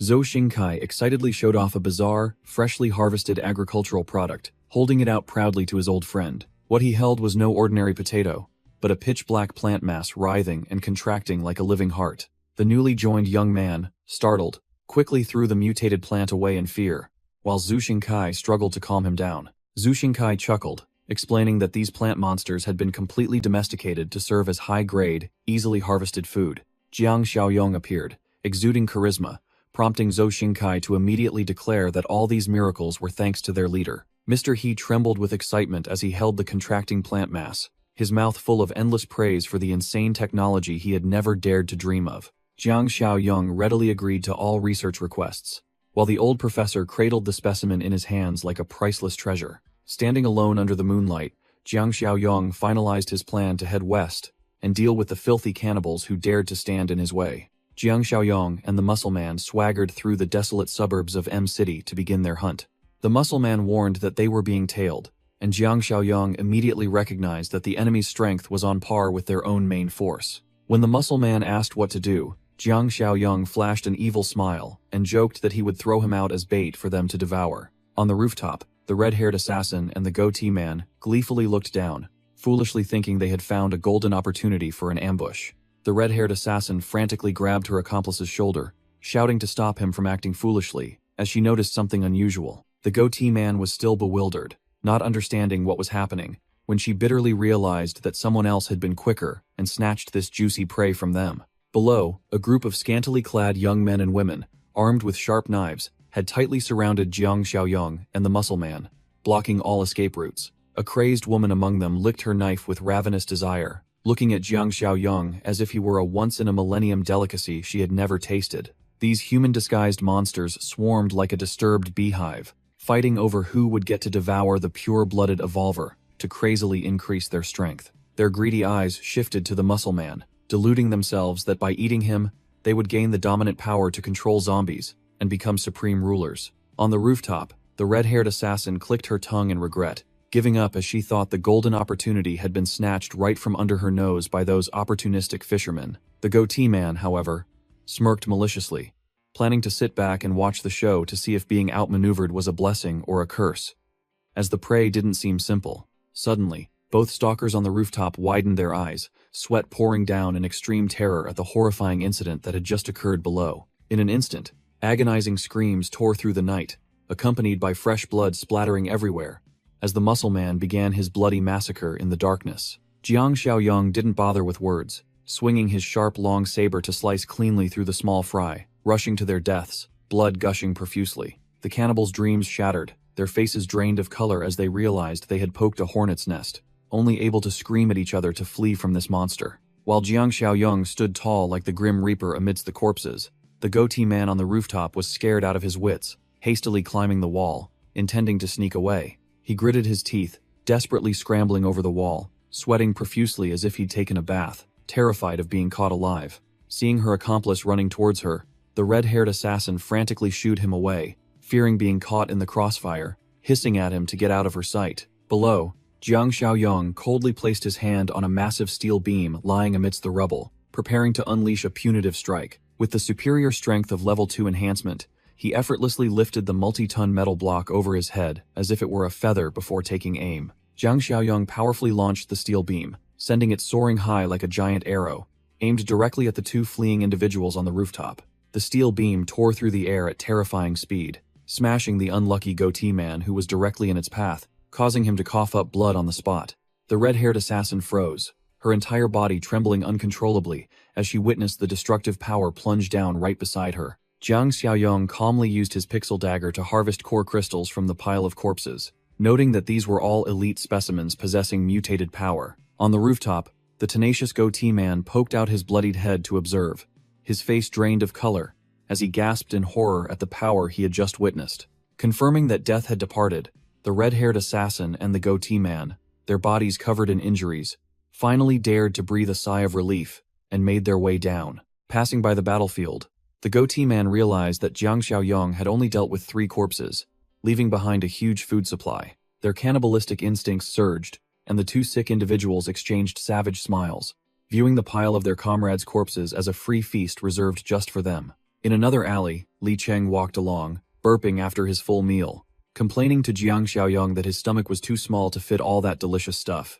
As they walked, both suddenly stopped, startled by a strange noise coming from the corner ahead. Jiang Xiaoyong's blue eyes flashed with a sharp light, activating his mind's eye to instantly scan the enemy's position. Without hesitation, he summoned his pixel saber into his hand, a chilling, killing intent radiating from him, ready to decapitate anything that dared to block his path. It turned out to be Manager Zhu, the office worker, trembling as he aimed a crossbow forward, loudly threatening to shoot someone, but his face was pale with fear. Jiang Xiaoyong narrowed his eyes in disdain, realizing that the person standing before him was merely a weak mortal, devoid of any killing intent. Manager Zhu was sweating profusely as if he'd taken a bath, his face drained of color, a whimper escaping his throat from extreme fear. Jiang Xiaoyong calmly walked forward, ignoring the trembling man's feeble warning as he aimed the crossbow at him, treating it like a joke. Unable to bear the pressure, the manager let out a desperate scream and pulled the trigger in a panic to protect his pathetic life. The arrow tore through the air, but Jiang Xiaoyong simply raised his hand and caught it effortlessly right in front of him, as if swatting a fly. The glasses survivor's jaw dropped, his eyes wide as he stared at the unbelievable sight, despairingly realizing the vast difference in power between him and the monster. Jiang Xiaoyong darted forward like lightning, delivering a sweeping kick that instantly knocked the manager off balance. A dry crack echoed, and the manager clutched his wrist in pain as his only weapon was snatched away in an instant. Holding the crossbow he had just seized, Jiang Xiaoyong coldly ordered the people hiding to come out, asserting that his group was not cannibals. From the shadows, a group of people timidly emerged with bewildered expressions, led by a girl named Xiao Ning, who tremblingly asked about the identity of the strange visitors. Jiang Xiaoyong led the group, calmly listening as the glasses survivor praised his group's clean survival methods and inquired about their next destination. The glasses survivor truthfully revealed that their group had initially planned to head to the Xifeng steel mill in the southern suburbs, following a broadcast message calling for survivors. However, he immediately dismissed that idea, believing that the ordinary people at the mill couldn't possibly withstand the ferocious cannibals. He excitedly revealed rumors of a settlement in the north actively hunting monsters, and that their group wanted to go there for protection. The glasses survivor praised the northern leader to the heavens, describing him as a superhuman who could single-handedly take on all the cannibals without breaking a sweat. Jiang Xiaoyong feigned doubt, questioning whether a single individual could truly protect everyone against thousands of monsters in the west. The glasses survivor vehemently retorted, asserting that he had personally witnessed the cannibals gathering in hordes, plotting something big. A young survivor interrupted, sarcastically remarking that the glasses survivor was delusional due to fear, confusing dreams with reality. He whispered, exposing that the glasses survivor merely wanted to stay away from Xifeng, a place where he believed his brother was still alive and waiting. The glasses survivor desperately cried out that going to Xifeng was suicide, just as Jiang Xiaoyong gave a cold smile and confirmed.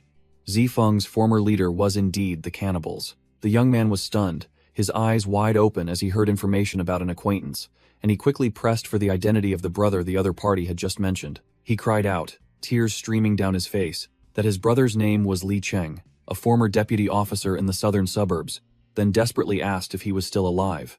Jiang Xiaoyong smirked meaningfully, calmly announcing an incredible coincidence. He had a rather close relationship with Li Cheng.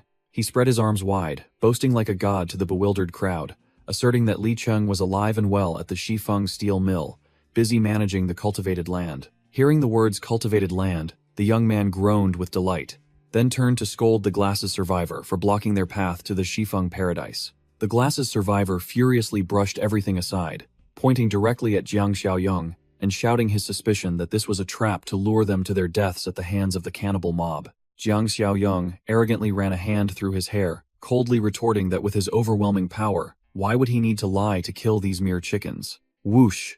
A bullet unexpectedly tore through the air past the building, leaving a long, dazzling streak of light. Jiang Xiaoyong calmly glanced at the downed reconnaissance drone, which was falling to the ground in pieces, his sharp blue eyes unwavering. The Glasses survivor frantically yelled at his companion holding the gun, while the other man, pale as a sheet, hastily explained that the gun had misfired. The Glasses survivor turned deathly pale upon hearing the chilling howl, realizing that the gunshot had summoned an entire pack of predators to their doom. The survivors panicked like a disturbed beehive, the Glasses survivor screaming for everyone to immediately scramble into the building to hide. Jiang Xiaoyong stood there like a statue, driving the Glasses survivor mad, who turned back to curse him, warning that no matter how strong he was, taking on the entire cannibal mob alone was suicide.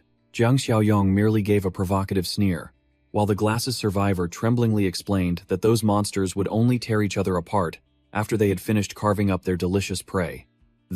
Seeing that persuasion was useless, the Glasses survivor decided to abandon all hope, bolted into the darkness, and cruelly declared that if Jiang Xiaoyong died, he had only himself to blame. The survivors scrambled up to the second floor, locking all exits in extreme panic, trying to hide as deep as possible to save their pathetic lives. The dark room was plunged into a deadly silence. The survivors huddled in a corner, holding their breath, waiting for death to pass. The Glasses survivor secretly peered through the window, sweating profusely, praying that the madman downstairs wouldn't reveal their hiding spot to the monsters. Down on the street, Jiang Xiaoyong and Li Cheng stood calmly amidst the encirclement of the newly arrived cannibal mob, who exuded a strong, hungry killing intent. The cannibal mob, led by the goatee man and the red dress woman, were visibly disappointed by the scarcity of prey, and they began to argue loudly over who had selfishly eaten all the good parts. The red dress woman in the cannibal mob licked her lips greedily, assessing the prey before her as a supreme delicacy, one bite of which was worth 10 ordinary people. The survivors inside trembled, peeking through the glass crack, their faces drained of color as they saw the increasing number of monsters gathering. The Glasses survivor broke out in a cold sweat, confidently asserting to his companions that the arrogant man outside would be torn to shreds, not a single bone fragment left. The goatee man could not suppress his hunger, letting out a wild roar and charging straight at the prey to claim the first bite. Jiang Xiaoyong merely tilted his body slightly, dodging the attack as lightly as a feather, causing the enemy's lunge to miss ridiculously. As soon as his opponent overextended, Jiang Xiaoyong launched a lightning-fast counterattack, giving the trash no time to react. The two henchmen behind stared in astonishment, sweating profusely at the prey's lightning-quick reflexes. Jiang Xiaoyong looked bored, provocatively telling the entire group to attack at once to save his precious time. Their pride wounded, the entire cannibal mob roared furiously, simultaneously rushing forward to gang up and teach the arrogant one a lesson. Jiang Xiaoyong smirked and turned to Li Cheng, entrusting this entire rabble to him to exercise and burn off energy before dinner. Jiang Xiaoyong lowered his center of gravity, smoothly dodging the attack, making the goatee man's lunge at empty air look pathetic. He leaped high into the sky, leaving the large man looking up in utter astonishment. The Glasses survivor's jaw dropped, and he broke out in a cold sweat, exclaiming in horror at his opponent's superhuman leap. Jiang Xiaoyong stood proudly on the railing, holding his black blade, looking down at the ants below like a true monster. The cannibal mob trembled, realizing his physical prowess far surpassed that of ordinary humans, their faces drained of color in despair. The entire group broke ranks, screaming at each other to flee for their lives, hoping to save their pathetic existence before it was too late. Bang! A piercing flash sent one unfortunate soul to meet his ancestors, leaving the rest utterly terrified. Jiang Xiaoyong pulled out his heavy sniper rifle and took aim, his eyes glowing as he coldly declared that no one would be allowed to leave here alive. He offered the sole condition for survival. They had to defeat Li Cheng, which left Li Cheng, the masked subordinate below, confused.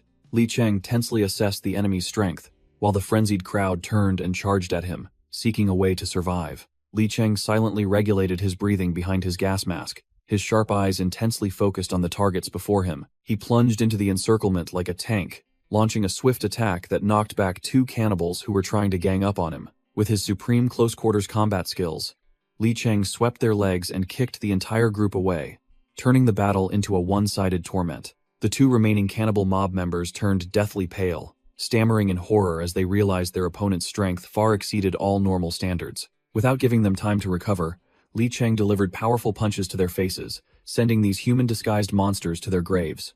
The survivors hiding above gaped, unable to believe their eyes as they watched the 2 men effortlessly clear out the entire ferocious gang as if taking a stroll. Jiang Xiaoyong stood defiantly on the railing with his sniper rifle in hand, coldly ordering those who were hiding to reveal themselves immediately. The Glass's survivor trembled as he stepped out to surrender, sweating profusely as he had to walk over the corpses at the feet of the 2 murderous gods. He gathered all his courage, his voice trembling as he begged Jiang Xiaoyong to allow his group to join the Shifeng steel mill to find a way to live. Jiang Xiaoyong smirked calculatingly, raising a finger in approval but demanding that the situation in the northern settlement be resolved first. The Glass's survivor turned deathly pale, stammering as he asked what their leader intended to do in that damned place. Jiang Xiaoyong and Li Cheng walked arrogantly through the battlefield, Jiang Xiaoyong coldly replying that he needed to go there to assess whether those people deserved to live.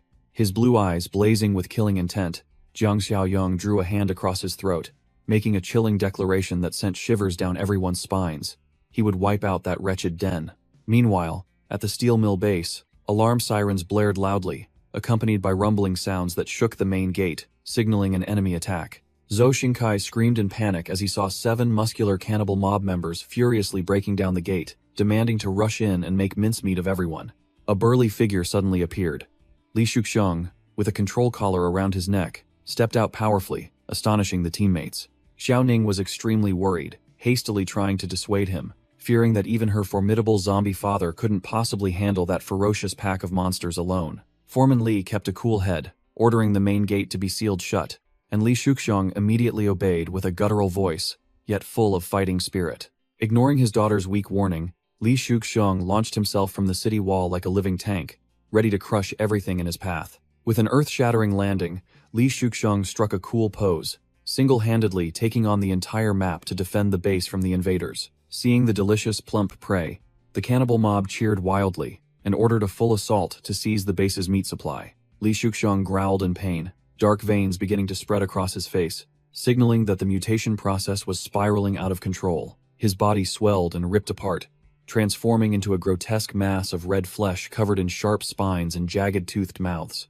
The henchmen froze in their tracks, dumbfounded as they saw their opponent transform into a giant monster, exuding a killing intent that completely overwhelmed them. The savages broke out in a cold sweat, trembling as they admitted that the monster before them was even more distorted and terrifying than their own nature. Despite their fear, greed blinded them, and the entire group still stubbornly charged, wielding bricks and stones, rushing to gang up on the colossal boss. Li Shuxiang swung his sharp claws, tearing through the air, wiping out the small fry in an instant with a rain of blood. The power gap was immense. The red monster swept across the battlefield like a bulldozer, crushing anyone who dared to approach. Amidst the chaotic pile of flesh, Li Shuxiang let out a wild, powerful roar that shook the surrounding space. The cannibals had been cleared out, but Li Shuxiang also lay battered and flattened on the ground in his monstrous form, barely clinging to life. A teammate in a baseball cap nervously explained that Li Shuxiang was losing control and warned everyone to stay away, while Xiao Ning could only cry out for her father in anguish. Another young man cast aside his fear, shouting to open the gate immediately, because if their boss didn't eat the enemy's corpses, he would truly die. Xiao Ning's eyes welled up with tears, her smile twisted with emotion as she saw the entire group willing to risk their lives to save her father. Seeing his comrades' fiery determination and unity, the man in the baseball cap finalized the decision to open the gate, accepting the risk to save their teammate. The iron gate swung open, and the group rushed out into the yard, running towards the red fleshy mass lying flattened amidst the corpses. Li Shuxiang roared in pain, trying to use his last shred of reason to drive everyone back, fearing his monster instincts would harm them. Ignoring the warning, 2 burly young men laboriously carried over a cannibal's corpse, firmly asserting that they would not abandon him. They used all their strength to throw the corpse towards Li Shuxiang, maintaining a safe distance just enough to feed the giant monster. The jagged, fanged mouths on Li Shuxiang's body immediately clamped onto the corpse, and gruesome chewing and swallowing sounds echoed as he began the absorption process. Witnessing the horror movie-esque feeding scene right before their eyes, a group member couldn't help but shiver and feel nauseous. The teammates desperately threw the corpse towards the giant monster, loudly warning each other to be careful not to get bitten. A man shouted instructions to quickly throw the corpse within the monster's reach, reminding everyone to stay clear to avoid getting caught in the crossfire. Two burly cannibals suddenly appeared, smirking as they saw the monster battered after the previous battle. The twisted man drooled profusely, gleefully thinking that the previous group had already paved the way for them to enjoy this feast. The survivors' faces drained of color, utterly terrified as they realized another wave of cannibal enemies had arrived. Shanshan and her comrades rallied their spirits, gripping their weapons tightly, determined to fight to the death to protect the recovering battle god behind them.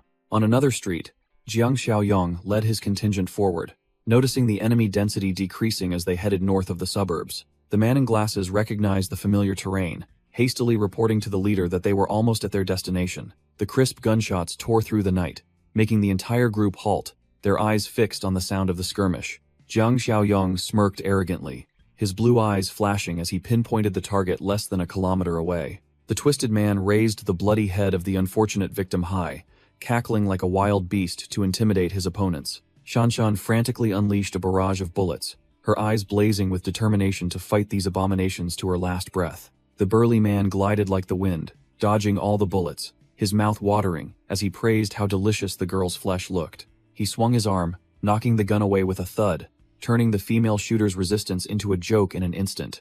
The bastard shoved his provocative face close to his prey, baring his teeth in a sneer, challenging her to show what other tricks she had to escape. A massive, glowing red fist, as big as a thermos, unexpectedly slammed into the twisted man's face, blinding him before he could react. Li Shusheng, in his giant monster form, had burst out like a deity, using his body to shield and repel the enemy to save his comrade. Shanshan clutched her shoulder, which was torn open and bleeding profusely, screaming in pain after the horrific collision. Seeing that the red monster was still struggling, the henchmen rallied and charged, determined to finish it off right there. They swarmed him, launching a relentless barrage of attacks from all sides, leaving Li Shusheng with no choice but to endure. Shanshan screamed for her father in despair, as her teammates dragged her away, forced to retreat due to the critical situation. An unlucky enemy hadn't even regained his senses before his head was crushed by an invisible force, blood splattering across the screen. The muscular henchmen looked up at the sky, their faces drained of color as they saw a colossal boulder plummeting like a meteor. Crash!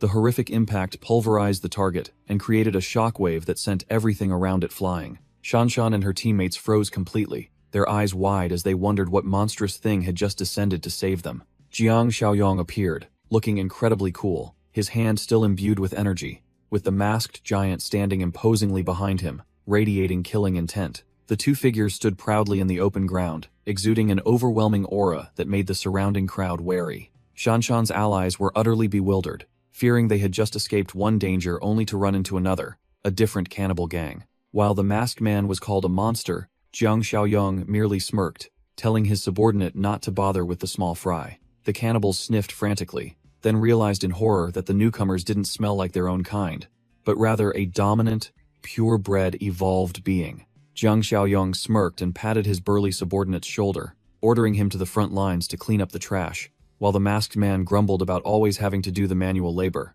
The masked monster launched himself forward at rocket speed, leaving Jiang Xiaoyong standing with his hands behind his back, observing the situation. The shirtless cannibals roared ferociously, confidently boasting about their zombie-killing achievements to boost their morale before charging into battle. Crash! A terrifying stomp from the masked man crushed the loudmouth to the ground, making him cough up blood instantly.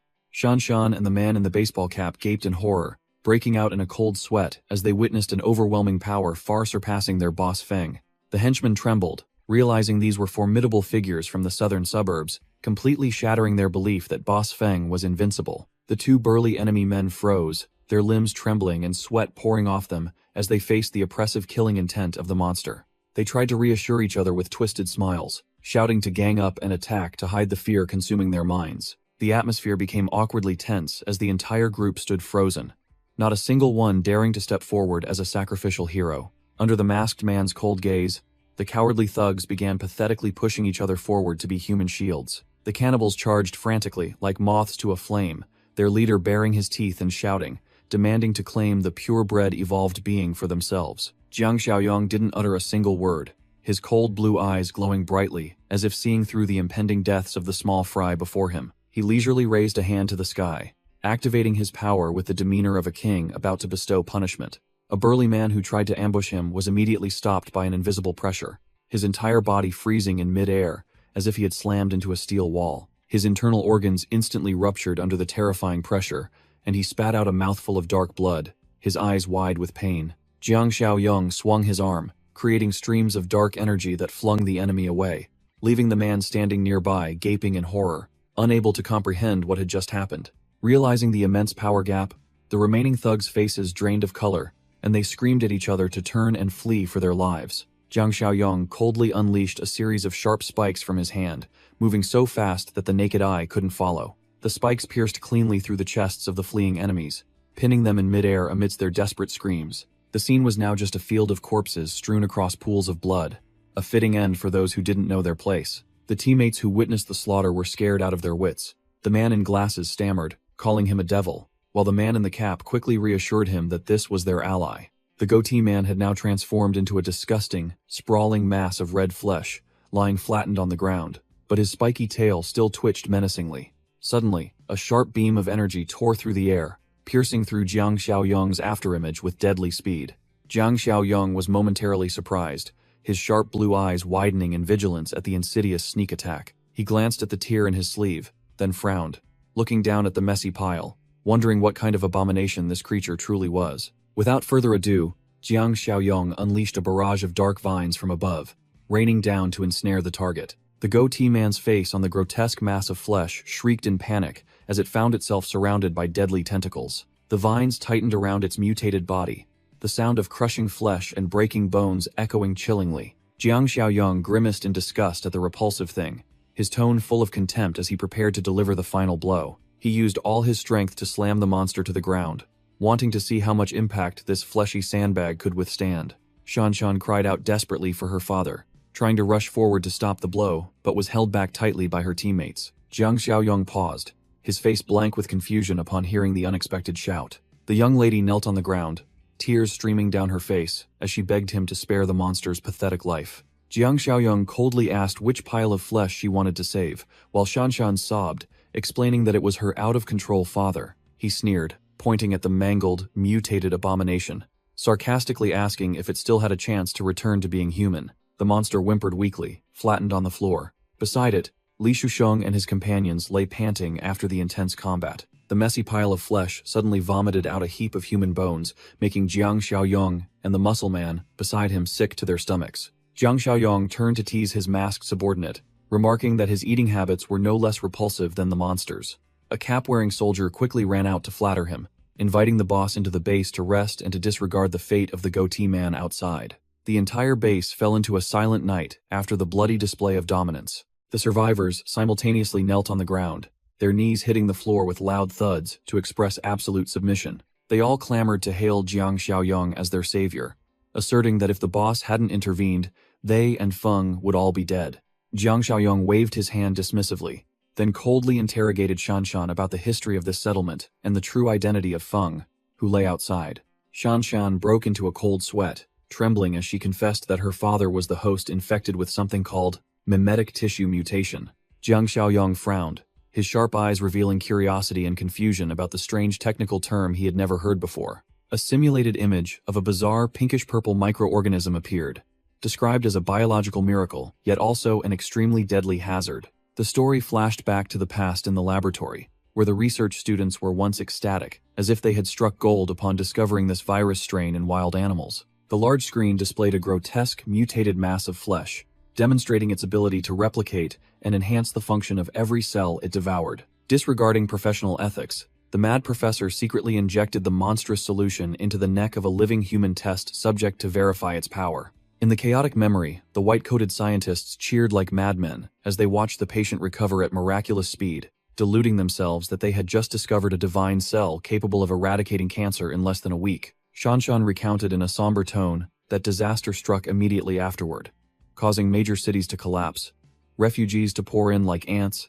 and everyone naively believed that cursed cell was the key to humanity's salvation. Jiang Xiaoyong listened with a cold expression amidst the desolate street, a smirk playing on his lips as he immediately guessed the familiar scenario. That key of hope had turned into a disaster when the mimetic tissue began to lose control. Shanshan nodded in confirmation, her eyes darkening, admitting that the boss's sharp deduction about the nature of this abomination was entirely accurate. The simulation showed that once infected, the mimetic tissue would frantically devour the host, replacing every single cell until humanity was completely erased, leaving only the instincts of a monster. The grotesque mass of flesh began to swell at a dizzying speed, compelling the host to infect others to satisfy its endless hunger and expand its territory. But without enough nutrition to sustain itself, that slimy mass would lose control, shriveling into a useless puddle and slowly dying. To survive, these monsters, even if they retained some human form, would instinctively gather into herds, forming grotesque, jostling mobile tumors. Their ultimate destination was to merge with each other, thousands of monsters rushing together to form a colossal mountain of flesh blocking the city, known as the Sea of Flesh. Jiang Xiaoyong gazed into the void, coldly declaring to the person opposite him that he had now officially become one of those monsters. He suddenly paused, a rare flicker of surprise appearing on his face as he noticed the unusual reaction from the large man standing before him. Li Shusheng, now in human form, had regained consciousness. He pointed at the wound on the boss's body and frantically asked if he himself had caused it. Jiang Xiaoyong nodded in confirmation, causing Li Shusheng to sigh in despair, thinking he had infected his benefactor with a deadly virus and sent him to an early grave. But Jiang Xiaoyong merely scoffed confidently, declaring that he had long since purged that trashy mimetic tissue from his body. Li Shusheng's jaw dropped in disbelief, while Jiang Xiaoyong proudly boasted that his body was 10 times stronger than an ordinary person's. So his immune system was also monstrous, capable of handling all types of viruses. He raised his hand, summoning glowing vines and a colossal carnivorous flower, revealing the dominant and deadly symbiotic creature residing within him. Shanshan and her subordinates stared blankly, completely speechless, at this unimaginable display of supernatural power from their leader. Jiang Xiaoyong retracted his power, a calculating glint in his eyes as a crazy idea struck him. If mimetic tissue replicated so well, it could be exploited to shape things as desired. Li Shusheng puffed out his chest defiantly, proactively suggesting that Jiang Xiaoyong try to infect him with the power once more to see if he could tame it. True to his word, the burly man plunged his hand deep into his own chest, brutally pulling out a black, slimy mass of flesh as evidence. Jiang Xiaoyong reacted extremely quickly, reaching out to neatly catch the grotesque specimen that had just been thrown to him, his face devoid of any revulsion. In his hand, the dark mass was still alive, constantly twitching and wriggling like a hungry parasite. The specimen emitted a horrifying squeaking sound, trying to penetrate the skin of its new host but was restrained. Li Shusheng shook his head, warning that the trashy thing was completely out of control. Once separated, it would frantically invade a host, so he usually had to destroy it immediately. Jiang Xiaoyong narrowed his glowing eyes skeptically, questioning in return how, if it was so dangerous, this big man managed to control it within his body. Li Shusheng calmly admitted that he didn't control it at all, because he himself was it. Every cell in his body was now mimetic tissue, with nothing left of his biological humanity. Jiang Xiaoyong raised an eyebrow in surprise, posing a critical question. If he had completely transformed into a monster, why did he still retain his human consciousness? Li Shusheng bitterly confessed that his humanity was depleted. Only a sliver of the rationality of his original self, Zhou Zhaofeng, was trying to rein in his monstrous instincts before this body completely collapsed.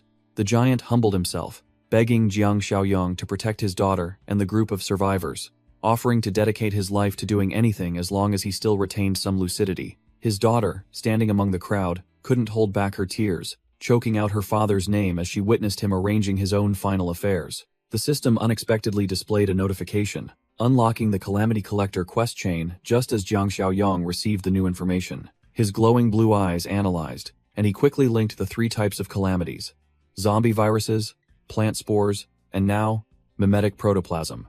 Jiang Xiaoyong coldly questioned the outcome of joining the Sea of Flesh, and Li Shusheng frankly admitted that such a demise was drawing very near. Surprisingly, Jiang Xiaoyong concluded with a chilling statement that he would go with him, leaving the monster stunned and bewildered. He casually replied that he was only going out of curiosity, making Li Shuxiong anxiously press him about the safety of the survivors left behind. Jiang Xiaoyong calmly pulled out his walkie-talkie and called his subordinate, Zhang Qi, asking in a light tone who was available to take over the scene. A silent night enveloped the base, but a murderous aura subtly spread, signaling a sleepless night. Jiang Xiaoyong, and Li Shuxiang simultaneously froze, their sharp gazes sweeping forward like radar as they sensed an unusual disturbance. The large gate swung open, and Zhang Shengze, in his tentacled monster form, strode in majestically, leading a child by the hand. Leaving everyone wide-eyed in astonishment, the boy with the fiery red eyes cheerfully exclaimed, affectionately calling Jiang Xiaoyong uncle, revealing sharp fangs that were not human. Jiang Xiaoyong broke out in a cold sweat, turning to question Zhang Shengze why he brought his precious son to such a dangerous battlefield. Wasn't he afraid his wife would deal with him back home? Ignoring the adult's worries, the boy confidently flexed, emitting a brilliant green energy stream, boldly declaring that he had leveled up and wanted to show off his new power. He spun around towards the adjacent building, raised his hand and loudly warned the rats tailing them to show themselves immediately if they didn't want to be wiped out. The wind whistled through the eerily silent street, the atmosphere taut like a bowstring as the boys' declaration of war echoed everywhere. Their cover blown, the henchmen of the cannibal mob scrambled up from behind the walls, their faces blank with confusion, unable to comprehend how they were so easily discovered by a mere brat. The cannibal mob emerged with arrogant expressions, their leader cracking his knuckles and sneering that this legendary base was nothing special if it required the entire council to deal with. The leader pointed directly at Zhang Shengze, who was in his monster form, his attitude as arrogant as if he owned the world, calling him out to be taught a lesson. He sneered confidently, asserting that the green-skinned monster before him was indeed the rumored formidable new human, and wanted to test him immediately.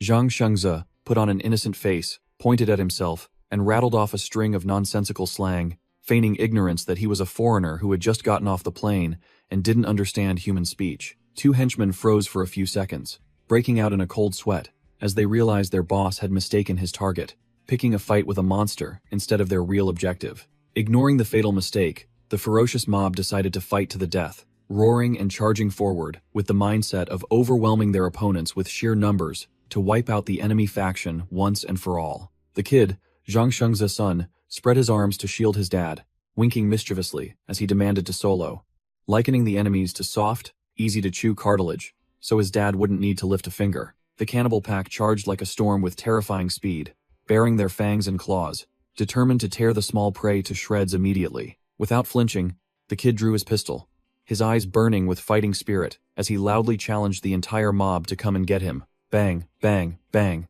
The deafening gunshots rang out, the muzzle spitting fire repeatedly, sending to their demise those fools who dared to underestimate a child. Two pieces of trash charged with afterimage leaving speed, their mouths flapping as they likened the kid to a calf unafraid of a tiger, unaware they were rushing headlong into their deaths. The one in front stared in horror, sweat pouring down his face as he saw the energy bullet streak past his face, realizing his speed was nothing but a joke. The kid skillfully reloaded, his eyes sharp as he declared he wasn't an ordinary person, then added a contemptuous remark to the faces of the ignorant fools. 3 green energy beams tore through the air like heat-seeking missiles, blowing away the weaklings, making them fall like scattered straw before they could even utter a sound. A sneak attacker from behind tried to play dirty, yelling curses, but the kid's sixth sense caught his every movement. The missed punch shattered the structure, creating a deafening crash, while the kid lightly leaped to dodge the attack like a true ninja. Mid-air, the kid flipped and fired a precise shot downwards, leaving the large man below to only look up in despair. Landing perfectly, the kid coldly finished off his opponent with an unforgiving shot, his movements smooth and without a single wasted detail. The remnants and even Li Shuxiang watched with dropped jaws, the one wearing a hat scared out of his wits, wondering what kind of monster had reincarnated into this kid. Before he could catch his breath, another giant charged from behind with a cowardly flanking maneuver while the kid was lowering his center of gravity. The kid's face paled as he realized his oversight, uttering a curse as he knew there wasn't enough time to dodge the counterattack. Thwack! A pitch-black tentacle suddenly shot out, piercing the sneak attacker's chest just before he could pull the trigger, averting danger at the last second. Zhang Shengze, in his green-skinned monster form, strode out majestically, his tentacles lifting the enemy into the air like a small frog before the horrified eyes of his comrades. The remaining weaklings turned pale, sweat pouring down their faces as they realized their opponents were all genuine monsters. A colossal foot stomped down, shaking the ground, its overwhelming power far surpassing rumors, causing the small fry to panic intensely. But it was too late to turn back. The ignorant fools decided to play dirty, overwhelming with numbers, shouting as they charged into a collective attack, with the illusion that they would sever the tentacles and turn the entire group into dinner. Zhang Shengze merely sneered contemptuously, gently raising his hand to control the array of tentacles behind him, preparing to make mincemeat of the swarm of flies. Black streaks tore through the air, slicing through the enemy formation in an instant, sending blood and flesh splattering everywhere. The entire team proudly entered the base, leaving behind a bloody battlefield strewn with corpses, a brutal sight that would make anyone shudder. Jiang Xiaoyong smiled and patted the kid's head, praising his achievement of taking down 2 cannibals and confirming the excellent power-boosting effect from the farm. Jiang Xiaoyong smirked with satisfaction, assessing that while those mutated crops weren't as good as wild monsters, they still contained delicious evolutionary energy, considering it a great bargain. Zhang Shengze's son pointed, questioning the chaotic situation, while his monster dad stood majestically behind him, protecting him like a sturdy mountain. Jiang Xiaoyong looked up at the night sky with sharp eyes, his leader's brain beginning to piece together the full picture of the disaster, from zombies to mutated plants. He pointed at Li Shuxiong, standing beside him with a hideous tentacle growing from his shoulder, introducing this as a new life form called mimetic tissue. A disaster map appeared in his mind, noting that each area produced its own unique type of monster, from bloodthirsty zombies to demonic plants. He wondered what disgusting trash the next batch of monsters the team would face would be, and if they would be strong enough to entertain him. The scene shifted to a fierce battlefield where military firepower was completely helpless against a giant insect swarm sweeping through the base as if it were uninhabited. The soldiers completely broke formation, their faces pale, as they screamed orders to open the side gate to flee and save their meager lives from the overwhelming number of enemies. The armored vehicles crashed through the fence and sped out like moths to a flame, flooring the accelerator to escape the encirclement of the flying monsters circling above. An unlucky guy left behind cried out miserably, desperately reaching for help as his teammate's vehicle coldly drove away, leaving him to be prey for death. An unfortunate soldier screamed terribly as he was torn apart by a swarm of giant spiders in the darkness, with no one able to save him in time. Jiang Xiaoyong led the team down the corridor, confidently assuring Li Shuxiong that a few zombies were just trash against their current defenses. He suddenly stopped, his eyes filled with doubt, while Li Shuxiong beside him maintained a pensive, inscrutable expression regarding the situation. Jiang Xiaoyong pointed at the glass cell, questioning whether the man tied up inside was a cannibal. Li Shuxiong explained that he used the prisoner as a biological detector, because zombies never attacked their own kind infected with mimetic tissue. The muscular man emphasized that the danger of this new species lay in its ability to silently infect healthy people, unlike the obvious flat-brained zombies. The prisoner suddenly looked up with a savage smile, declaring that no machines were needed today because he would personally point out the infected. Li Shuxiong and Shanshan simultaneously widened their eyes in astonishment at the prisoner's sudden arrogant demeanor and eerie smile. The prisoner leaned forward with a deranged expression, uttering provocations, questioning if any humanity remained within the monster. He delivered a fatal psychological blow by mentioning the death of the opponent's daughter, causing Shanshan to freeze in shock at the cruel threat. Li Shuxiong roared in fury, unable to believe his ears at the prisoner's arrogant and twisted words. The prisoner laughed like a madman, gleefully revealing that the daughter they had tried so hard to protect had been implanted with mimetic tissue by him long ago. Shanshan froze as memories flooded back, realizing that the wound on her hand during the previous chaotic battle was precisely when the sinister pathogen had infiltrated her. Jiang Xiaoyong coldly placed a hand on Li Shuxiong's shoulder, using his authority to suppress the giant's rage that was about to erupt. Li Shuxiong broke out in a cold sweat, but what terrified him most wasn't the bad news, but his own indifferent calmness. Shanshan gave a bitter, desperate smile, admitting that the human part of her had gone numb and her journey was nearing its end. The giant turned and walked away with determination, declaring that it was time for him to venture into the meat sea to fulfill his final mission. Li Shuxiong lowered his voice, begging Jiang Xiaoyong to use his special ability to cleanse Shanshan, hoping to salvage a last shred of conscience. Jiang Xiaoyong cruelly crushed that hope, asserting that his immune system could not be shared, leaving Li Shuxiong to accept it with a heavy heart. Facing impending death, Shanshan coldly requested her teammates to pull the trigger without hesitation the moment she lost control and transformed into a monster. Jiang Xiaoyong reassured his teammates with an arrogant smile, asserting that he would never let himself be cornered without a trump card. He tossed Shanshan a syringe containing a blue solution, ordering her to treat her wound immediately before it was too late. Jiang Xiaoyong explained to Li Cheng and Li Shuxiong that this was a specialized virus inhibitor, their last gamble to stop the pathogen within Shanshan. Shanshan didn't hesitate to plunge the needle into her bicep, while Li Cheng held his breath, watching her face for the slightest change. The prisoner tied in the corner of the room strained his neck, laughing mockingly, thinking these people were delusional to believe a virus cure could be applied to mimetic tissue monsters. However, his sneering smile vanished, replaced by a face drenched in cold sweat from terror as he witnessed the impossible. Jiang Xiaoyong smirked triumphantly. Seeing the prisoner's ghost-like face was enough to know the medicine had worked perfectly. Seeing the miraculous effectiveness of the medicine, Xiao Ning cheered joyfully, and immediately a bold idea sparked in her mind. The young woman earnestly pleaded with Jiang Xiaoyong to use that medicine to save her father, hoping he could return to being human like Shanshan. Jiang Xiaoyong extinguished that hope by pointing at Li Shuxiang, asserting that this medicine was useless for those whose humanity had been completely devoured. Shanshan let out a sigh, admitting that her body was now just a mass of mimetic tissue struggling to maintain a human form after the fateful injection. Jiang Xiaoyong turned to ask Li Shuxiang if he was still determined to go to the meat sea, given how little time he had left while conscious. He coldly and decisively confirmed the order to move out. The two men strode down the deserted road of K-City, heading straight for the deadly territory. Li Shuxiang nervously warned that they were right next to the meat sea, where danger lurked every second. Suddenly, a sharp call from behind made both of them stop and turn around.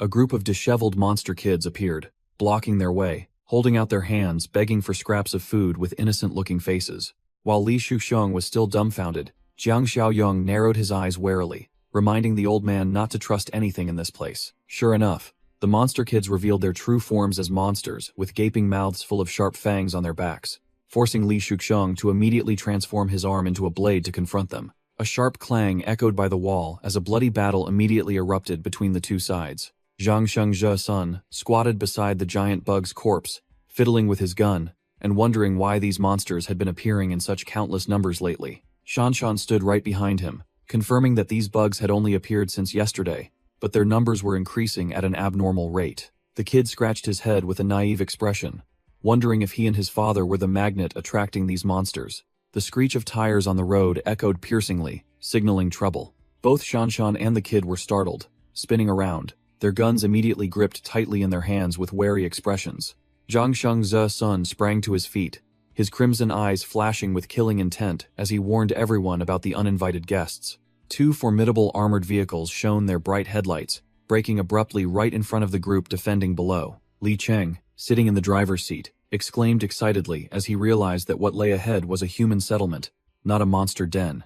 Zhang Shengzhe Sun led the survivors, immediately aiming their guns and crossbows at the strange vehicle, shouting loudly, demanding the opponents step out at once. Li Cheng calmly got out of the car with his hands raised, hastily reassuring the hot-headed kid that they were friends, not foes. Zhang Shengzhe Sun gripped his gun tightly, his crimson eyes scrutinizing the newcomers to see if they were civilians or disguised monsters. Yang Bing hastily raised both hands in surrender, shouting loudly to reassure them that his side was completely harmless to avoid being shot by mistake. He spun around and yelled at the soldiers behind him to lower their weapons immediately, strictly forbidding any actions that could cause misunderstanding. Shanshan nervously reminded them to be careful, but the kid had already lowered his gun, declaring bluntly that this group didn't smell dangerous. Yang Bing scratched his head, utterly confused, asking blankly if he was negotiating with the leader of this camp. The kid, with a poker face, declared that he wasn't the final boss, but merely the one temporarily protecting the civilians here. A soldier behind him couldn't help but laugh,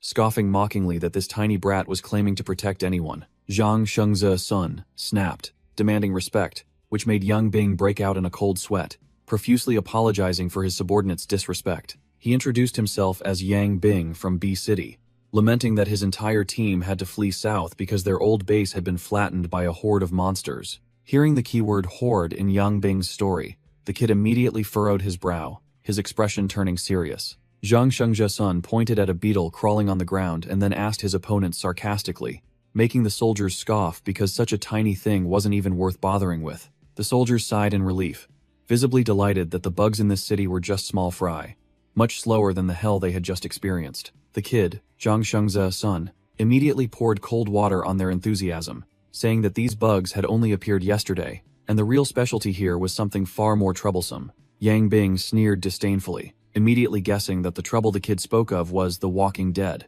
which he considered harmless puppets controlled by parasites. He puffed out his chest proudly, boasting about his team being fully equipped and their physical strength, believing they were more than capable of handling all types of monsters in this place. The commander gave an arrogant OK sign, declaring bluntly that if they could easily handle giant insect hordes, then those trashy zombies were nothing. Shanshan stepped forward to invite the group into the base, lest they become prey for the cannibals. her tone full of the hidden meaning that large numbers might not necessarily save their lives. The soldiers swaggered through the gate, scoffing that from now on, they should just leave it to them, considering the danger level here to be just like homework for elementary school students. Zhang Shengzai's son gave a faint, contemptuous smile, his crimson eyes flashing with disdain at the newcomer's excessive confidence and ignorance. On the rooftop of the tall building, Jiang Xiaoyong silently observed, throwing out sharp wires that shredded the shadows below in the blink of an eye to clear the path. The ground was scattered with fresh red flesh, cleanly sliced into fragments, proof of the tragic fate of the monsters that dared to block the way. Jiang Xiaoyong calmly retracted the deadly wire in his hand, making Zhang Shengzhe, who stood beside him, break out in a cold sweat and utter words of admiration and respect for this overwhelming power. He coldly warned that within a 1-kilometer radius, there were at least 20 more mutants, and Zhang Shengzhe sadly confirmed that they were about to completely lose their humanity. Sensing the signal from the lair was very close, Jiang Xiaoyong ordered to move immediately, leaving behind the reeking battlefield. Both stood on the edge of the tall building's windbreak wall, staring in shock at the terrifying sight engulfing the streets below. A giant, crimson meat sea was pulsating and gasping like a monster's heart, swallowing the entire city into its slimy, hideous body. Small tentacles began to emerge from Zhang Shengzhe's facial skin. He trembled, uttering with satisfaction as he felt the intense call from its origin. The heavy thud of boots on the concrete, he intended to rush downwards, following the strong call of his rising monster instincts. Zhang Shengzhe spread his arms wide, as if to embrace the sea of blood. His body was completely enchanted and wanted to merge into that giant nest. Jiang Xiaoyong quickly grabbed his comrade's shoulder, yanking him back to reality before this fool turned himself into food for the nest. Zhang Shengzhe was still dazed, unable to process what happened, when he was dragged back from the brink of death. Jiang Xiaoyong looked with disdain at his giving up comrade, while Zhang Shengzhe desperately admitted his will was about to give out against his monster instincts. Not bothering to argue or explain, Jiang Xiaoyong roughly grabbed the head of the bearded man kneeling on the ground. Jiang Xiaoyong's fingers transformed into dark vines, pointing directly at the opponent's face, making Zhang Shengzhe ask in extreme horror what he intended to do. A sharp vine suddenly pierced the center of Zhang Shengzhe's forehead, making his eyes widen in shock. The direct stab into the brain happened lightning fast, making the victim freeze, unable to resist. Zhang Shengzhe's eyes were bloodshot. He groaned in pain as a strange power invaded and stirred within his body. Jiang Xiaoyong flew into the air domineeringly, declaring that if he lacked structure, he would bestow it upon the useless man below. A brilliant blue energy enveloped his brain, forcibly resetting his thought patterns and sealing his monster instincts. Jiang Xiaoyong closed his eyes, concentrating intensely, feeling each electrical impulse passing through to complete the brain-hacking process on his comrade. Zhang Shengzhe panted heavily, sweat pouring down him like rain.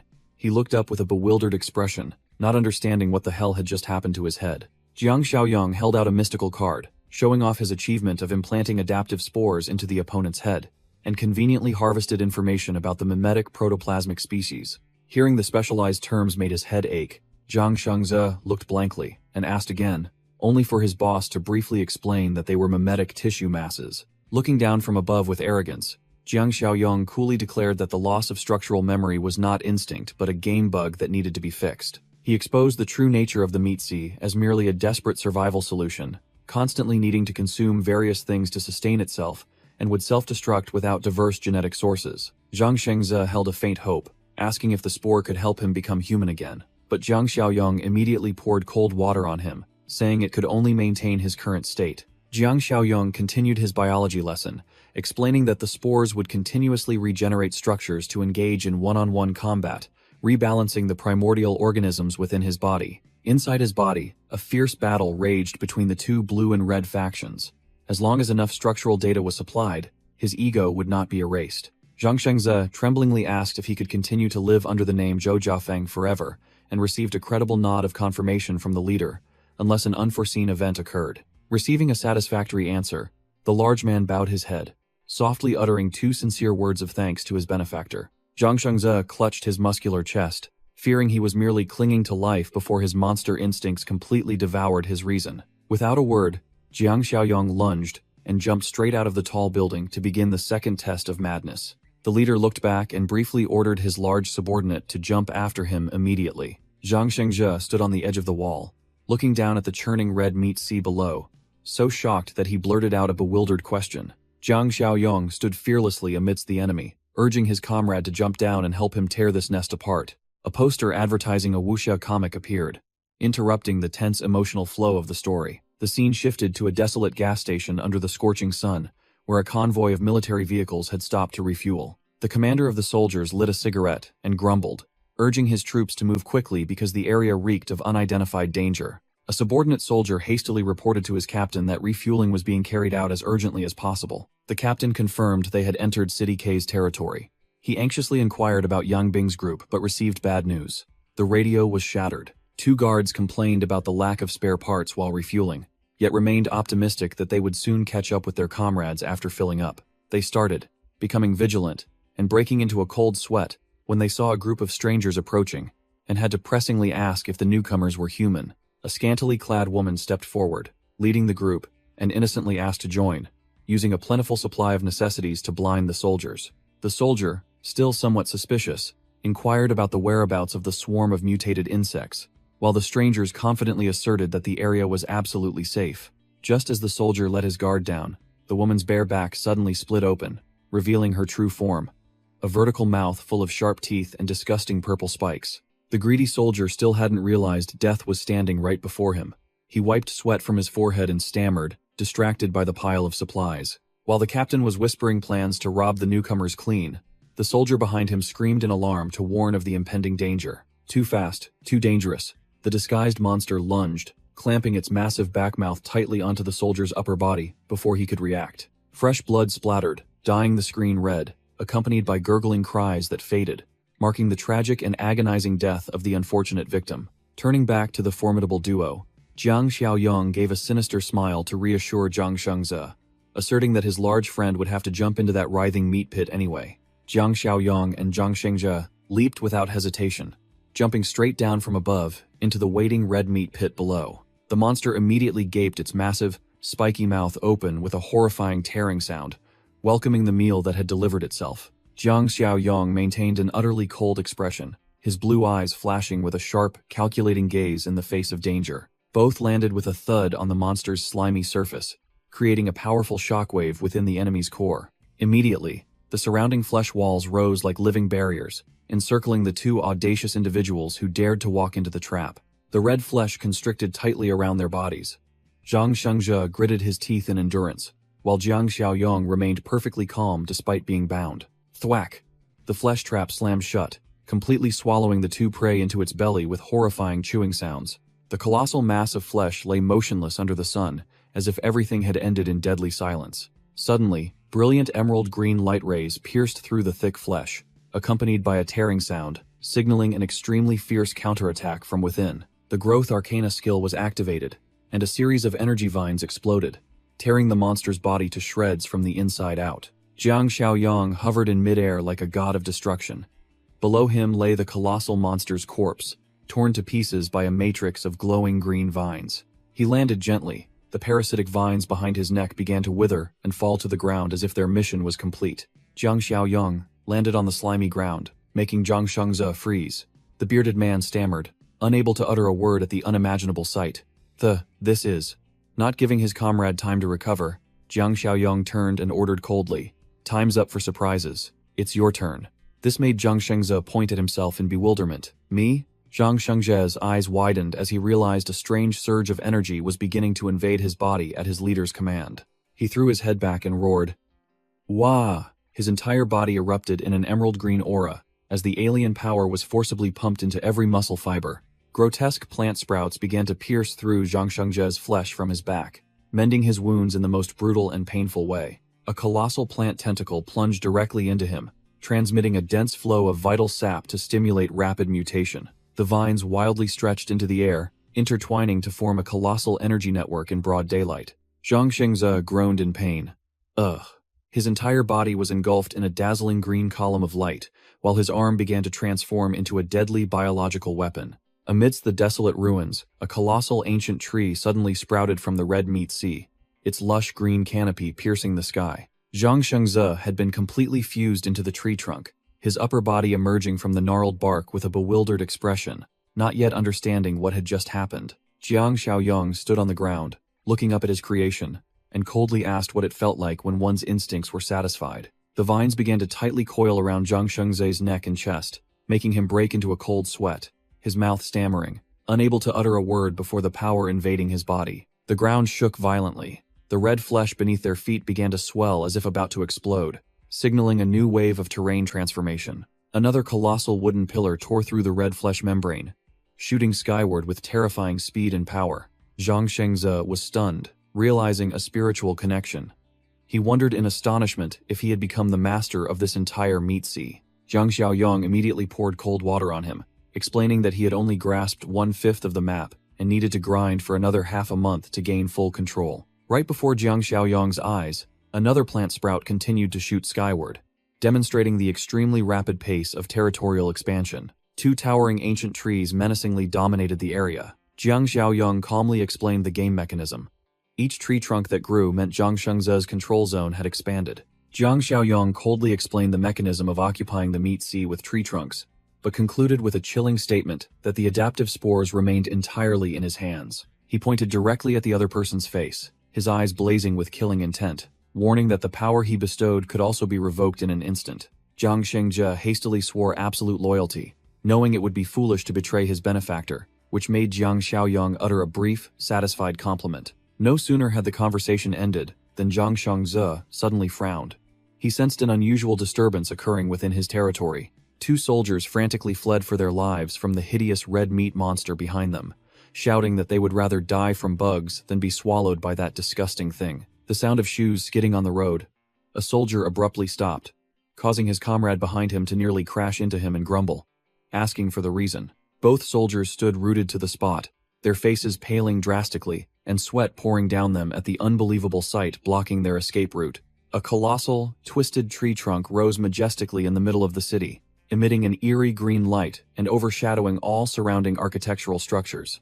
The 2 fugitives looked up at the towering tree with dumbfounded expressions, stammering in disbelief at the sheer scale of the entity. A resounding roar tore through the air, accompanied by a blinding flash of light that startled both soldiers, leaving them utterly terrified by the overwhelming power. The 2 soldiers ran for their lives as the red flesh monsters pursued them closely, panting heavily and frantically asking each other if they should keep running. One of them slammed to a halt, realizing the ground ahead had turned into a sea of crimson flesh. He yelled, warning his comrade that they were rushing headfirst into the monster's lair. Trapped between a horde of hungry monsters and the grotesque sea of flesh, the 2 soldiers frantically looked for an escape route to either side, but realized time had run out. A colossal dark shadow suddenly enveloped both of them, causing the soldier to look up with an utterly bewildered expression at the invisible pressure bearing down. The 2 soldiers cursed in despair as they saw a gaping maw full of sharp teeth, like a gate to hell, open wide right behind them. Knowing for sure this was the end, the monster plunged down at terrifying speed, intending to make short work of its prey, leaving the 2 soldiers wide-eyed as they watched death visit them in the nick of time. Crash! A gigantic, vibrant green root, as thick as a pillar, suddenly burst from below, impaling and pulverizing the red flesh monster into a pulpy mess in an instant. The situation immediately reversed. The ferocious monsters from earlier were now scared witless, turning tail and scattering in disarray before the overwhelming power of the giant root. Zhang Shengze's network of green roots spread at an astonishing speed, engulfing the surface of the red flesh sea like a verdant plague. The roots, like colossal pythons, surged forth in pursuit, determined not to let any monster escape their territory. A crimson tentacle was severed, flying through the air as the lesser monsters watched helplessly. The multi-eyed monster opened its maw full of sharp teeth, intending to intimidate, but it only looked like a grotesque pile of leftover flesh about to be cleaned up. Thwack!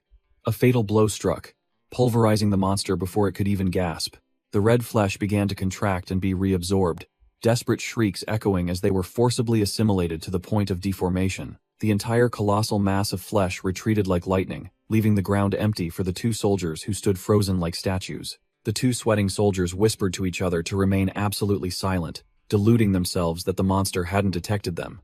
Truly innocent to a fault. A voice full of authority rang out, telling them directly not to be foolish, as their every movement had been scrutinized long ago. The 2 soldiers flinched, looking around frantically and shouting, asking who was hiding in the shadows, trying to scare them. From the crimson flesh on the ground, Zhang Shengze emerged with a muscular, half-naked body, scaring the soldier so much that he stammered, asking what kind of being he was. Jiang Xiaoyong approached with an imposing aura, coldly declaring to the soldiers that the man was the embodiment of the meat sea. Jiang Xiaoyong, with his glowing blue eyes full of authority, sneered and challenged the soldiers, asking who they thought they were to dare trespass here. The conversation shifted to the terrifying topic of insect swarms, where giant bugs spewing corrosive venom could send anyone to their doom from a distance. Even more frightening were the brain bugs, capable of parasitizing and transforming humans into combat puppets that coordinated more seamlessly than a professional army. Shanshan pondered deeply, her keen mind quickly analyzing and connecting data about the social and collective nature of these monsters. She explained to Yang Bing and the entire group that these monsters operated like ants or bees, possessing no individual ego, but serving only the absolute collective interest. Yang Bing let out a long sigh, his face revealing extreme tension as he realized the formidable power and discipline of the enemy they were facing. Whoosh! A strange sound tore through the air, startling both Yang Bing and Shanshan's group, who frantically looked around for the lurking danger. From the tops of the tall buildings, mysterious dark figures appeared, boldly blocking all escape routes, turning the group of survivors into lambs to the slaughter. A flirtatious woman and a deranged man from the cannibal mob appeared with savage smiles, their eyes gleaming as if they had spotted a lavish feast. Yang Bing broke out in a cold sweat, his face pale, unable to believe his ears when he learned that those deranged people considered their own kind as food. Jiang Xiaoyong calmly reaffirmed the immediate danger, his sharp gaze showing that he fully understood the brutal nature of the enemy. The woman in pink from the cannibal mob stood on the rooftop, taunting them and revealing that their leader was absent, leaving them as easy prey. She brazenly demanded protection money, requiring the group of survivors to sacrifice one person as food every few days if they wanted peace. Jiang Xiaoyong scoffed at the opponent's attempt at domestication, while the man beside her issued a 30-minute ultimatum before the slaughter began. Yang Bing gritted his teeth, his face clearly showing contempt for the shamelessness and depravity of these monstrous beings. Refusing to be outdone, Yang Bing boldly stepped forward, brandishing his rifle to assert dominance, shouting loudly at the cannibal mob to remind them who held the firepower. The woman and her male accomplice merely sneered contemptuously, mocking Yang Bing as a country bumpkin for still believing in the power of that rusty gun. Despite the deadly height, the leaders of the cannibal mob simultaneously threw themselves to the ground, like speed demons. Yang Bing and the soldiers gaped in astonishment, drenched in sweat, as they watched the enemy dare to perform such a suicidal leap. Thud! The entire group landed safely with a powerful impact, proving their monstrous physical strength far surpassed that of ordinary humans. The soldiers' eyes widened, cold sweat pouring down as they saw the enemy land safely from a deadly height without a single drop of bloodshed. Yang Bing roared an order to open fire, gunshots echoing as the entire formation unleashed a barrage of bullets at the targets to quell their fear. The monstrous figures charged directly into the hail of gunfire, their bodies as hard as cold steel, making bullets feel like mere scratches, not slowing death's advance in the slightest. The speed demons moved too quickly, causing the soldiers to panic utterly, their hands fumbling, unsure where to aim. Realizing the firepower was useless, Yang Bing's face turned pale as he yelled, ordering his subordinates to maintain formation and retreat immediately before they were butchered.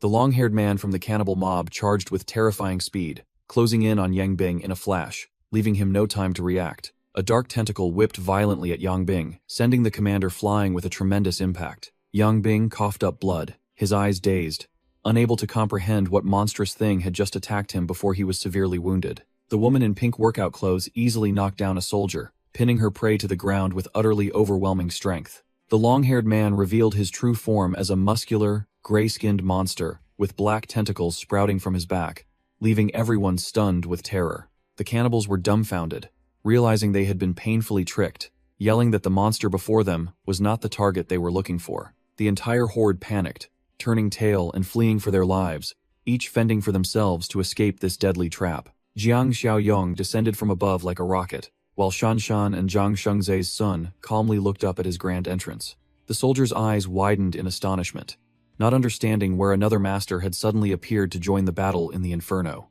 A thump echoed. Jiang Xiaoyong landed, blocking the retreat of the remnants, his imposing aura striking fear into the enemy. He let out a powerful roar, his glowing red eyes behind the mask seemingly wanting to devour his enemies. In a flash, Jiang Xiaoyong moved like the wind, sweeping away all three opponents so quickly that the naked eye couldn't follow. 3 corpses lay sprawled in a pool of blood at the feet of Jiang Xiaoyong and his monster ally, confirming the vast difference in their power levels. Yang Bing stood frozen, drenched in sweat as he witnessed the overwhelming power that had just unfolded before his eyes.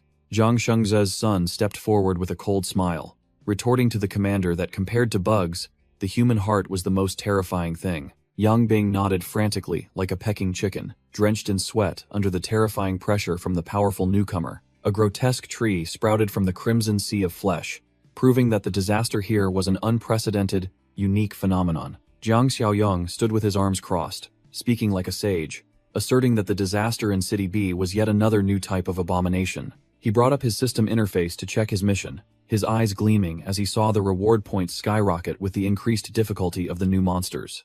Jiang Xiaoyong turned to interrogate Yang Bing about the remnant troops' route, forcing him to reveal their plan to head south. The tense commander confirmed that direction led straight to his faction's base, where things he cared about still remained. Jiang Xiaoyong smirked arrogantly, sarcastically asking if that dilapidated base was truly necessary. He turned and winked meaningfully at Zhang Shengze, preparing for a crazy decision befitting a leader. Zhang Shengze pessimistically asked to entrust his wife and children to him, but Jiang Xiaoyong bluntly refused, declaring he would take the entire base for himself. The giant was utterly panicked, hastily trying to dissuade him, fearing that his monstrous form would harm his loved ones. Jiang Xiaoyong smirked meaningfully, revealing the truth that Zhang Shengze's nature had begun to change for the better, without him even realizing it. Zhang Shengze was so stunned he froze, his bearded face clearly showing extreme astonishment at his comrade's assertion. He stared in bewilderment at his half-monster body, listening as Jiang Xiaoyong explained that the adaptive spores had provided alternative energy,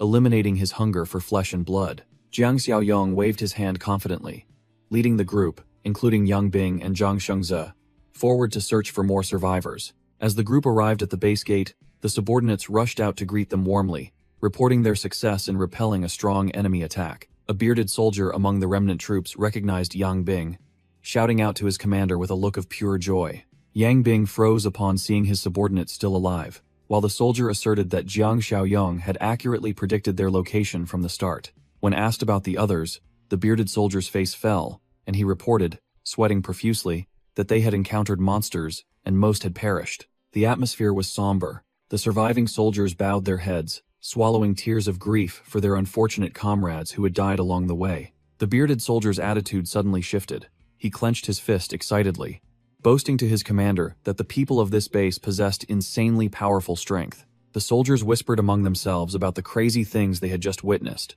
all of them sweating profusely, still reeling from shock. Shanshan anxiously asked Jiang Xiaoyong directly if her father had been assimilated and become part of the meat sea. He nodded, confirming it, but immediately reassured her that he still retained his consciousness, causing her to gasp in wide-eyed astonishment. Jiang Xiaoyong smiled confidently, declaring that he had found a way to help the old man control the power of the meat sea and turn it into the safest fortress. Without hesitation, he turned and ordered everyone to pack their belongings to move to the new, superior location that Shanshan had found.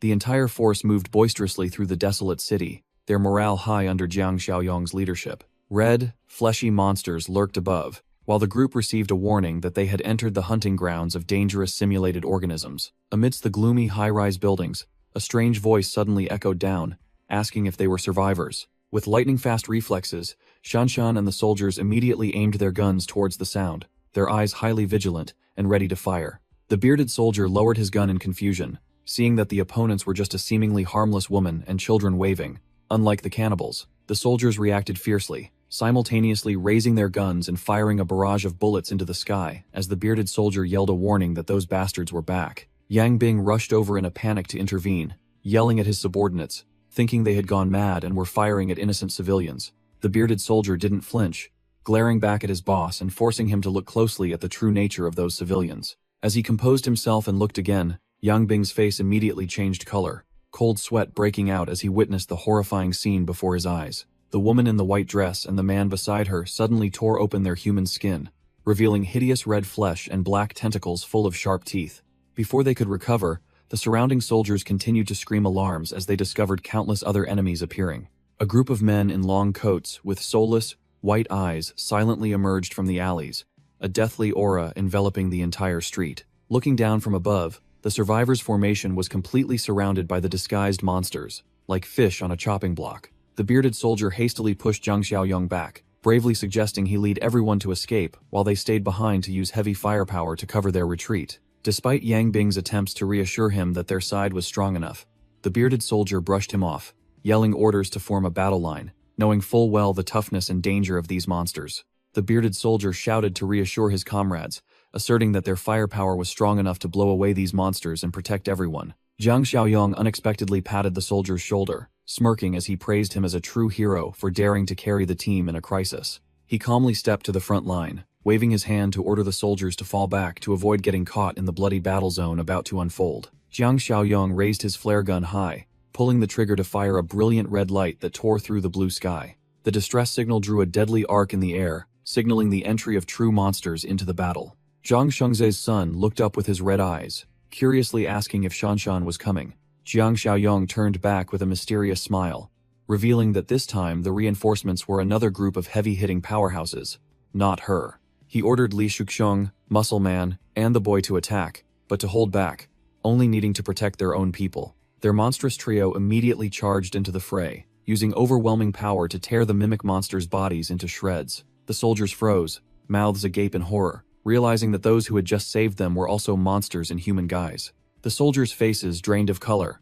They screamed when they heard a roar that shook the earth, signaling an impending disaster. A horde of red, fleshy monsters covered in eyes and vines rushed forward like a flood, their thudding footsteps making everyone's limbs go numb. Jiang Xiaoyong maintained a cold expression, ignoring his panicked subordinates, who were warning him about being surrounded on all sides. The soldiers desperately raised their guns in vain, convinced that their boss's group had been held back, and they would become monster fodder. The leading monster let out a terrifying roar, displaying its jagged teeth and dozens of wildly rolling eyes right in front of the soldiers. One soldier, unable to bear the pressure, screamed hysterically, while his comrade beside him gritted his teeth, trying to hold their crumbling formation. Surprisingly, the bloodthirsty monsters shot past the soldiers' heads, completely ignoring the delicious prey standing frozen. Everyone was astonished to see that flamboyant red monster tear into another monster, realizing they weren't targeting their side at all. The battlefield turned into a meat grinder, as the two monster factions furiously tore at each other, blood splattering everywhere to humanity's astonishment. The bearded soldier laughed maniacally, finally understanding that these overwhelmingly powerful monsters were the heavy reinforcements Jiang Xiaoyong had mentioned. Yang Bing broke into a cold sweat when he heard the soldier beside him sneer meaningfully about the mysterious boss they were about to face. The entire street was now eerily silent and deadly, strewn with the shredded corpses of the red monsters after the battle. The ground suddenly shook violently, and numerous green vines erupted, startling the soldiers who screamed warnings to each other. Shanshan and the panicked soldiers jumped, trying to dodge the roots slithering beneath their feet like giant pythons. These vines completely ignored the living, lunging straight for the monster corpses lying sprawled on the road. A massive root plunged into the red flesh, effortlessly piercing the thick skin of the dead monster. The root began to contract repeatedly,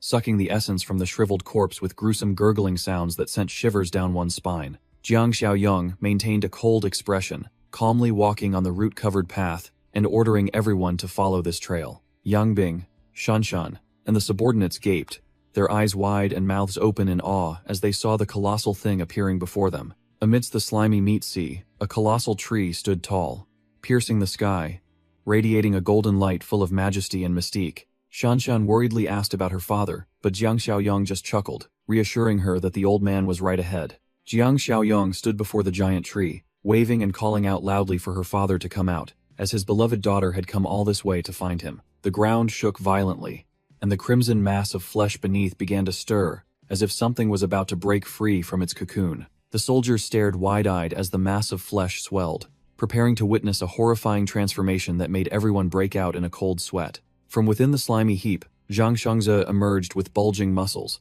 causing Shanshan to burst with emotion and cry out for her father. She was about to rush forward and embrace her father, but Jiang Xiaoyong quickly grabbed her arm, stopping her reckless action. Shanshan turned back in shock, looking at him with confusion, not understanding why her father's body had become so bizarre. Zhang Shengze sternly warned everyone not to approach, as this meat sea was too vast, and he couldn't fully control its hunger yet. Jiang Xiaoyong immediately ordered the crowd to set up camp on the spot, but to maintain a safe distance, while also asserting that Shanshan could suppress the monster's instincts. He turned to ask about the new encampment location, and Zhang Shengze immediately pointed to a factory a kilometer away that had been thoroughly cleared. A vibrant green plant sphere suddenly exploded in mid-air, scattering vines all around like a biological bomb. Foreman Lee scratched his head in exasperation, while Li Cheng, standing beside him, was completely at a loss due to the increasingly frequent invasions of these bizarre plants. Mr. He, with his seasoned experience, narrowed his eyes and assessed the situation, stating that this was a sign that a flower carriage was lurking nearby. Manager Zhu broke out in a cold sweat, wondering with a bewildered expression if boss Jiang Xiaoyong hadn't already tamed one. Kui Jing's group stood looking towards the dense city, listening to the old scholar explain that this damned jungle didn't just have one such monster. At the abandoned factory, the teammates were diligently cleaning up the site, pushing wheelbarrows and sweeping to transform it into a new base. Zhang Shengze walked with imposing power, his crimson flesh tail dragging behind him, while Jiang Xiaoyong supervised his subordinates working to renovate the base. The walkie-talkie on Jiang Xiaoyong's hip suddenly vibrated violently, its static signaling that a tense situation was unfolding. Jiang Xiaoyong frowned as he took the walkie-talkie, a sharp, serious look in his eyes, while Zhang Shengze stood silently beside him, awaiting news. Receiving an urgent report from the southern suburbs, Jiang Xiaoyong immediately turned and left after hearing his old friend, Zhang Shengze, promise to handle everything here smoothly. Jiang Xiaoyong called Xiao Shuai back when he saw the boy effortlessly carrying a pile of steel beams, preparing to entrust him with an important task. He briefly informed him about the incident in the flower field, ordering Xiao Shuai to stay and guard with his father while he and Uncle Chong would return to deal with the trouble. News of Jiang Xiaoyong and Uncle Chong's return spread quickly throughout the well-planned base, which stood like an impregnable fortress in these chaotic times. In the strategic meeting room, the entire core team, including Shanshan, Xiaokai, and Li Cheng, appeared overly confident, believing their current forces were more than enough to handle any challenge. Li Cheng sternly warned everyone to stop deluding themselves about their strength, asserting that only with Jiang Xiaoyong present were their meager lives truly safe. Jiang Xiaoyong smirked, teasing Manager Zhu that he seemed overly confident in himself lately. Manager Zhu flexed his bulging muscles, proudly declaring that thanks to a special diet, he had evolved into one of the top powerhouses on the server. Jiang Xiaoyong immediately sealed the deal, demanding that he follow him deep into the jungle of S-City tomorrow to verify if his skills were real or just a sham. Several mutated zombies covered in purple flowers collapsed to the ground with heavy thuds, quickly and cleanly taken down during the practical hunt. Manager Zhu stood sweating profusely beside the monster's corpse, a machete clutched in his hand, awkwardly forcing a laugh and excusing himself by saying it was all just diligence making up for intelligence. Manager Zhu still hadn't dropped his habit of boasting prematurely. He puffed out his chest, proudly showing off how incredibly strong he and Shanshan were. But Jiang Xiaoyong immediately poured cold water on him, telling him to save his strength for fighting the flower carriages. While he was rambling on, Manager Zhu's smug expression suddenly froze, as if sprayed with glue when he noticed something unusual ahead. He pointed and yelled for Jiang Xiaoyong to look in that direction, while the boss maintained a calm, cold expression, letting out a tranquil before the group was a giant tree stump, cleanly and smoothly cut, proving that someone with extraordinary strength had been here gardening. The deeper they went into the forest, the more tree stumps they found, transforming the dense jungle into a desolate wasteland, sending shivers down the team's spines. A strange rustling sound made Jiang Xiaoyong immediately vigilant, while old Sheng Bo behind him turned pale with fear, quickly pressing against Manager Zhu's back to find cover. Looking at the battlefield strewn with wood scraps, Jiang Xiaoyong frowned, wondering who had so much idle time and mischief to clear-cut the forest on such a large scale right in their territory. Xiao Kai hastily asserted that their people had never ventured this deep, but before he could finish his sentence, Jiang Xiaoyong raised a hand to his mouth, signaling him to shush and listen. Jiang Xiaoyong focused his hearing intently, his ears twitching slightly to filter out ambient noise and pinpoint the exact location of the source of the rustling sound. Having identified the target, Jiang Xiaoyong decisively ordered Xiao Kai to follow and check whether the moving thing ahead was a god or a monster from some other place. A group of lumberjack minions in orange protective gear were diligently using chainsaws to devastate the forest at a dizzying speed. Suddenly, a giant tree trunk crashed down, the shadow of death engulfing the unlucky lumberjack minion standing bewildered beneath it. His comrades standing nearby screamed desperately to warn him, but it seemed everything was too late for the slow colleague. The lumberjack minion's eyes widened in horror as he tried to drag his heavy body to dodge the massive log crashing down on his head. Thud! The log slammed hard into the ground, crushing his lower body, making the man scream in agony and curse wildly. Blood gushed from his nose. He was both in pain and furious, yelling to find out which idiot had felled the tree onto him. He continued to utter venomous curses in his pain, vowing to make the one responsible for this accident die a miserable death. But immediately after, cold sweat drenched his forehead, as he suddenly realized a truth even more terrifying than the approaching death. He frantically pleaded desperately with the void, swearing that he still had exploitable value and only needed 2 days to recover his labor capacity. His hopeless plea ended with a horrific scream as plant vines burst out from his eyes and mouth, instantly turning the useless man into fertilizer. A cruel, emerald vine pierced through the unfortunate lumberjack minion's pupil, ending his life in an instant. Pop! His head exploded like fireworks, but instead of brains, a dense bush sprouted from his neck, turning him into a mobile potted plant. The headless corpse lay sprawled on the grass while his comrades around him stood frozen, speechless at the horrifying sight. Cold sweat poured down the faces of the lumberjack minions, extreme fear evident in their eyes as they watched their colleague turn into fertilizer right before them. One of them tried to calm himself, yelling in desperation to dispel the fear, urging everyone to go back to work as if nothing had happened to avoid sharing the same fate. He stammered, calling out to his brothers to pick up their axes and continue chopping wood, trying to deceive himself that everything was fine and they still had exploitable value. The corpse on the ground was quickly drained of nutrients by greedy roots, shriveling and decomposing at a visibly rapid rate. Amidst the chaos, a loud shout echoed from afar, signaling the arrival of reinforcements. "Ah, Brother Xiaoyong, there are people here." Jiang Xiaoyong, along with his capable subordinates including Li Cheng and manager Zhu, stood tall on the hilltop, their sharp gazes sweeping over the death-scented scene. The leader of the lumberjack minions looked up, his face drained of color as he realized he had just run into something far more formidable than the monsters standing up there. The lumberjack minions broke out in a cold sweat, their faces drained of color, as they saw the group of strangers suddenly appear right after their comrade's death. Jiang Xiaoyong narrowed his eyes in assessment, finding it puzzling that these people looked utterly terrified instead of relieved to meet fellow humans. The lumberjack minion's leader changed his demeanor faster than flipping a rice paper, waving and greeting them with a sickeningly fake smile to conceal the truth. Jiang Xiaoyong disdainfully remarked that these people had issues with their minds, then coldly interrogated them about the enemy's true numbers. The lumberjack minion rambled on about a safe base and enticed Jiang's group to join immediately to supplement their lacking manpower. Li Cheng immediately retorted with a suspicious expression,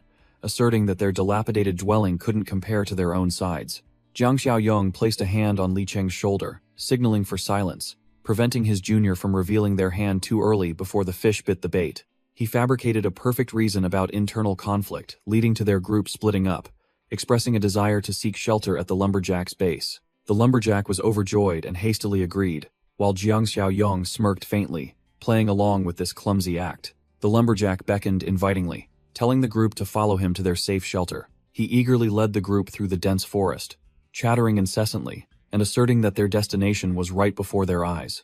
Manager Zhu was sweating profusely, whispering a warning to Shanshan that those twisted vines were definitely part of a plant monster. Jiang Xiaoyong, with a toothpick in his mouth, clicked his tongue loudly, his sharp eyes expressing his weariness at this clumsy act. The lumberjack turned back with a forced smile, trying to convince Manager Zhu that these were just harmless mutated plants, not man-eating types. He pointed towards the dense canopy ahead, promising that just stepping through it would reveal a surprise. The whole group made their way through the thicket, while Manager Zhu continued to worry about the deadly trap awaiting them. Jiang Xiaoyong stood tall with an overwhelming aura, coldly stating a chilling truth. This place resembled a monster's lair more than a human base. The wind howled intermittently, as a colossal ancient tree majestically appeared, exuding a terrifying aura of majesty and death.